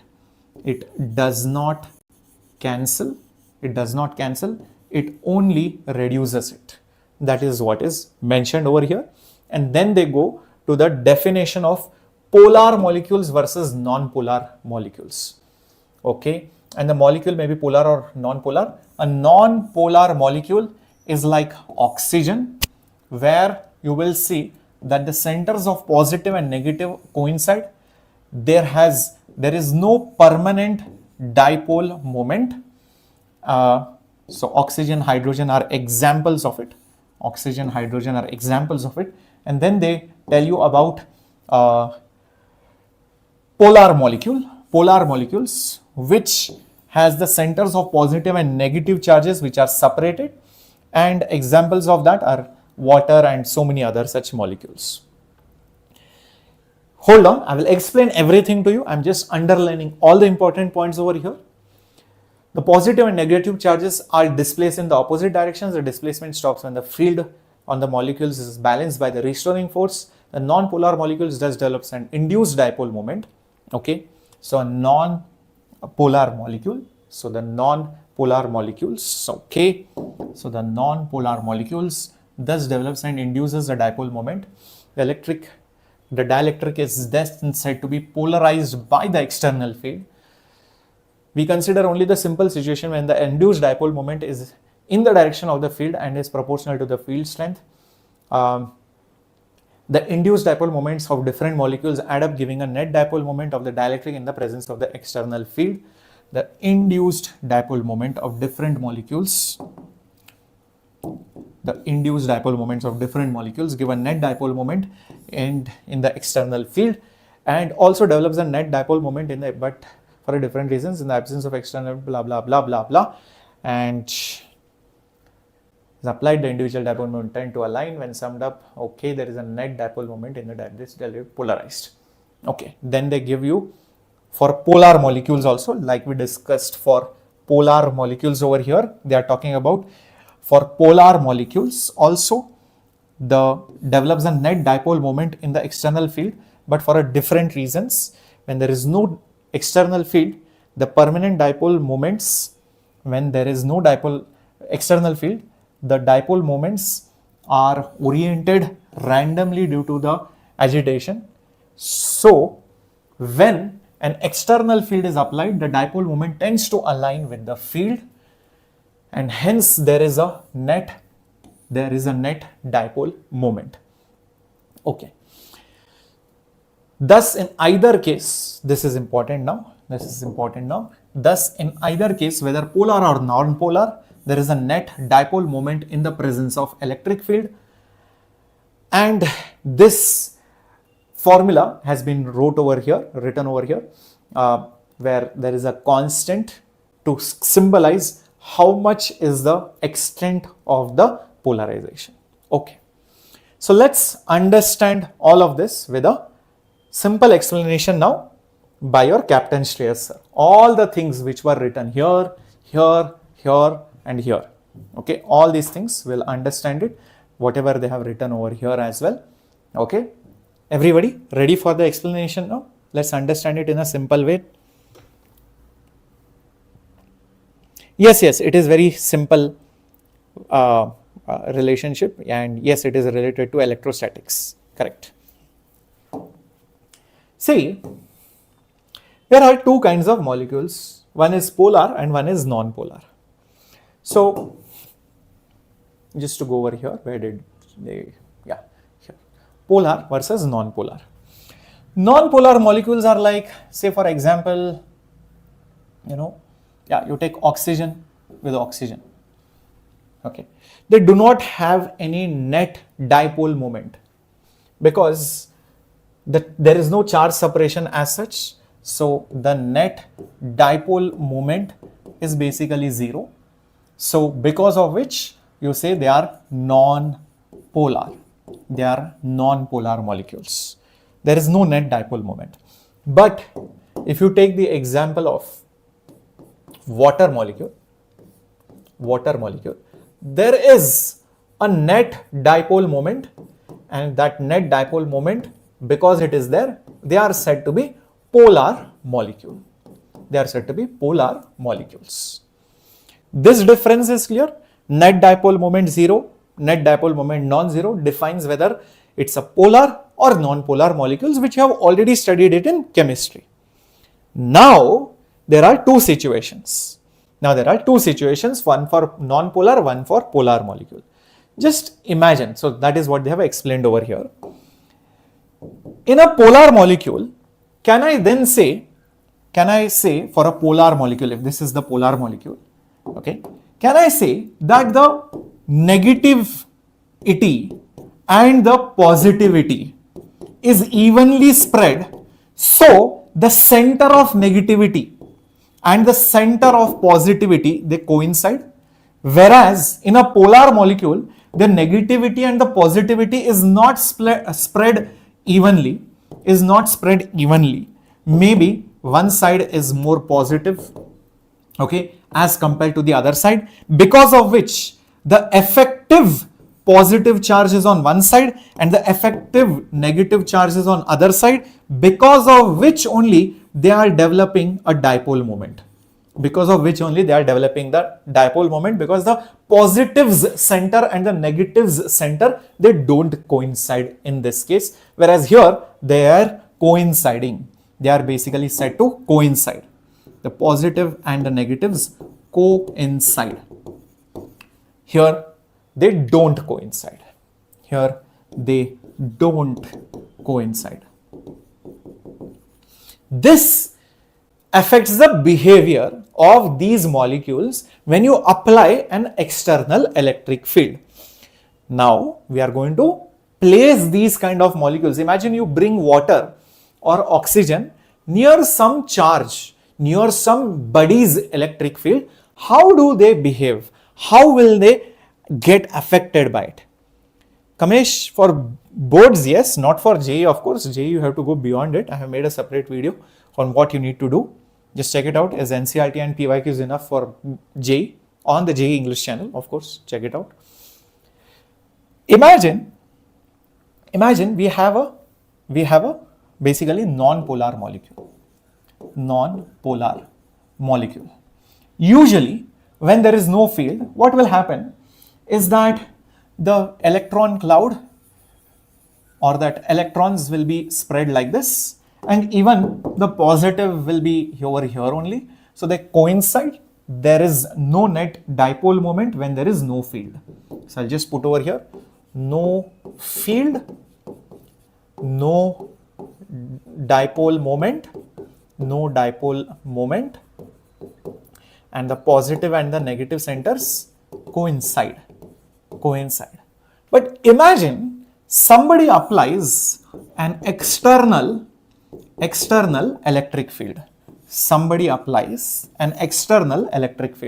What will the electric field do on the positive charge? It will shift that positive charge maybe somewhere over here, because there is a force acting on it like this. What will it do on the negative charge? It will apply a force on the opposite direction. So our electron cloud which was there, maybe it will shift like this. Just think about it. Maybe because of that force on that negative charge, it will shift like this. Now do you see the negativity is over here and the positivity is over here? Don't you see right now there is a net dipole moment? Now don't you see that there is a net dipole moment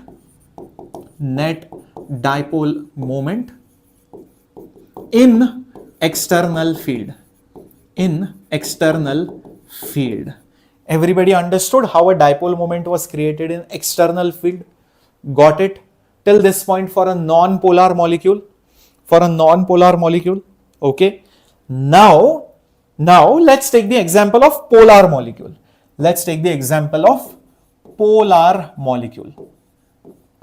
For a polar molecule, what happens is, there are polarities, positive, negative, inside that substance, and they are oriented randomly everywhere. In that particular object. Like this. That is what you will see. There is no particular system, okay, as such. And because of which, what can we say, my dear warriors? They are oriented randomly.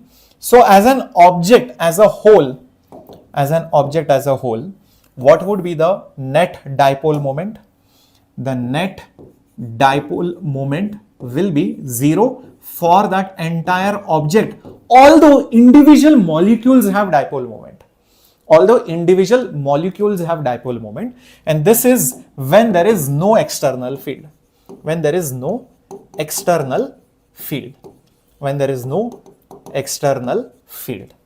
But the moment there is an external field, a magic happens.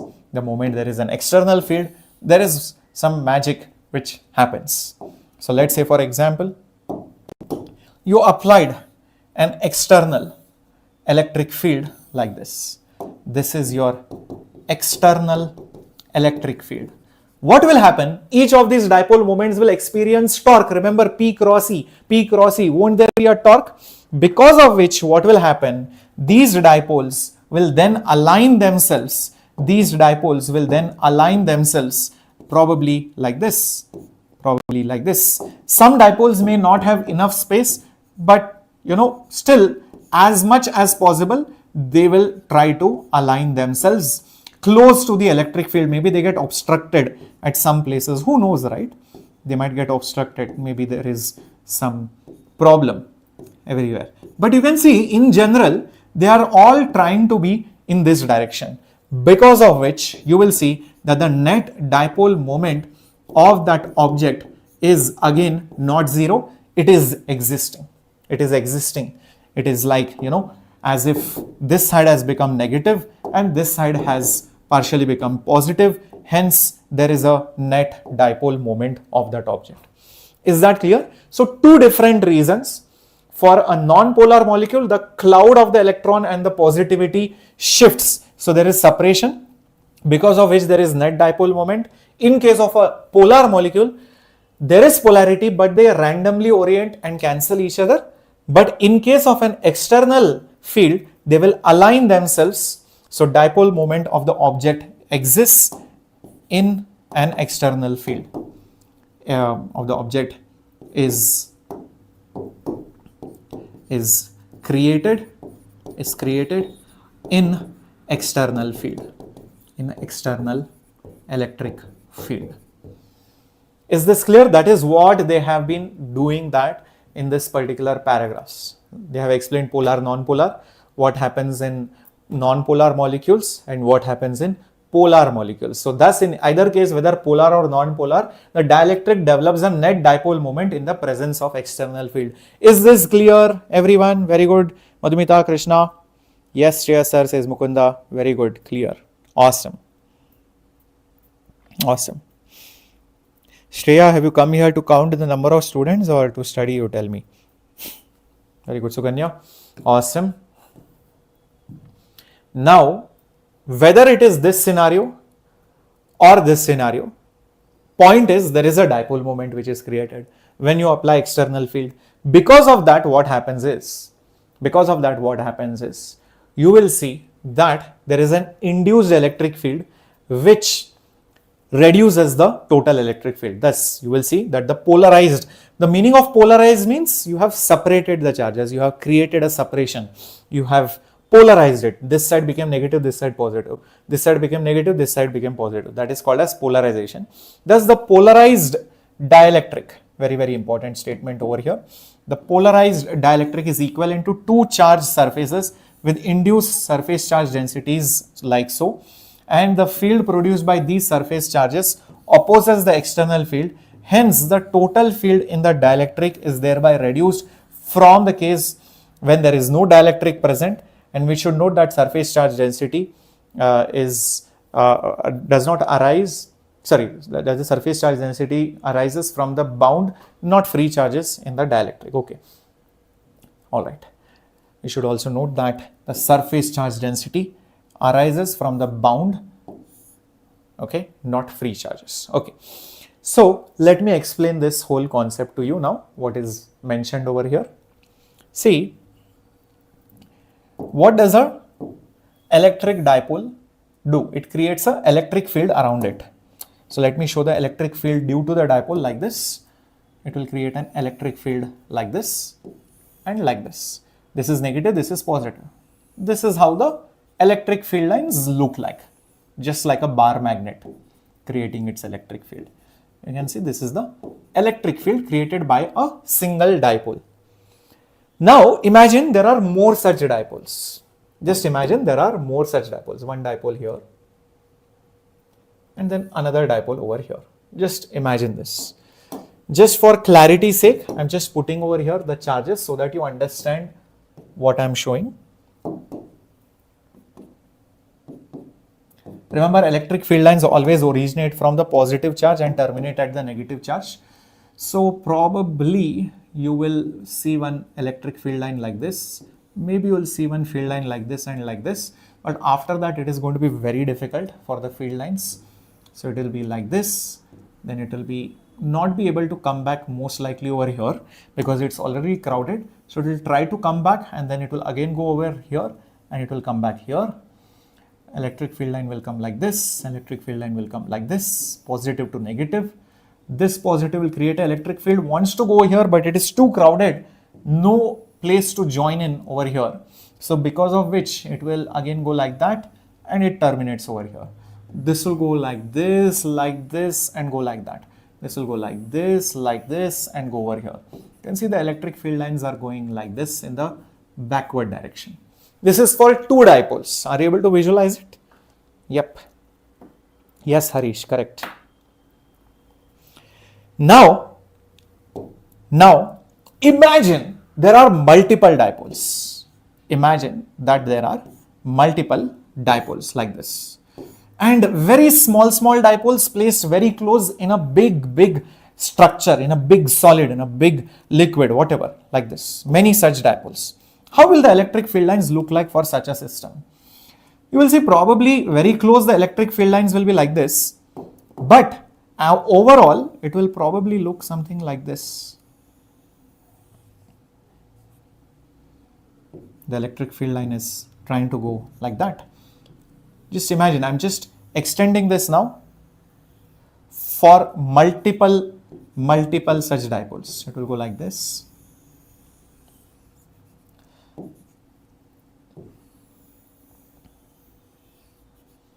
Are you able to visualize this, guys? Everybody with me? Don't you see, wherever the dipole is oriented, exactly opposite to that, electric field is being created. Electric field is created opposite to the dipole's orientation. Everyone clear till this point? Everyone clear till this particular point? Awesome. Now, imagine that we have a dielectric. Imagine we have a dielectric. So let me show that to you. This is our dielectric material. Some material is there.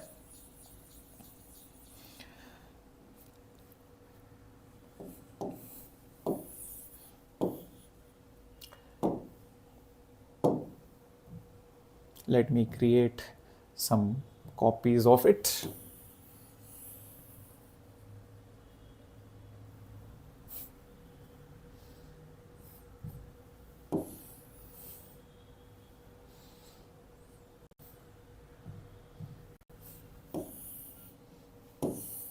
Okay, 4 situations I will show you guys.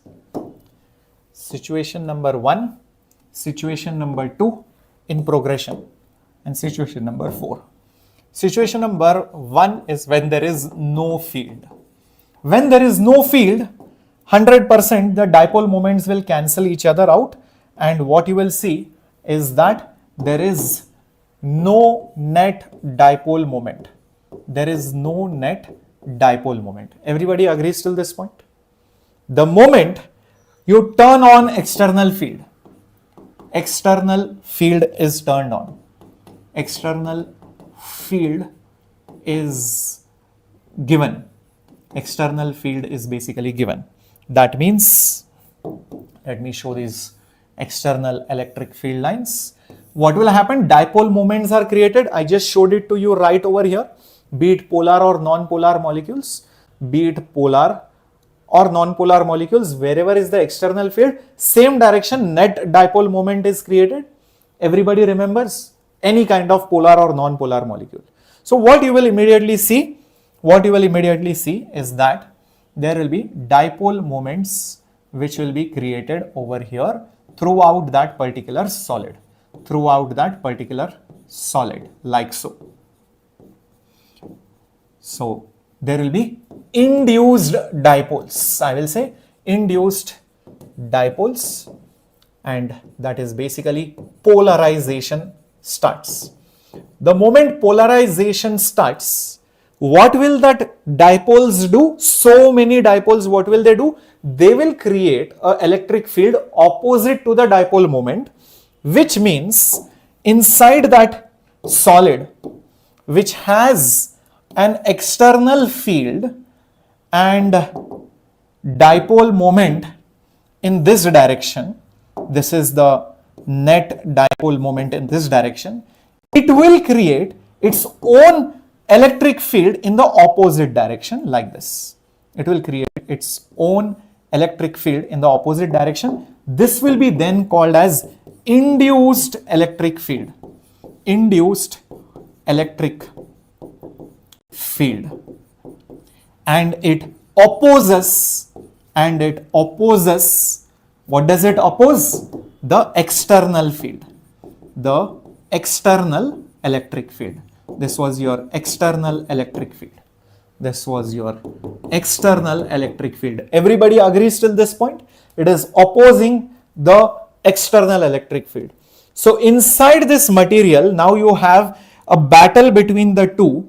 You have an induced field this way, and you have an external electric field this way. So what you will get is basically a net electric field in this direction. So what you will get is basically a net electric field in this direction. So this was your external field and this was your induced field, like so. Hence, the net electric field inside such a dielectric is always less than the external field. So whenever electric field lines pass through water, wood, paper, ceramic, stone, human body, wood, etc., which are all more or less like dielectrics, there is an induced field created because of polarization. So dipole formation is involved, and it reduces the field perceived inside the dipole. Inside the dielectric. So I can mention it over here. The net electric field is equal to the external field minus the induced field.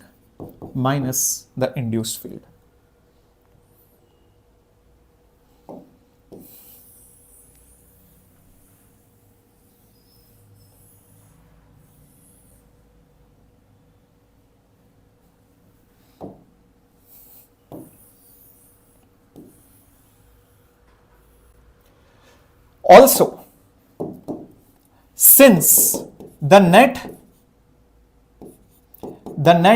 electric field is always going to be less than your external field, there is a ratio which defines both of them. That net electric field is always going to be the external field divided by a number over here, K. This K is called as the dielectric constant of the medium. Dielectric constant of the medium. Dielectric constant of the medium. Some books also use the symbol like zeta. Okay, some books like even over here in NCERT they have used this symbol, this zeta types, which is the characteristic of the dielectric. It's also called as electrical susceptibility of the medium. Okay, it tells me, how much, this is also called as electrical susceptibility of the medium, of that particular medium. It tells me how many times will the field reduce inside of it. If I tell you that dielectric constant or susceptibility is 2, that means whatever field enters, it will become half. If I say the dielectric constant or the susceptibility is 100, that means the field will become 100 times weak. If it was 100, it will become 1. If it was 1000, it will become 10. That is the meaning of this susceptibility. This depends on the medium. What does it depend on? The medium.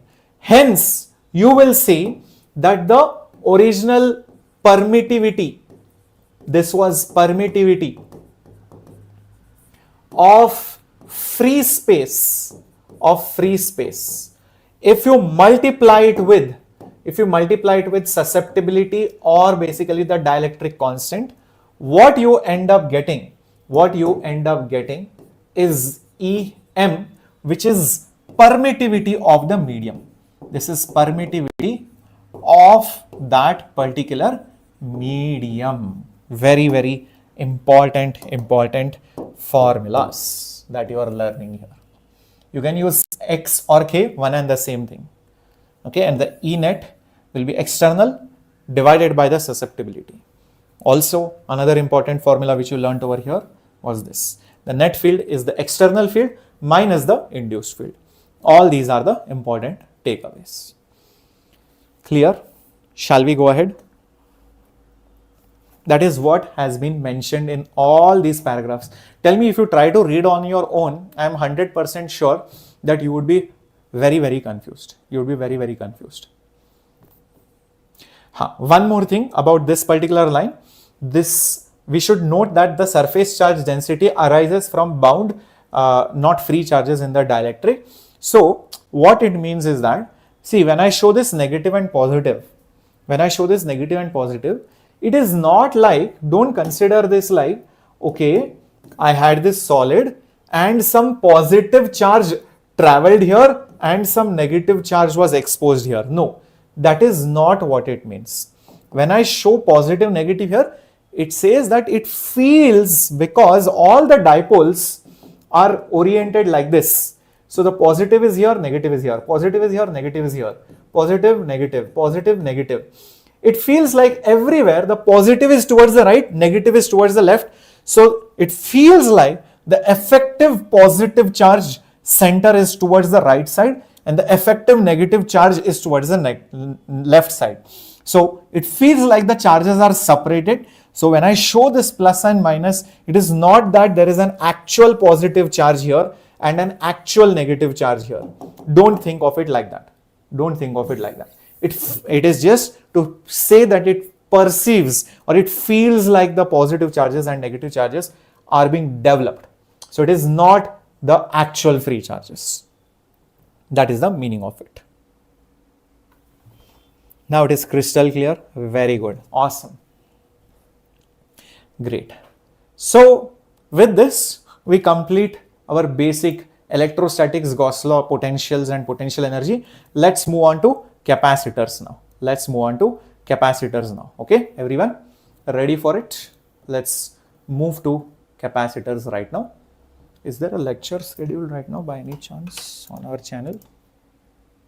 Anyone? No, right? Okay, thank God. Now, what is a capacitor and capacitance? Basically, a capacitor is a system of two conductors separated by an insulating medium, and conductors having charges Q1, Q2 and potentials V1, V2. Usually practice, we take Q and minus Q, potential difference V. We shall consider only this kind of charge configuration. Even a single conductor can be used as a capacitor, other infinity. Conductors may be also charged by connecting them to two terminals of a battery. Q is the charge on the capacitor through this, and in fact, the charge on one of the conductors is the total charge of the capacitor is 0. The electric field in the region is proportional to the charge. That is, if the charge on the capacitor is doubled, electric field also will double, and because of which the potential difference will also be proportional to the charge, and that ratio is called as the capacitance of that particular conductor. Okay, first, a capacitor is a system of two conductors separated by an insulator. The conductors may have some charges Q1 and Q2 and the potentials V1 and V2, and usually we take V1 minus V2 as the potential difference between them. Okay. Also they have mentioned even a single conductor can be used as a capacitor. Even a single conductor can be used as a capacitor by assuming the other at infinity. Okay, that is what they have mentioned. The total charge, very, very important, the total charge of a capacitor is always 0. But when I say the charge on the capacitor, what I mean is the charge on any one of the conductors. Also, they have mentioned the definition of capacitance right over here. The capacitance is the amount of charge on any one of the conductors divided by the voltage difference. This C is called as the capacitance of the capacitor. It is independent, very, very important. It is independent of the charge or V, as it only depends on the geometrical configuration, that is shape, size, separation of the system of the two conductors, as we shall see later. They have also mentioned what is the SI unit of capacitance, which is 1 farad, which is 1 coulomb per volt, and the symbol is also mentioned over here. Okay, some books also use that symbol. Okay, so let's understand what they mean over here by simple diagrams. Imagine I take a conductor and another conductor. Imagine one conductor is positively charged, another is negatively charged. Positive will have higher potential, negative will have lower potential. Agree, disagree, yes or no? This is just like saying, I have two containers. One has lot of water, one has very little water. They both have water of different amounts. Now what I do is, imagine I take this bucket and I connect it to this another bucket which has less amount of water. What will happen? Immediately this liquid which is there over here, it will begin to flow. It will begin to flow like this. Correct? It will begin to flow inside of this, and this level of water will begin to rise. This will begin to fall, and eventually this happens till both the levels are equal, till both the levels equalize, till an equilibrium is achieved. Equilibrium is achieved, and you will see that they will have the same heights. These step-by-step processes, you can also repeat it for two conductors. Instead of connecting with the pipe, what you do is basically you take these conductors and realize one thing, that one has high voltage or high potential, one has low potential, and now you are connecting them with a wire. You are connecting them with a wire. What will happen? Immediately from higher potential to lower potential, here water was flowing, here charges will flow. So what you will see is that there will be flow of charges. Flow of charges. That means there will be electrical current inside this. Electrical current inside this. Till when will this happen? Till when will this happen? Obviously, this will happen till their heights are same here. That means in this situation, the potentials are same. Till the potentials are equal. The potentials are going to be same, and then you will see there is a kind of an equilibrium which is achieved, and then there is no current in this, and then there is no current in this. Now in this case the current is zero. This is the step-by-step process when you compare it with fluid mechanics. Do you relate now this example with this example? Are you able to relate this example with this particular example, my dear students? Yep, correct. Very good. Now,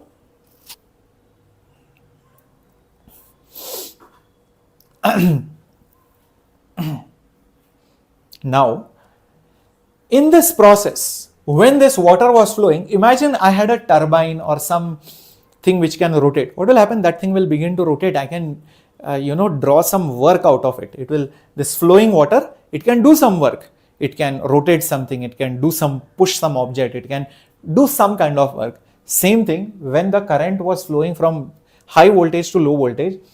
If I put a bulb here, or if I put a fan here, if I put a motor here, if I put a resistor here, if I put some electrical device here, won't it lighten up, or won't it give energy, won't it do work on that device? So isn't it like these two conductors which were charged are storing some energy, and we were using that energy to do some work? So they had some ability to do work, they had some capacity to do work. So capacitor stores that energy in that potential difference. So any two conductors which are charged, have some voltage difference between them, you will see they have ability to do work, they have capacity stored in it, they have some capacitance, and if you connect a wire via that device, that current will end up doing that work, electrical work, when that current passes. Is that clear? Yep, awesome. So this is how exactly a capacitor stores the electrical energy. It stores the electrical energy, and when connected with a wire, it does the work, and it can only do work only till potentials are same. So what is the difference between a capacitor and a battery? By the way, these two conductors, I generally symbolize them like this. So this is a capacitor. This is a capacitor. Remember, this is your battery. Both supply energy. But what is the difference between them? See, in case of a battery, it is the chemical energy. Some chemical reaction is there which gets converted into electrical. Work. Here, in capacitor, it is the electrical potential energy which goes into electrical work. That's one fundamental difference which goes into electrical work. Got it, my dear students? Yep, number one difference. Second difference is that a battery, all right, a battery usually maintains the potential difference as it discharges. It maintains the potential difference as it discharges. Here you will see that the potential difference decreases as it discharges. So as the current flows and you will see the potentials become equal, slowly the current goes off, the voltage difference also goes off and it becomes zero. So that's why the voltage difference is not same, it keeps on reducing till they become equal. That's the main difference between a capacitor and a battery. That's very, very important. A lot of people do not know this. This is the symbol of a capacitor, that was the symbol of the battery. Now, even a single conductor is like a capacitor. You will be like, sir, how, sir? How is a single conductor a capacitor? How is a single conductor a capacitor? That's what they have mentioned over here. Even a single conductor is like a capacitor. How is that so? It's because you can assume that infinity is the second conductor. Remember, infinity is like the second conductor. And the property of infinity, if you remember, the potential energy, the potential is basically zero. The potential of infinity is basically 0 volts. So there is clearly a voltage difference between the two.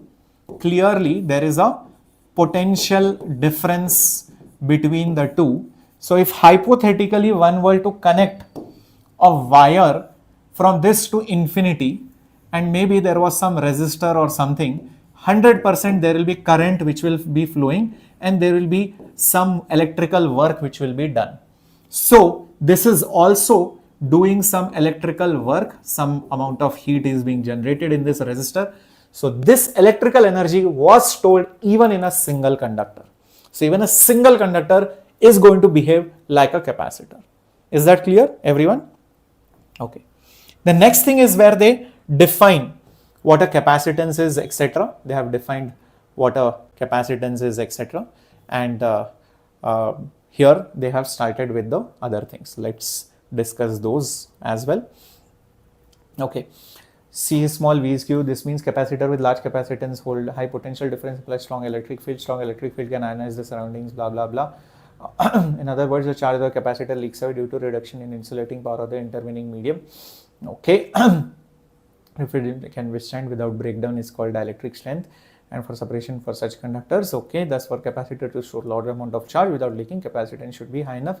The potential difference is not large enough, hence the electric field should not exceed the breakdown limits. Put differently, there is a limit to the amount of charge that can be stored.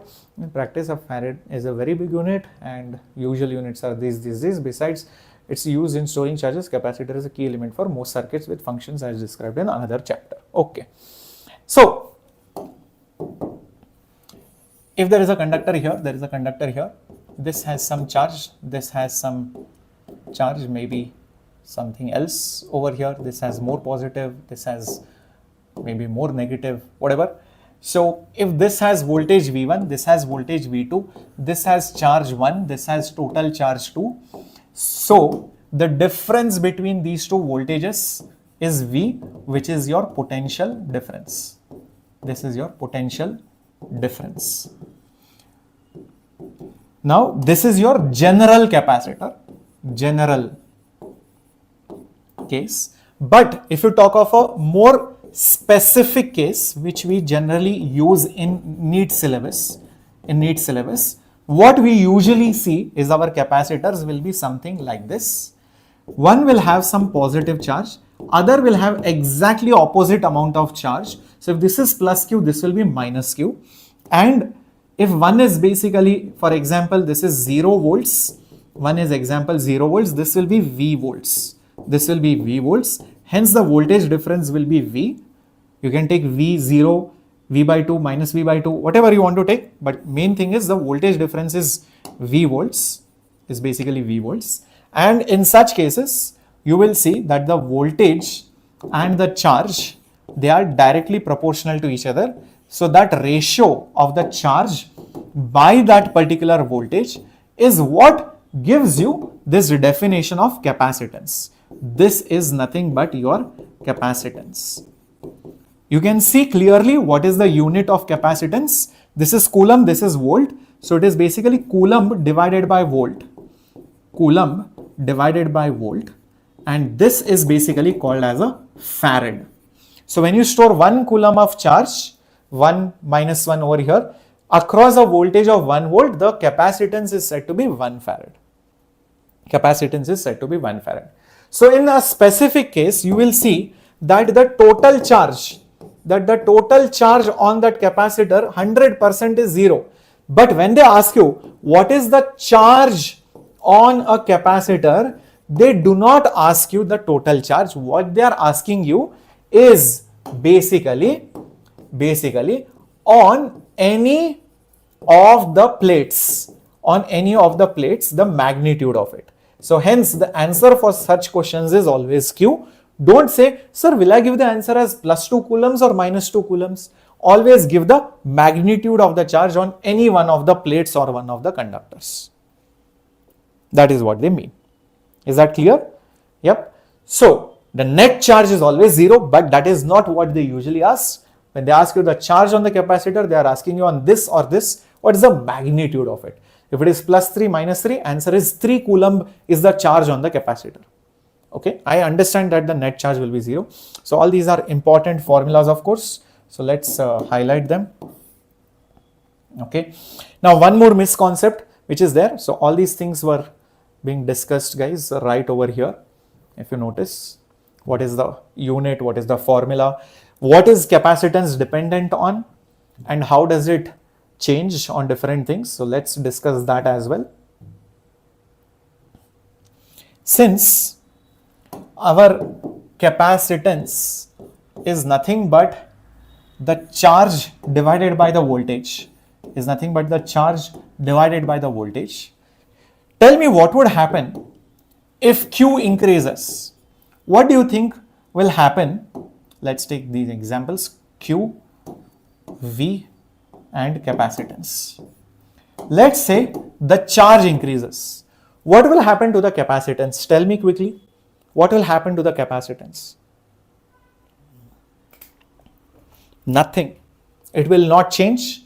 In fact, if charge increases, numerator increases, voltage will also increase. Nothing will happen to the capacitance. In fact, somebody decides, let me reduce the voltage. The numerator will also decrease, but nothing will happen to the capacitance. You will see the charge will reduce. This is what is explained over here. By changing the voltage or the charge,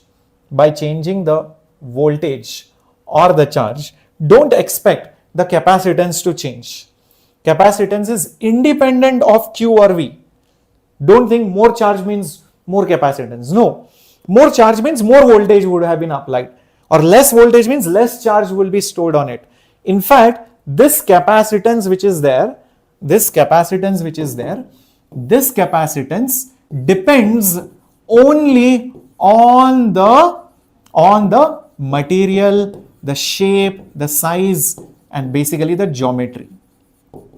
That means, how are these conductors? Are they spherical? Are they plates? Are they cubical? Are they conical? How much is the separation? What is filled in between them?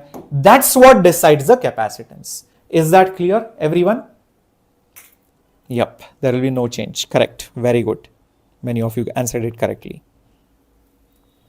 Great. Now, the next part of this particular paragraph, this whole thing, discusses about a very important phenomena which is called as a electrical breakdown. And the charge of the capacitor leaks away due to the reduction in the insulating power of intervening medium. Okay, so they talk about the charge leaking away in that insulating medium, as a strong electric field can ionize the surrounding. So the maximum electric field that a dielectric medium can withstand without the breakdown of its insulating property is called the dielectric strength.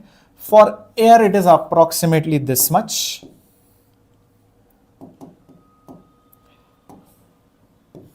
Breakdown is called as dielectric strength. For air, it is about 3 into 10 to the power 6. For a separation between conductors of 1 centimeter, the field corresponds to this much. Thus, for capacitor, then they say, for a capacitor to store a large amount of charge without leaking, its capacitance should be high enough. To store a large amount of charge without leaking, the capacitance should be high enough so that the potential difference and hence the electric field do not exceed the breakdown limits. Okay. So, what is the meaning of this particular statements? Let me explain it here only. See, or maybe down here, that is also okay. Imagine this is your ground, this is your tree, some buildings, okay, something, some mountains over here, okay. This is your ground and these are your clouds, they keep floating in air, rubbing against each other. These clouds, when they rub against each other, it's like rubbing cloth with glass or your hand with something or your comb on somebody's head or a plastic scale on something. What happens when you rub, guys? Put the answer in the chat box. What happens when you rub things? What happens when you rub things? Tell me. What do they develop? They develop charges, right? So, because of the constant rubbing action, what might happen? Maybe these clouds also develop charges. Maybe these clouds touch each other, they exchange the charges, they rub more, they develop more charges. Imagine it so happens that some of these clouds have developed some charge. Maybe positive or negative. It could be anything. It could be positive or negative. It can be even negative. Don't think always positive only. Okay, maybe they developed some negative charge. Now, once they develop some negative charge, what will happen? There will be some electric field around it. Where will the electric field go? Well, Earth. Earth, we know, is basically our ground, and ground is basically 0 volts. Ground is basically 0 volts. This is 0 volts, this is negative volts. Clearly, there is going to be an electric field which is going to be developed over here. So, maybe there will be electric field lines which will be developed like this. Electric field lines which will be developed like this. Do you guys agree with this? So, there is this electric field which is developed. If the charges on the clouds increase, maybe this clouds, the charges have increased. Maybe on this cloud, the charges have increased in this particular region. Example. Okay. Chuma, I am showing some random cloud. So, what will happen? In that region, you will see more and more electric field lines will be there. More and more electric field lines will be there. Here the field will be very, very strong. Here the field will be very, very strong. And once the electric field becomes very strong, beyond a certain point, you know, it can't withstand, and you will see that there will be lightning. What will you see? There will be lightning. And that's how that lightning from those clouds goes into the ground. Air was actually a bad conductor of electricity, isn't it? Have you ever heard of air conducting electricity? No, air is like an insulator.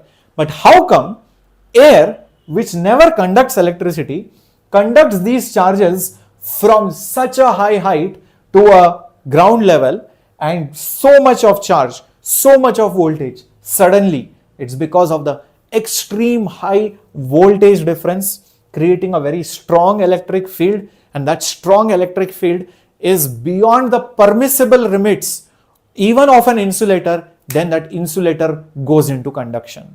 See, normally an insulator never conducts, but there is a limit for it. You apply a strong battery, insulator is like, no, I will not. It's like a determined person who is like a topper of the class. Come, let's go for a movie. No, I'll not come. Hey, come, let's chat, man. There is a very attractive girl there. No, I will not do anything. Hey, come, let's go eat this nice food chats. No, I will not. Come, let's play games. No, I will not. Come, let's do this. No. So you keep on pressurizing, and imagine so many kids, hey, come, let's do this, come man, come, let's go here. Finally we'll give up, okay, come, let's go. So that breakdown happens. Same thing, even a non-conductor like air, the breakdown happens and lightning occurs. It's like strong electric field, a very high voltage difference creating that breakdown. Have you now understood this concept of lightning and how it is related to capacitors? So the same thing happens over here also. So when you have basically two plates of a capacitor, one is positive, one is negative, obviously there will be an electric field between them. It will be weak electric field.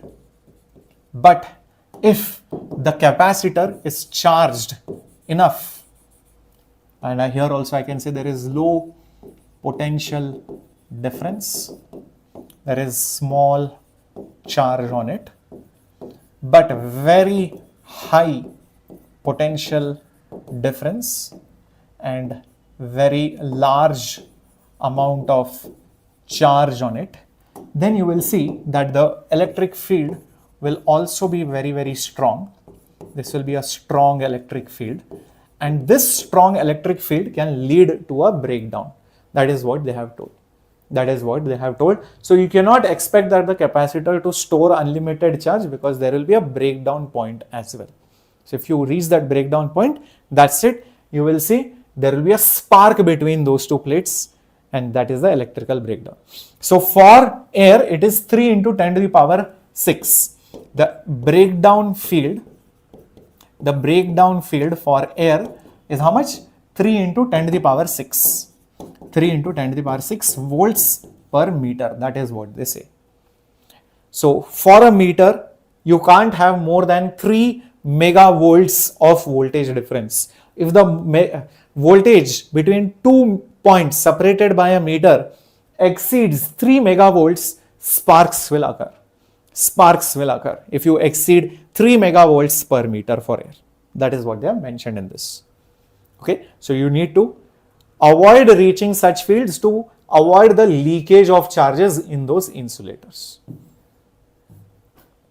Now let's talk about parallel plate capacitor and the effect of dielectric, and of course other things as well.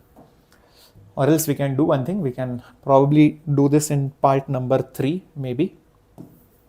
Not sure how many, quite a few pages are there. Okay, let's finish it off, I think. Let's finish it off today. Let's finish it off.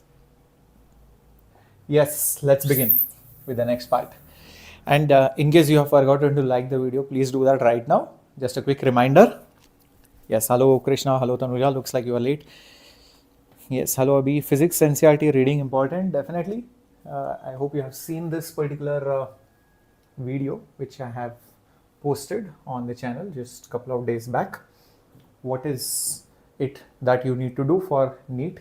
Is NCERT and PYQs enough or not? Just check out that video. Okay, cool Abhi. Let's begin with the class and let's start. What is it? The parallel plate capacitor. So remember, just some time back I showed you over here that this particular capacitance depends on the material and the geometry. So based on how you have placed the conductors, how big, what is the shape size, you get different capacitances. Now there are 3 different shapes that you generally study, but may think what you study in NEET is something called as a parallel plate capacitor, which is there in your NCERT, where you have 2 plates placed opposite each other. One is positive, one is negative, and they too store the charge, and there is an electric field between them, and that field stores the electrical energy. So 2 plates separated by a distance storing opposite charges is nothing but a parallel plate capacitor. That's what they have also mentioned over here. It's very obvious. A parallel plate capacitor consists of 2 plates, conducting plates separated by some small distance. They have charges plus Q and minus Q between them, and the distance is much smaller than the area of the plates. So we can use that the electric field will be roughly constant around that region. And then they have calculated the field outside as well as inside, and from that they have calculated the value of the capacitance for that particular capacitor. Okay, and then we go to the effect of dielectric. Okay, so see guys, imagine this.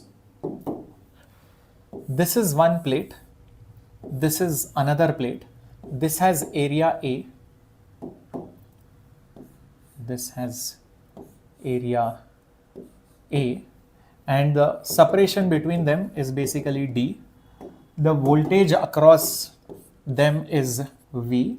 The charge over here is, let's say, positive. Charge over here is negative. So this is plus Q, this is minus Q.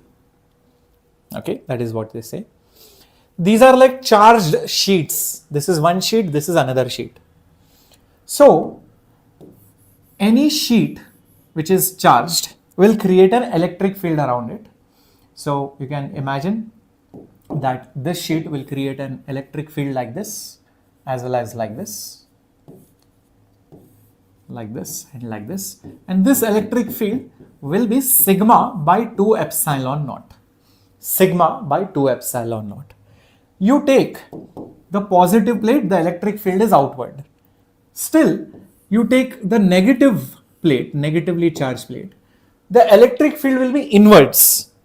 Just like here, the electric field was outwards, away from it. For a negative plate, the electric field will be towards that particular plate. So it will be something like this. What you will see is this electric field will also be sigma by 2 epsilon naught. Interesting thing to note is in this region and this region, which is basically outside. So this is outside, this is also outside.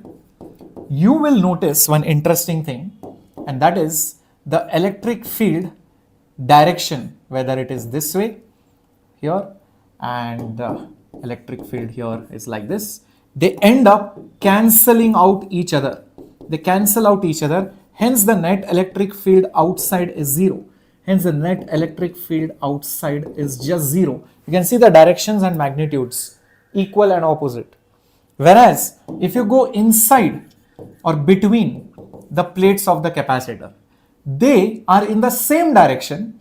So the net electric field inside the capacitor is the addition of both these fields. So that means it is sigma by 2 epsilon naught plus sigma by 2 epsilon naught.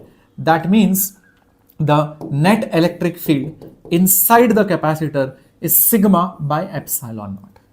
So outside the capacitor the field is 0, inside the capacitor the field is sigma by epsilon. Till this point, is everybody clear? Everyone understood till this point? Very good. Awesome. Now what we do next is that using this electric field inside is sigma by epsilon naught. Sigma, what is it? What is this sigma? Charge per unit area. Sigma is nothing but charge per unit area, the charge which is there per unit area. So just put that instead of sigma, charge per unit area. Okay, let me put it as it is. And what is electric field? Magnitude by definition for uniform field. See, if this is electric field, this is uniform, then magnitude wise it is dV by dr, which is the rate of change of voltage with respect to distance, which I can also write it as delta V by delta R. So voltage difference per unit length. So what is that voltage difference? It is V. What is that length? It is D. So can I not put it as V by D over here? V by D over here. Just check this out. Perfect. So let's rearrange it and see what do we get. Q is equal to, check this out, epsilon naught A by D and into V. A went on the top, D is below, V is on the top only, epsilon went on the top. Q is equal to epsilon at A D by D into V. But we already know Q is equal to C into V. Hence, what do I get? Therefore, what do I get? The capacitance by comparing is epsilon naught A by D. This is the formula which you are supposed to remember. Epsilon naught A by D. Is that absolutely clear? That is the capacitance of a parallel plate capacitor, epsilon naught A by D. That is what they have got. Clear, my dear warriors? They have also got the electric field over here as Q by A epsilon naught, which is sigma by epsilon naught, which is exactly what we have got. And in the outer region, this was for the inside region. For the outer region, you can see it is 0. For the outer region, it is basically 0. Right? This is the capacitance formula. Fair enough, done, dusted till this point. Awesome, perfect, great. Now, what happens when you place a dielectric? The moment you place a dielectric, basically they have done some things over here to show what exactly happens. But mainly, I'll explain this whatever they have written mathematically in very simple terms.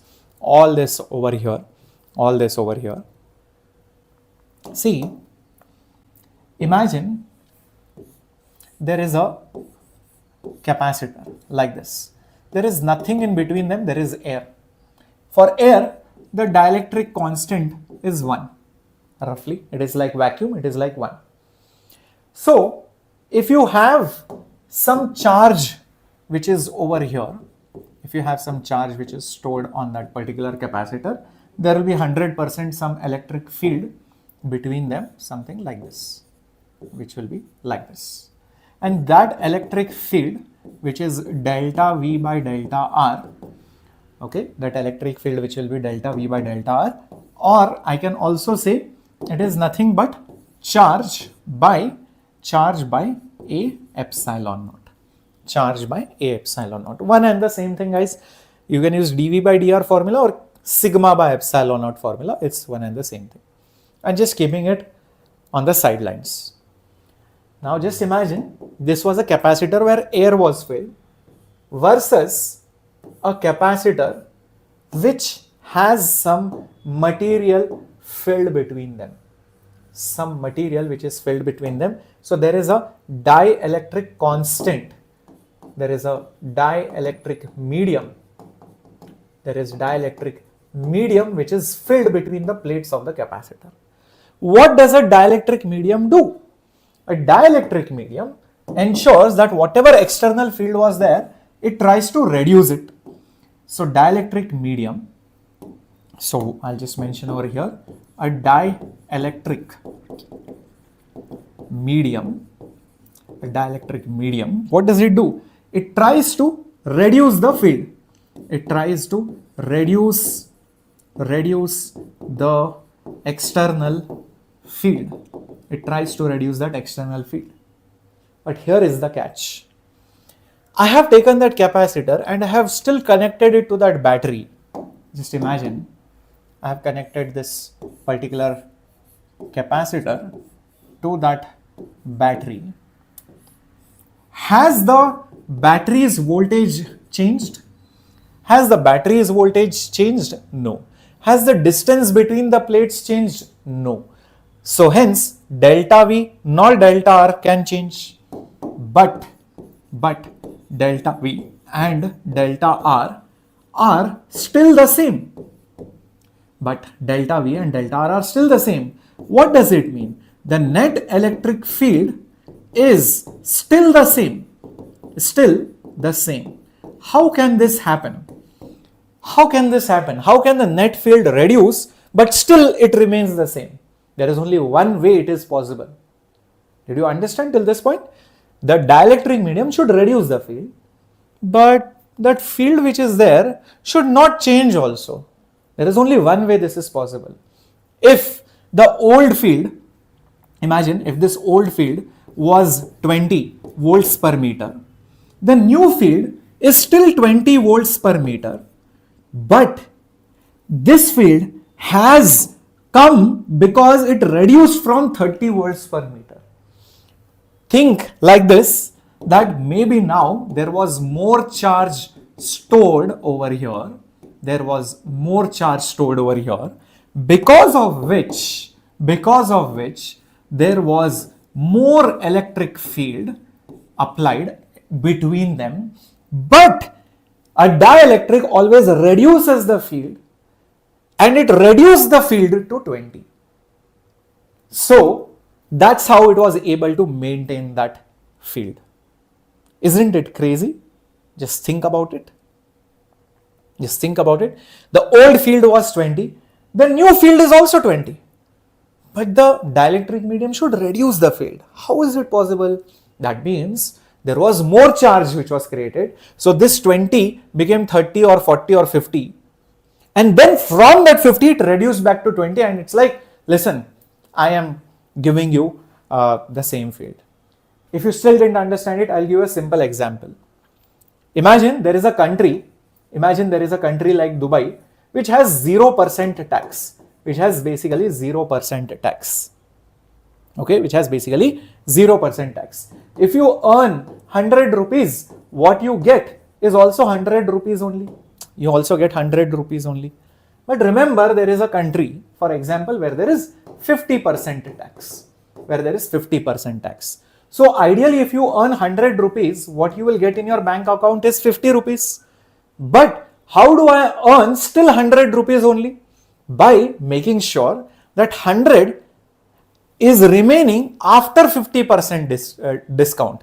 That means now you have to earn 200 rupees so that you make the same amount of money as you made in that country with 0% tax. So you can see this is the increased amount. After reduction, it is same as before. Did you understand it? Is that absolutely clear? This is the simple way to understand it. So the old amount with 0% tax was this. To get the same amount but with tax, meaning because of the dielectric the field reduces. So you increase the original field because of the increase in the charge, and that's how reducing it you still get the same. You feel that, oh, the field did not change, but actually it had changed, but it has also been reduced. So that's why you don't see any difference. So now it stores more charge. So therefore it stores more charge for the same voltage difference. Because it has stored more charge for the same voltage difference, that implies the capacitance has increased. The capacitance has increased. Think of it that way. If imagine this new field, which is that external field, now becomes example, 50 volts per meter. So it reduces back to 20. So the dielectric was reducing it by how many times? The dielectric was reducing the field by how many times? We can calculate that. So the value of the new field was 20. The external field was 50. And the dielectric constant or electrical susceptibility was K. Therefore, the value of K will be how much? 50 by 20, which is nothing but 2.5. This is your dielectric constant in this situation. So the field has reduced these many times, but to make sure everything goes as per the plan, the charge will increase 2.5 times. So if the charge increases 2.5 times, that means the capacitance also increases by 2.5 times. So you will see that the new capacitance will be, in this particular example, will be exactly 2.5 times of the old capacitance. 2.5 times of the old capacitance in this particular example. Yep. Cool. So that's how placing a dielectric medium increases the capacitance by the dielectric constant times. That is what they have essentially done over here. Hence the new capacitance formula, which was epsilon naught A by D, you will put it as epsilon naught K A by D. So that K has come over here. That's all. Okay. As simple as that. So they have also mentioned it over here. The capacitance increases K times. Where have they given effect of dielectric? Yeah. This one. Thus the dielectric, very, very important. Thus the dielectric constant of a substance factor, this the capacitance increases from its vacuum value when the dielectric is inserted fully between the plates of the capacitor. That's what they have clearly mentioned right over here. The new capacitance is old capacitance into K. Okay, that's what they have clearly mentioned. An example, a slab of material of some constant has the same area of the plates of the parallel plate capacitor but has a thickness this much, where D is the separation of the plates. How is the capacitance changed when the slab is inserted between them?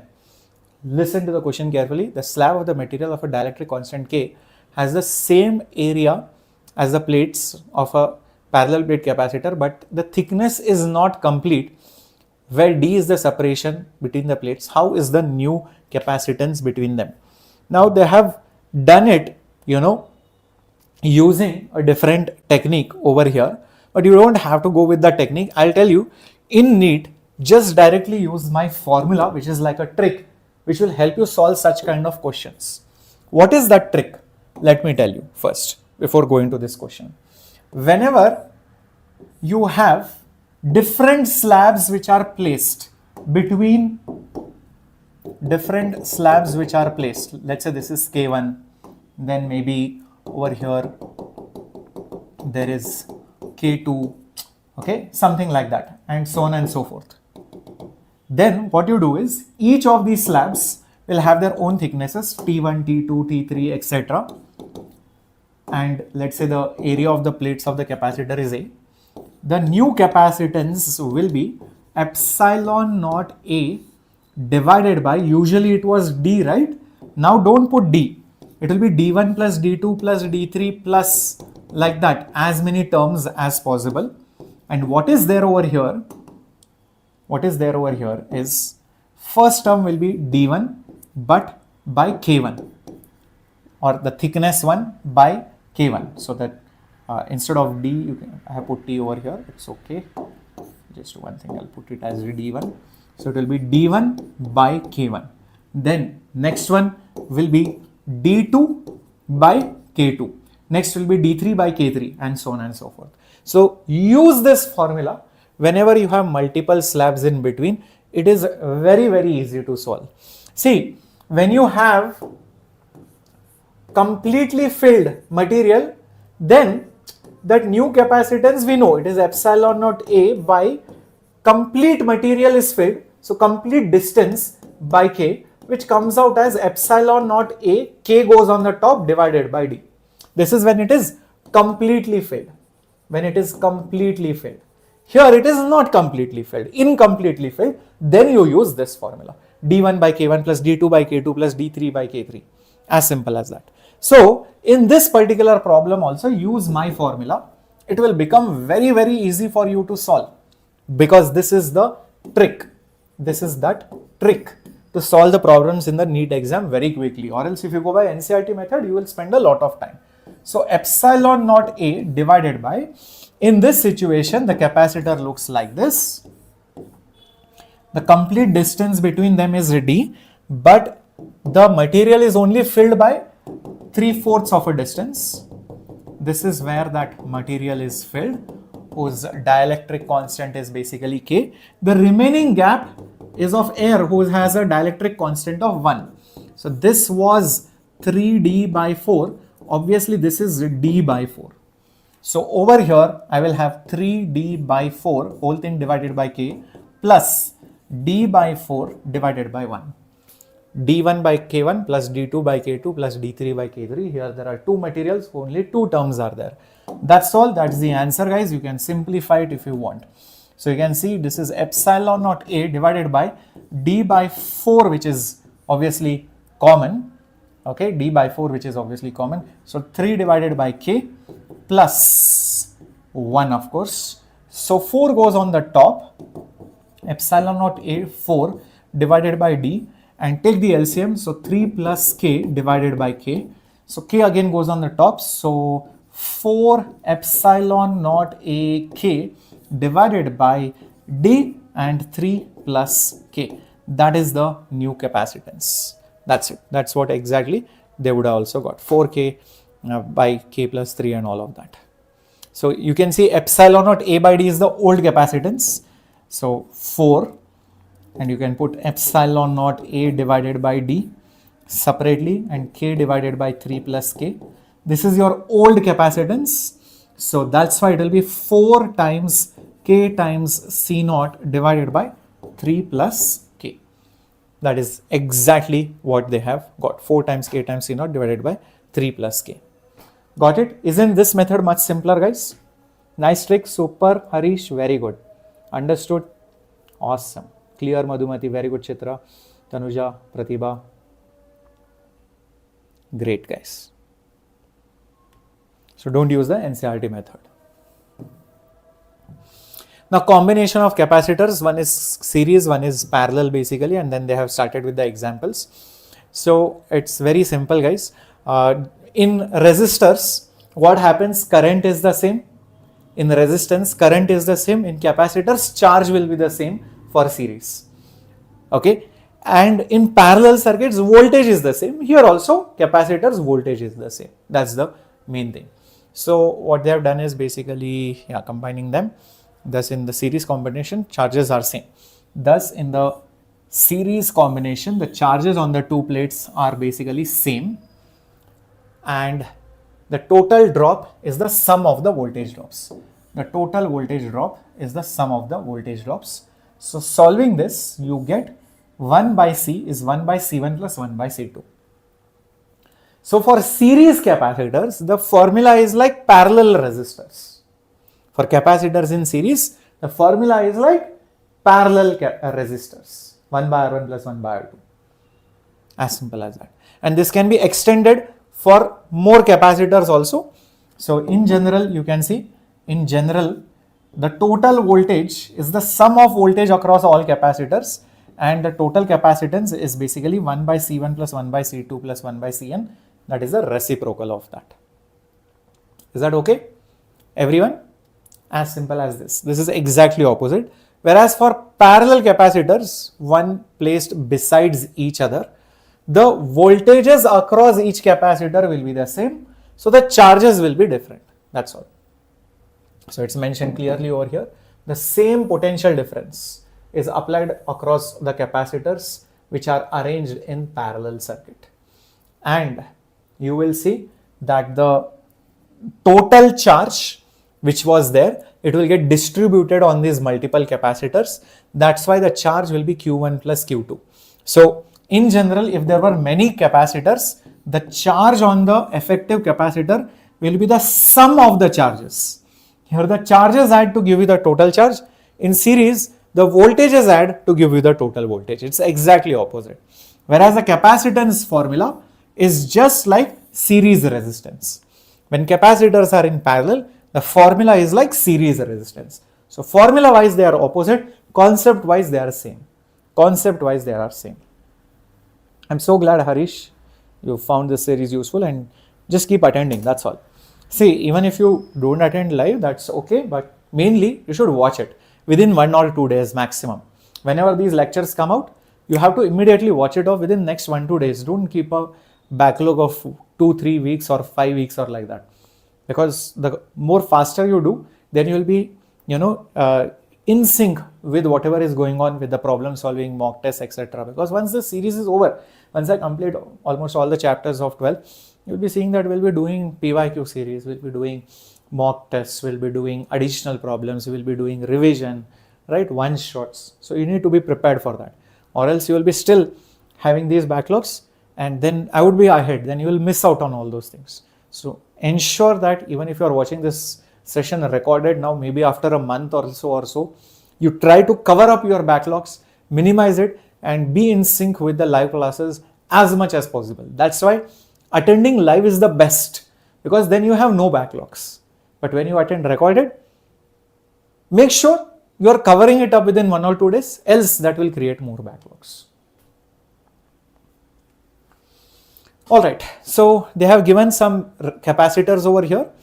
There is a 4 capacitors network, and they are basically mentioning that they are connected to some voltage, equivalent capacitance, the charge on each capacitor, etc, etc. So over here, can you see this capacitor is in one branch, this and this are one after the other in the another branch. So 100% these three together are in one after the other manner, which means they are in series, that branch is in parallel with this branch. That is like obvious. So that is exactly what they would have also done over here also. First they would have taken parallel, then they were connected in series, then they would have connected in parallel, and then they would have found out the answers. So let's do it for the sake of it. Say for example, if you just consider these three capacitors, because they are in series, the equivalent combination will be 1 by C1 plus 1 by C2 plus 1 by C3, that is 1 by Cs. What are the capacitors? Everything is 10. So 1 by 10 micro into 3 times, that is 1 by Cs. Therefore, Cs is 10 micro by 3 farad. The effective combination is 10 by 3 microfarad for these three in series. Their combination with this one is in parallel. So the net effective capacitance between A and B will be, take this 10 by 3 microfarad and add it to this 10 microfarad. So 1 plus 1 by 3 is 2 by 3. So 10 into 2 by 3, which is 20 by 3 microfarad. 20 by 3 microfarad is the effective capacitance. Because they are in parallel, you add. When they are in series, you use the parallel resistors formula. So 20 by 3 should be the answer, which is also right mentioned over here. Is that right, everyone? Clear till this point? Yes.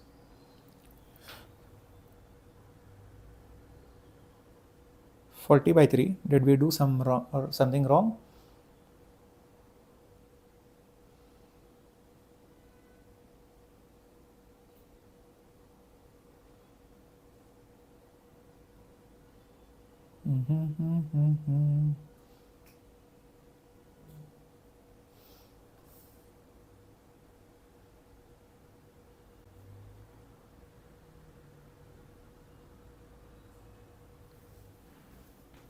Everything fine, right? I think 40 by 3 should be wrong. Pratibha, just check that out. Okay, great. Now the question is, what is the charge on each capacitor? See, if this is the equivalent capacitance, the total effective charge on the equivalent circuit, which will be Q is equal to CV. C is basically 20 by 3.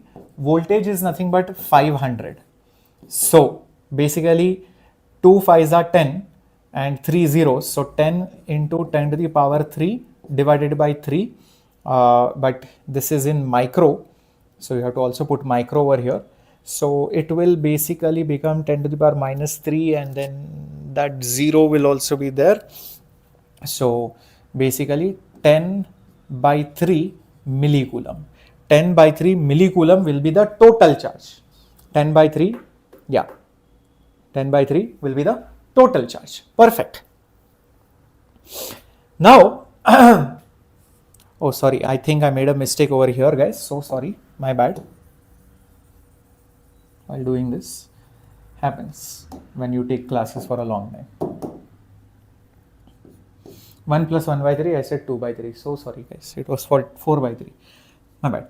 So this is 10 by 3 plus 10, and this will be nothing but 4 by 3. So hence it will be 4 by 3 times of 10 microfarad, which will make it 40 by 3 microfarad. Perfect.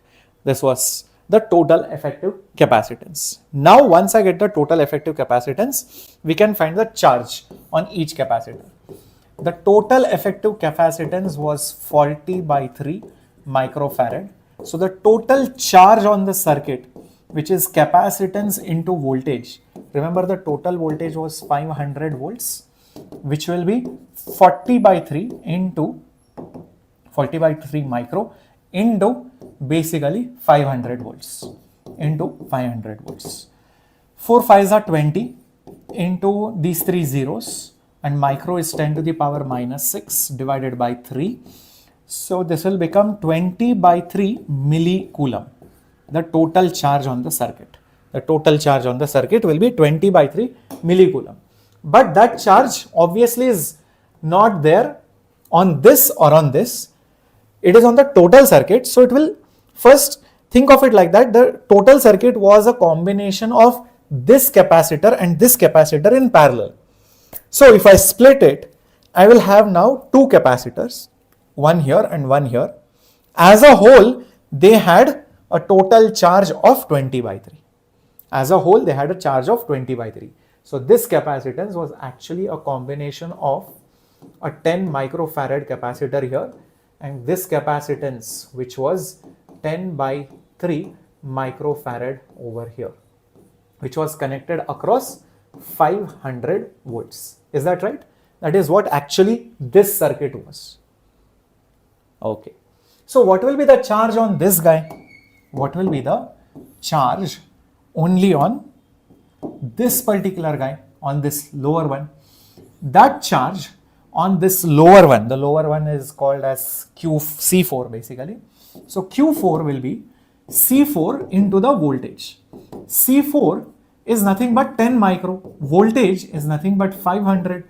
So hence it will be nothing but 5 into 10 to the power 3 into 10 to the power minus 6, which means it will be 5 into 10 to the power minus 3, which is 5 millicoulomb, which is basically 5 millicoulomb on this capacitor. Whereas on this capacitor, which is over here, the charge would be this capacitance, which was in series, into voltage, which is 10 by 3 into, this was micro again, this is micro, into voltage, which is 500, which is 10 by 3 into 10 to the power minus 6 into 500, which is how much? 5 into 10 to the power minus 3 divided by 3, which is 5 by 3 millicoulomb, which is basically 5 by 3 millicoulomb. Remember, whatever is the charge on this capacitor, which was actually a combination of these three capacitors in series, each one of them would have the same charge. Because remember, when you take series capacitances, the charges are the same. When you take series capacitances, the charges are the same. That's what I have told. The series, the charges are basically the same. So just use that concept. Hence, all the capacitors on the top, this one and this two have the same charge. That's how you do it. One is this one, another one is that one. Is that clear? So in series, all the ones on the top have 5 by 3 millicoulomb. Clear, my dear warriors? Understood? So the ones over here have 5 by 3 millicoulomb, 5 by 3 millicoulomb, 5 by 3 millicoulomb, and this one over here has 5 millicoulomb. This one over here has 5 millicoulomb charge. That is the final answer. Great. Now we are coming to the final concept, which is basically the energy stored inside a capacitor. We are coming to the final concept, which is the energy stored inside a capacitor. What is the final energy stored inside a capacitor? See guys, when I started capacitors, I told you this explanation where it is like two buckets with different water levels. You connect it with a pipe, it can do some work. So I said that since water can store energy, same way conductors charged with different amounts have a voltage difference. So when connected with a wire, the charges flow and it can produce current which can further completely do some work. So there is some energy stored inside any capacitor. We want to know how much energy is stored. That is the whole concept. So there is electrical energy stored inside a capacitor, which we are going to see right now. In order to calculate that energy, there is a small derivation which they have done, okay, right over here. And they have also found out the energy per unit volume and all these things. So let's just see how this exactly comes. Let's understand it carefully. I will not show you those slides because then it will be confusing. Imagine there is right now no charge on the capacitor. There is no charge on the capacitor. That means there is also no energy inside the capacitor. There is no field also. Now consider a random moment, consider a random instant at some instant of time. There is some charge Q over here, there is some minus Q over here. You are taking some charge from this side to this side, and that charge is basically dq across some voltage difference which is at that moment, I call it V, across V potential difference, across V potential difference. Slowly you take a charge, place it here, so the charge will increase over here, the charge will become more negative over here. And this is the process of charging. Slowly you keep on charging, dq, dq, dq, you keep on taking away the charges and keep on placing it here until that capacitor becomes fully charged. It becomes fully charged. It is a steady state. And the final charge on the capacitor, here it is plus Q, here it is minus Q. And the total voltage difference is capital V. Total voltage difference is capital V. This is the process of step by step charging the capacitor from here to here to here. Let's talk about this particular scenario. In this scenario, by adding this charge, you are increasing the energy. This increases the energy stored by du amount. Why du? Because small charge is increased. So the energy incremented will also be du. How much will that energy increase be? It is the same as the work done to move that dq charge across a potential difference of basically V, small v. Whatever work you do is getting stored. If I lift a box, I do some joules, it gets stored in that box as gravitational energy. If I move this charge across a voltage, it gets stored as electrical energy. So hence that dW work done is du, but this work done by external force, remember we have seen it in electrostatics, it is the charge multiplied by the voltage difference. Here the charge is dq, the voltage difference is small v. That is basically du. Do you guys agree with this? Work done is charge multiplied by the voltage difference. Perfect. Now what is our next step? Wait a minute. I know one more thing over here. You know what? For this particular situation, also keep in mind, always charge is capacitance multiplied by potential difference at any point. So any instant of charge is C into voltage. Therefore, V is nothing but Q by C. How about using that over here? Therefore, dQ, instead of V, I will put it as Q by C is equal to du.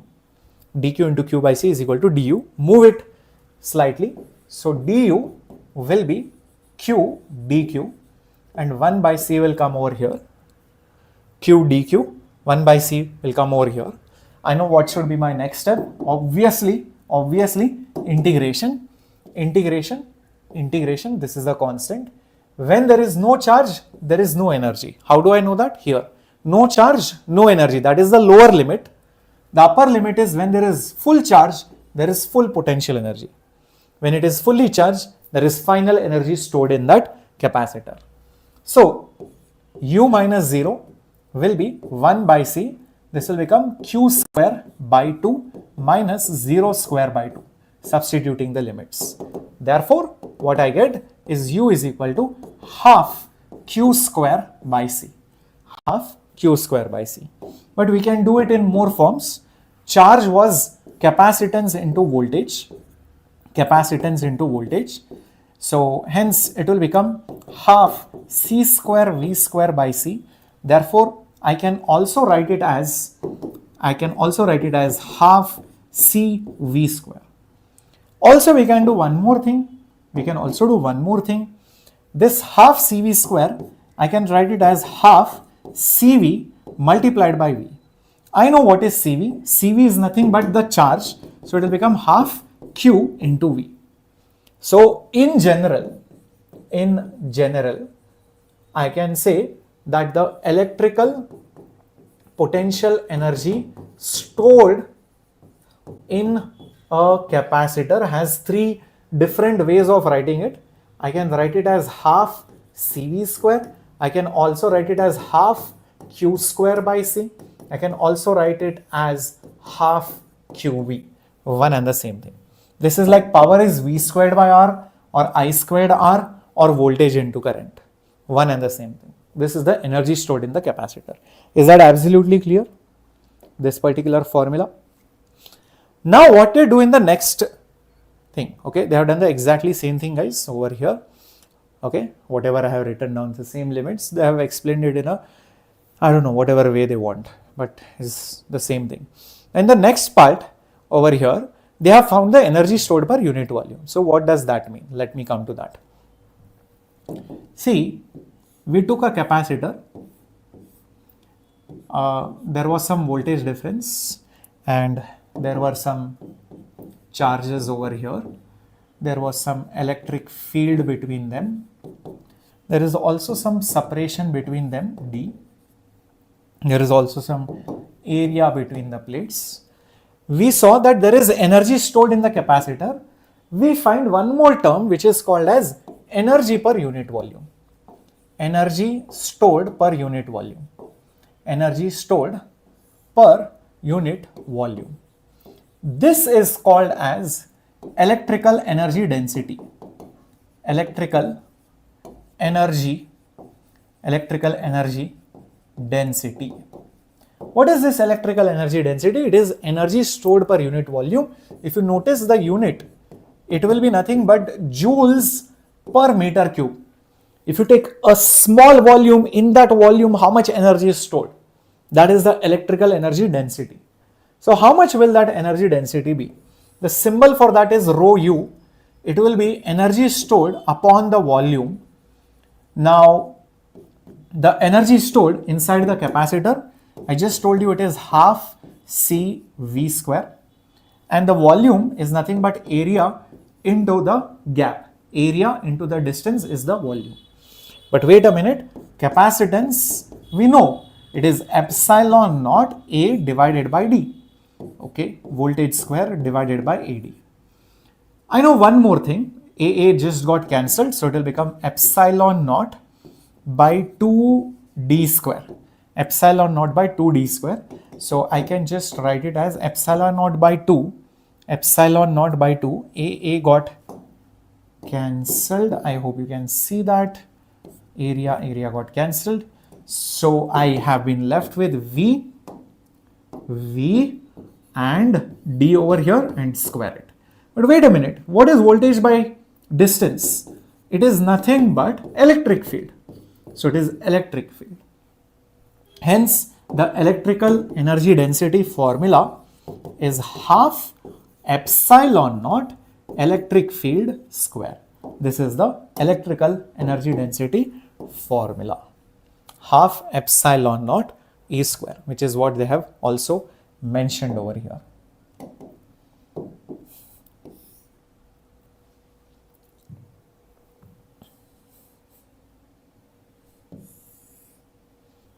Energy stored per unit volume of the space. This is that formula. And this one is the energy stored in the capacitor.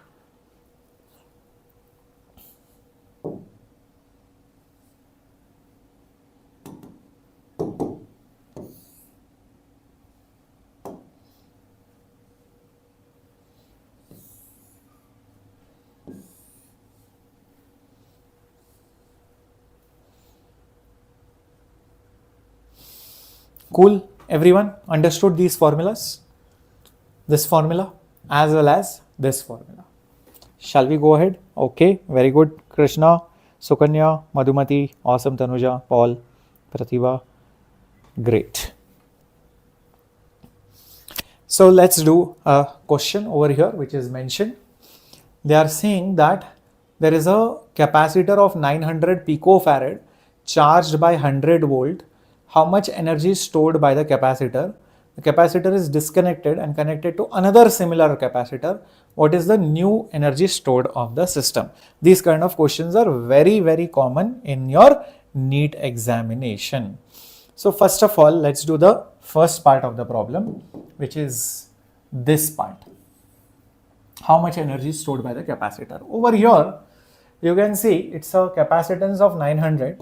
So the initial energy stored using half CV square formula will be half. Capacitance is 900 pico. So let me just still put pico. Voltage is 100 square.